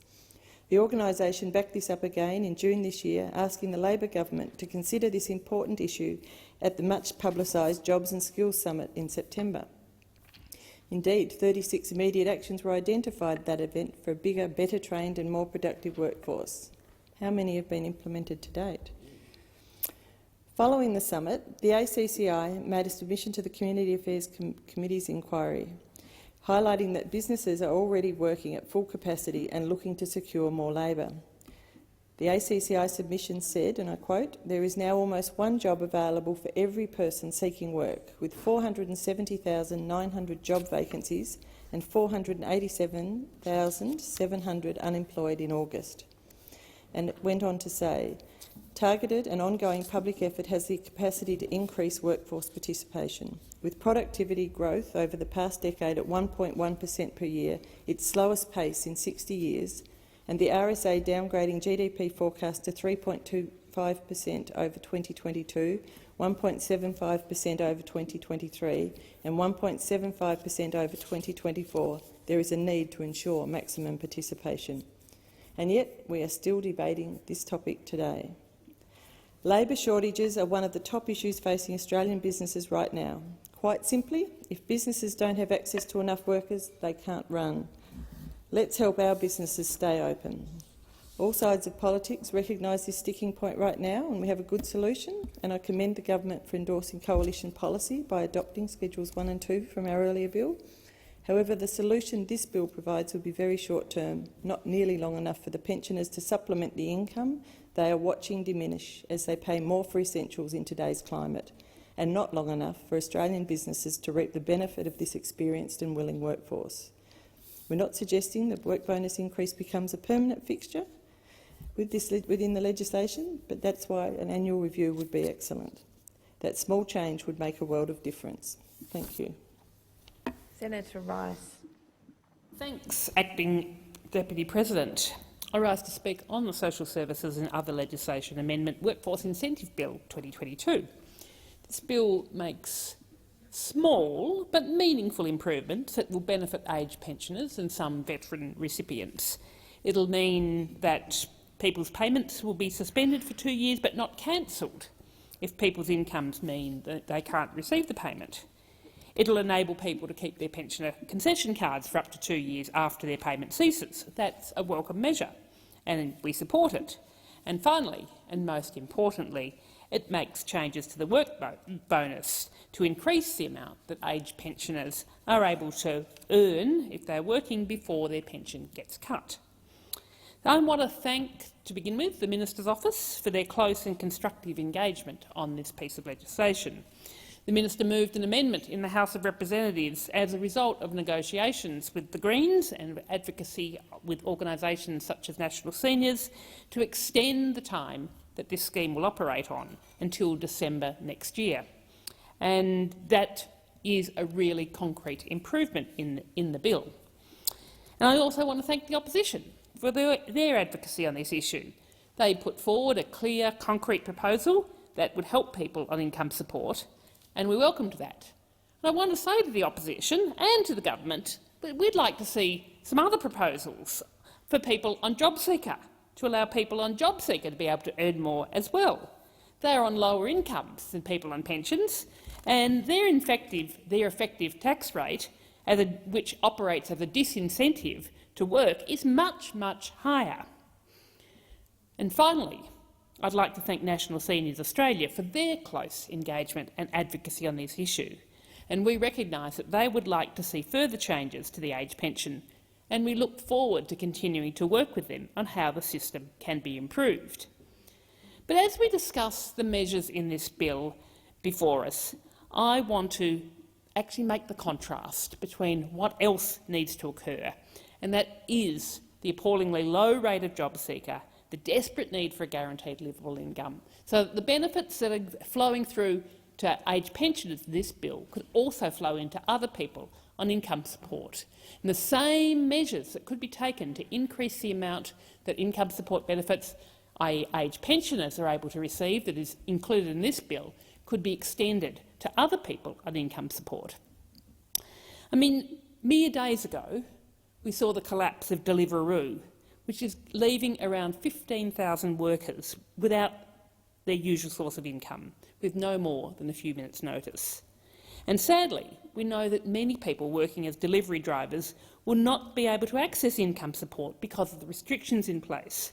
And even for those who may be eligible, we know they'll likely face hours of paperwork and potentially weeks of waiting. And then, when they do receive the payment, it will be a vastly inadequate one, vastly below the poverty line. I mean, imagine that you're a job seeker looking for permanent, reliable work that delivers you a decent income. You get a bit of work here and there, casual, unreliable, unpredictable work. You're certainly not going to go off JobSeeker in order to take this work, because although you might get enough work this week, who knows what will happen next week or next month. Or imagine you're this job seeker and you've got health issues that will enable you to work more some weeks but not the rest. But of course, under our punitive system, you're not eligible for the disability support pension, even though you've got these health issues. Not that the DSP gives you all that much more than job seeker. I mean, imagine that this week you are able to work.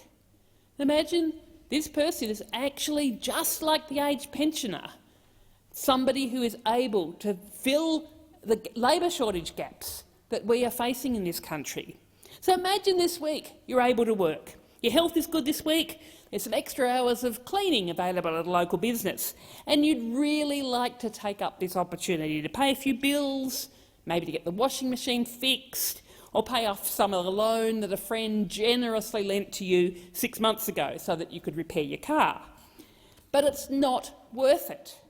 Unlike this bill, which is giving aged pensioners an $11,800 work bonus that pensioners are going to be able to earn before their payments start to be reduced. And again, we welcome that. We're supporting this bill.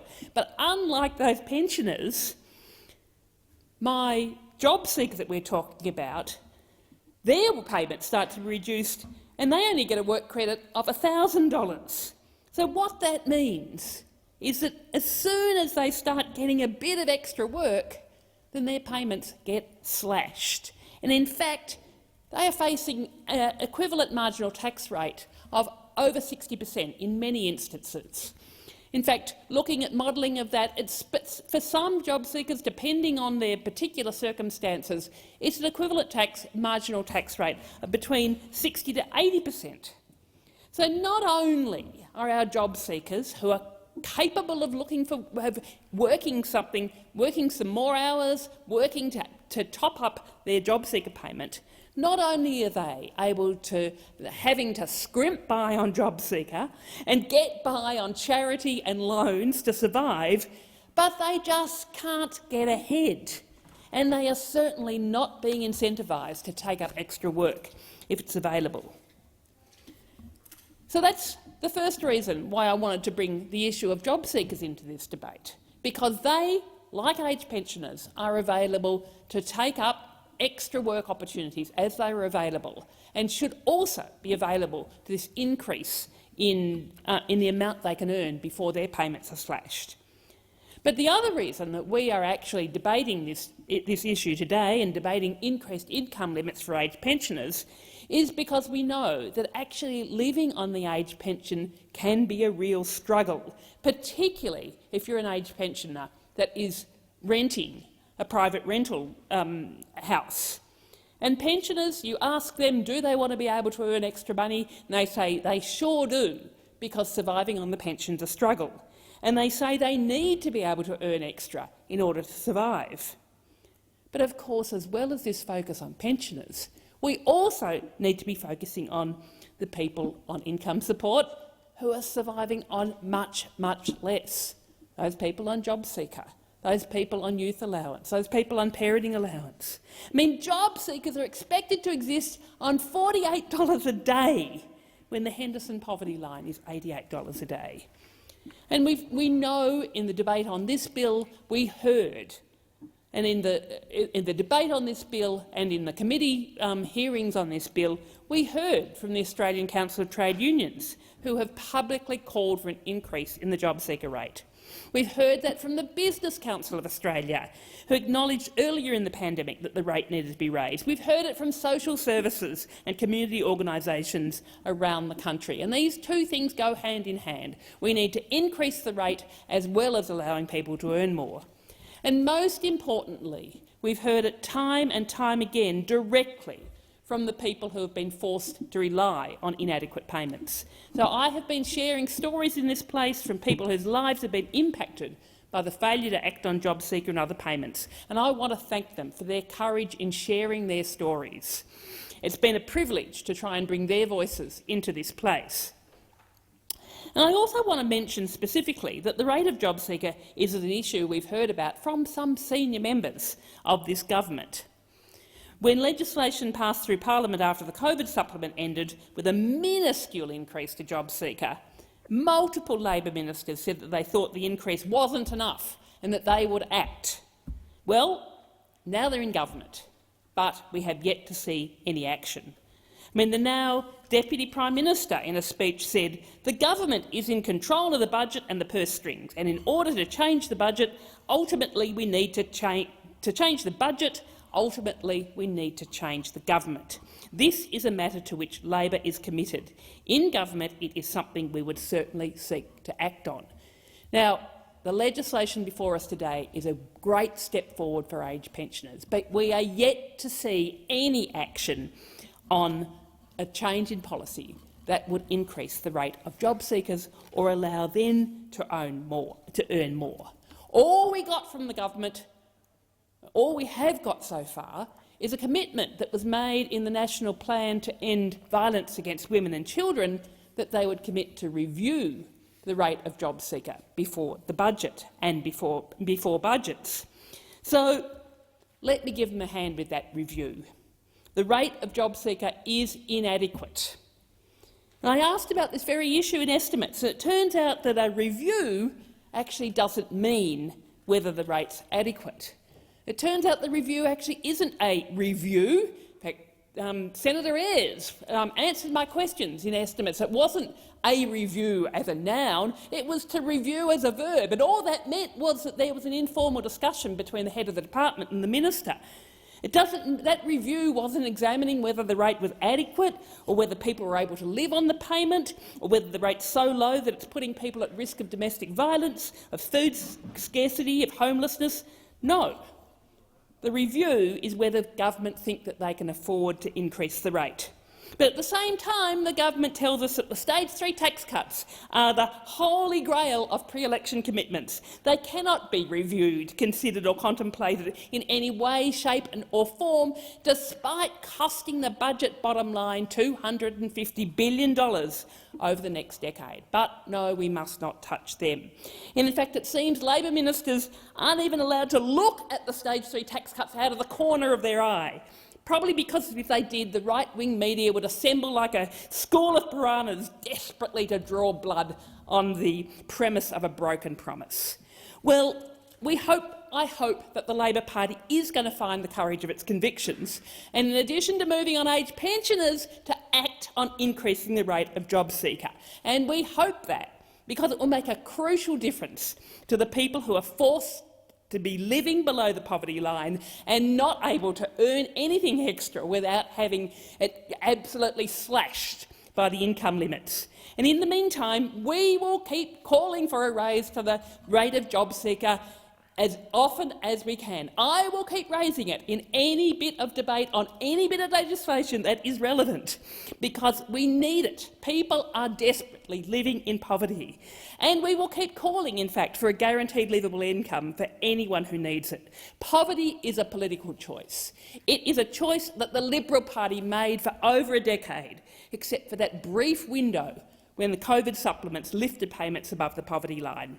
And it's a choice that, sadly, the Labor government made in their last budget, leaving hundreds of thousands of people relying on payments that are below the poverty line. With regard to this legislation, in line with this, I foreshadow that we will have some substantive amendments during the Committee of the Whole debate, and they reflect the work that we're putting into developing a policy platform before the election. And I want to particularly thank the drafters for their incredible work on this. The Social Security Act is a large and complex piece of legislation, and I thank them particularly given the tight timeframes and the small team that's available.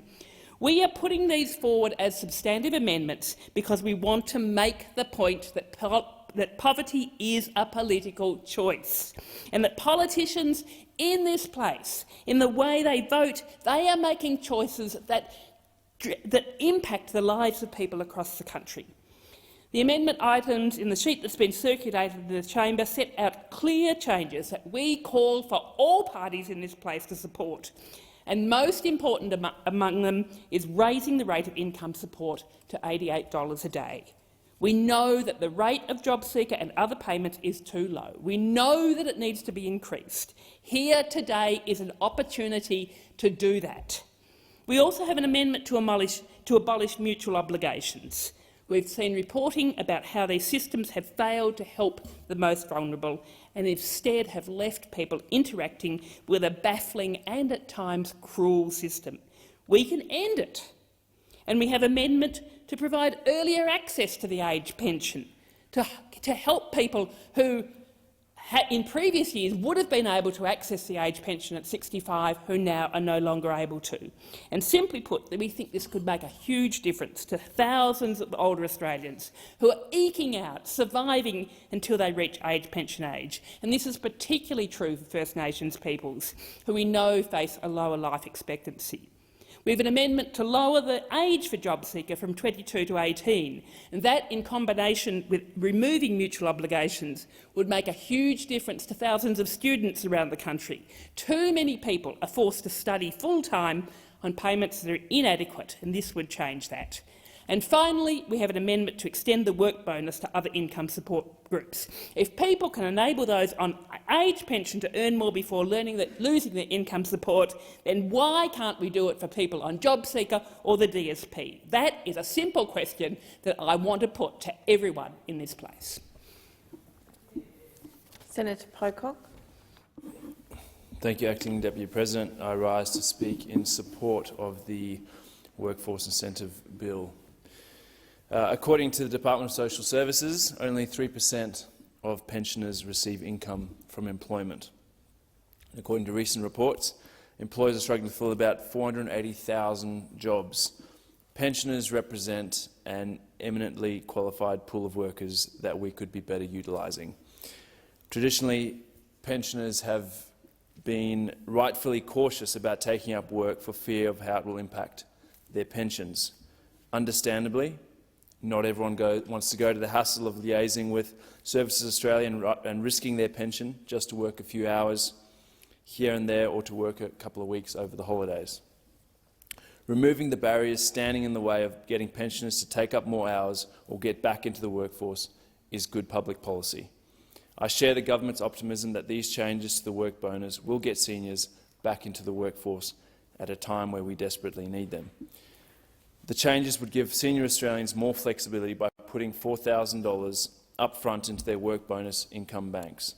This means that senior Australians are better able to consider seasonal work, whether that's accounting at tax time or retail around the holidays.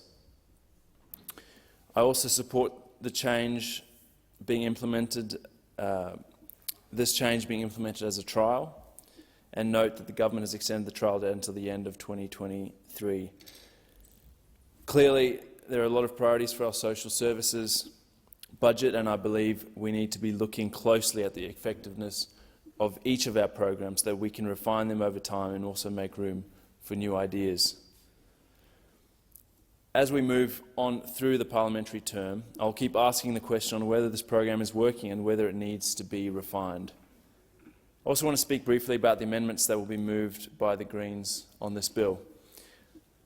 I will always support raising the rate of job seeker, youth allowance and other payments to those most in need. I've spoken about this many times in this place because it's not right to leave people behind.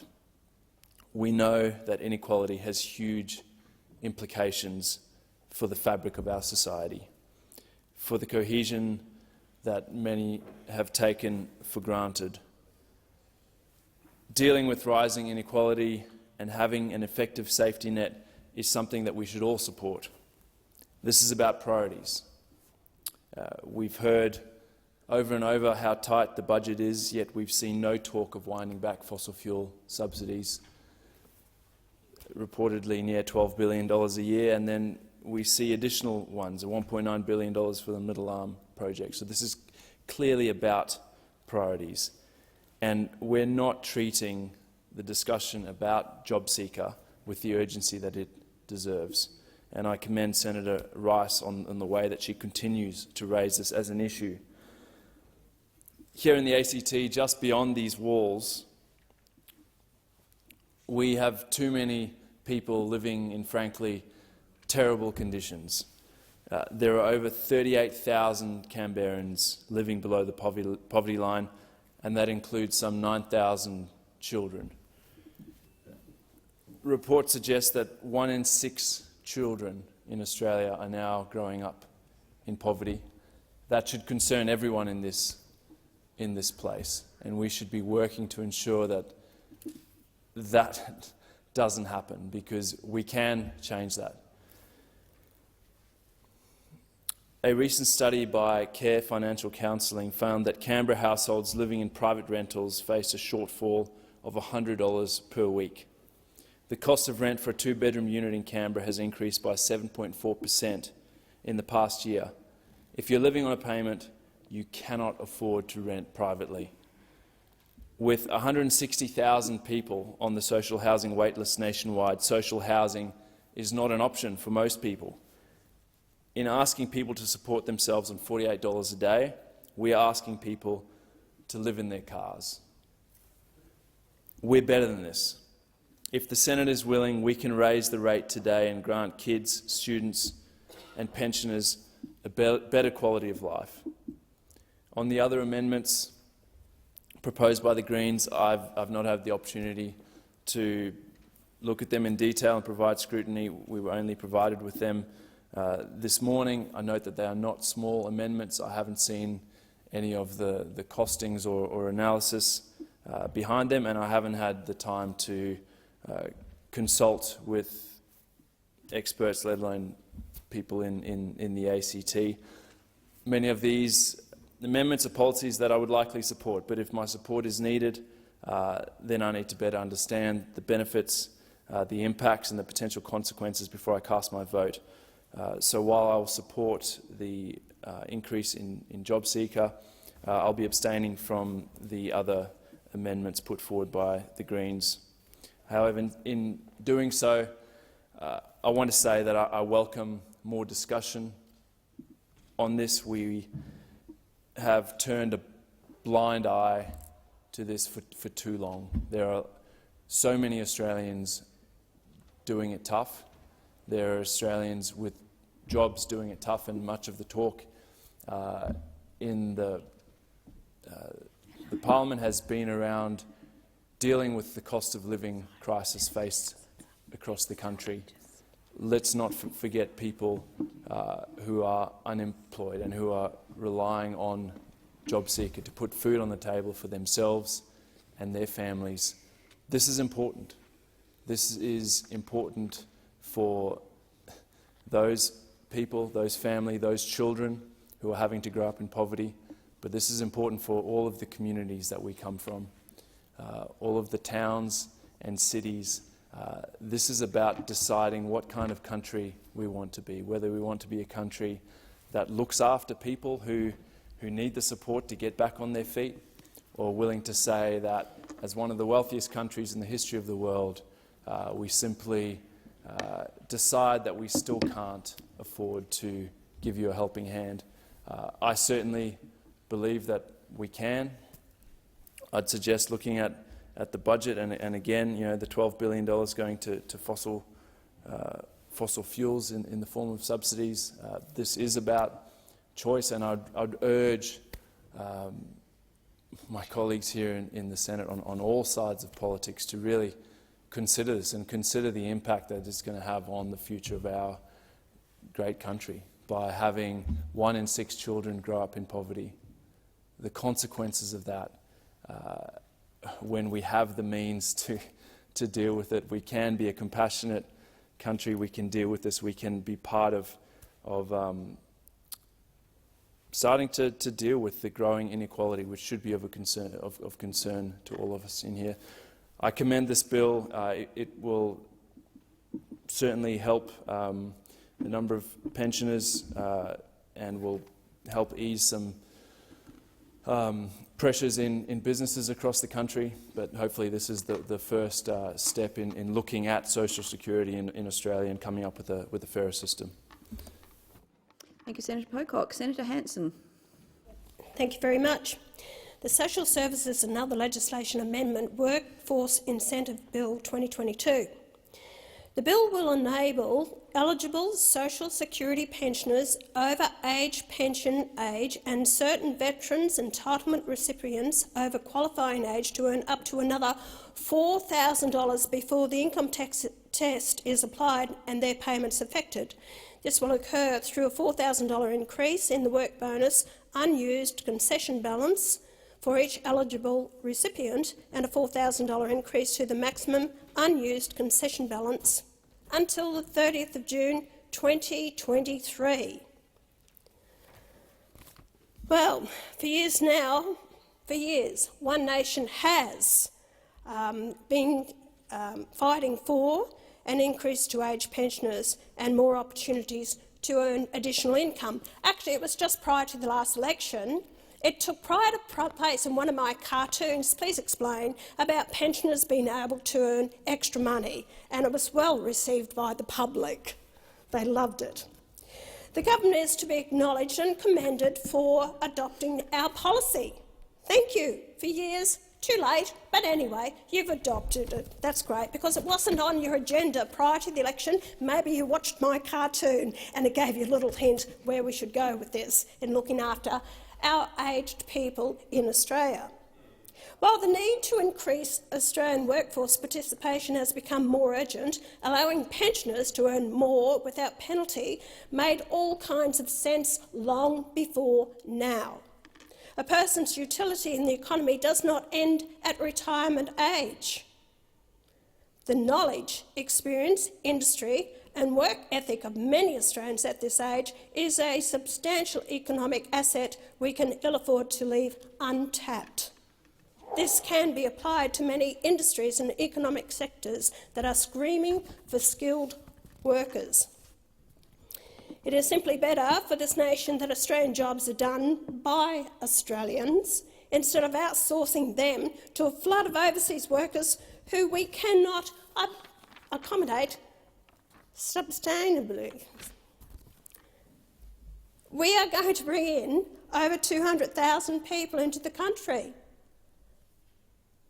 The additional income earned by age pensioners will largely be spent in our economy and in our communities, especially regional communities. And in many cases today, it is income that our older population really need, given there is very little else their government is doing about their rising costs of living and soaring interest rates. Older Australians will not only enjoy additional income without penalty, but also potential health benefits from remaining active in the workforce longer. Like we have some members of parliament, they're active in the workforce. This potentially has a flow-on effect of reducing public health and aged care costs in the long term. One Nation completely supports this legislation and looks forward to its passage. Apart from the fact is that you are stipulating it's only till 30th of June 2023. So I'll tell the age pensioners out there, you've got 7 months at this stage, but then it depends on this passage of it and the assent of this bill, how much time you really do have to go and make your $76.92 a week. Regardless of the inflation rate of 8%, what you're paying extra in rent, what you pay extra in food, what you actually pay extra for your medication. Oh no, that's right, the government took another policy of mine to actually reduce the PBS down. I suggested to $19.50, which we could afford, but you made it $32. So you did reduce it, I've got to say that. But again, another One Nation policy that you've taken. The whole fact is that pensioners have given of themselves for this country. They are living in poverty. A lot of them can't even eat properly, buy the food that they need, and you think that you've done them the one wonderful thing for them to allow them to earn $76.92 a week till June next year. I would like to know what skin is it off the government's nose that we allow this to happen. Why are you not making this unlimited? Why are you not? We shouldn't be putting a time limit on it. Why do next year? Why is the time limit? We have a shortage of workers in this country. We have known the grey nomads actually work, travel around the country. They do the picking of fruit that we can't get workers for. These people will want to get out to work, but a lot of them won't because of the provisions that they will lose part pension, but more importantly to them is that they will lose their health benefits. That is more important to them rather than a few dollars. You will gain more out of it because a lot of them won't be sitting in their homes, going through depression, knowing not what to do with themselves, feel useless to society, let alone themselves, and this would give them such an increase in their health issues that we should be taking them up, because I tell you what, these aged pensioners are damn good workers. I know, because I employed them. How many people in this chamber have run their own business and employed staff? How many? Most of you haven't even owned your own businesses. You've never employed staff. You've gone through the unions. You've actually gone through the political universities and all the rest of it. You ended up here in offices and you became politicians. You wouldn't know what it's like to be in the real world. You have no idea what it is like to struggle. And yet you're putting these stipulations on pensioners. I don't even know why you've even bothered in the first place if you're only going to do it for about 6 months or 7 months. Why bother? What was the big game plan? Was it to get a pat on the back from people out there that you're really looking after the pensioners? I don't see it. It is a great step, but I think that you need to actually get rid of that June 23 that finishes up at that period of time. The other thing that you need to actually look at is that the government must now turn its attention to incentivising the more than 900,000 Australians currently receiving unemployment benefits. The worker and skills shortage demand that we do more to address long-term unemployment and get people who are capable of working into jobs that are going begging. The incentives have already been taken care of.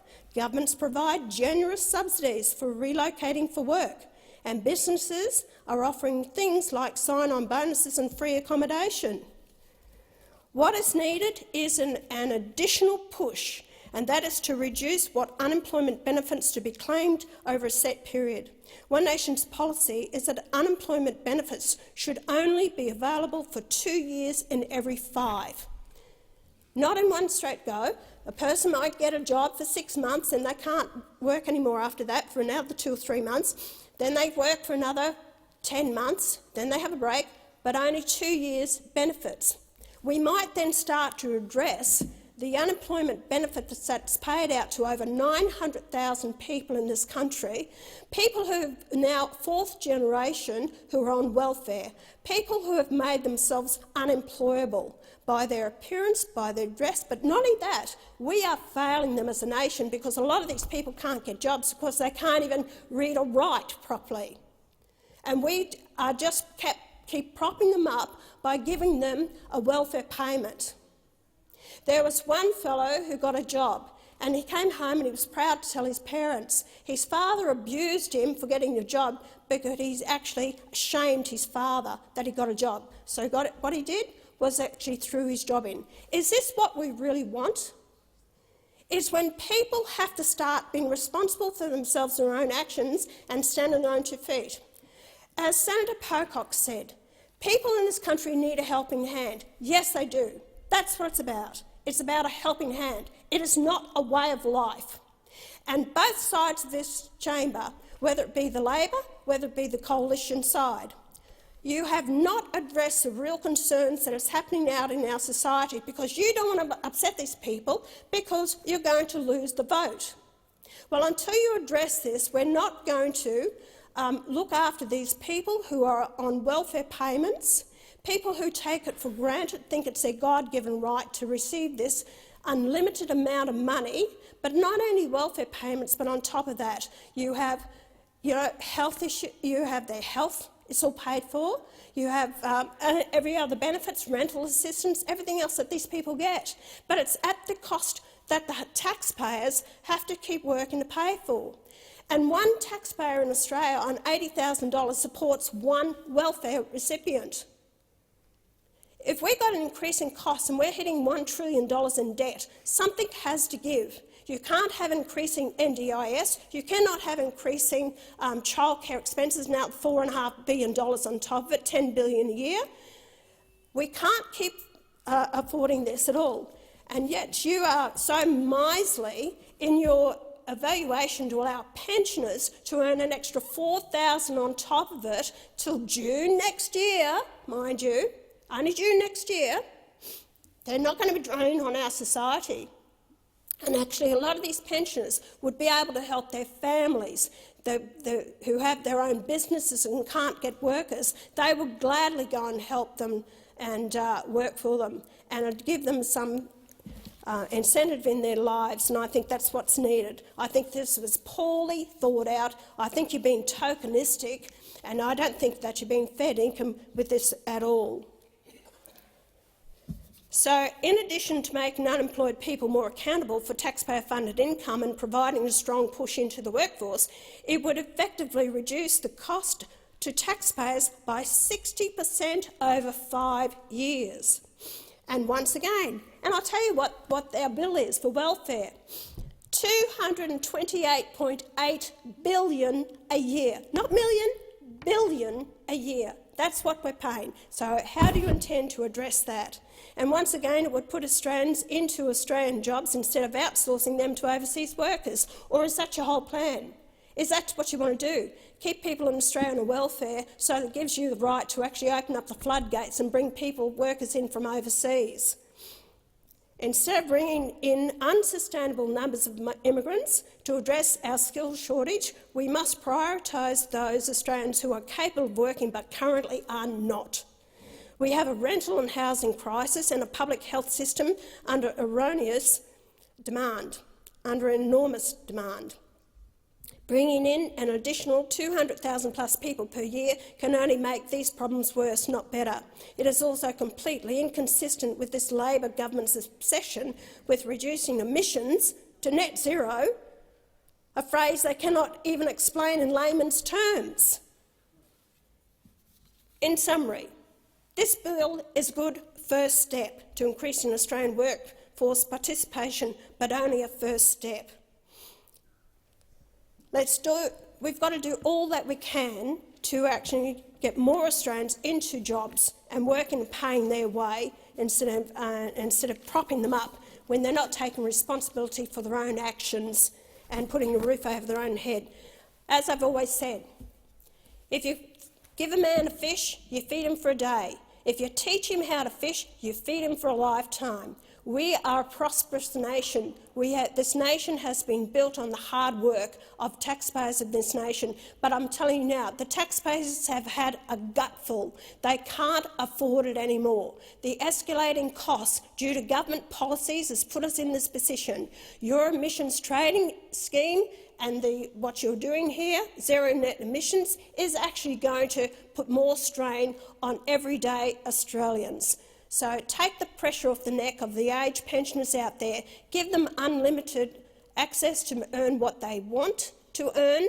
They will pay their taxes on it after a certain amount, and that do not put a time limit of June next year on it. And I'd say, and then what I will also add is look after our independent retirees, which we don't talk about. These people have contributed to this country. They have gone without, they've saved and they've made their investments, and now they can't get any assistance help apart from maybe a bit of health care. Look after those people who have contributed to this country, but you don't. You're too busy worrying about the migrants coming from overseas to look after them, make sure they're housed, make sure they're looked after, make sure they got jobs, everything done for them. Well, what about the Australian people? And these are the Australians who actually have worked, fought for this nation, gone without and built it for the country that we have today, that I'm proud to be part of and call this land my own. And thanks to those Australians who've given me what I enjoy today. Thank you, Senator Hanson. Senator Orman-Payne. Thank you, Acting Deputy President. I rise to speak on the Social Services and Other Legislation Amendment Workforce Incentive Bill 2022. The changes made by this bill are welcome, and I want to echo the comments made by my colleague Senator Rice. It makes sense that older Australians that want to work more should not be penalised for doing so. I acknowledge that many of my colleagues have already spoken to the benefits of this bill succinctly. So while I wish to speak to this bill, I want to highlight further amendments that we should be considering. If we are extending the number of hours pension holders can work, then why are we not extending the number of hours that those receiving JobSeeker or the disability support pension can work before being penalised? If we are increasing the number of hours that pensioners can work, it makes no sense to exclude other members of society. This exclusion is particularly stark when we know that JobSeeker and the disability support pension both fail to support Australians to stay above the poverty line. The $48 a day that JobSeekers receive is not enough. They are income support payments that still fall below the poverty line and must be increased to $88 a day. We must raise the rate. These increases in the rate of income support are one of the most important changes that we can make to alleviate poverty in this country. Because let's be clear, poverty is a political choice. There are people in my community throughout central Queensland that are at breaking point because of the inadequate levels of government support payments. And for these people, yes, it's the rate of pay that is too low, but it's also the paperwork, the extreme administrative burden, the waiting periods and the punitive punishments for slight breaches of mutual obligations. As Senator Rice foreshadowed, there will be substantive amendments put to this bill, and each one is an opportunity for us to collectively, as a parliament, make people's lives better. It's that simple. During the initial waves of COVID, the government doubled the rate of job seeker. This lifted people out of poverty and quite literally saved lives. It also showed that it is possible to meaningfully reduce poverty in this country. This government could make choices to scrap policies such as the Stage 3 tax cuts. These tax cuts are going to cost us $244 billion. These tax cuts only further benefit the rich in this country, rather than taking this money and making sure that this government's income payments are above the poverty line. Lifting people out of poverty is only a matter of political will. We need to make and pass these additional amendments to ensure that social services in this country are more equitable, just and prioritise improving people's lives. Thank you, Senator Allman-Payne. Minister. Thanks, Acting Deputy President.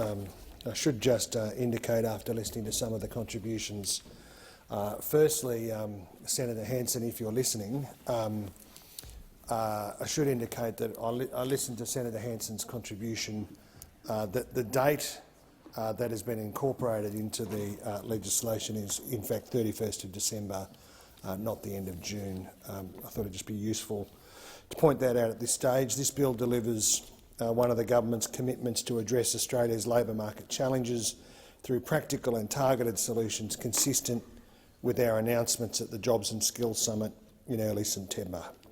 It strengthens existing incentives for people over the pension age to take up work or increase the number of hours they work if they wish to do so. The bill also provides that aged pensioners and those receiving equivalent Department of Veterans Affairs payments will no longer have their pensions cancelled after 12 weeks if their income, where it includes some income from employment, exceeds their income limit. Instead, they will be suspended from payment for up to 2 years. An abridged reapplication process will be made available to them should their income no longer preclude them from payment. Pensioners suspended from payment will keep their pensioner concession card for 2 years instead of it being cancelled after 12 weeks, so they retain access to a range of benefits, including cheaper prescription medicines. The benefits of this measure also extend to partners of aged pensioners, disability support pensioners and equivalent veterans payment recipients, as long as the partner is also receiving a pension. These measures will strengthen the incentives for older Australians to work, and like a series of the speakers in this debate, I hope the Senate supports the legislation quickly. Thank you, Minister. The question is that this bill now be read a second time. Those of that opinion say aye. Those against say no. I think the ayes have it. The ayes have it. Clerk. A bill for an act to amend the law relating to social security and veterans' entitlements and for related purposes.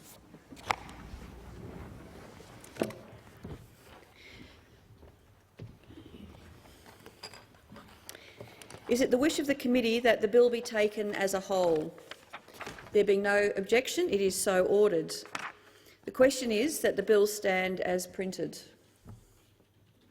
Senator Rice. Thanks, Acting Deputy Chair.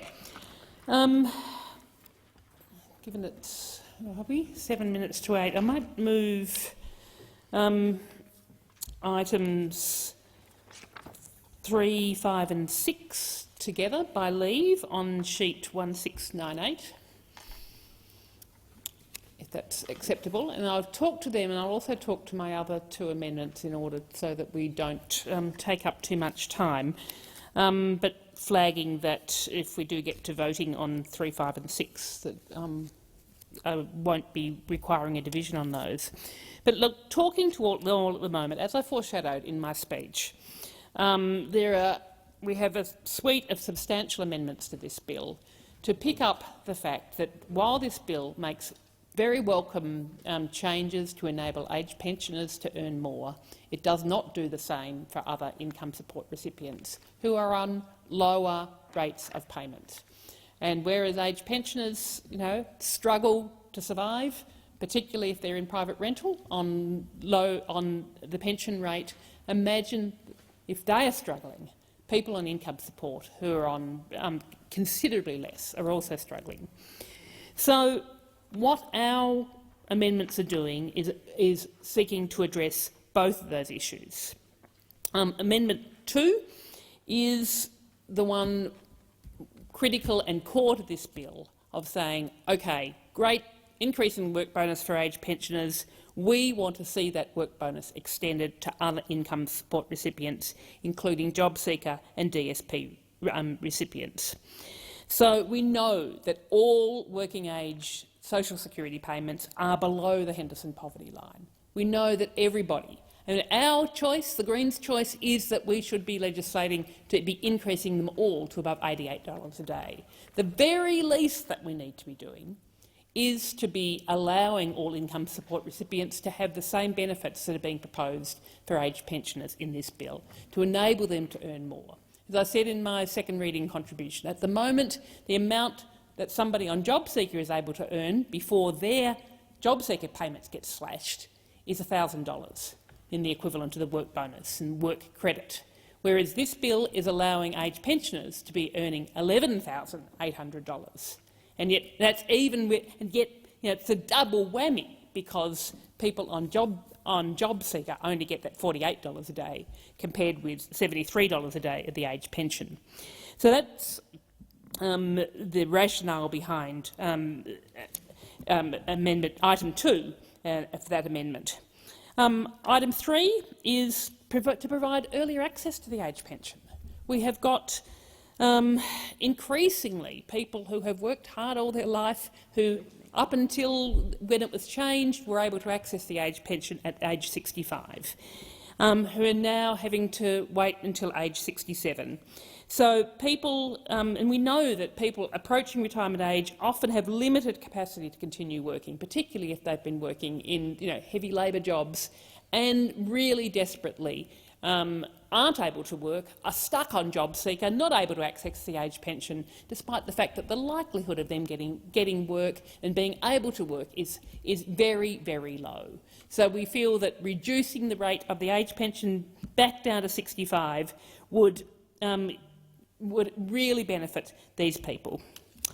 Item 4 of the amendments that I'm going to be moving is to be raising the rate of income support above the poverty line for everybody, and that's in line with our Greens policy of moving towards a guaranteed livable income, so that everybody on income support is able to access the money that they need in order to be able to live, in order to not be living in poverty. And we can afford it, just as we can afford it's seemingly $250 billion of the Stage 3 tax cuts, instead of giving that money to the very wealthy in our society. Income tax cuts that every one of us in this place will benefit from to the tune of $11,000 a year.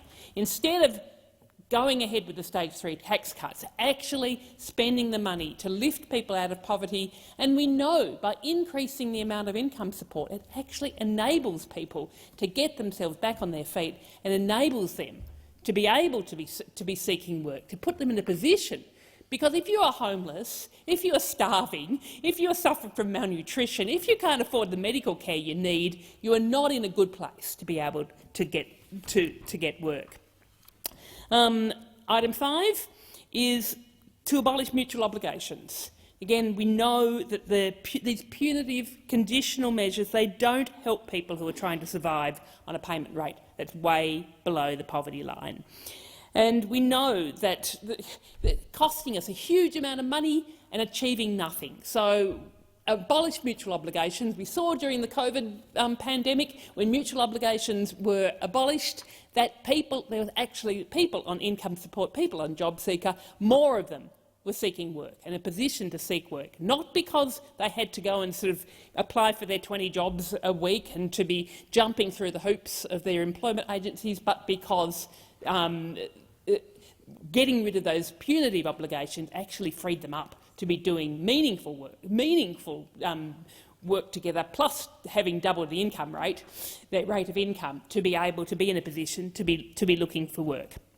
And our the final amendment I'm going to be moving is to lower the age of qualification from job seeker from 22 to 18 years old, which is in line with advocacy from the National Union of Students and the Foundation for Young Australians, which called for the government to address the gaps faced by people aged 18 to 22 years who are trying to access income support. So given the time at the moment, I will leave that at this stage and I will move items 3, 5 and 6 by leave together. Thank you, Senator Rice. Is leave granted? Oh, Minister, leave is granted? Leave is granted. So the motion is that sections 3, 5 and 6 on sheet 1698 be agreed to. All of those in favour say aye. Those against say no. I think the noes have it.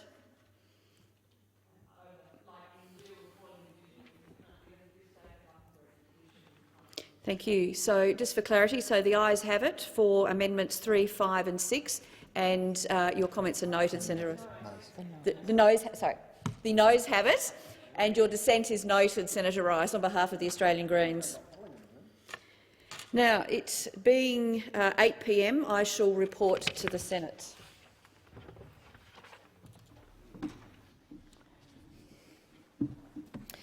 The committee reports progress, and I propose the question that the Senate now adjourn. Senator Polley. Thank you, Madam Acting Deputy President. I rise to add my voice and support to the SDA Tasmania's campaign to make New Year's Day in Tasmania a public holiday. Currently, under Tasmanian legislation, New Year's Day is not a public holiday, and therefore, when it falls, as it does this year, then employees who will not be able to receive their penalties for working on the 1st of January. This is frankly unfair, as our mainland brothers and sisters do recognise New Year's Day as a public holiday. The cost of living is rising, groceries are going up, petrol is going up, and Tasmanian workers will be up to $150 or more out of pocket when they work on New Year's Day, not only in retail but other sectors as well. I recently met with Tamika from Woolworths store, a local store in my hometown of Launceston. She's a mother and works full-time.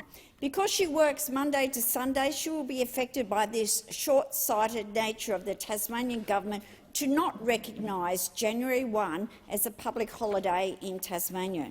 Tamika is not only the only Tasmanian affected, thousands of other working people will be disadvantaged as well. Not just people working in fast food, hospitality, retail and supermarkets, but nurses and firefighters are also affected. Tasmania doesn't deserve to be the poor cousin to our mainland counterparts when we are working on certain days in the calendar year. It really doesn't make any sense at all, because there is no consistency across the rest of the year. As Christmas is a public holiday, why then is New Year's Day any different? I ask the Liberal state government. I urge the Tasmanian Liberal government to start listening to the Tasmanian workforce, to do something about bringing about equality, and I urge the Tasmanian Liberal government to start listening to the SDA and their Secretary Joel Tynan, because Tasmanian workers deserve to be paid a fair day's pay on a public holiday, which is recognised by others, including mainland states. Some Tasmanians do get paid for that public holiday, but not all Tasmanians, and we deserve to be treated equally. I also note that the SDA's campaign to make Amazon pay this week, the SDA, TWU and unions across not only Australia but across the world are calling for an end to poor working conditions and low wages for Amazon workers. As Black Friday sales begin this week, not just in America but also here in Australia and many other countries, Amazon workers will face undeniable pressure and stress to fulfil orders around the world, placing great strain on individuals and their families. The race to the bottom on wages and secure job is not just something that the Morrison government and those opposite allowed to happen for almost 10 years. No, it is a global problem, a problem that needs to be addressed, and Amazon is the gold medalist for these poor practices. Thousands of Amazon Flex drivers aren't even getting paid the minimum wage. They have no rights and are pressured to drive dangerously overloaded cars and vehicles to avoid being sacked on a whim without reason or recourse. So this week is a reminder that Amazon workers who kept filling and delivering orders throughout the pandemic deserve respect and have a right to safe workplaces right around the world, as does every working person. Working rights are human rights, so I implore you to join this campaign. Whilst profits soar at Amazon's, doubling in the first half of 2021 compared to 2020, workers are left with little or no pay rises and working unimaginable hours without breaks. Amazon really is amongst the world's worst offenders for exploiting their work practices and their employees. So I stand with the SDA in fighting for equality on New Year's Day to be paid as a public holiday, and I stand with the TWU and the SDA when they're speaking up and walking in solidarity with the Amazon workforce. These conditions aren't Australian. We don't want this sort of downward trend of workers' rights and pay in this country, and the only way that's going to change is if people become members of their union and they stand with these unions and campaign against this atrocity in taking away workers' rights and taking advantage of those people who don't necessarily have a voice of their own. So I urge you to support these campaigns. Thank you, Senator Polley. Senator Rennick. Thank you, Madam President. And I rise to speak tonight to give a bit of a synopsis on last week in estimates, where I got to speak to a number of health professionals, but mainly Professor Murphy. I had more time with Professor Murphy this time than I did with Professor Skerritt, who was off in Ireland on some conference instead of being here at estimates, which I was a little bit disappointed in. But I have to say one of the most startling aspects of my questioning was the fact that Professor Murphy had admitted that he hadn't read the TGA non-clinical report for the Pfizer vaccine. Now, I would have thought that when you were the actual Chief Health Officer and you were about to administer a vaccine to what turned out to be over 20 million people, nearly all of your countrymen, you would have taken the time to actually read the non-clinical report that goes through and outlines all of the research that was done on the vaccine and all the testing, animal testing and everything like that that was done on the vaccine. I certainly know in my former career that you would never sign off on a set of financial statements if you hadn't have actually scrutinised the financial statements in intricate detail. And it's interesting and it's relevant because Professor Murphy told me that on Thursday, but on the Tuesday night before, I'd actually asked the National Blood Bank Authority whether or not the spike protein stayed in the blood for longer than 3 days, at which time you could donate blood. And Professor Murphy insisted that there was absolutely no evidence that the spike protein was in the blood. Well, he's actually correct to a certain extent, because had he actually read the TGA non-clinical report, he would have actually said, read or known that there was no distribution and degradation data on the S-antigen encoding mRNA protein. Now, that in itself I find is shocking, the fact that you wouldn't actually test the spike protein in the vaccine before you actually administered it to humans, because the spike protein is the active ingredient. The spike protein is what the idea of the vaccine was to deliver a lipid inside your body that goes into your cells, and then the cell's ribosome would produce the actual spike protein. No, what they did was they actually tested luciferase, a benign enzyme, in actual animals, so they didn't even test the spike protein in animals. So for anyone to make any absolute comments or speak in a position of authority about what the actual spike protein is capable of doing in the blood is completely wrong. and I will be looking at ways of holding both Professor Murphy and Professor Skerritt accountable for those statements, because it's completely wrong that he should be saying things if he hasn't actually done the time. But I just want to touch on a couple of other things in this TGA non-clinical report that I think is really, really important. In the summary, it says almost similar microscopic lung inflammation was observed in both challenge control and immunised animals after the peak of infection, in other words, day 7 or 8. So that seems to suggest that there was actually no difference whatsoever in the inflammation of unvaccinated rats or animals after day 7 or 8 compared to the vaccinated rats or animals. So in other words, there was no actual evidence that it reduced inflammation in the lungs at all. Now, for some reason, that completely got overlooked as well. But I'm going to run out of time, so I just want to jump on a couple of other things that got overlooked. In the former set of estimates, Professor Skerritt said that the lipid in the protein was the same lipid that you eat for your breakfast, and it's the same one that's in your sausage or steak that you might eat for breakfast. Now, it actually turns out he contradicts himself in last week's set of estimates, where he now says there's 4 different sets of lipids in the vaccine. Well, that's not what he said in the prior set of estimates. So that's another example of our so-called health experts flip-flopping as to what they said 6 months ago and to what they're saying now. So clearly the question has to be asked, is Professor Skerritt, did he actually read the TGA non-clinical report? Because I would get the impression that he didn't.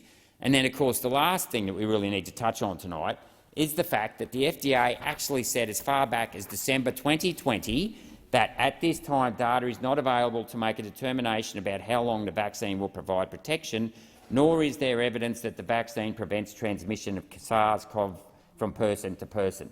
Now, despite that statement from the FDA back in December 20, for the next 2 years we have had health professionals running around until the last month claiming that the vaccine stopped transmission. Now, Professor Kelly couldn't actually name any studies that showed an increase in IgA, immunoglobulin A, in the mucosal system, for the simple reason there weren't any studies. Thank you. Thank you, Senator Rennick. Senator Faruqi. Thank you, President. Tonight it is my privilege and pleasure to read out a few speeches from talented and diverse young people in New South Wales, submitted through the Raise Our Voice in Parliament campaign. Eva Koshab, a 13-year-old, shared concerns about climate. Eva writes, "I earnestly believe that climate change is one of the most severe challenges facing Australia today. Though climate change will affect all Australians, it has been evident over the decades that it is First Nations communities that are disproportionately impacted by the disaster. First Nations peoples have had their sacred sites and resources destroyed in order to allow big corporations to dig up fossil fuels. First Nations communities have had no autonomy over these decisions and have never allowed for these tragedies to occur. I don't believe that it is too late for the government to act, but I do believe that if there is a time to act decisively, it's now.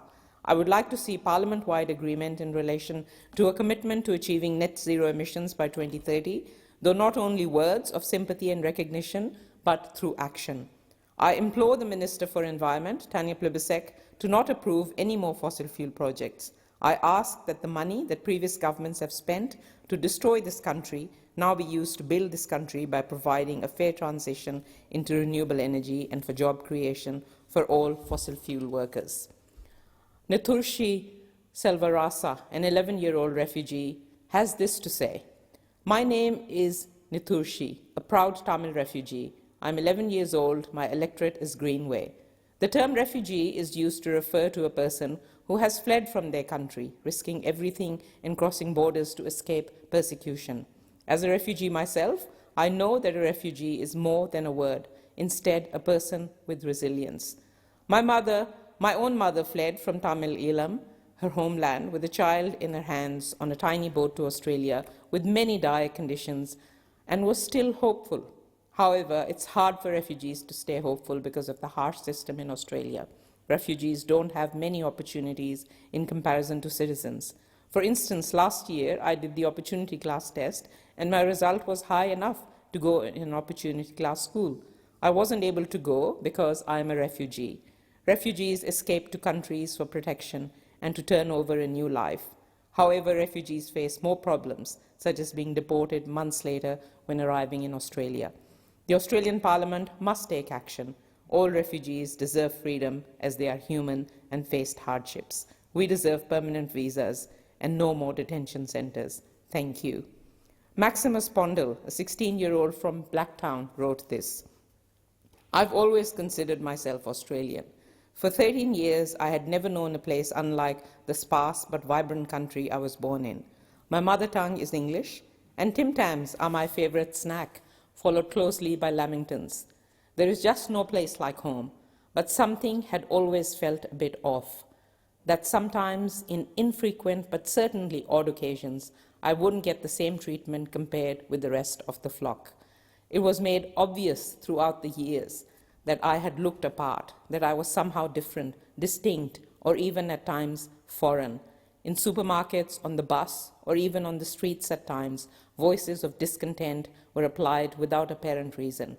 It would be better to always give the benefit of the doubt, but most of the time it was what you had expected it to be.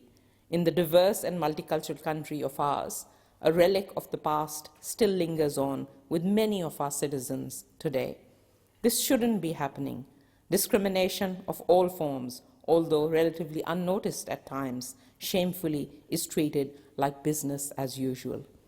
Parliament should endeavour in acknowledging the diversity of this country, especially with its traditional custodians and new settlers who strive to live better than before. It should make steps to eradicate the relics of the past and live up to its anthem that we truly do have boundless plains to share. President, I am in awe of these young people. They say it like it is.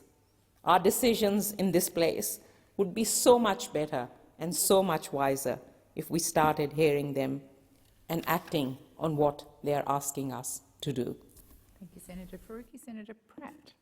President, Raise Our Voice is an organisation dedicated to amplifying diverse young female, trans, non-binary voices to actively lead conversations in our politic, both domestic and foreign.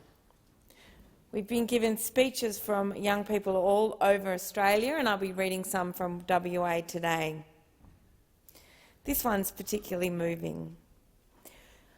My name is Alyssa. I'm from the Moore electorate in WA, and like many other young Australians, I suffer from mental illness. In my 17 years, I've been in some of the toughest situations, finding myself fighting to want to survive. Hundreds of times hearing the saying, if you feel unsafe, go to emergency. But what can emergency do? Sitting in the hospital, waiting room for 6 hours, pleading for them to help save me from myself. Even with the overwhelming amounts of privilege and top health insurance money can buy, not that that should even matter, we were turned away. With a lack of beds, staff and supplies, their hands were tied. Had my parents been unable to take time off work to be with me for the week before I was admitted, I would not have made it there. The scariest part is that this was a notably short amount of time. Alternatively, people are waitlisted for months, begging for anyone who could help them survive their crisis. The Parliament of Australia has supposedly highlighted mental health and suicide prevention as one of its highest priorities. But if it's truly important to them, there has to be more they can do. By encouraging the studies of psychology, psychiatry, implementing non-negotiable mental health support systems in schools, and introducing youth funding towards those who miss work when in crisis, the government have the potential to change the game for youth mental health in Australia. Suicide is the leading cause of death in Australia for those aged 15 to 24. Make it known. Thank you, Elisa. I now read Sasha's words. She writes, my name is Sasha Finlay Collins. I'm a 16-year-old who lives in Tangney. I'm asking for our Parliament to foster real national pride in what it means to be Australian. Changing the attitude of a country begins with its leaders, so I believe Parliament needs to take more steps to show the world who we are as Australians. We're home to the oldest living culture, and our incredible Indigenous heritage is something that Parliament could better showcase, using more Indigenous art and cultural practices on the world stage. Australia is also a country with, because of its unique biodiversity. However, we are losing this biodiversity, from our native butterflies and bees to the whales that swim around our nation.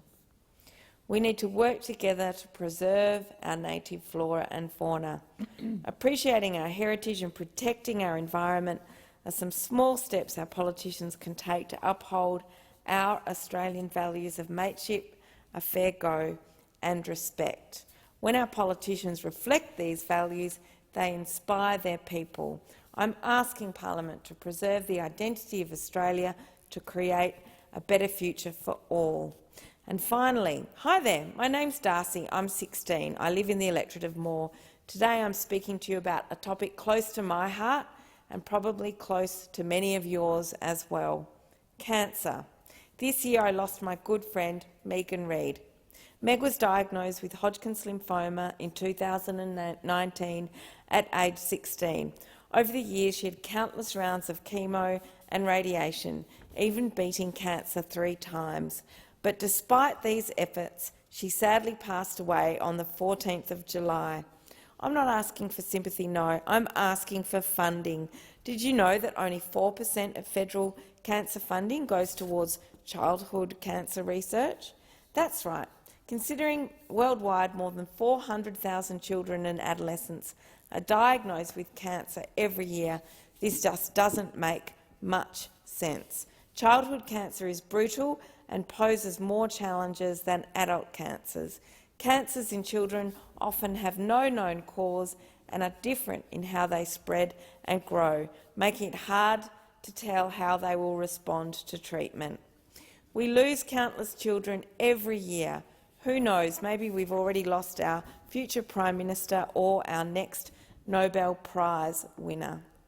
After losing Megan this year, I've come to realise that without her here to push for federal funding from Parliament, someone must take her place. What a perfect way to honour her memory. Thank you, Senator Pratt. Senator Ormond-Bain. Thank you, President. The Raise Our Voice in Parliament campaign is a brilliant initiative that aims to elevate the voices of young people across Australia, giving them a direct voice into the Parliament. I'm delighted to have been asked to read out the speeches of several intelligent, passionate and articulate young people from Queensland. I start with Sadia Sharif, who is 15 years old. Sadia writes, "Racism is a fast-spreading pandemic. 1 in 5 people living in Australia have been subjected to racial discrimination. Personally, I find it difficult to leave the house without thinking I could become a victim of racism. I'm aware that I'm not the only one who has these feelings. We talk about Australia being a multicultural and accepting society, yet there are such high rates of racism across the country. How can we talk about this when there are people being bullied and belittled for belonging to a certain ethnic group or simply having different skin colour? Being different is what makes us unique and allows our talents to shine. It is the year 2022. It is time for change. I wish that the government can educate children at school about the detrimental effects of racism. Racism is a choice, but never an option.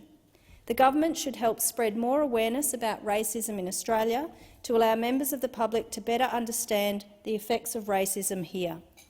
We cannot leave this immense issue hanging. Racism is a reality in Australia, and if we continue to ignore it, the consequences will worsen.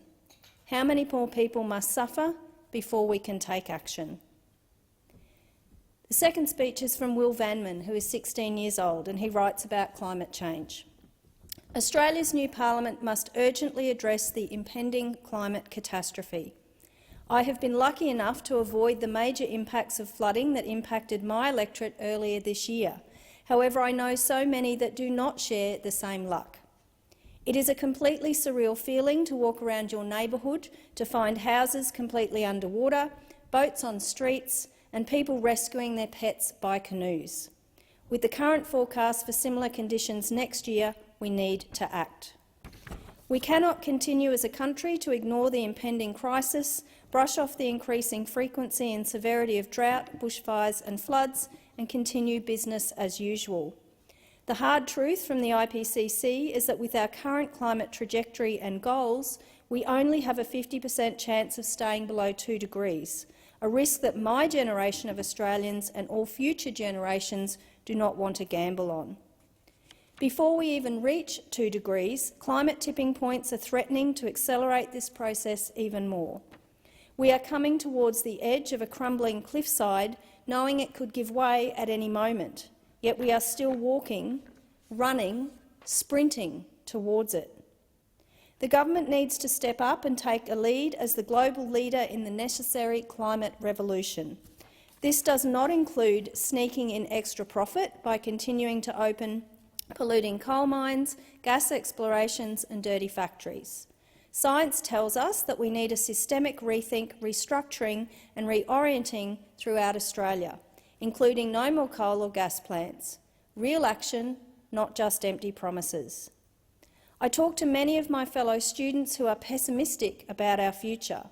Currently, the government is letting us down. Our nation will be on the front lines of this ecological emergency and we must respond accordingly. A less than 50% chance of survival is not good enough. Thank you, Senator Orman-Payne. The Senate stands adjourned and will meet again tomorrow at 12 noon.